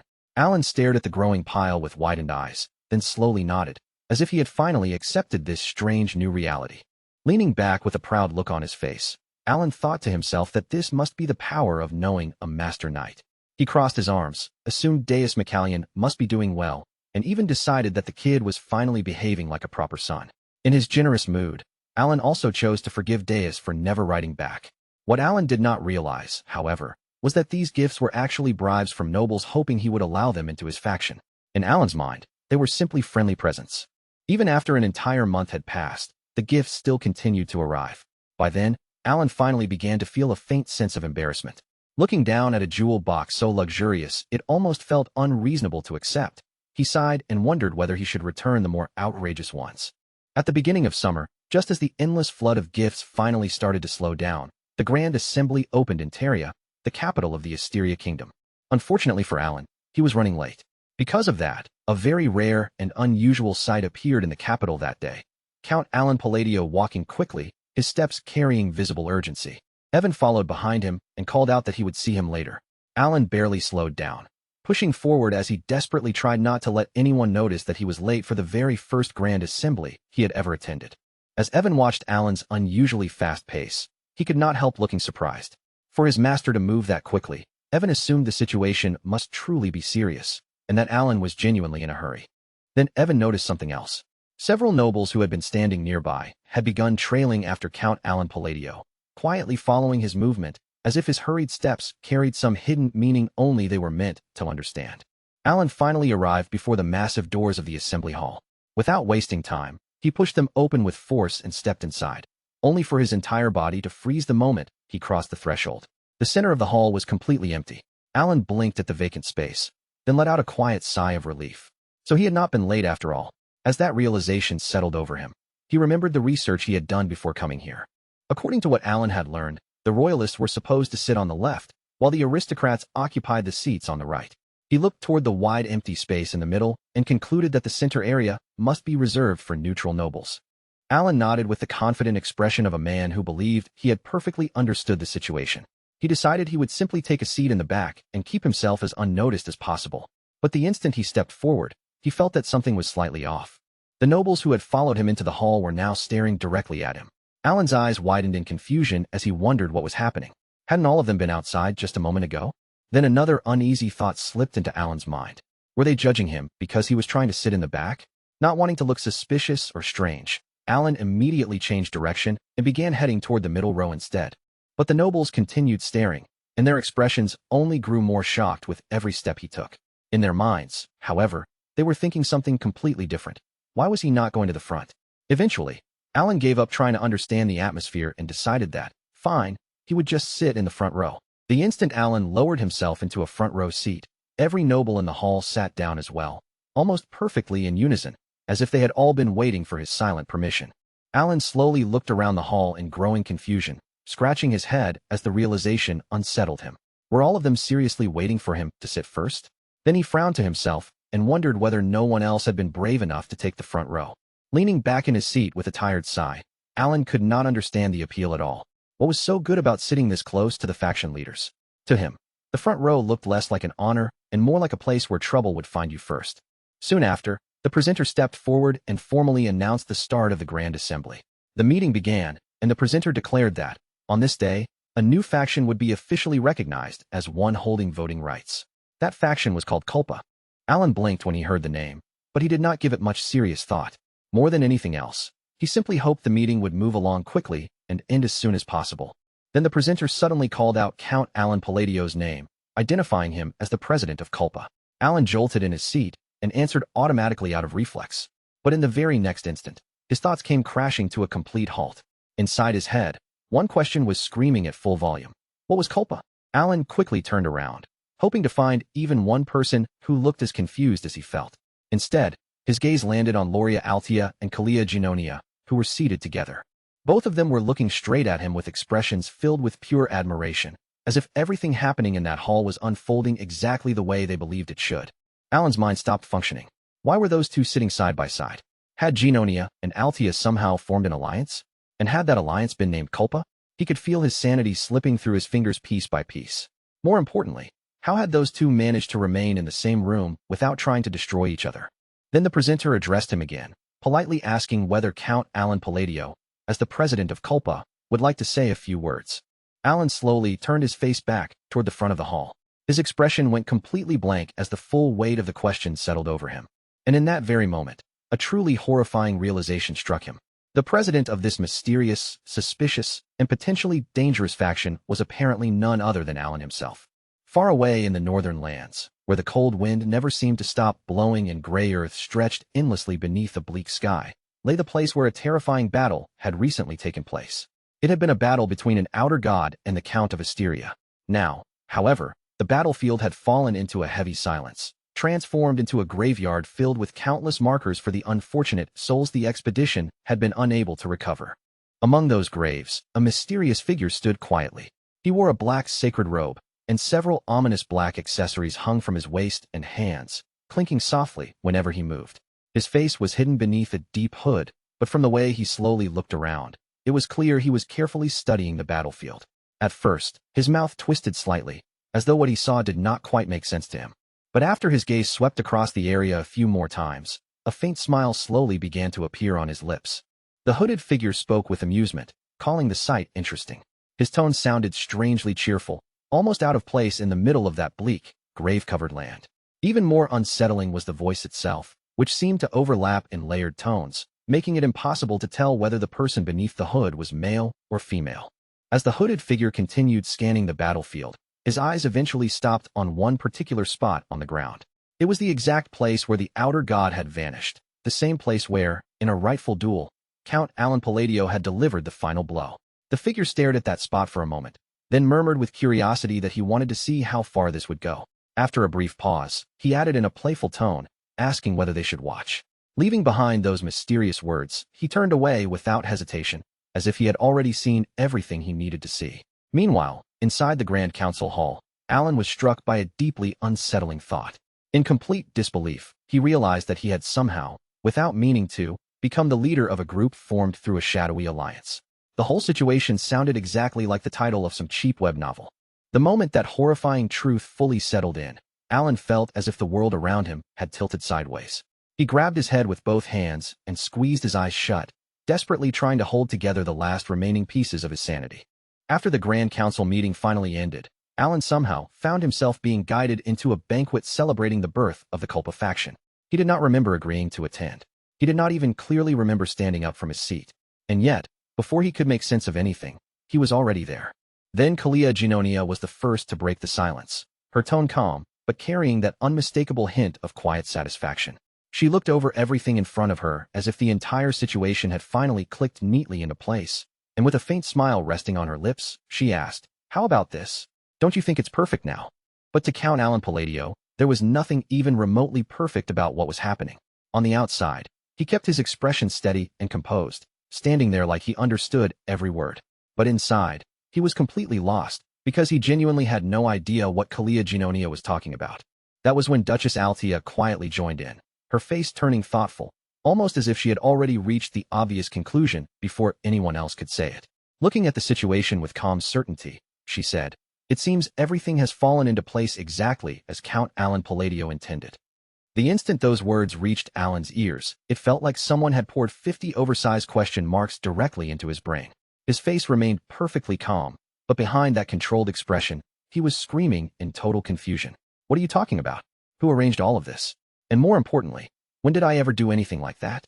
Before Alan could even begin searching for the right words to defend himself, Duchess Altia continued with complete sincerity. Her gaze softened with genuine gratitude as she looked at him, and in a voice filled with relief, she said, "More than anything, I'm simply relieved that I was finally able to repay you for saving my life." Alan slowly closed his eyes, almost as if shutting them could somehow block out the chaos crashing around inside his head. Deep in his mind, he was practically shouting, "When exactly did I save your life?" And yet, even while drowning in confusion, he gradually managed to pull together 3 important pieces of information from the strange conversation unfolding in front of him. The first thing he realized was that, somehow, the alliance between Kalia Ginonia and Duchess Altia had apparently been arranged by Alan himself. The second was even more absurd. The faction called Culpa had supposedly been born because of one single letter Alan had once sent to Kalia Ginonia. And the third realization was the most terrifying of all. Those gifts Alan had been receiving recently were not random attempts at flattery or polite noble gestures.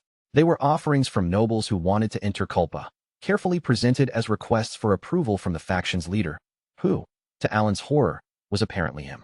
While Duchess Altea and Kalia Ginonia continued speaking with bright, admiring enthusiasm about his so-called brilliant arrangements, Alan quietly tried to force the scattered pieces into place. It did not feel like understanding a normal conversation. It felt more like solving an impossible puzzle while his brain was melting from the inside out. He kept his eyes on the two noble women and did everything he could to maintain a neutral face. But beneath that calm mask, wave after wave of disbelief kept hitting him. He had managed to understand a few things, yes. But even after that, far too many parts still refused to make sense. No, to be more accurate, there were countless questions he wanted to ask so badly that it almost hurt.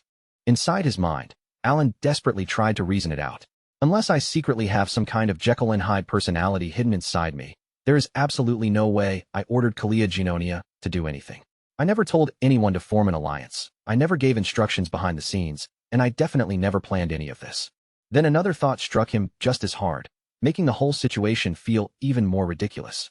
All I did was send one letter saying I did not like the other nobles. That was it. So how in the world did a simple message like that turn into something this enormous? Alan's head spun as his gaze shifted back and forth between Duchess Altea and Kalia Ginonia, searching their faces for even the smallest hint that could make this madness understandable. In his mind, he wondered if this was what people meant by the realm of true genius, a level so far beyond ordinary thinking that normal people could not even recognize the shape of the plan. He stayed silent, because little by little, one horrifying truth was beginning to settle over him. Through an absurd chain of coincidences, Alan had somehow helped create the Culpa faction without realizing it. Even so, Alan knew better than to underestimate either of the women standing before him. He understood exactly how terrifying Kalia Ginonia could be when she worked quietly from the shadows. And although Duchess Altea was no longer the same character he remembered from the game, she was someone who should have disappeared from the story long ago, which made her continued existence impossible to dismiss. Masterminds always seemed to operate according to strange logic, and they possessed a kind of awareness that ordinary people simply could not follow. At that moment, Duchess Altea turned her full attention back toward Alan. Her eyes rested on him as if she expected him to reveal the next stage of some grand design, and then she asked, "So, what do you plan to do now?" Kalia Ginonia tilted her head slightly, and a small flicker of confusion crossed her face as she repeated Alan's words under her breath. "Clean up." The phrase seemed simple, but the way she echoed it made it feel as though she was already trying to uncover a deeper meaning hidden beneath it. After that, Alan rose from his seat with all the calm dignity he could possibly scrape together and said, "Well then, I have some matters to attend to, so I'll take my leave." He did not give either woman a chance to throw another question at him. Instead, he turned away immediately and started walking. With every step, his pace became just a little faster, because he understood one thing with painful certainty. If they asked him even one more question, he would have absolutely no answer to give. Not long afterward, Alan had already left the hall behind him and was hurrying down the empty corridor. His footsteps echoed sharply through the quiet passage, each sound making the silence around him feel even heavier. By the time he reached the carriage, he was nearly running, glancing ahead with the uneasy feeling that someone might call him back at any second. When Evan saw Alan arrive so quickly, he immediately lifted his head in surprise and called out, "Count." But Alan did not pause for even a heartbeat. He climbed straight into the carriage and gave a firm order. Head straight to the colony. In that very moment, he had already made up his mind. He was leaving that day. As the carriage readied itself to depart, Alan leaned into his thoughts. The letter should have reached them by now. Hopefully, I can get help there, the same way I did with Deus. A moment later, the carriage began rolling forward into the night, its wheels cutting through the quiet road beneath the heavy heat of a midsummer evening. Meanwhile, back inside the banquet hall, Kalia Ginonia quietly repeated Alan's words to herself, as if slowly tasting their meaning. "Clean up the underworld, huh?" After a brief pause, Duchess Altea's expression turned thoughtful, and she said, "When he tells us to clean up the underworld, there can only be one meaning, wouldn't you agree?" Kalia Ginonia nodded slowly, her voice calm and certain as she replied, "Indeed, our own territories have been firmly under control for quite some time." Kalia Ginonia continued, her voice lowering slightly as the implication became clearer between them. "So if he is telling us to clean things up now," Duchess Altea finished the thought without hesitation, "then the only places left are the remaining territories." Kalia Ginonia answered with composed certainty, "Exactly." For a moment after that, a quiet silence settled between the two women. Then, with elegant restraint, the two noble women lifted their wine glasses and brought them together with a gentle clink. A faint smile curved Kalia Ginonia's lips as she said, "I'm truly looking forward to it." Their admiration for Alan seemed to linger in the air, spreading through the room as softly and richly as the fragrance rising from the wine. Far away from there, in the vast territory of Maltaeon, south of the kingdom of Ashudalan, two men stood facing one another inside the underground hall of an enormous mansion. One of them was Carmine Comelon, the third son of Duke Comelon and the owner of the estate. The man standing before him, however, looked strangely relaxed, even though Carmine was infamous as both a tyrant and a rotten scoundrel. Carmine leaned back in his seat, letting his gaze travel over the man in front of him with calm, measuring interest. After studying him for a moment, he finally spoke in a low, testing voice. "You're the agent, right?" The man with half-lidded eyes answered with a faint, almost lazy smile, as if Carmine's presence did not intimidate him in the slightest. Without rushing, he slipped a quill out from inside his pocket and said, "Before anything else, I don't tolerate rats during a mission." In the very next instant, his body moved. A sharp, wet sound suddenly tore through the underground hall, slicing through the silence so quickly that no one had time to properly react. Blood sprayed into the air. Figures that had been hiding silently in the shadows were exposed only at the moment they collapsed, their bodies hitting the floor one after another, while dark red blood began spreading across the cold stone beneath them. 9 bodies lay scattered across the hall, every single one of them already dead. Carmine looked over the scene for a quiet moment, and then a satisfied smile slowly spread across his face. "You really are strong," he said, his tone filled with approval. "Just as I expected." Without wasting another second, Carmine leaned forward, and his expression sharpened with direct intent. "I want you to kill a noble, Count Alan Palladio of the Asteria Kingdom." Then his mouth twisted into a confident, arrogant smirk as he added, "You wouldn't refuse a request from me, the tyrant of Ashudalan, would you?" The agent only let out a quiet chuckle, completely unfazed by Carmine's threatening tone or grand title. In a casual voice, as though they were discussing nothing more than ordinary business, he replied, "As long as the payment is right, there are no failures." Then the agent tilted his head slightly, a faint grin tugging at the corner of his mouth as his eyes remained fixed on Carmine. "Though I have to admit, I'm curious whether you can actually afford my fee, Carmine." Carmine's smile did not waver. Slowly, he reached into his coat, drew something out, and placed it on the table between them with deliberate pride. "How about 4 of these?" he said. What he revealed was a black cube, so unnaturally dark that it seemed to swallow the very light around it. It looked less like a normal object and more like a fragment cut straight out of the abyss itself. For the first time, clear interest flickered in the agent's eyes. His gaze narrowed as he stared at the black cube, and only a moment later, his eyes widened ever so slightly, as if he had recognized something far more valuable than he expected. In a low voice colored with unmistakable surprise, the agent whispered, "That's an abyssal core, the abyssal substance." It was an extraordinarily rare item, one distributed in extremely limited amounts through the black market by Duke Comelon. Unlike abyssal jade, which only strengthened the body's physical abilities, an abyssal core could grant special powers. Its worth was so tremendous that ordinary money could barely even begin to measure it. The agent kept his eyes locked on the black cube as his thoughts turned inward. "I only managed to experience a tiny taste of this thanks to the leader. If I used it properly, just how much stronger could I become?" Then, as if the decision had already been made in his mind, the agent turned away from the table. His voice remained calm and steady as he said, "I'll return as quickly as possible." And with those words, he vanished from sight. Carmine clenched his fist tightly, and a dark grin spread across his face. "Count Alan Palladio," he muttered, his voice heavy with malice. "Did you really think you could ignore me and go on living comfortably?" A cold chuckle slipped from his throat before he finished. "Absolutely not." After leaving Carmine behind, the agent went to visit another person entirely, Duke Comelon, the head of the nobles in the kingdom of Ashudalan and the true ruler of the underworld that stretched across the allied kingdoms. Standing before the Duke, the agent lowered his head slightly with practiced politeness, his posture controlled and respectful.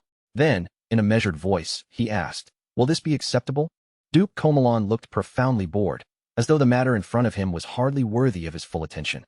His voice was cold and dry as he said, "I was wondering what that useless son of mine was plotting when he stole the abyssal substances." He lifted one hand and waved it dismissively, barely even bothering to look at the agent. "I heard nothing. Now get lost." The agent blinked once. Then, deep inside, a pleased smile began to form. So he's choosing to turn a blind eye to this. I hit the jackpot. Bowing once more, the agent asked politely, "Then shall I send your regards to the leader?" Duke Comelon smirked, the corners of his mouth rising with lazy amusement. "You came here uninvited, and now you're looking for an excuse." He leaned back in his seat, his attitude careless from beginning to end, and finished, "Do as you please." The agent gave a small, respectful nod, accepting the Duke's response without another word. Then he quietly turned and left the room. A short while later, another man appeared before Duke Comelon. The Duke glanced at him with a calm expression and asked, "Didn't you say you couldn't exert influence over the kingdom of Asteria?" The man immediately dropped to one knee, lowering his head in respect as he answered, "Yes, the Seeker." Then, carefully choosing each word, he continued with his report. Still kneeling before him, the man reported in a controlled voice, "I've heard that Culpa is growing there, centered around Count Alan Palladio." At those words, Duke Comelin's eyes turned cold. In a quiet voice, he said, "It would have been troublesome if I had to move personally." Then a chilling satisfaction entered his tone as he added, "This worked out perfectly." Meanwhile, after leaving Tyria, Alan was traveling south toward the desert city. But he was not the only one focused on that road. High above the path, the agent watched a distant carriage moving below. His eyes narrowed as he murmured, "Found you, Count Alan Palladio." Inside that carriage was the target he had come to kill. As the carriage continued drawing closer, the agent took out his quill once again.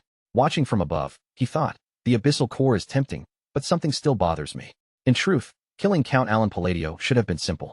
With one clean stroke of his quill, the man's life would be over. And yet, despite that certainty, the agent hesitated.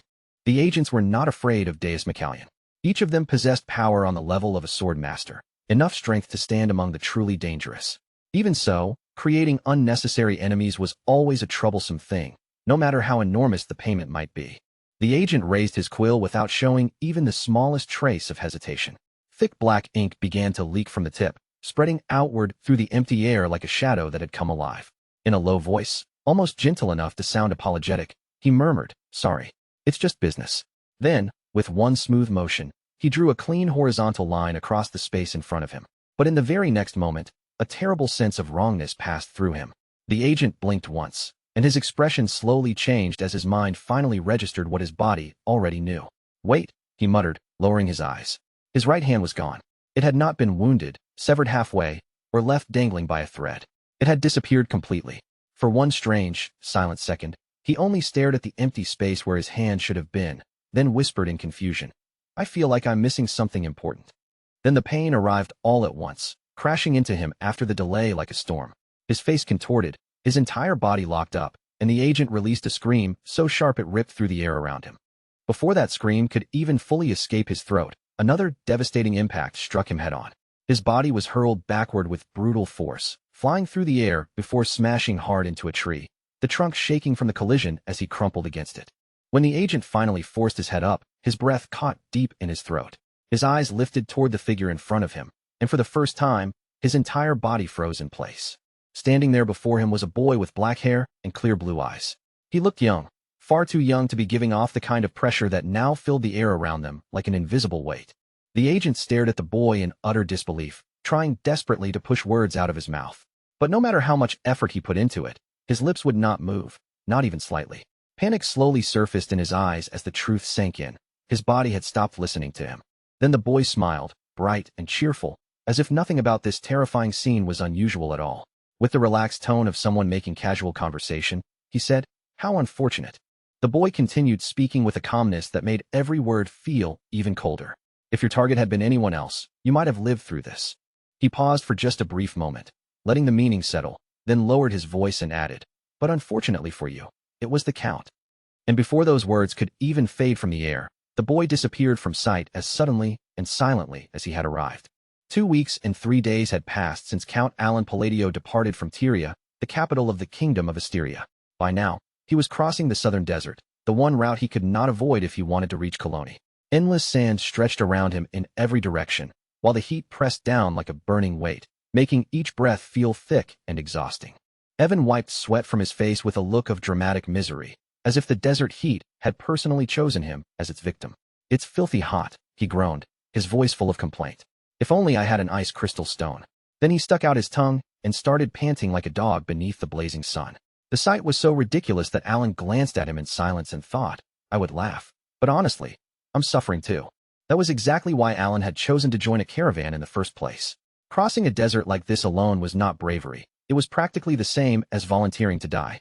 As Alan quietly looked over the caravan's formation, watching the wagons, guards, and travelers push their way through the sand, Evan suddenly leaned closer beside him.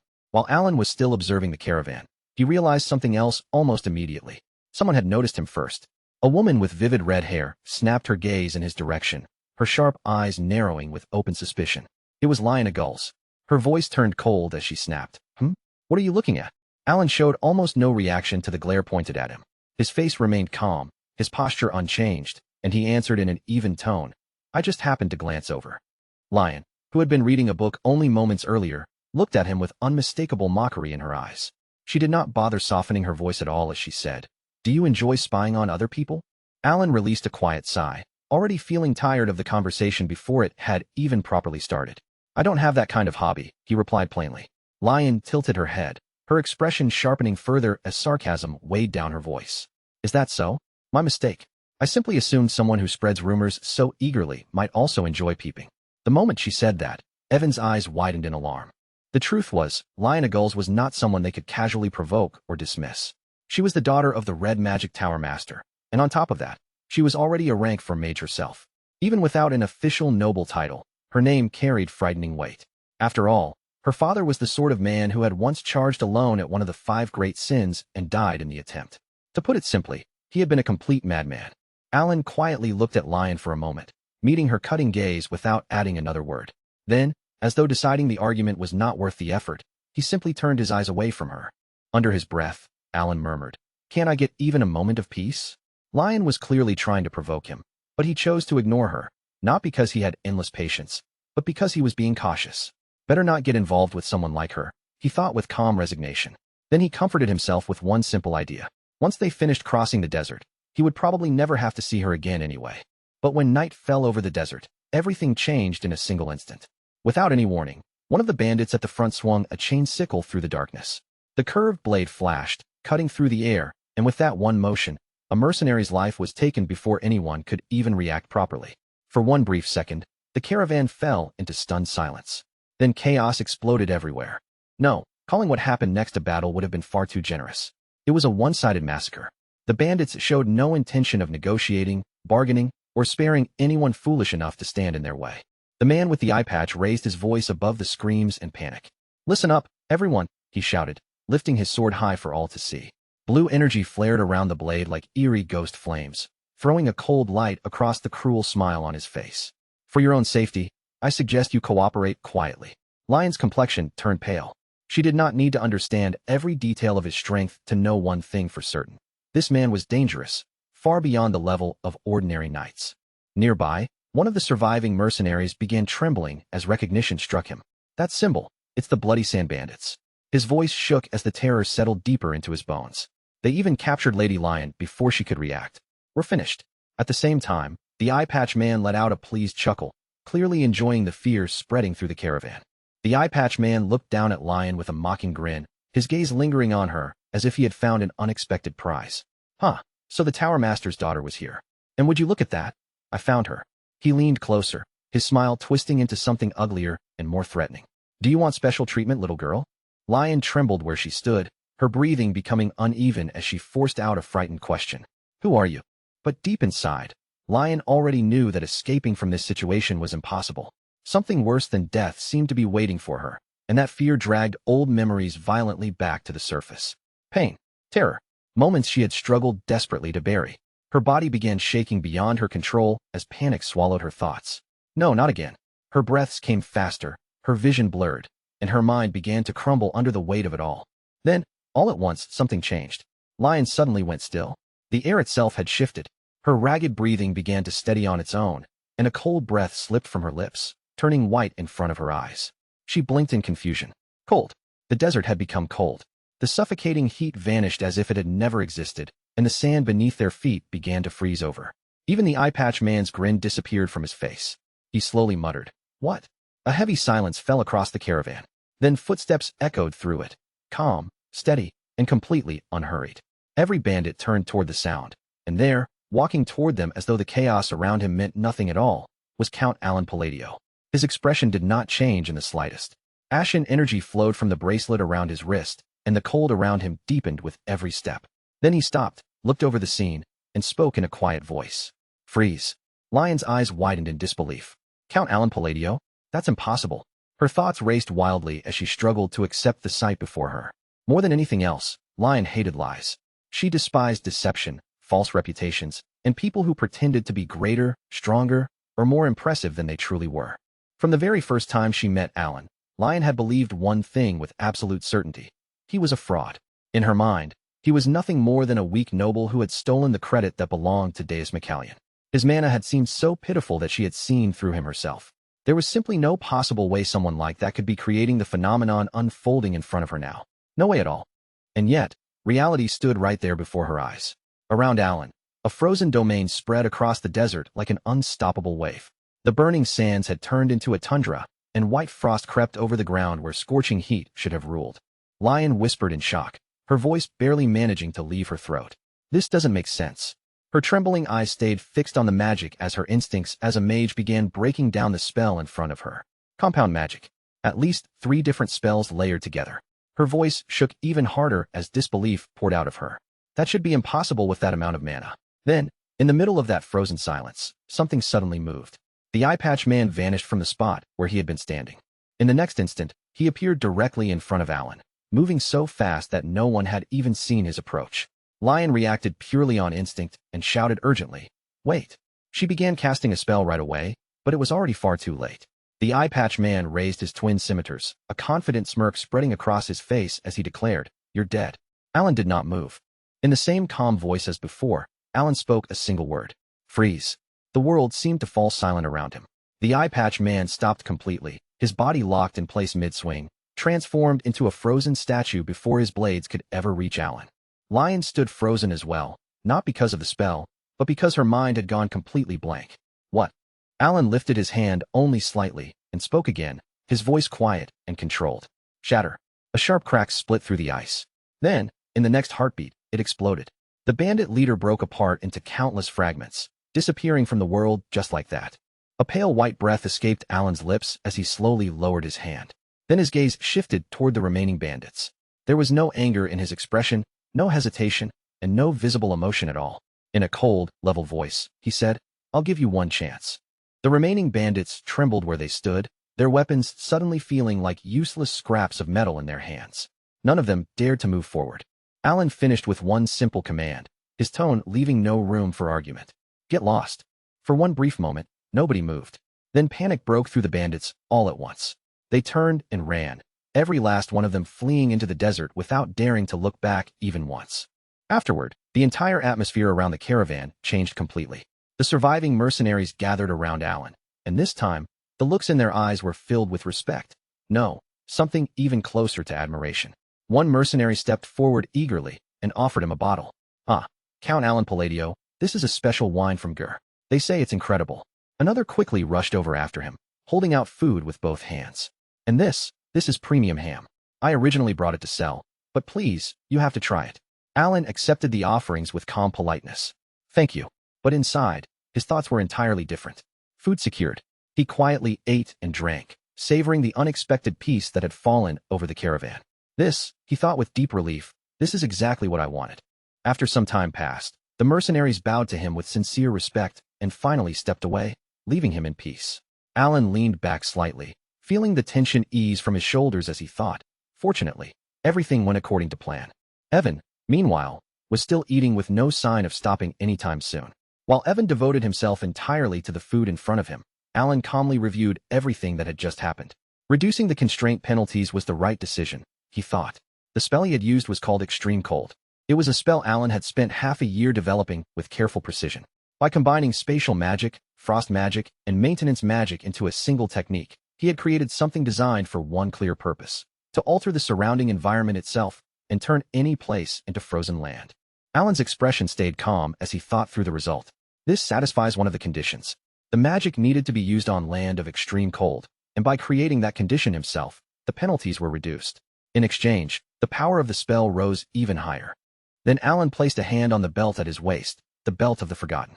Double damage both ways, he thought with a grim sense of calm. So I can also die twice as fast. Great. He gave a small shrug, as though accepting just how absurd that was, and added casually in his mind, "Well, as long as I don't get hit." At that moment, someone began approaching him. Alan looked up from where he was sitting and saw a lion walking slowly in his direction. Then, without any warning at all, Lion bowed deeply in front of him. Both Alan and Evan froze at the sight. Evan's face went stiff with pure alarm as he blurted out, "We're dead." Alan, meanwhile, kept his expression calm on the outside while thinking, what did I do this time? Lion slowly raised her head again, though her posture remained respectful and her voice carried an unfamiliar hesitation. With clear sincerity in her tone, she said, I apologize for my previous behavior. Evan blinked at her, staring as if his brain needed a few extra seconds to understand what had just happened. Then, in a voice filled with disbelief, he whispered, Wait, we survived. Lion Eagles looked toward Count Alan Palladio with an expression he had never expected to see from her. The sharpness that usually filled her eyes had softened, and in its place was a strange mix of embarrassment, nervousness, and cautious sincerity. After hesitating for a short moment, she finally gathered herself and spoke carefully. If it wouldn't trouble you, Count, I'd like to discuss magic with you. Her voice wavered just slightly near the end before she added, Would that be all right? Alan silently stared back at her, trying to make sense of this sudden shift in attitude. Until now, Lion had spent most of the journey snapping at him and picking fights whenever she had the chance, so seeing her act this politely felt almost unreal. Evan, standing nearby, frowned with obvious irritation, but his anger was not only because of how rudely Lion had treated Alan. Deep down, he was still bitter about the fact that she had never given them an ice crystal stone. Even so, Alan decided to respond with the calm generosity expected from someone of noble status. Keeping his expression composed, he gave a small nod and said, Fine, I accept your apology. Evan's face changed immediately, his stiffness melting into visible satisfaction, as if he had just witnessed Alan demonstrate true noble dignity. Lion, however, seemed honestly surprised that he accepted so easily. After a brief pause, she lowered her head a little and said with genuine gratitude, Thank you so much. Starting from the very next day, the atmosphere between them changed so dramatically that it was almost hard to believe. Whenever she found an opportunity, Lion came over to Alan with questions about magic, her previous hostility replaced by serious curiosity. One day, while pointing at part of a magic array with focused eyes, she asked, So this part of the magic array can be arranged freely? Alan answered in his usual, even voice, Yes. With compound magic, you preserve the structure itself, but instead of fixing it in one position, you rotate it. To Alan's surprise, these discussions were useful for him as well. Until then, he had mostly relied on language, instinct, and his own strange way of twisting spells, but Lion's proper academic knowledge gave him a new perspective he had never fully considered. And whenever Alan explained something more advanced, Lion would quietly nod and say, I see. Strangely, that simple, thoughtful response felt far more satisfying than Alan expected. After more than a week of traveling across the brutal desert roads, enduring the endless heat and the exhausting march through the sand, they finally arrived at their destination, the desert city of Colony. At the edge of the city, Lion turned toward Alan and politely lowered her head. Her voice was sincere as she said, Thank you for everything you've taught me, Count. Then, after lifting her gaze back to him, she asked with a hint of expectation, Will you be attending the conference? Alan replied immediately, without needing even a second to think. His tone stayed calm and matter-of-fact as he said, I'm not affiliated with any magic tower, so I wasn't invited. Lion smiled warmly when she heard that, as if the answer had already given her an idea. Then why not try joining the Red Magic Tower? She offered. Her expression softened even more as she added, I really enjoyed our conversations. Alan accepted the suggestion with polite restraint and gave a small nod. Thank you for your kindness. As Lion turned to leave, she raised one hand and waved lightly over her shoulder. Then I'll see you there. Alan watched her walk away for a moment, his eyes following her retreating figure, before he quietly thought to himself, I actually needed something from the conference tower. This works out rather well. Just then, Evan returned after taking care of the practical matters for their arrival. Brushing off his hands as he approached, he said, All right, I've taken care of the carriage and the luggage. Alan responded with a simple nod, acknowledging that everything was settled. Evan was just about to ask where they should head next when a massive explosion suddenly ripped through the area. The blast thundered across the street with frightening force, shaking the ground beneath their feet as cracks split open and shattered chunks of rock flew violently in every direction. Evan reacted without delay. His expression hardened in an instant, and his hand moved straight toward the hilt of his sword. Then both he and Alan saw what the explosion had left behind. Several men sprawled across the ground, barely clinging to life and completely unable to stand. For a short moment, Alan and Evan could only stare at the scene in confusion.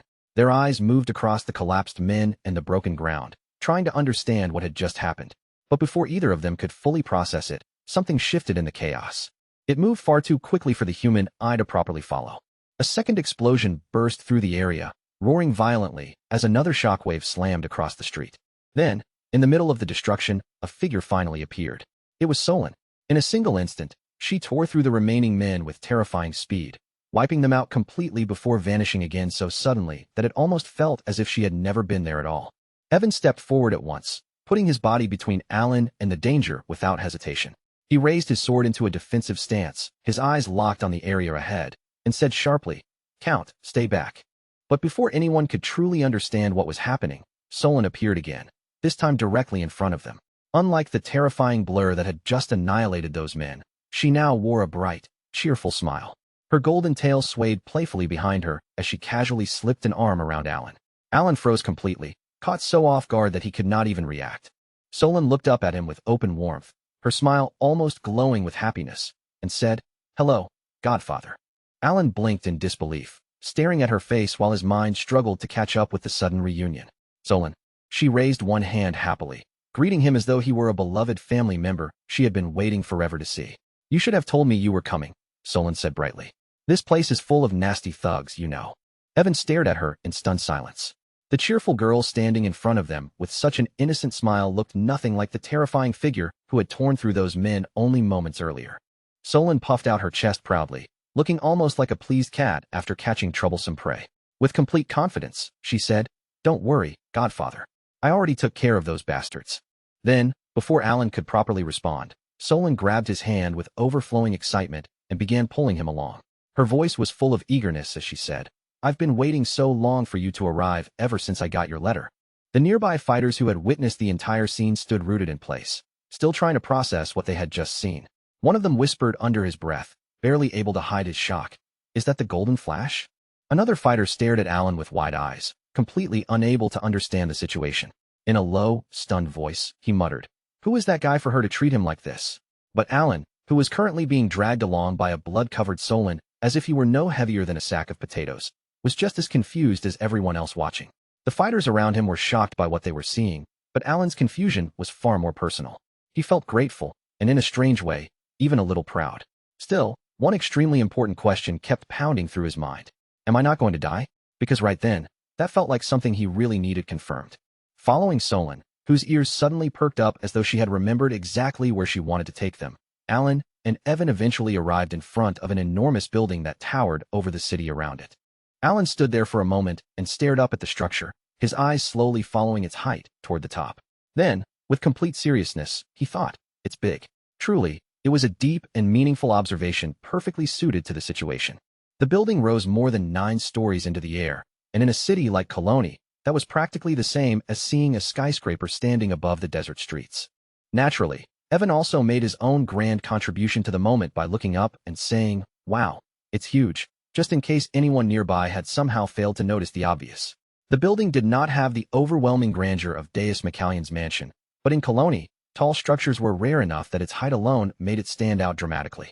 After entering the building with Solon, they headed straight toward the top floor, because apparently important people always seemed to gather in the highest places. As they climbed upward, they passed several beastfolk who immediately greeted Solon with stiff, disciplined salutes. Like her, they all had golden hair, and one after another, they called out, "Ah, boss, you're back." When they finally reached the top floor, another golden-haired beastfolk was already waiting near the door. This one had a long scar running down one side of his face, and he bowed respectfully as Solon approached. "Boss, welcome back," he said. Solon casually asked if anything had happened while she was gone, and the answer came back as, "Nothing at all," which was exactly the kind of report one hoped to hear from people who looked that dangerous. The scarred man's gaze shifted toward Alan and Evan. After looking them over briefly, he spoke with careful politeness and asked, "So these are the distinguished guests you mentioned, boss?" Then he added, almost as if he were reporting something very important, "The boss was waiting for you so much, sir.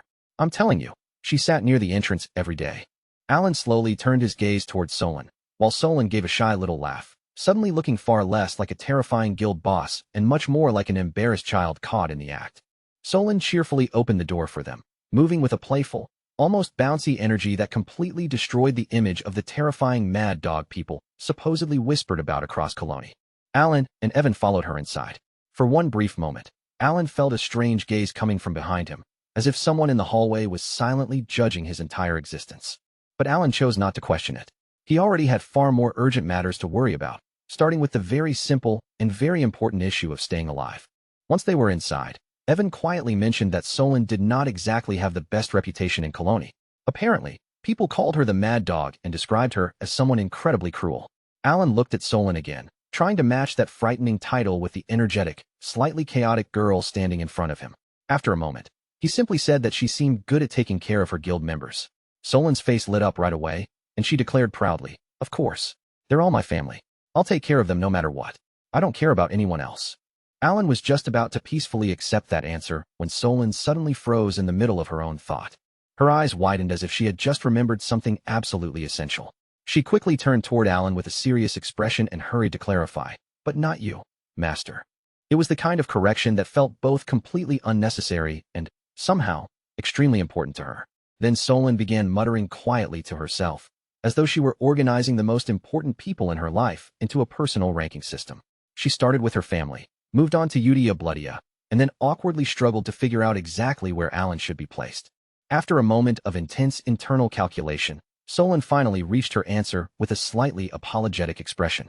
No matter how much Alan and Udia Bloodia meant to her, the family connected to her by blood still came first. Surprisingly, Alan did not feel offended in the slightest. In fact, he only shrugged inwardly and thought, "That's higher than I expected."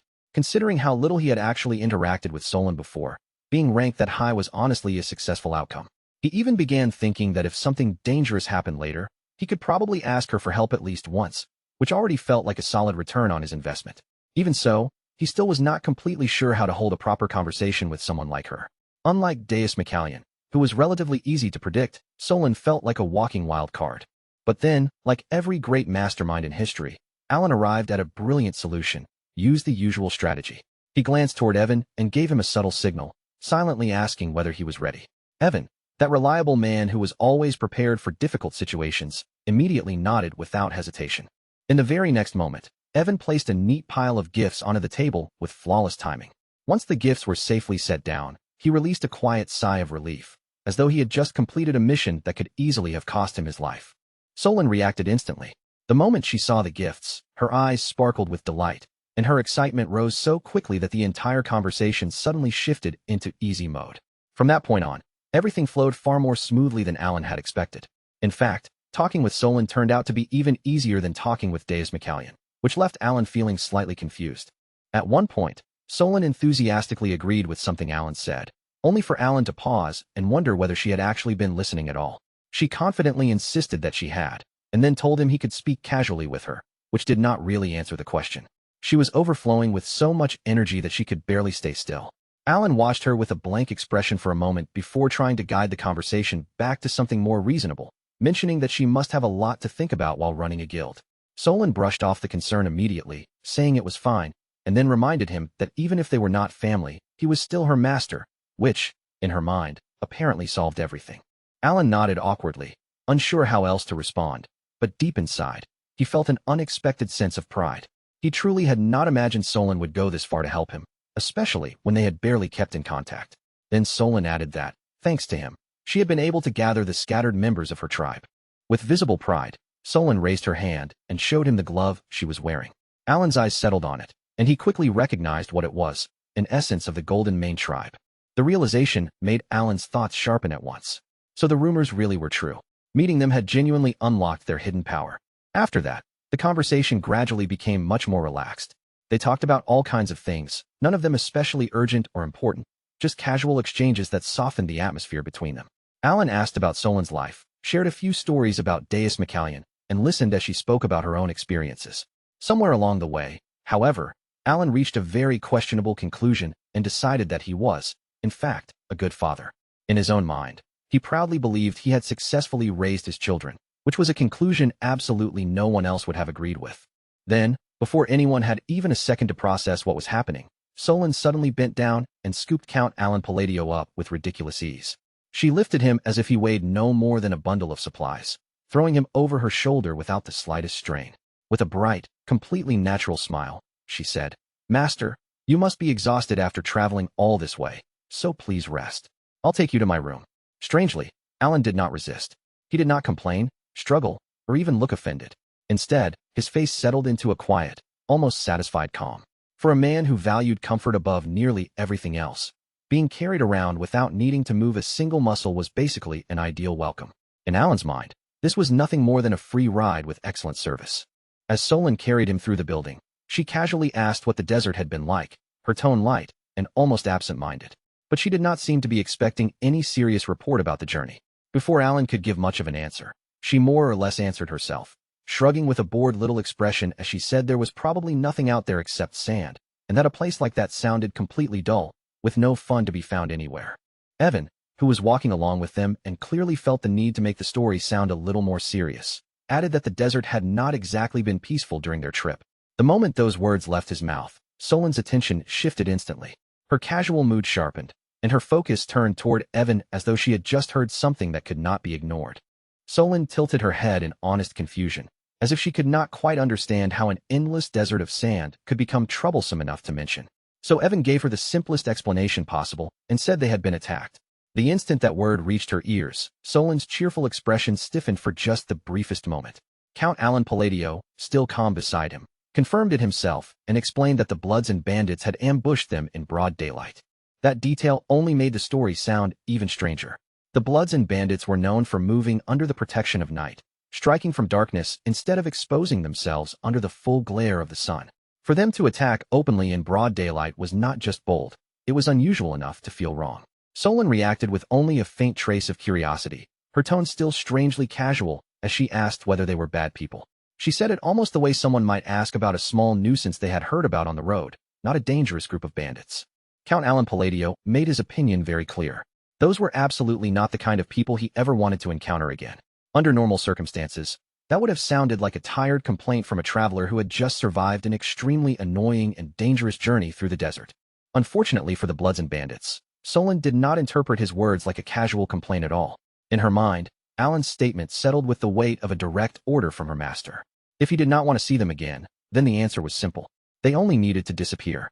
For one brief instant, a cold little smile flickered across Solon's face, carrying a dangerous excitement that did not match her cheerful voice in the slightest. Then, just as quickly, her bright expression returned, and she warmly told everyone to rest, since they must have been exhausted after such a long journey. From the outside, everything seemed completely ordinary after that. The mood looked peaceful, almost gentle, as if nothing unusual had happened at all.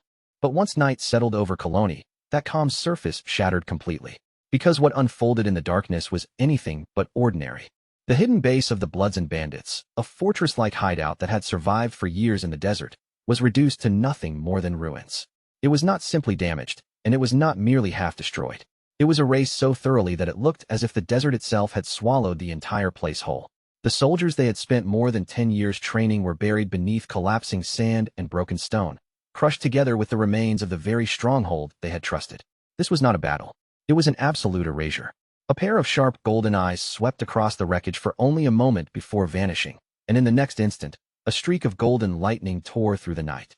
Solon appeared again in the darkness, standing calmly in the middle of the destruction. In each of her hands, she held a severed head, the bodies they once belonged to already lost somewhere behind her in the wreckage. The faces of those severed heads were still frozen in the expressions they had worn right before death. Their eyes carried anticipation, as if they had not even understood the exact moment when their lives had already ended. Solon showed no interest in them at all. Without even a flicker of emotion on her face, she casually tossed the heads aside, discarding them as if they were nothing more than useless scraps. Meanwhile, Draco stood completely frozen, his body stiff and his mind unable to keep up with what had just happened. From the beginning to the end, he had never understood the situation. One moment, their hideout still stood, their men were still alive, and everything seemed to be under control. The next moment, all of it had vanished. His thoughts scrambled helplessly, and the only thing his terrified mind could form was one confused, desperate question. What in the world was this? Then Draco saw Solon slowly walking toward him. In that instant, pride collapsed, instinct took over, and raw fear shot through his entire body. Even then, he forced himself to speak, clinging desperately to whatever tiny chance of survival he thought might still exist. He shouted her name, demanded whether she understood what she had done, and hurriedly brought up Kalman's name, hoping that simply mentioning him would be enough to make her stop. He begged, questioned, and screamed, his voice shaking with fear, rage, and helpless frustration. But none of it changed a single thing. Solon did not react to his words at all. There was no hesitation in her eyes, no pity in her expression, and not even the smallest trace of emotion on her face. She simply raised her blood-soaked hand and said with terrifying calm that Draco had touched her master. More importantly, she added that she did not want to get scolded. That was the entire reason. Nothing noble, nothing complicated, and nothing deeper than that. And with that, everything ended. Solon's overwhelming power swept away the last remains of the Bloods and Bandits without a second thought, finishing the task she had assigned herself as naturally as if she were cleaning up a simple mess. Then she disappeared into the night, leaving behind only wreckage, bodies, and a silence so heavy that no one could break it. By the next morning, everything had returned to normal again, at least on the surface. When Count Alan Palladio woke up, Evan immediately informed him that the Bloods and Bandits had been completely annihilated. Alan was still half awake, his mind sluggish as he tried to understand what Evan had just said. He asked when something like that had even happened, and Evan gave him the simplest possible answer: yesterday. What made the situation even more absurd was how quickly the news had spread. An entire bandit organization had vanished in a single night, and somehow, the whole city was already buzzing with rumors about it. As Alan sat there with his thoughts spinning and what felt like 1,000 question marks floating over his head, he could only wonder why those bandits had suddenly disappeared. The answer arrived much sooner, and much more casually, than he expected. Solon cheerfully announced that she had taken care of it. Both Alan and Evan went completely still. With obvious pride, she confirmed that she had wiped out the Bloods and Bandits herself. And when Alan instinctively asked why she would do something like that, her answer was terrifyingly simple. She reminded him that he had said he did not want to see them again. Alan quickly tried to explain that he had not meant it that way, but Solon only smiled at him with bright, innocent certainty. In her mind, the logic was flawless. If the Bloods and Bandits were gone, then Alan would never have to see them again. To Solon, that was the end of the matter. The problem had been solved perfectly, and from her point of view, there was not a single flaw in the reasoning. Count Alan Palladio felt that same overwhelming sensation he always experienced when dealing with Deus McCallion. It was the unsettling feeling that one small thing he had said had somehow traveled far, far beyond anything he had ever intended. But before Alan could fully recover from that shock, another thought struck him, and he asked the most important question of all. Had Solon truly wiped out the entire group by herself?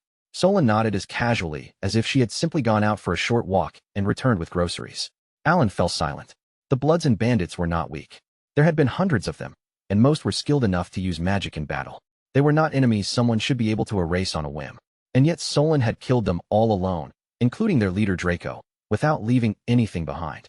Alan had already known she was strong. The title of Baba Yaga was not given to just anyone. But this was not merely strength. This was power on an entirely different level. Without really thinking about it, Alan reached out and gently patted Solon on the head, almost the way someone might praise a cat proudly bringing back something it had hunted. But then, all at once, he remembered something important about her future. One day, this girl would become the embodiment of the sin of pride. That single thought made his hand pause slightly, and little by little, his attitude toward her became just a bit more careful and respectful. The Colosseum, the heart of the nation and its greatest attraction, was as chaotic and feverish as ever. It even shared its name with the capital itself, which said more than enough about what this country valued above all else. There was never any true silence in that place. The arena was constantly filled with roaring cheers, desperate screams, and wild excitement, all of it fed by the blood of gladiators forced into combat for the entertainment of the crowd. The moment the referee's magically amplified voice thundered across the arena, hundreds of gladiators surged forward at the same time. Some lifted swords, others charged barehanded, and more rushed in swinging axes with every ounce of strength they had. Every single one of them seemed to share one simple plan: rush the lone man standing at the center and pray that sheer numbers would be enough to overwhelm him. Unfortunately for them, that lone man was Kalman, one of the Baba Yagas of Colony. And he was not just another person holding that terrifying title. He was the one who had carried it the longest, which should have been the clearest warning sign in the entire arena. Before the charging gladiators could even get close, Kalman casually threw out a punch. He did not aim at any one person in particular. He did not even bother stepping forward. He simply punched the empty air in front of him. For the tiniest fraction of a second, the movement looked almost ordinary. Then that single motion unleashed a shockwave so absurdly powerful that hundreds of gladiators were blasted away in every direction, as though an invisible force had slammed into them for the sole purpose of crushing them. In the blink of an eye, the battlefield was cleared. For 5 full minutes, the entire Colosseum sank into stunned silence. No cheers echoed from the stands. No screams rose from the arena. There were only bodies scattered across the floor, while Kalman stood alone at the center as if nothing unusual had happened at all. Then, without warning, the crowd erupted into a frenzy, as if that silence had never existed. People screamed, cheered, and lost themselves completely in the excitement, not caring in the slightest that most of the gladiators below were either dead or barely holding on to life. Crushed skulls, ruined hearts, broken bodies. None of those details mattered to the spectators, because the spectacle had been overwhelming enough to satisfy them. Kalman slowly swept his gaze across the roaring crowd, and a deep, satisfied smile spread across his face. Then he turned away from the arena and walked back inside, casually remarking that the world was still full of fools, people stupid enough to believe that numbers alone could bring down a Baba Yaga. At that moment, a voice from behind him agreed. Kalman turned his head and saw Ralga standing there, wearing a grin that already looked far too suspicious to be casual. Ralga did not bother wasting time on empty greetings or polite conversation. He went straight to the real point and asked whether Kalman knew who had wiped out the Bloods and Bandits. Then, almost immediately, Ralga answered his own question. It had been Solon. Kalman paused for a moment, but instead of reacting with anger or surprise, he remained strangely calm. His expression made it seem as though that answer fit perfectly with what he had already expected. Of course it had been her. Ralga, slightly thrown off by how calmly Kalman accepted the news, asked whether Draco was not supposedly Kalman's brother. Kalman dismissed that idea instantly with a smile, admitting without the slightest shame that the whole story had only been a rumor he spread himself. He had kept Draco around because the man brought in a bit of extra money, nothing more than that. In fact, Kalman added that he had already been planning to kill him eventually anyway. In other words, it was a perfectly normal and heartwarming family arrangement. When Kalman asked what the plan was, Ralga lifted his hand and revealed a small black cube resting in his palm. It was an abyssal core, a dangerous object said to raise those who were deemed worthy to an even higher level of power. The moment Kalman saw it, his smile twisted into something full of vicious anticipation. With that, he said, he could finally crush the head of that arrogant beastkin who had been treating Koloni like her own personal playground. When he asked when the plan would happen, the answer came without hesitation: in 2 days, at the ruins. It was quick, efficient, and painfully direct. Ralga even added that once Solon was removed, Kalman could return to slowly devouring royal authority, while Ralga himself would take control of the underworld. It was a perfect partnership, at least, if one ignored how completely twisted and unhealthy both of their ambitions were. And as if the plan needed one more unpleasant detail, Ralga casually added a request. If Kalman happened to see the noble who stood beside Solon, he wanted that man killed as well. That noble was apparently her master, and Ralga thought it would be entertaining to kill him first, right in front of Solon's eyes. Kalman agreed, because naturally, someone like him would. With that, the two men went their separate ways, both entirely confident in the plan they had just made and fully convinced that nothing could possibly go wrong. Which, in situations like this, was never a comforting sign. 2 days later, Count Alan Palladio, now fully rested after spending time at the guild, climbed into a carriage together with Solon and set off toward the ruins. After they had traveled for a while, the carriage finally approached its destination. The wheels slowed against the road as the ruins gradually came into view ahead of them. Alan stepped down from the carriage, thanked the coachman with calm politeness, and began making his way inside. Beside him, Solon gave a casual little wave, acting as though this were nothing more than an ordinary outing. After they had walked for some time through the ruins, Evan looked ahead and pointed out a light glowing in the distance, saying that it had to be the place they were looking for. Alan followed his gaze and stepped outside, where a massive fortress rose before them, looming over the ruins like something silently waiting in the dark. Normally, anyone who stepped into a place like this would have stopped dead in their tracks, overwhelmed by the sheer scale and atmosphere of it. But for Count Alan Palladio, this was not his first encounter with the location. He had already come here more than once before, so instead of freezing in awe, he only paused for a moment, a small flicker of surprise passing through his eyes. Then, without any warning, the air around him seemed to change. A voice slipped into Alan's ears, low, strange, and impossible, as if it had bypassed the world entirely and entered directly into his mind where no one else could hear. "You've finally come, magician." That single sentence was enough to make the already unusual situation feel deeply unsettling. Of course, Evan immediately tried to follow after him, keeping close the way any loyal aide would when danger was nearby. But Alan lifted one hand and stopped him at the entrance, silently making it clear that from this point onward, he would be going in alone. It was not because Alan wanted to create some dramatic scene or make a grand entrance by himself. The invisible voice had specifically instructed him to come alone to the central tower of Kahala, and naturally, that made the invitation sound even more suspicious than it already had. Alan had passed through this place several times before, but never once had anything like this happened. Even so, the moment that voice called to him, he felt an instinctive link to the mysterious existence he had encountered in the past. So instead of turning back or hesitating at the entrance, he continued forward without stopping. Alan moved deeper inside, reached the center, and climbed the tower until he finally stood before something that could barely be called a figure at all. Its outline refused to settle into a single understandable form. At one moment, it seemed almost human, In the next, it looked like a beast, and then it twisted again into something monstrous, as though reality itself could not decide what shape it was supposed to take. Even the shadow beneath it warped and shifted constantly, making it nearly impossible for the eyes to hold on to. As Alan continued staring at the strange being, it warned him not to look for too long. No matter how hard he focused, no matter how carefully he tried to study its shape, Alan would never be able to fully perceive what it truly was. For one brief second, Alan honestly felt the urge to flick the thing on the head, just to see what kind of reaction such an impossible existence would have. But he controlled himself and kept his composure. Instead, he calmly explained that he had come because of the words left behind by Ultralis, or whatever that strange entity's true nature actually was. The indistinct figure seemed to show a faint spark of interest at that. If Alan knew the name Ultralis, then perhaps he was not merely some ordinary wandering magician who had stumbled in by chance. And if that was the case, then he was at least worth testing. And what exactly was this test supposed to be? According to the figure, it was an opportunity. But almost immediately after mentioning that opportunity, the figure added that it had nothing to teach Alan, which, considering it had just spoken as though it were offering him something meaningful, only made the conversation feel even more confusing. Alan then brought up something he had once heard from the god of monstrous strength.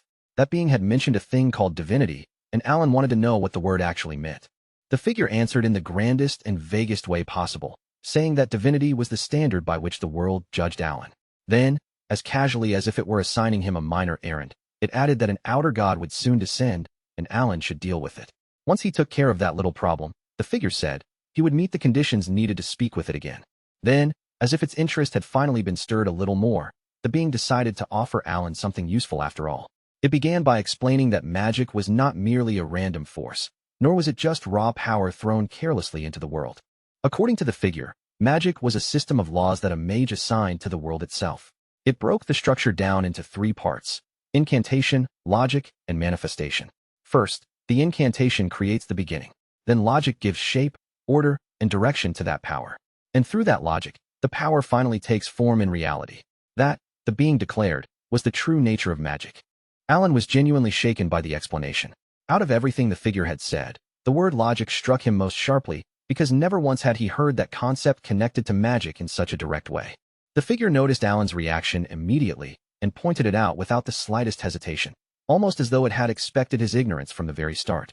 Then, wearing a grin that felt far too knowing, the figure drifted closer to Alan and finally declared that it would teach him one piece of proper magic. After everything it had just said, there was no chance this lesson would be anything ordinary. And while Alan stood inside the tower, speaking with a mysterious cosmic being about logic, laws, and the essence of magic itself, the situation outside had already plunged straight into a massacre. Members of Solon's guild had been caught in a brutal ambush by bandits, and what began as a violent clash quickly twisted into something far more tragic. One of her own kin, someone who had been speaking only moments earlier, suddenly collapsed right in front of her. There were no heroic final words, no proud last stand, and no time to prepare for goodbye. He was simply gone. For a heartbeat, Solon could only stand there, her mind refusing to accept what her eyes had just witnessed. Then Solon slowly turned back. Her fist clenched so tightly that it looked as though she might crush the empty air in her grip. Sparks of electricity began crawling around her hand, crackling in rhythm with her fury, as if her anger itself had become something visible and alive. That was when she saw Kalman charging straight toward Rauga, who was leading the fight against the attackers. That sight alone was enough to make her move. In a single instant, Solon crossed the distance, cut directly into Kalman's path, and met him head-on, stopping his incoming punch with her own strength. The moment their fists collided, a violent shockwave exploded outward. The force was so intense that the very air around them seemed to ripple and distort. Even Solon, with all of her overwhelming strength, could not stop a brief grimace from crossing her face. But there was something wrong about Kalman. Only a moment earlier, his expression had been deadly serious, focused entirely on the fight. Now, a smile had spread across his face. It was not a careless grin or a faint smirk. It was a deliberate smile, the kind that told Solon something terrible had already been put into motion. And then, as if answering that smile, pain struck her. A sharp, searing agony tore through Solon's back, burning deep into her body before she could even understand where the attack had come from. Solon turned, and there stood Rauga behind her, smiling with twisted satisfaction as though he had just completed the easiest task in the world. He muttered, finally, like he had been waiting for this exact moment for a very long time. Solon's eyes widened in complete confusion. Blood began slipping from her mouth, and before she could properly react, Kalman drove a kick into her body and sent her flying across the ground as though she weighed nothing.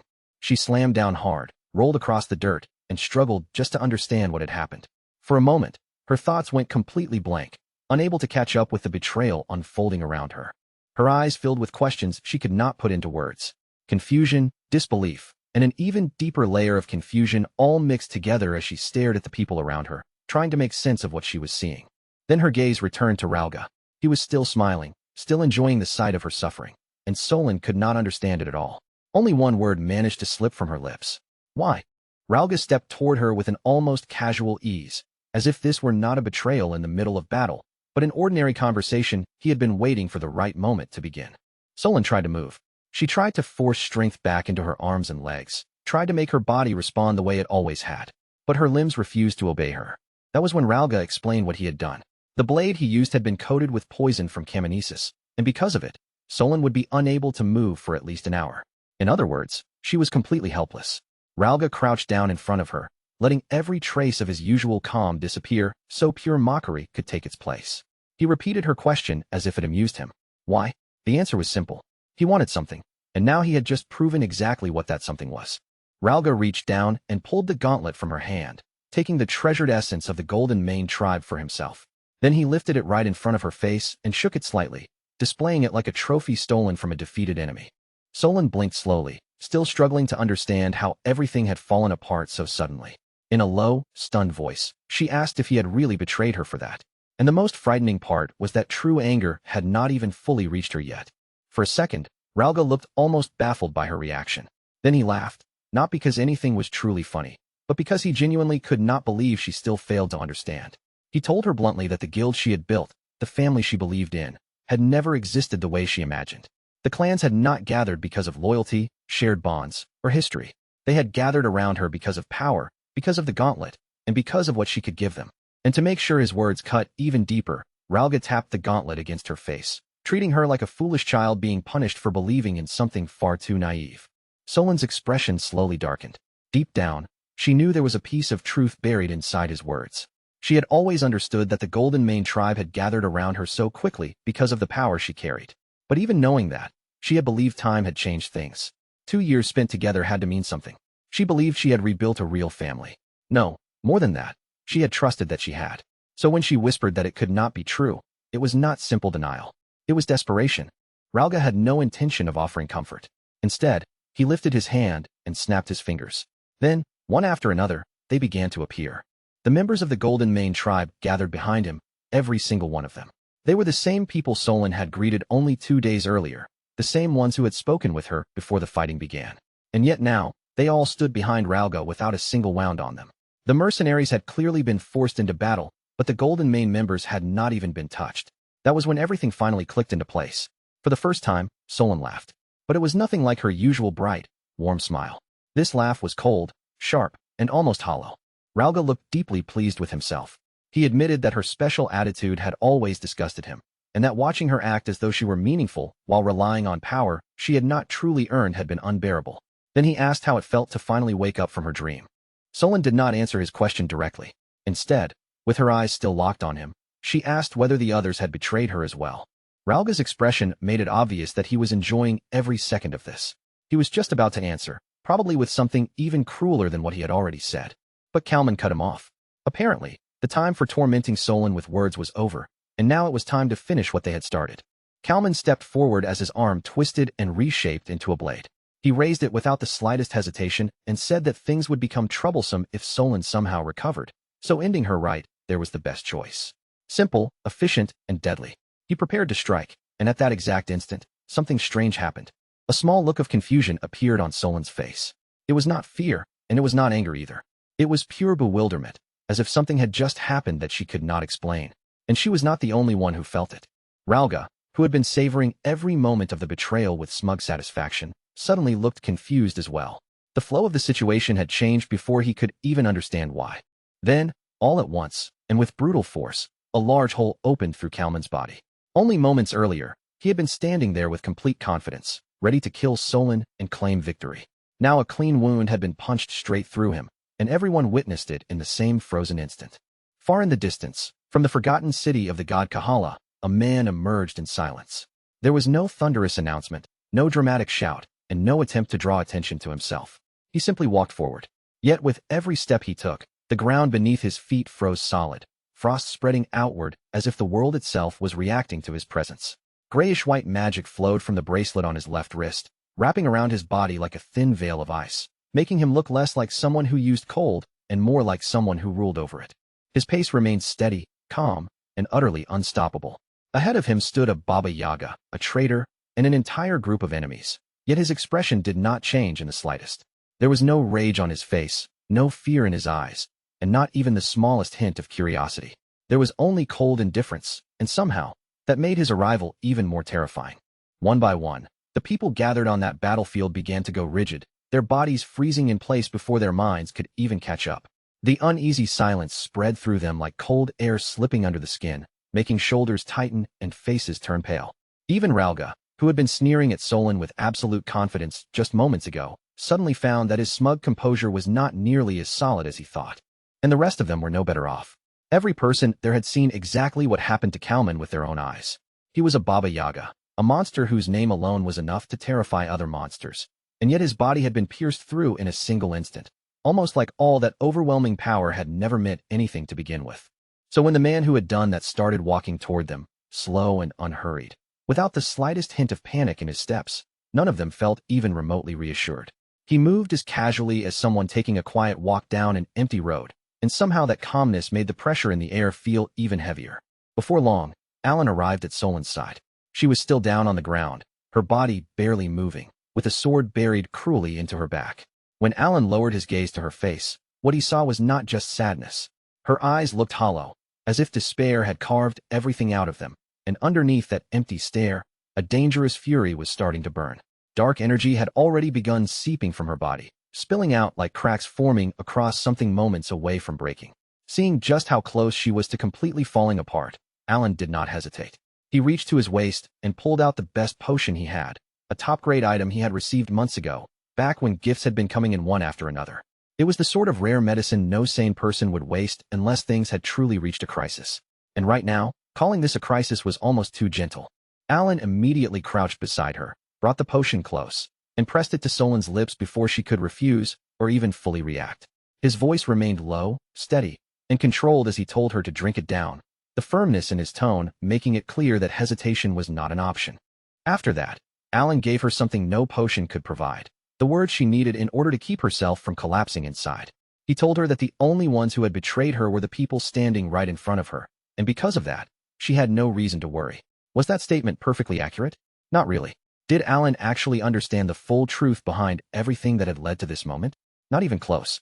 But he spoke as if there was no doubt at all, because right then, the exact details mattered far less than stopping Solon from breaking completely. Solon, still shaking from the pain, the poison, and the shock of everything that had happened, slowly lifted her eyes toward him. Her voice came out fragile, almost afraid of the answer, as she asked if what he said was really true. Alan answered instantly, without allowing even the smallest pause to weaken the lie. Yes, it was a clean, perfectly timed, completely confident falsehood, but at that moment, Alan needed one thing more than anything else: Solon's strength. His mind was already racing across every corner of the battlefield, measuring the enemy, the distance, and the time he would need. His magic could not be unleashed instantly. It required preparation, far too much of it, and expecting their enemies to politely wait around while he completed a spell would be nothing short of suicide. That left him with only one real option. Solon had to keep them away from him, not because he wanted to burden her, and not because he was using her lightly, but because there was simply no other path. So he asked her if she could hold them back until his magic was ready, making the request sound simple even though the weight behind it was almost impossible. Solon had just swallowed an entire dose of a high-grade potion, yet even with that powerful medicine spreading through her body, she was only barely beginning to stabilize. The poison still clung to her system, slowing her movements and keeping her far from her normal condition. Even so, she forced her battered body upward and gave Alan a nod. No complaint left her mouth. No hesitation crossed her face. No fear made her step back. Instead, she turned her eyes toward the enemies ahead, toward the very people who had betrayed her trust. In the very next instant, Solon launched herself forward like a flash of lightning tearing across the battlefield. Even poisoned, wounded, and pushed to the edge of her endurance, her speed was still terrifying enough to make the air seem to split around her. She threw herself straight at them with everything she had left, refusing to wait, refusing to retreat, and refusing to let her broken body decide for her. Her condition might have been crumbling, but her resolve had already hardened. The moment Alan saw Solon move, he chose to place his trust in her. Whether that choice was brilliant or dangerously reckless did not really matter anymore, because in truth, it was probably both. He let out a quiet breath, centered himself, and brought his hands together to form a seal. At that moment, the chilling aura that had been spreading from him suddenly disappeared, as if every trace of cold had been pulled inward and compressed for something far greater. Then, in a voice that carried no need for theatrics, Alan spoke two simple words, each one heavy with killing intent. "I snow." Alan closed his eyes, and in the darkness behind them, he remembered the words spoken by that strange, formless existence. Magic was not just raw force. It was logic. It was law. It was the act of understanding the world deeply enough to reshape it. A true magus did not simply fling energy around like a weapon. A true magus imposed order upon reality itself. And for the first time, Alan felt as though he truly understood what that meant. As that realization settled into him, the magic forming around his fingertips began to transform. What had started as a simple spell formation no longer felt ordinary at all. The energy gathered, expanded, sharpened, and refined itself, unfolding into an enormous crystalline snowflake. It was beautiful in a way that almost felt unreal, impossibly delicate and intricately detailed, a shape so pure and fragile-looking that it seemed completely out of place in the middle of a battlefield stained with blood and betrayal. Then, from the very center of that massive snowflake, a spear began to take shape. It formed slowly and silently, smooth, clean, and perfectly sharp, without any need for a thunderous roar or dazzling flash. Just looking at it was enough to understand that this was not a weapon meant to threaten. It was a weapon meant to end things. At last, Alan opened his eyes. There was no wavering in his gaze, no hesitation, no uncertainty, and no last-second doubt. His hands tightened around the seal, and with that final motion, he completed the spell.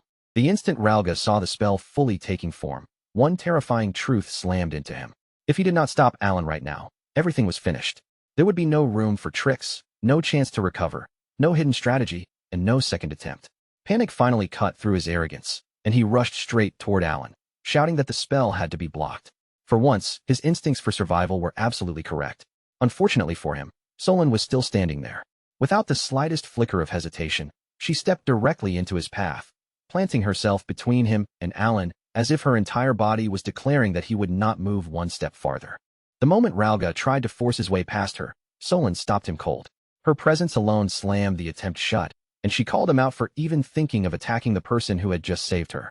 Betrayal or not, rage or not, she made it painfully clear that Ralga had chosen the wrong target. And while Ralga was trapped there, unable to reach Alan in time, Alan's casting reached its end. There was no loud countdown, no dramatic warning, and no final shout to announce what was coming. The spell was simply complete. The spear shot forward in a straight line, tearing through the space between them as it rushed toward Ralga with horrifying speed. It moved so fast that dodging was no longer something that could realistically be called an option. Ralga saw the attack coming. His instincts screamed, and his body tried to respond. He attempted to shift away, to slip past the spear's path, to escape the line of death racing toward him. But by the time he moved, the chance had already vanished. The spear struck him squarely in the chest. In the very next instant, Ralga's body was blasted backward by an overwhelming force, hurled away so violently that it looked as though reality itself had rejected his existence and thrown him aside. At the same time, Solon, who had only barely managed to remain outside the spell's range, turned her eyes toward Alan. The expression on her face said everything. She understood that what he had just unleashed was far beyond anything that could be called normal. Evan was staring too, his face frozen in disbelief as he tried to process what had just unfolded before him. By that point, the scene hardly felt like a fight anymore. There were no enemies still standing in front of them. Everything had been frozen solid. The ground beneath them, the air around them, the battlefield itself, and even Ralga's body had all been locked beneath ice, as if the entire moment had been captured, sealed, and preserved forever. It looked like victory. It should have been victory. But then Ralga moved. Not his arms, not his legs, only his lips, just barely enough for anyone to notice. And somehow, even in that state, he still managed to speak. What he said was that none of it mattered. And that was exactly the kind of line that never makes anyone feel relieved, because it almost always means something far worse is about to happen. Across from him, Solon instinctively let her guard drop for just a single heartbeat, still stunned by the sheer scale of Alan's magic. And of course, that one tiny opening was exactly what Ralga had been waiting for. He lunged forward at once, raising the very same poison dagger that had already brought her down once before. Because he still possessed the power he had stolen from her, and because the Golden Mane authority had not yet been revoked, his speed was terrifying. He closed the distance almost instantly. Solon realized the danger too late. Her body had already been pushed past its limits from fighting Kalman and the others. Her wounds were still screaming, and the poison continued to drag down her movements. She tried to step back, tried to retreat out of the dagger's path, but there was no time, no strength, and no escape. All she could do was watch as the blade drove straight toward her heart. Ralga was certain that this was his perfect moment. In his mind, the outcome had already been decided. If he killed Solon here, he could take the essence, flee from this disaster, and rebuild everything as though none of his plans had ever collapsed. It was flawless, at least in the version of reality inside his head. Then the dagger failed to reach its target. Because at the last possible instant, Alan moved. He had seen the attack coming, not through some calm calculation or brilliant plan, but through pure instinct. Without giving himself even a second to think, Alan grabbed Solon and pulled her body backward, just far enough to keep the poison blade from landing cleanly where Ralga had aimed. And immediately after that, blood spilled from Alan's mouth. Ralga froze where he stood. Solon froze as well. For one breath, everyone on that battlefield went completely still, as if the entire world had stopped to understand what had just happened. Then Solon's eyes slowly dropped to Alan's body, and the moment she understood what it looked like had occurred, something inside her snapped. From that point on, she moved on nothing but pure rage, and she did not waste even half a second. She brought her foot down with brutal, merciless force and crushed Ralga's head beneath it, as if she were trying to erase the source of every betrayal, every wound, and every bit of pain from existence itself. And just like that, Ralga was gone. In a single instant, the mastermind behind the betrayal had been reduced to nothing more than a shattered stain on the ground. Evan's voice tore through the silence in a panic as he shouted Alan's name. But surprisingly enough, Alan was not nearly as badly injured as it looked. Technically, the blade had reached his side. From the outside, the sight was alarming enough to make anyone's heart drop. But in reality, the dagger had only grazed him, slicing through his clothing without causing any serious wound. So yes, the moment looked dramatic, and the timing made it seem disastrous. But when it came to actual physical damage, there was almost nothing there. So why had Alan coughed up blood? The answer was simple: mana exhaustion. The spell he had just cast was nowhere near ordinary, and it had drained him with such violent force that his body could not properly withstand the burden, causing the damage to turn inward instead. As he steadied himself, Alan quietly admitted that the power of the spell had gone far beyond what even he expected. At the same time, he also realized something very practical. Next time, he absolutely needed some way to restore his mana, unless he planned on coughing blood every single time he wanted to make a grand entrance. Once the immediate danger had finally passed, Alan began looking back over everything that had just happened, especially the absurd force behind the spell he had used. There was no way to pretend that attack had been normal. It had exceeded his expectations by far, and naturally, his mind started putting the pieces together, searching for an explanation that could make sense of it. The answer he arrived at was that he had been facing something close to a god, not a divine being sitting on a heavenly throne, of course, but in this world, anyone who had absorbed an abyssal substance could fall into that kind of category, which meant Kalman and Ralga had not merely been strong enemies. They had been existences operating on an entirely different level. And apparently, when Alan stood against an existence like that, he could bend the rules of the world itself. It was a quiet realization, the kind that settled in without fanfare, but there was nothing comforting about it. If anything, the idea was far more frightening than Alan wanted to admit. After reaching that conclusion, Alan turned his attention back towards Solon. Something about her felt wrong, not only physically, though her injuries were obvious enough, but emotionally too. She had fallen quiet, her expression heavy, distant, and difficult to read. Considering she had just been betrayed by the very people she once believed were her family, that reaction made sense. Even so, Alan found himself wondering whether he should try to comfort her. After all, if she spiraled too far in the wrong direction and ended up becoming some kind of embodiment of sin, that would be a problem. A very serious problem. But before Alan could say anything, Solon was the one who spoke first. She asked him why he had not dodged.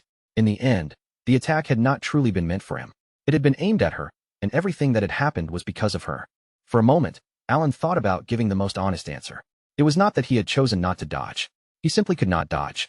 That was accurate, straightforward, and also far too embarrassing to admit out loud. So naturally, he chose a much better option, a smooth, heroic-sounding lie. He told her it was because he trusted her. It sounded deliberate. It sounded noble. It sounded like the kind of thing a calm, reliable savior would say, which meant it sounded nothing like what had actually happened. Solon paused, clearly turning those words over inside her head, then repeated them back as if she needed to confirm she had heard him correctly. Alan nodded and fully committed to the story, adding that since she had said it was possible, he had believed in her. Inside Alan's head, however, the truth was completely different. What he had actually been thinking in that moment was not some calm declaration of trust. It was much closer to a desperate prayer, silently begging Solon to stop Ralga before he died. Still, the end result was the same, and in moments like these, sometimes the wording mattered more than the truth behind it. Then Solon asked him why he had saved her. Alan paused, because honestly, he did not have some deep, complicated explanation ready. To him, it was simple. Saving someone he knew, no, someone who had stayed beside him, someone who mattered to him, was only natural. Besides, he had not expected the dagger to actually reach him in the first place. So after a brief hesitation, Alan answered with the truth. Did he really need a reason? No one needed a reason to save family. And the instant those words left his mouth, Alan realized he had made a mistake. Because Solon treated the word family with absolute seriousness. She looked at him quietly and pointed out that he was not actually her family. To her, family meant people connected by blood, which was fair, logical, and honestly difficult for Alan to argue against. But then she added something else, something he had not expected at all. She said that she wanted to become family with him. Before Alan could even begin to process what those words were supposed to mean, Solon suddenly moved closer and grabbed him by the shoulders. Her eyes were shining, almost as if she had just found the answer she had been searching for all along. Then, with complete seriousness and not the slightest trace of hesitation, she said the most unexpected thing imaginable. Let's get married. For several long seconds, Count Alan Palladio's brain simply stopped working. It was as if the words had struck him so directly that every thought in his head had been wiped clean at once. Nearby, Evan looked just as ruined by the shock, his face pale and stiff, like he might collapse on the spot if one more unexpected thing happened. Solon, on the other hand, looked happier than anyone had any right to be in that situation. Her tail whipped back and forth behind her with pure, uncontrollable excitement, as if this strange proposal had become the brightest moment of her entire life. Then, after a little time passed, 5 days went by, and the news of the attack spread across the entire colony at a terrifying speed. Before long, everyone knew that Kalman and Ralga, two Baba Yagas, had both targeted Solon's life. And yet, despite being caught in an ambush by both Ralga and Kalman, Solon had not only survived the attempt on her life, she had overcome it and returned with the overwhelming support of the people behind her. The mood of the public changed almost overnight. Some voices were already beginning to call Solon the first Baba Yaga, saying that she had surpassed even Kalman, the one who had carried that title for so long. And now, inside a carriage, Alan found himself sitting directly across from her, forced to hear the exact same sentence yet again. Let's get married. This made the 19th time. 19 times. By now, it no longer felt like a romantic proposal. To Alan, it felt more like some cursed message window that kept popping up no matter how many times he tried to close it. Solon leaned closer to him, slowly placing both hands on Alan's shoulders as she closed the distance between them bit by bit. Her movement was not timid at all. She advanced with the focused seriousness of someone fighting a battle where the only weapon she needed was getting uncomfortably close. Alan stayed perfectly still. Since this entire situation was being created by Solon on her own, he had no intention of doing anything that might encourage her. Solon tilted her head, her ears perked up with bright attention, and her tail continued swaying behind her in cheerful anticipation as she waited for his answer. Like this was a perfectly normal conversation. Alan could only breathe out a tired, defeated sigh. At first, Alan had almost been able to see it as something innocent, like a child saying something cute without understanding how serious the words actually were. But after hearing the same proposal again and again, that harmless feeling was quickly turning into a very real issue, and one he could not keep ignoring forever. So Alan gave her the same answer he had already given several times before. In a calm, measured voice, he told her that he thought of her as family. Same response, same tone, and of course, the same outcome. Solon immediately pushed back, saying that they were not truly family. Then, with complete confidence, she offered what she clearly believed was the perfect solution. If they got married, that problem would be fixed, and they would become real family. In her mind, the logic was simple, flawless, and completely impossible to argue against. Alan silently stared at Solon's face. She looked utterly sincere, not joking, not teasing, not even a little embarrassed. Her expression was the expression of someone who genuinely believed she had just discovered the cleanest and most brilliant answer mankind had ever produced. And right then, Alan could not shake the uncomfortable feeling that he had somehow been trapped inside an endless game dialogue. No matter what answer he chose, no matter how many different responses he tried, everything seemed to circle right back to the same impossible line. So Alan decided to approach the problem from a different direction.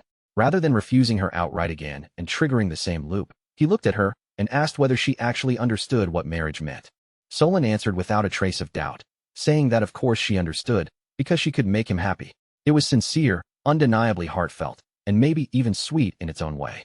Unfortunately, it was absolutely not the kind of clarification Alan had been hoping to hear. Once Alan realized that pressing the topic any further would only drag the conversation back into the same circle, he chose the safest option available: retreat. He told Solon that marriage was a serious matter, not something anyone should decide so casually, and that she needed to spend much more time thinking about it. Solon immediately insisted that she already was serious. Her expression grew firm, her voice carried total certainty, and every part of her attitude made it clear that, at least in her mind, there was no hesitation at all. So Alan could only tell her to think about it even more seriously. With that, the conversation finally came to an end, at least for the time being. Deep down, Alan had absolutely no intention of getting married anytime soon. More than that, no matter how Solon acted, he still saw her as someone much closer to a daughter than anything else. In his mind, this was probably just a temporary phase. Give it a few years, and surely she would grow out of it. Hopefully. Probably. Maybe. When they finally made it back to the colony, Alan wasted no time preparing to leave. It was obvious from how quickly he moved that he had decided distance might be the safest solution for the moment. Before departing, he told Solon that they would meet again next time. Solon, naturally, agreed with a bright expression, but then added one small condition. When that time came, he had to give her an answer. Alan paused for just a moment before giving a vague agreement, the kind that sounded like a promise while also sounding very much like something he had no intention of properly fulfilling. And with that, he left the colony behind, along with one extremely persistent problem waiting for him in the future. Solon stayed where she was and watched Alan leave. Her golden eyes followed the carriage as it rolled farther and farther away, never shifting from it for even a moment. She continued staring until the carriage finally disappeared completely from view. Only after Alan's carriage had vanished from sight did Solon finally turn around and face the guild again. Surprisingly, the guild looked exactly the same as always. After betrayal, an assassination attempt, and enough emotional damage to break almost anyone, it almost felt like the building itself should have changed somehow. But it had not. The same structure still stood there, carrying the same familiar atmosphere, except now the traitors were gone. Ralga and his faction had disappeared from the guild, and strangely enough, their betrayal had only made the remaining members even more loyal to Solon than before. Many of those who remained were genuinely furious on Solon's behalf. They could hardly believe that something so cruel and poisonous had been allowed to happen within their own ranks. In a strange way, the guild had become much closer to the family-like organization Solon had always dreamed of building. By all rights, that should have filled her with happiness.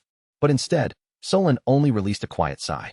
There was no bright smile on her face, no lively spark in her golden eyes, only a heavy, empty dullness. She had come to understand something painful. No matter how hard she tried, she could not go back to the happiness she had once known when she was younger. That realization cut deeper than any wound. In a soft, almost lonely voice, she muttered that she did not want that, and although the words were simple, they carried a sadness that was difficult to hide. For such a long time, Solon had believed that if she rebuilt her family, if she gathered people together again and created the right place, she might be able to bring back that old warmth. She had thought that if she worked hard enough, the happiness from those earlier days might return. But now she understood that the happiness she had been chasing no longer existed in that form. And yet, even while standing in the middle of that painful truth, Solon still found herself smiling. Because in that moment, one person suddenly appeared in her mind. Alan. She remembered how Alan had stood his ground during Ralga's attack, preparing his magic while placing his trust in her completely. Whether that had been born from true faith or from a shocking lack of concern for his own survival, Solon still saw it as something deeply meaningful. She remembered how Alan had moved without hesitation to save her when the danger came. He had not made a dramatic speech, had not tried to make himself look noble, and had not needed any grand declaration. When the moment truly mattered, he simply acted. To Solon, that felt real. It felt closer to the kind of family she had been searching for all this time. Her tail began wagging happily again, because in just 1 week, Alan had shown her more of that warmth than the guild she had spent 2 entire years trying to build. And just like that, the answer in Solon's mind became simple all over again. If Alan was not her family yet, then she would just have to make him family. She wanted to marry him. Yes, once again, everything led right back to that exact same conclusion. Different day, same solution, same unstoppable logic. Of course, even Solon understood that she could not force the matter immediately, no matter how unfortunate that was for her. So for now, she shifted her focus to something else, something that felt just as important. If she could not secure Alan through marriage yet, then she would at least make sure no one could ever lay a hand on him. Her expression sharpened as her thoughts settled into place. She would create a personal guard for Alan, a dedicated force strong enough to protect him from anything and anyone, no matter what kind of threat dared to appear. Solon's golden eyes gleamed with unwavering determination. At this point, Alan was no longer just her master. In her heart, he had become someone absolutely essential. Meanwhile, Alan had already moved on to his next problem, because naturally, trouble was never willing to leave him alone for long. He had returned to the forgotten city of Kahala, and this time he was inspecting the eastern edge, an area he had not been able to explore before. Standing in front of a stone tablet, he carefully read the inscription carved into its surface. At first, nothing seemed unusual, until his mind suddenly caught up with what was actually happening. Alan stopped and thought, wait a second, how was he reading this? The writing engraved on the tablet was definitely not in any language he had ever learned. And yet, he understood every word perfectly. There was no struggle to interpret it, no guessing from context, no confusion at all. The meaning came to him as naturally as if he had known the language his entire life, which made the whole situation feel incredibly suspicious. Naturally, Alan decided that this was far beyond anything he could explain by himself, so he planned to ask the strange entity in the tower about it later. But as he turned away and started walking back, his mind continued circling around what he had just read, especially the sections that mentioned gods and foreign gods. That was where everything started to get irritating. Based on what Alan knew from psychedelia, the difference should have been straightforward. Foreign gods were outside beings, existences that came from other worlds or creatures born from belief. Actual gods, on the other hand, were ancient beings that had existed since the very beginning. It should have been clean, simple, and easy to understand. But the tablet had flipped that understanding completely upside down. The beings Alan knew as foreign gods were called gods here, while the ones usually called gods were described as foreign. It was like the world had tossed the definitions into a blender and then handed him the mess to figure out. Even the descriptions, like the many-handed one and the one overflowing with greed and envy, clearly pointed toward the 5 great sins, only under different names. At that point, Alan made the most reasonable choice available. Instead of forcing himself to solve the mystery on the spot, he pushed the information to the back of his mind and decided to treat it as a problem for the future. Back inside the carriage, Alan casually asked Evan whether he had looked into the guild. Evan confirmed that, aside from Ralga and his faction, no one else had shown any suspicious behavior. That was good news, because Alan had absolutely no interest in dealing with another betrayal so soon after the last one. Just to be safe, Alan had already ordered the Information Guild to investigate the matter as well. It was not because he felt especially attached to the guild itself, but because if something happened to Solon again, it would inevitably become his problem too. And Alan disliked problems, especially the kind that could have been avoided. Leaning back in the carriage, he finally let out a deep sigh. The issues in the colony were mostly settled. At long last, a little bit of peace had arrived, even if that peace was probably only temporary. Because, of course, Alan still had one more outer god left to deal with. And as if that were not already enough, his head was now packed with strange new information about gods, reversed definitions, and mysterious ideas about order. So yes, things were definitely not finished. Not even close. Then Evan casually delivered another piece of news, this time about the children. Alan's attention sharpened at once. Apparently, one of them had already defeated the first sword, and Alan could only sit there in stunned disbelief, thinking, already? Even in the game, that opponent had been absurdly powerful. Reaching the level needed to defeat him in only half a year was not the kind of thing that could be brushed off as ordinary talent. That sort of growth sounded less like training and more like someone had started cheating. Then came the next update. Renee had become a member of the Triumvirate, the group that quite literally decided the policies of Lartanya. In other words, she had somehow climbed into a position where she was now one of the most influential people in the entire country. Alan took the news with surprising calm, simply acknowledging that she was really moving up in the world. After that came Raiden's report, and somehow, things became even more ridiculous. Evan hesitated before saying it, which was already a bad sign. Apparently, Raiden had united the 5 archipelagos and become the Pirate King, now carrying a bounty worth millions, just like the first Pirate King. At that point, Alan's mind nearly gave up on processing anything at all. Somehow, somewhere along the way, Raiden's original path had transformed into becoming the Pirate King of Somalia, which had absolutely never been part of Alan's plan. Not even a little. Not in any possible version of the plan. Around that same time, during one of the regular meetings of the Blue Moon, all the members had gathered as usual and were expected to behave like normal, civilized people. The atmosphere was calm, orderly, and peaceful, almost suspiciously so. Everything seemed to be going smoothly, right up until the exact moment it stopped being smooth at all. Yamti casually asked a simple question, the kind of harmless question that really should not have caused any trouble. He only wanted to know whether Solon had met the person who said he was going to the colony. It was ordinary conversation, nothing more. Logically, Solon could have answered yes or no and let the topic pass like anyone else would have. But Solon was not anyone else. Before the others could even properly blink, she proudly declared that she was going to marry the Great Moon. The entire room dropped into complete silence. Not a calm, peaceful silence, but the kind of silence where everyone freezes because they are all silently wondering if they really heard what they just heard. No one spoke. No one moved. For a moment, it seemed like every mind in the room had stopped functioning at the same time. Then Yudia reacted. Her expression hardened in an instant, and the entire mood of the room turned dangerous. The temperature had not actually fallen because of magic, but everyone present felt the same kind of cold pressure pressing down on them, like something terrible was about to happen. The other members held their breath. Not one of them dared to shift in their seat, open their mouth, or interrupt what was unfolding. All they could do was stay frozen in place, silently waiting to see what Yudia would do next. And then, at last, Yudia's restraint cracked. Her voice sliced through the room like a blade suddenly drawn from its sheath. What are you talking about? But there was no real confusion in that question, and it certainly was not spoken out of innocent curiosity. The words carried pure heat, sharp and furious, because in Yudia's eyes, buried inside Solan's careless announcement, something far more serious had just happened. To her, it sounded less like a proposal and more like a declaration of war. Everyone gathered in that meeting sensed it at almost the exact same instant. There was a brief, unmistakable moment when Yudia Bloody's expression shifted, so subtle that it might have been missed under normal circumstances, but here, every eye caught it. Her face changed, and the air around her seemed to tighten like an invisible noose. What made it truly frightening was how small the change actually was. Her smile did not vanish. It simply stopped moving, frozen neatly on her lips like a mask. Then her voice sank just slightly, not even a full tone, barely enough to notice. And yet that tiny drop was enough to make danger crawl coldly up everyone's back. In that single moment, panic quietly spread through the entire group. She was holding herself back. There was no doubt about it. Yudia was absolutely, unmistakably holding herself back, and if she kept bottling that anger up so tightly, then the real explosion was only a matter of time. Even though this was only a magical projection meeting, everyone's bodies reacted as if they were standing directly in front of her.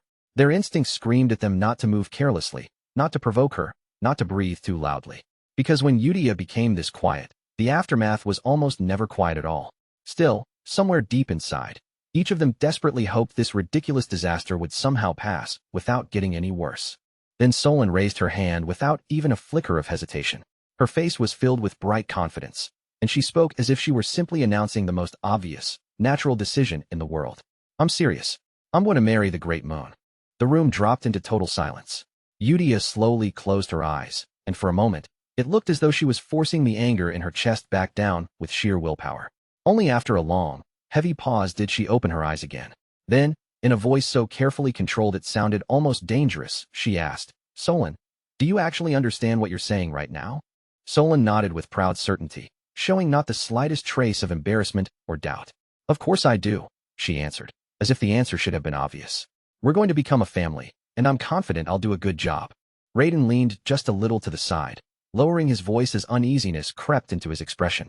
Why does she sound like she's applying for a position? He whispered. Beside him, Renee answered in an even darker whisper, her face grim. No, this is worse. She sounds like she already thinks she's been hired. Yudia closed her eyes again, and this time, her breathing grew slow and deliberate, as though she was counting every second in order to keep herself from snapping.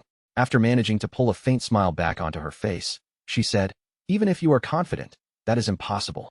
We are the shadows of. But before Yudia could finish explaining, Solan blinked at her with genuine confusion and asked, Can't we get married and still remain shadows? A visible crack seemed to spread across Yudia's frozen smile. She spoke slowly, each word pressed down with so much restraint that it felt like she was physically holding her irritation in place. Listen carefully, Solan. We are shadows. Shadows do not stand beside their master. Solan nodded quickly, and for the first time, a faint trace of fear appeared on her face, as though she had finally sensed the danger standing right in front of her. Around them, everyone else instinctively stopped breathing for a moment, waiting in tense silence to see whether the worst of the storm had passed. But then Solan lifted her head again and, with renewed confidence, added, Anyway, the most important thing is what the Great Moon thinks. The others stared at her as if she had just walked straight back into the middle of a battlefield after barely escaping the first strike. Yudia's eyes narrowed, and her voice turned cold enough to chill the room as she asked, Do you truly believe that person would choose you? Solan proudly puffed out her chest, looking far too pleased with herself for someone standing in front of Yudia's barely contained fury. Without even a second of hesitation, she answered, Master said I'm not too bad. Yudia froze exactly where she was. For one strange moment, even her anger seemed to stop in place, as if that single sentence had interrupted every emotion inside her. Then she stared at Solon in utter disbelief and asked, "What did you just say?" Of course, what had actually happened was much simpler than the way Solon was interpreting it. The Great Moon had only said those words to comfort her when she was whining. That was all. But inside Solon's mind, that small piece of reassurance had somehow expanded into approval, permission, encouragement, and what she now saw as the first official step toward marriage. Feeling that the situation was rapidly heading somewhere extremely dangerous, Deus stepped in before Eudia could lose control completely. His expression turned serious, and he directed the question towards Solon with careful urgency. "Solon, what exactly happened between you and that person?" The moment she heard that, Solon's face lit up as if she had been waiting for someone to ask. "Let me explain," she said, her voice full of excitement. And with that one sentence, the entire meeting was dragged completely off course. Solon began recounting everything in overwhelming detail, explaining each part as if every tiny moment had to be preserved. Minutes slipped by, then more minutes followed, and before anyone fully realized it, an absurd amount of time had disappeared. At long last, Solon finally reached the end of her endless explanation. Her eyes were shining with triumph, and she delivered the conclusion with the pride of someone presenting decisive evidence. And then he said, "I'm not too bad." Deus listened with his chin lowered, wearing an expression of deep seriousness, as though he had just received a critical military report that required careful consideration. After a moment, he gave a firm nod and said, "I see." Solon leaned forward immediately, her excitement practically spilling across her face. "So, isn't that amazing?" she asked, clearly waiting for anyone, to understand the importance of what she had just shared.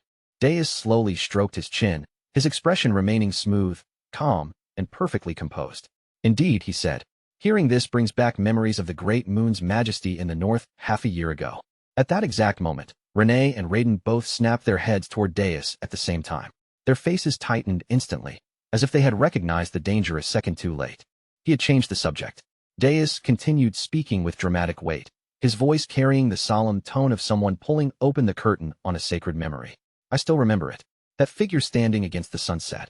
But before he could continue any further, Solon leaned in immediately, her eyes sparkling with recognition, and said, "I know exactly what you mean." Renee and Raiden's expressions darkened in perfect unison. The moment they saw Solon bite down on the bait so completely, they understood that this meeting would not be returning to its original topic anytime soon. They were trapped in the detour now, and there was no easy escape. 2 full hours later, Deus finally brought his extremely long tale to an end and calmly remarked, "That was quite a lengthy story."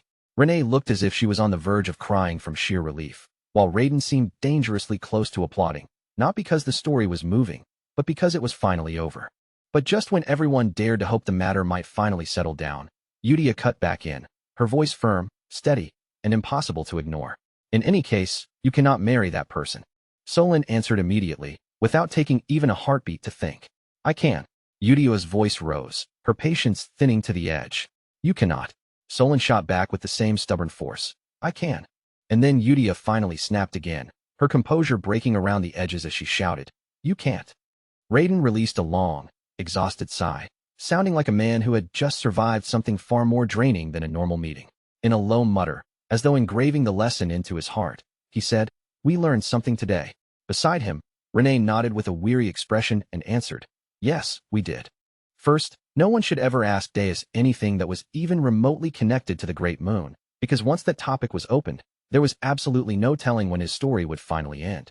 Second, when the Great Moon was involved, Eudia Bloodia could become far more childish, emotional, and stubborn than anyone in that meeting had ever expected. And third, Solon had misunderstood almost everything from beginning to end, yet somehow carried that misunderstanding with a terrifying level of confidence that made it impossible to simply dismiss. Meanwhile, in a completely different place, the scene shifted away from the Blue Moon and into a narrow back alley hidden within the capital of the Asteria Kingdom. The alley was cramped and dim, its damp stone walls trapping the sour smell of cheap alcohol in the stale air. Beneath the weak, wavering glow of a lantern, Marquis Philboyd slowly swirled the liquor in his cup, his gaze sharp, cold, and calculating. Then he spoke in a low, measured voice. "So you're saying we should form an alliance to bring down the Kalia faction?" He paused, his eyes narrowing with unmistakable disgust. That pack of maniacs. Across from him, Duke Rimgrave stood with an easy smile, calm and confident, as if every piece on the board was already moving exactly where he wanted it. Marquis Philboyd leaned forward slightly, and the chill in his tone deepened. Their presence unsettles both sides. I agree that they need to be dealt with. So tell me, do you have a plan? Duke Rimgrave's smile widened at that, growing even more certain, as though he had been waiting for precisely that question. Duke Rimgrave replied in a calm, almost casual voice, as if the matter were simple and harmless.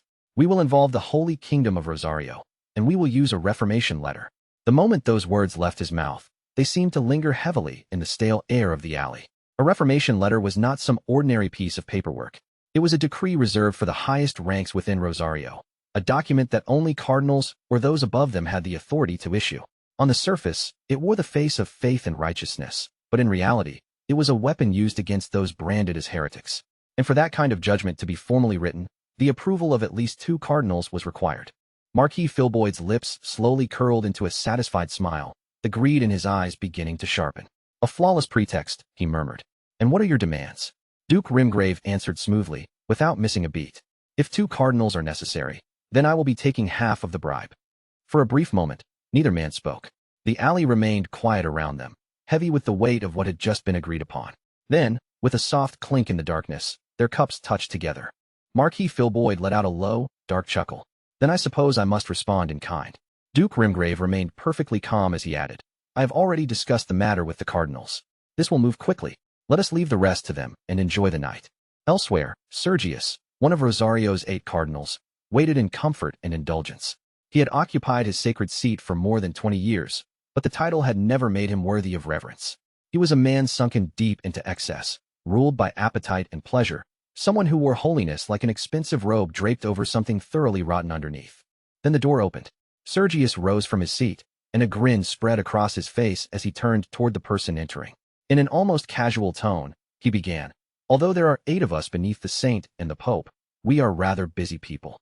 His gaze settled on his visitor. I believe this is only our second meeting. He dipped his head slightly, putting on the polished air of a refined gentleman. A pleasure, Cardinal Eudia Bloodia. Eudia returned only the faintest smile. Indeed it is. Her voice was calm, but there was no warmth in it whatsoever. Beneath that stillness was only a quiet, dangerous chill. Sergius stepped closer, lowering his voice as though he were sharing a profitable secret between equals. Allow me to be frank. I require your name for a reformation letter. The target is Count Alan Palladio. His smile widened, thick with confidence. I assure you, this is not a bad proposal for you. Fabricating heresy is quite simple, especially with someone like him. Then Sergius softened his tone, almost as if he were extending a courteous invitation instead of proposing corruption. So, what do you say, Cardinal Eudia Bloodia? Eudia tilted her head just slightly, her crimson eyes fixing directly on him without blinking. She repeated his words slowly, as though weighing each one before deciding what to do with it. A reformation letter meant to bury Count Alan Palladio, and you want my name on it. Sergius gave a self-assured chuckle, completely certain he controlled the conversation. Of course. He leaned closer, letting his voice drop into a conspiratorial whisper. Lend me your name, and you will be rewarded generously. Then, as though casually placing one more coin on the table, he added, I will also refrain from mentioning the suspicious death of Cardinal Viantra. His smile sharpened into something uglier and more openly smug. How does that sound? In his mind, the deal had already been completed. Unlike the others, he believed he would not even need to share the bribe. And as for Eudia, he assumed she was just as stained by corruption as everyone else wearing a holy title. Sergius was already picturing the rewards waiting for him. Endless wine flowing into his cup, gold piled close enough to touch, beautiful women gathering around him, and a life where every vulgar craving could be satisfied the moment it appeared. Then, without warning, every pleasant fantasy in his mind shattered all at once. It was not broken by a threat, a shout, or even a word from Eudia. It was destroyed by sudden, unbearable pain. Ah! Sergius screamed as both of his hands collapsed inward at the same time, crushed by a force he could not even see. Bone splintered under the invisible pressure, flesh twisted unnaturally, and right before his horrified eyes, his hands warped into a mangled shape that no human body should ever take. Before Cardinal Sergius could even understand what had just happened to his hands, the invisible force moved on. His arms twisted next, then his shoulders followed, and after that, his legs buckled and bent in ways no body should ever move. His entire form was distorted under that unseen pressure, as if something merciless had pinned him in place and was crushing him from every possible direction. A scream tore out of him so violently that it seemed like it should shake the whole mansion, but the sound never escaped past the sealed room. Eudia Bloodia lowered her hand only slightly, her expression cold enough to drain the warmth from the air. She looked down at the broken man on the floor and asked, in a voice frighteningly quiet, whether she had ever allowed him to speak about killing the one she worshipped. Around them, the space itself trembled faintly, because by that point, her spell had already spread through the room and locked it completely shut. Not even the smallest sound could slip outside. No servant would hear the screaming. No guards would come running down the corridor. No footsteps would approach. No door would open, and no one in that mansion would ever know that Sergius was begging for his life. Yudia Bloodia continued staring down at Sergius without a single trace of mercy in her eyes. Calmly, and almost with a cruel gentleness, she told him he could scream as much as he pleased. No matter how loudly he cried out, no one beyond those walls would hear even a whisper. Sergius writhed across the floor, his body so badly distorted that it hardly resembled a person anymore. He gasped and choked through the pain, blood and tears running together across his ruined face as he begged her to kill him and let it end. But Yudia Bloodia did not soften. Her expression stayed completely unchanged as she told him, in that flat and emotionless voice, that he was not going to die. Then a soft white light gathered in her palm, shining with pure divine power, beautiful, holy, and terrifyingly merciless. That sacred glow poured directly into Sergius's broken body. His shattered bones snapped back into place, torn flesh sealed itself, and damaged organs repaired one after another as if time had been forced to reverse. But there was no relief on his face. Instead, his screams became even more desperate, because the moment his body was restored, Sergius understood exactly what Yudia intended. He collapsed again, trembling so hard that every last trace of dignity had been stripped away from him. He completely broke down. His lips shook, his voice cracked, and he sobbed as he begged her again and again to stop. No more. Please, no more. At that point, death was no longer something he feared. To Sergius, it had become the only mercy he had left to ask for. Yudia Bloodia stepped closer, and her presence pressed down on him like judgment descending from above. Her answer was immediate and absolute. No, there was still something Sergius needed to do for her first, and until that task was finished, she would not allow him the comfort of dying. Then Yudia Bloodia raised her hand again. Her eyes were even colder now, fixed on him with a stillness that made the fear sink deeper. In a quiet voice, she told him that he had dared to harm him, and because of that, punishment was unavoidable. Those words alone sent terror clawing through Sergius's soul. A moment later, his screams began again, once, then twice, then over and over, continuing without mercy. Afterward, Yudia Bloodia turned away from Sergius without offering him so much as another glance. Her voice remained calm as she told him to reflect on his sins. Perhaps, she said, if he truly reflected, then one day he might be forgiven. Roughly a month had passed since Count Alan Palladio returned to his estate, and for once, he was actually spending his time on something that could be called productive. Mostly productive, at least. If nothing else, he was making an honest attempt, which already counted as progress in his increasingly chaotic life. During that month, Alan focused on recovering from the absolute disaster that had been his desert trip, while also investigating matters that really should not have appeared this early. There was the abyssal entity, the strange warnings left by that mysterious being, and every other ominous problem that had been dropped into his lap far too casually. In other words, it was just another normal chapter in Alan's painfully unreasonable daily life. And now, just when Alan had finally begun to settle back into something resembling peace, he was preparing to leave again. Because naturally, peace never lasted, and responsibility always found a way to knock on his door. This journey had two main purposes. The first was an invitation from Lionagulls, the daughter of the Red Magic Tower Master, inviting him to attend a magic conference. The second reason was far worse in Alan's eyes, a social gathering. For him, that alone was enough to cause emotional damage before the trip had even started. His first thought was brutally honest.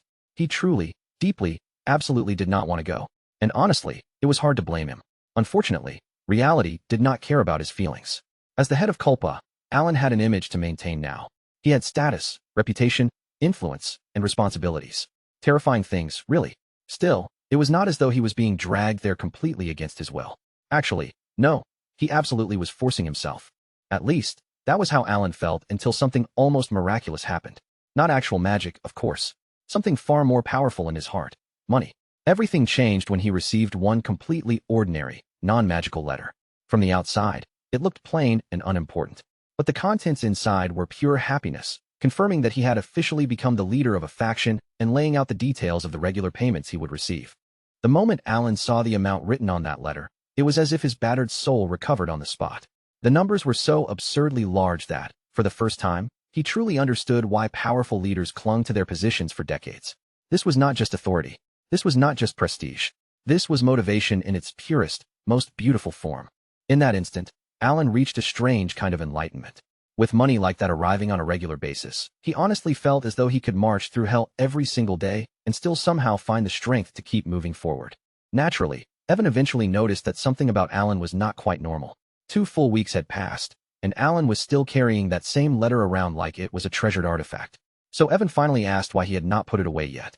Alan's response was simple and completely sincere. It warmed his heart. And with that answer, everything suddenly became painfully clear. Before that letter arrived, Alan had been questioning his entire existence. Why was he doing any of this? Why did every path in his life seem to lead directly into suffering? What was even the point of dragging himself through crisis after crisis when the universe seemed determined to punish him? After reading that letter, however, Alan became almost like a different person. He was active, responsible, energized, and strangely motivated, as if he had been reborn through the power of regular income. He even began entertaining noble thoughts, like how great power came with great responsibility. It sounded admirable, until one remembered that the true source of his inspiration was absolutely, undeniably money. While Evan carried their bags, Alan stood nearby with the letter still in his hand, holding it with the reverence of a holy relic. He thought about how the faction system could possibly generate such an incredible amount of income, but to be honest, he did not care much about the details. The important part was the result. Money. Beautiful money. Reliable money. Life-saving money. The kind of money that could restore a man's spirit and give him the courage to face tomorrow. At that moment, Alan arrived at another profound conclusion. Money was the ultimate cure. Forget long journeys of healing. Forget deep emotional recovery. What people truly needed, he decided with complete seriousness, was financial stability. With great care, Alan tucked the letter safely into his coat, almost moved to tears by the happiness swelling in his chest. His soul was recovering. His motivation had returned. His faith in life had been restored.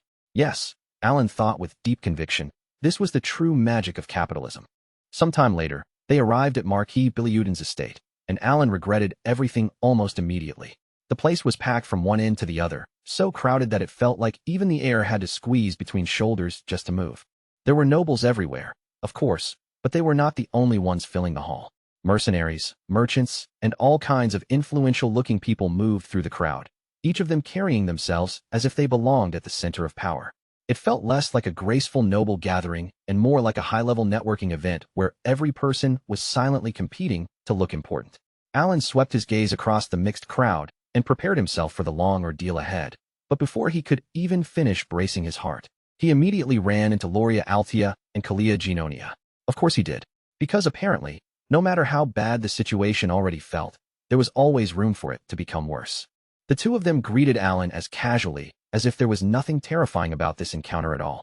With relaxed smiles and perfectly natural voices, they asked how he had been, speaking like they were simply old acquaintances meeting at an ordinary social event. Alan answered with polite calm on the surface, but inside, every nerve in his body had gone on high alert. Technically, he knew they were on the same side. The real problem was that their alliance rested on several extremely dangerous misunderstandings. From Alan's point of view, if those misunderstandings ever unraveled and they discovered the truth behind them, things could turn very ugly, very quickly. So after exchanging only the absolute minimum amount of polite greetings, Alan made his escape as quickly as he could and headed straight toward the snacks. Food, at least, would not corner him with difficult questions or dangerous assumptions. As he picked something up to eat, he silently prayed that the universe would be merciful enough to let those greetings count as complete and leave him alone. Unfortunately, the universe had no intention of showing Alan that kind of mercy. Evan suddenly appeared beside him with important news, and in Alan's experience, important news almost never meant anything good. While Alan continued eating as if this were just a casual break from the gathering, Evan leaned in and quietly reported that the leader of the Royalists had received a letter of reformation and had been sent away to the Holy Kingdom. Alan took that information in with surprising calm, then remarked that it was fortunate he had never crossed paths with the man. And honestly, that was true. His life already had more than enough complications without adding another major political figure to the list. Then, without warning, the atmosphere around them shifted. Kalia Genonia noticed someone approaching, turned her attention in that direction, and asked in a guarded tone what they wanted. Alan followed her gaze and looked over as well. What he saw next was something he had not expected at all. It was Marquis Phil Boyd, a major political figure and the leader of the aristocratic faction. Under normal circumstances, a man like him would never allow himself to look weak in public. And yet, at that moment, his lips were trembling, his shoulders shook, and his entire body looked as though fear had hollowed him out from the inside. He walked straight toward Alan, stopping directly in front of him. Then, in front of everyone gathered there, he forced out words that no one in the room had ever expected to hear from his mouth. In a strained, shaking voice, Marquis Philboyd admitted that he had lost. Then Marquis Philboyd bent deeply before Alan, lowering his head in front of the entire gathering as he begged to be spared. The hall fell into absolute silence. Every conversation died at once, as if someone had cut the sound from the room. Nobles froze with cups in hand, merchants stopped mid-breath, and the entire crowd stood motionless, like the whole room had forgotten how to move. Even Loria Altea and Kalia Genonia were visibly stunned. This was not the kind of scene that happened under ordinary noble politics. Among the aristocracy, pride and dignity were everything, sometimes worth more than life itself. For someone like Marquis Philboyd to lower his head that deeply was not a simple gesture of courtesy, and it went far beyond ordinary respect. It was submission, complete surrender. It meant he was throwing away his pride, his authority, his standing, and everything he had built in front of everyone. And yet, there he was, a man with real political power, a faction leader with influence and reputation, trembling before Alan as he begged for mercy in the middle of the gathering. Kalia Genonia slowly shifted her gaze toward Alan, expecting to see some kind of reaction from him. Surprise would have been natural. Confusion would have made sense. Satisfaction would not have been strange either. But Alan's face remained perfectly calm. There was no shock, no hesitation, not even the smallest visible flicker, as if he had expected Marquis Philboyd's surrender from the very beginning. That eerie composure only made the scene more frightening. A faint smile touched Kalia Genonia's lips as she reached her own conclusion. Alan's influence was far greater than they had imagined, and the most terrifying part was that he stood there as though this submission had always been included in his design. Meanwhile, Alan continued staring at Marquis Philboyd, who still had his head lowered in front of him. On the outside, Alan looked unreadable. On the inside, he was completely bewildered by the scene unfolding at his feet. The silence over the hall only grew heavier, pressing down on everyone like a weight. Alan was not quiet because he was calmly controlling some grand political plan. His mind had simply shut down. He still had food sitting in his mouth, not even properly chewed, while he stood frozen exactly where he was. Blankly, he wondered whether he had somehow done something without realizing it. He blinked slowly, then immediately rejected the idea in his head. No, that could not be right. Lately, he had been far too busy dealing with other disasters to spare Marquis Philboyd even a proper thought. After another silent pause, Alan tried searching for a different explanation. Had some rumor spread behind his back? Then he suddenly remembered the rumors involving him and Solon. For one brief and horrifying moment, he wondered if that could somehow be the cause. But he dismissed it almost at once. There was simply no way a powerful noble would bow this deeply just because of that kind of rumor. The more Alan thought about it, the stranger and more suspicious the entire situation became. At last, he reached the only conclusion that seemed even remotely possible. What in the world had those two done? He discreetly glanced toward Loria Altea and Kalia Genonia, only to find both of them staring at him with intense, admiring eyes. Somehow, that made everything feel even worse. Alan stiffened just a little and decided that he needed to be extremely careful around them from now on. Just then, Marquis Philboyd lowered his head even farther and repeated, in a trembling voice, that he had truly lost. Alan froze all over again. Marquis Philboyd continued speaking, his voice shaking with unmistakable fear as he begged Alan to forgive him. There was no anger in him now, no wounded pride, no noble arrogance trying to protect itself. Everything had been stripped away, leaving only raw terror. A few days earlier, Marquis Philboyd had received a letter. At first glance, it looked almost suspiciously plain, far too simple and ordinary for something sent to a man of his rank. But when he opened it, he found a small magical orb tucked inside, along with a single short sentence. Marquis Philboyd frowned as he looked down at the contents in front of him.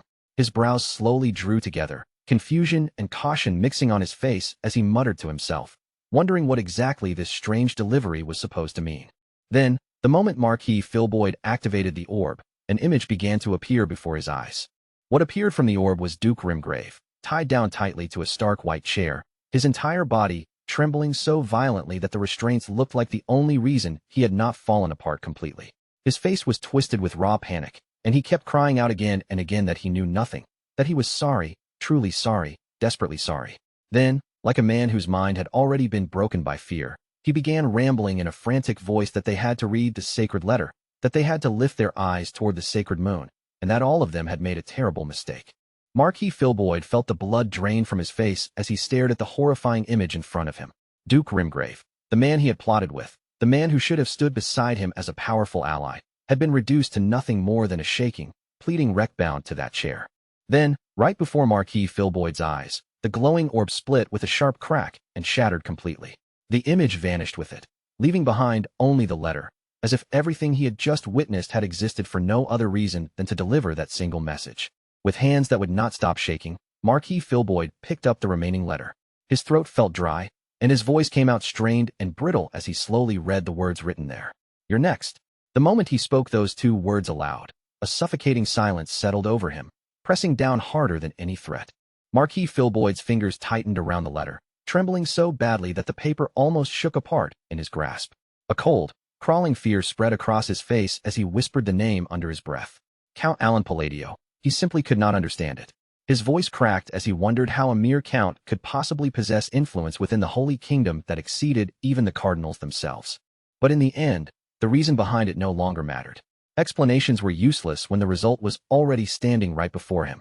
Duke Rimgrave had been crushed beyond repair, reduced to a broken warning, and now that same terrifying shadow was reaching toward Marquis Philboyd himself. Marquis Philboyd clenched his jaw so tightly it began to ache, his thoughts spinning in frantic desperation. If he stayed still, if he waited and failed to act before the next move came, then his fate would be no different from Duke Rimgrave's. He would be cornered, shattered, and completely destroyed. Back in the present, Marquis Philboyd suddenly dropped to his knees in the middle of the ballroom. In front of nobles, merchants, and every watching eye, he threw away the last scraps of his pride and begged for mercy with his entire body. "Please, spare me. I only want to live quietly for the rest of my life. I'll leave politics behind completely, so please, let this end with the conversion letter." Shocked gasps spread through the ballroom like a wave. The leader of the noble faction was kneeling on the floor, pleading as though his life depended on every word, and to Marquis Philboyd, it truly did. Alan stared down at him in absolute disbelief, his thoughts going blank for a moment as he tried and failed to understand what was happening. What was this man even talking about? And more importantly, why was he saying it to Alan? Behind him, Kalia Ginonia watched the scene with quiet awe and softly whispered, just as expected of the Count. Loria Altia gave a faint, admiring nod beside her, her expression filled with the kind of respect reserved for someone far beyond ordinary understanding. In a low voice, she murmured that it was truly overwhelming. Both of them looked at Alan as if every part of this scene had been calculated by him from the very beginning. Alan slowly turned his head toward the two of them, and the longer he looked at their reverent expressions, the more nervous he became. Why were they looking at him like that? And what sort of terrifying scheme had those two quietly created behind his back this time? At this point, they were starting to feel less like allies and more like hidden masterminds controlling Asteria from the shadows. After hesitating for a brief moment, Alan shifted his gaze back toward Marquis Philboyd, who was still kneeling before him. Should he say something here? His mind scrambled for an answer, because nothing about this made sense. The fear, the kneeling, the admiring looks behind him, absolutely none of it. With no better response coming to mind, Alan gave a small, measured nod and spoke in the calmest, most vague tone he could manage. "I'll try to be lenient." A deep silence followed his words, and that heavy pause made the line sound far more meaningful and intimidating than Alan had ever intended. Kalia Janonia's eyes widened ever so slightly, while Loria Altia's expression deepened into even greater respect. In that single instant, both of them arrived at the same conclusion. As expected, Alan was not the kind of man who would ever reveal the full extent of his true hand so easily. Alan, meanwhile, turned away with only one thought pounding through his head. He needed to leave before someone asked him to explain something he did not understand. Without adding another word, he walked out of the ballroom, feeling countless gazes stick to his back all the way until he reached the doors. Behind him, the misunderstanding continued to swell, growing larger with every silent stare and whispered conclusion. From that day forward, everyone who had witnessed the scene became convinced of one thing. Count Alan Palladio was no helpless puppet. He was the one quietly pulling the strings from behind the curtain. About 3 days after the debate had begun, Alan left the Veridion estate and set out toward the east. The debate still had roughly 2 days left before it ended, but Alan departed ahead of schedule with a clear destination already in mind. He was on his way to attend the Magic Society. On the 5th day of their journey toward Bluegill, Evan glanced over at Alan and reported that Marquis Philboyd had finally received a conversion letter. Alan paused slightly at the news, then muttered that Marquis Philboyd had ended up being dragged off after all. Evan blinked in surprise and asked, "Huh? Wasn't that your doing, Count?" Alan frowned and pointed at himself, genuinely baffled by how Evan had reached that conclusion. "Me? Do you really think I had time to arrange something like that when I was with you the entire time?"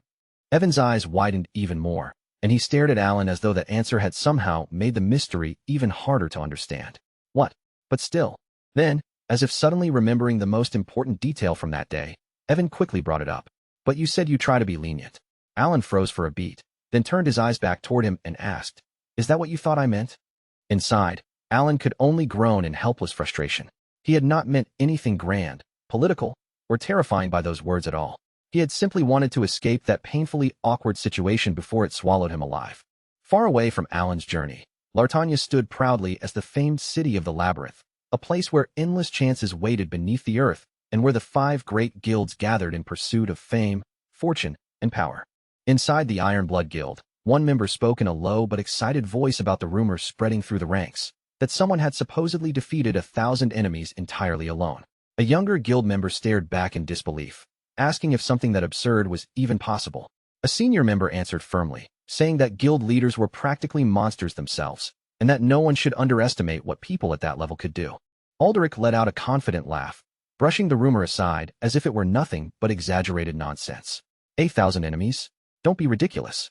He leaned back with an easy, careless air and added that the only reason he had accepted this mission in the first place was because the down payment had been far too enormous to ignore. Even so, one of the other members still looked uneasy. He pointed out that every floor marked by a multiple of 5 was supposed to be a safe zone, a place where explorers could finally breathe, lower their guard, and recover from the dangers below. Aldrich only shrugged, treating the entire strange situation as nothing more than a small irregularity. Sure, it was unusual, but he had already explored more than 50 floors of the labyrinth. As far as he was concerned, there was nothing down there that could truly threaten him. When the group finally reached the 20th floor, a girl walking near the front suddenly came to a stop. She lifted her hand and pointed into the distance, her voice tightening as she asked, "What's that?" The whole group turned their attention forward at once. Their eyes followed the direction of her finger, focusing on the lone figure standing ahead of them in the dim, shadowed stretch of the labyrinth. One guild member scoffed almost immediately, saying it was only a goblin.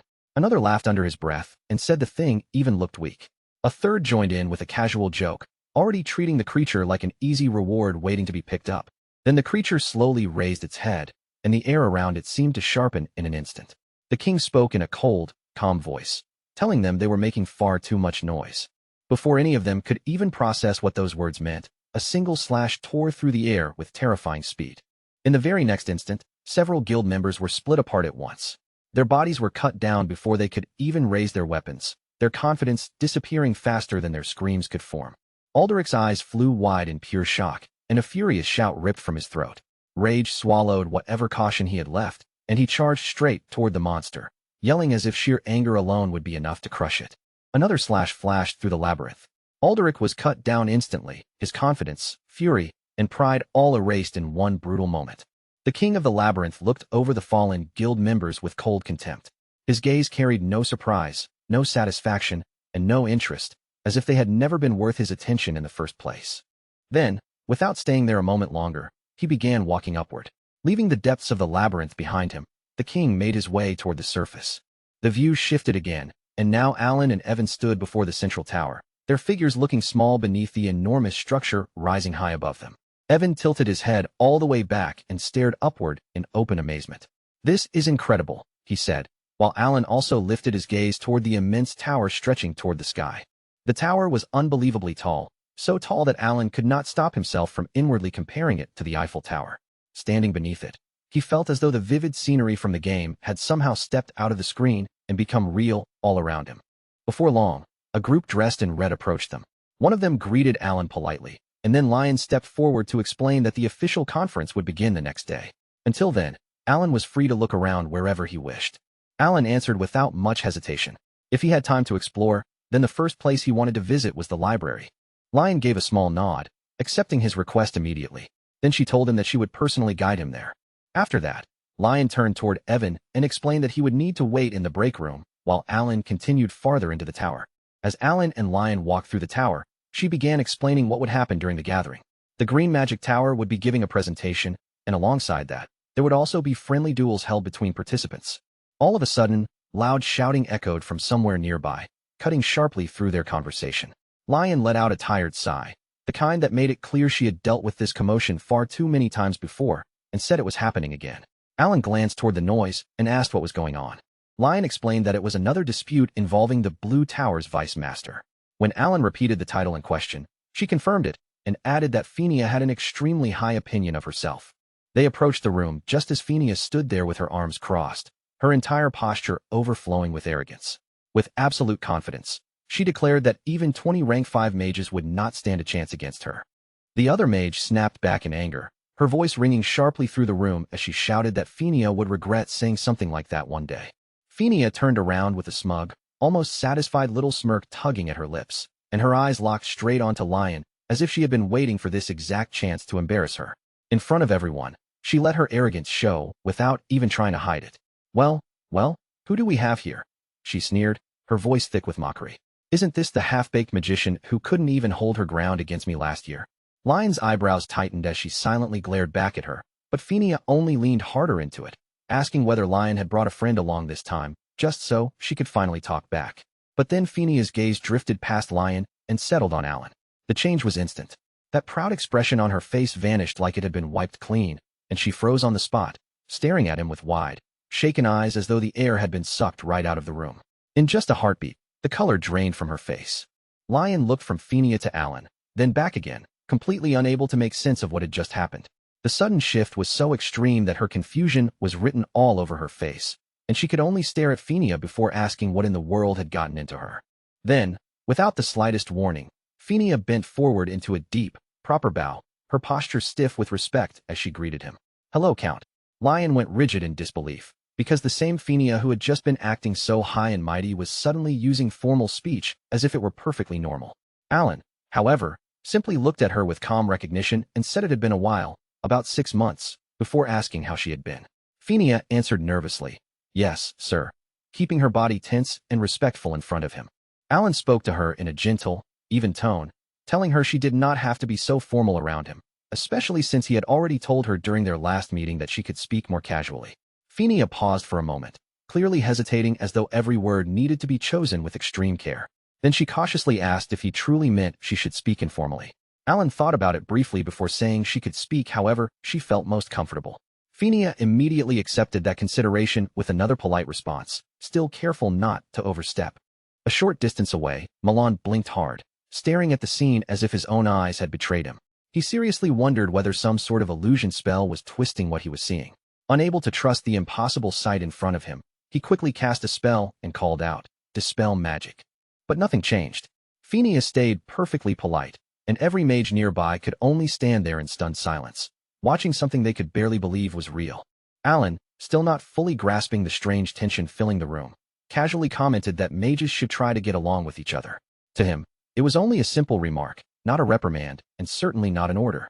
But Phineas received those words with absolute seriousness. She immediately rushed back toward the other mages, lowered her head, and apologized for how she had acted earlier, before telling them that they should all get along. The other mages just stood there, frozen in place, too shocked to even form a response. Once Phineas finished her sudden apology, she returned to Alan's side as though she had just completed an important assignment he had given her. Alan only told her that he would see her later, keeping his tone calm and casual. Phineas lowered her head once more and answered with a stiff, obedient yes, as if even that simple farewell demanded perfect manners. And in the very next instant, Phineas vanished from the room with a lightning-fast step. She left so quickly that it almost felt like she had been waiting for permission to escape the pressure around Alan. The mages left behind could only stare in the direction she had disappeared, still struggling to understand what they had just witnessed. Alan looked toward the spot where Phineas had vanished and quietly muttered that she seemed even stiffer than she had during their last meeting. On the inside, he could not help but wonder what exactly was going through Phineas's mind, because her behavior had been far more intense than he expected. That was when Alan finally noticed the countless eyes fixed on him from every direction.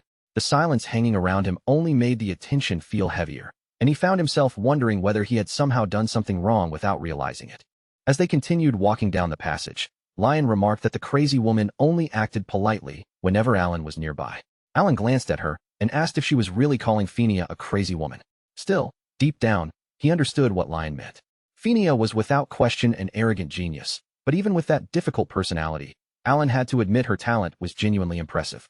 Before they could make it much farther down the passage, Baruch appeared and stepped into their path, approaching them with the kind of easy confidence that made it seem like he owned the space around him. The moment Baruch saw Lion, a playful smile spread across his face, and he spoke to her with a teasing familiarity that sounded far too comfortable. "Oh, isn't this our dear little Lion?" he said, acting as if the two of them were especially close. Then, with a grin, he asked whether she had come all this way just to see him. Lion answered without even a moment of hesitation, her voice turning cold immediately. She made it absolutely clear that she had not come there for him, and there was not the slightest trace of warmth in her response. Only then did Baruch shift his attention toward Alan, looking him over before asking who he was in a tone that was much too casual. Before Baruch could take that attitude any further, Lion answered firmly in Alan's place, introducing him as Count Alan Palladio. She warned Baruch not to be rude, then told him to leave. Baruch gave Alan a dismissive glance, as if he had already decided exactly how much respect Alan deserved. "Ah, the one from the rumors," he said lightly, his tone casual and almost careless. "A pleasure to meet you. I'm Baruch, son of the Purple Tower Master." Alan responded with a polite nod and said it was nice to meet him. At the same time, he quietly searched through his memory, thinking to himself that he had never seen this man before and had no personal recollection of Baruch at all. Baruch then placed a hand on Lion's shoulder with an overly confident air, acting as if her irritation did not matter in the slightest. He told her that she would warm up to him eventually, and after leaving that strange remark behind, he walked away as casually as if he had said nothing out of place. Lion watched Baruch leave with obvious irritation on her face, then told Alan not to waste his attention on him. She explained that Baruch was a rank 4 mage, but he was notorious for stealing other people's research and then using it to humiliate them. Alan gave a small nod and said he understood, quietly absorbing the warning. Even after hearing that, Alan could not completely ignore one particular fact. For someone Baruch's age to have already reached rank 4 was honestly impressive, no matter how unpleasant or shameless the man himself seemed to be. Eventually, they arrived on the 38th floor, and Lion stopped there to tell Alan that the library was located on this level. Before leaving him to handle his own business, she reminded him not to forget about the presentation later. Alan answered that he understood, acknowledging her reminder. Once Alan stepped inside the library, he found himself looking around in quiet amazement. Books filled the space from wall to wall, stacked and arranged across the shelves, while some volumes even drifted gently through the air. The sight gave the entire room a strange, almost dreamlike atmosphere. Alan gathered his thoughts and reminded himself that he had not come here just to admire the library. There were 2 specific objectives he needed to focus on, and he had to keep both of them clearly in mind. The first objective was to set every clock needle to 12. Each hand had to be adjusted carefully until every single one pointed exactly where it was supposed to, straight toward the same number. The second objective was to find one particular black book hidden somewhere among the shelves. It had no title printed on its cover, no author's name marked anywhere, and nothing on the outside to make it stand out except its plain, mysterious appearance. After searching through the library with careful attention, Alan finally found the black book he had been looking for. Among all the surrounding volumes, this was the one that matched exactly what he needed. Alan reached inside and pulled out the hidden object waiting there. As it came free and settled into his hand, he saw that it was the Ring of Radiance. The next day, after the presentation had already come to an end, someone arrived to inform Alan of another unexpected development. Baruch had challenged him to what was being called a friendly duel. Alan paused for a brief moment, his expression tightening with a hint of frustration as the same kind of troublesome situation seemed to find him yet again. Then, unable to hide his exasperation, he muttered, "Again."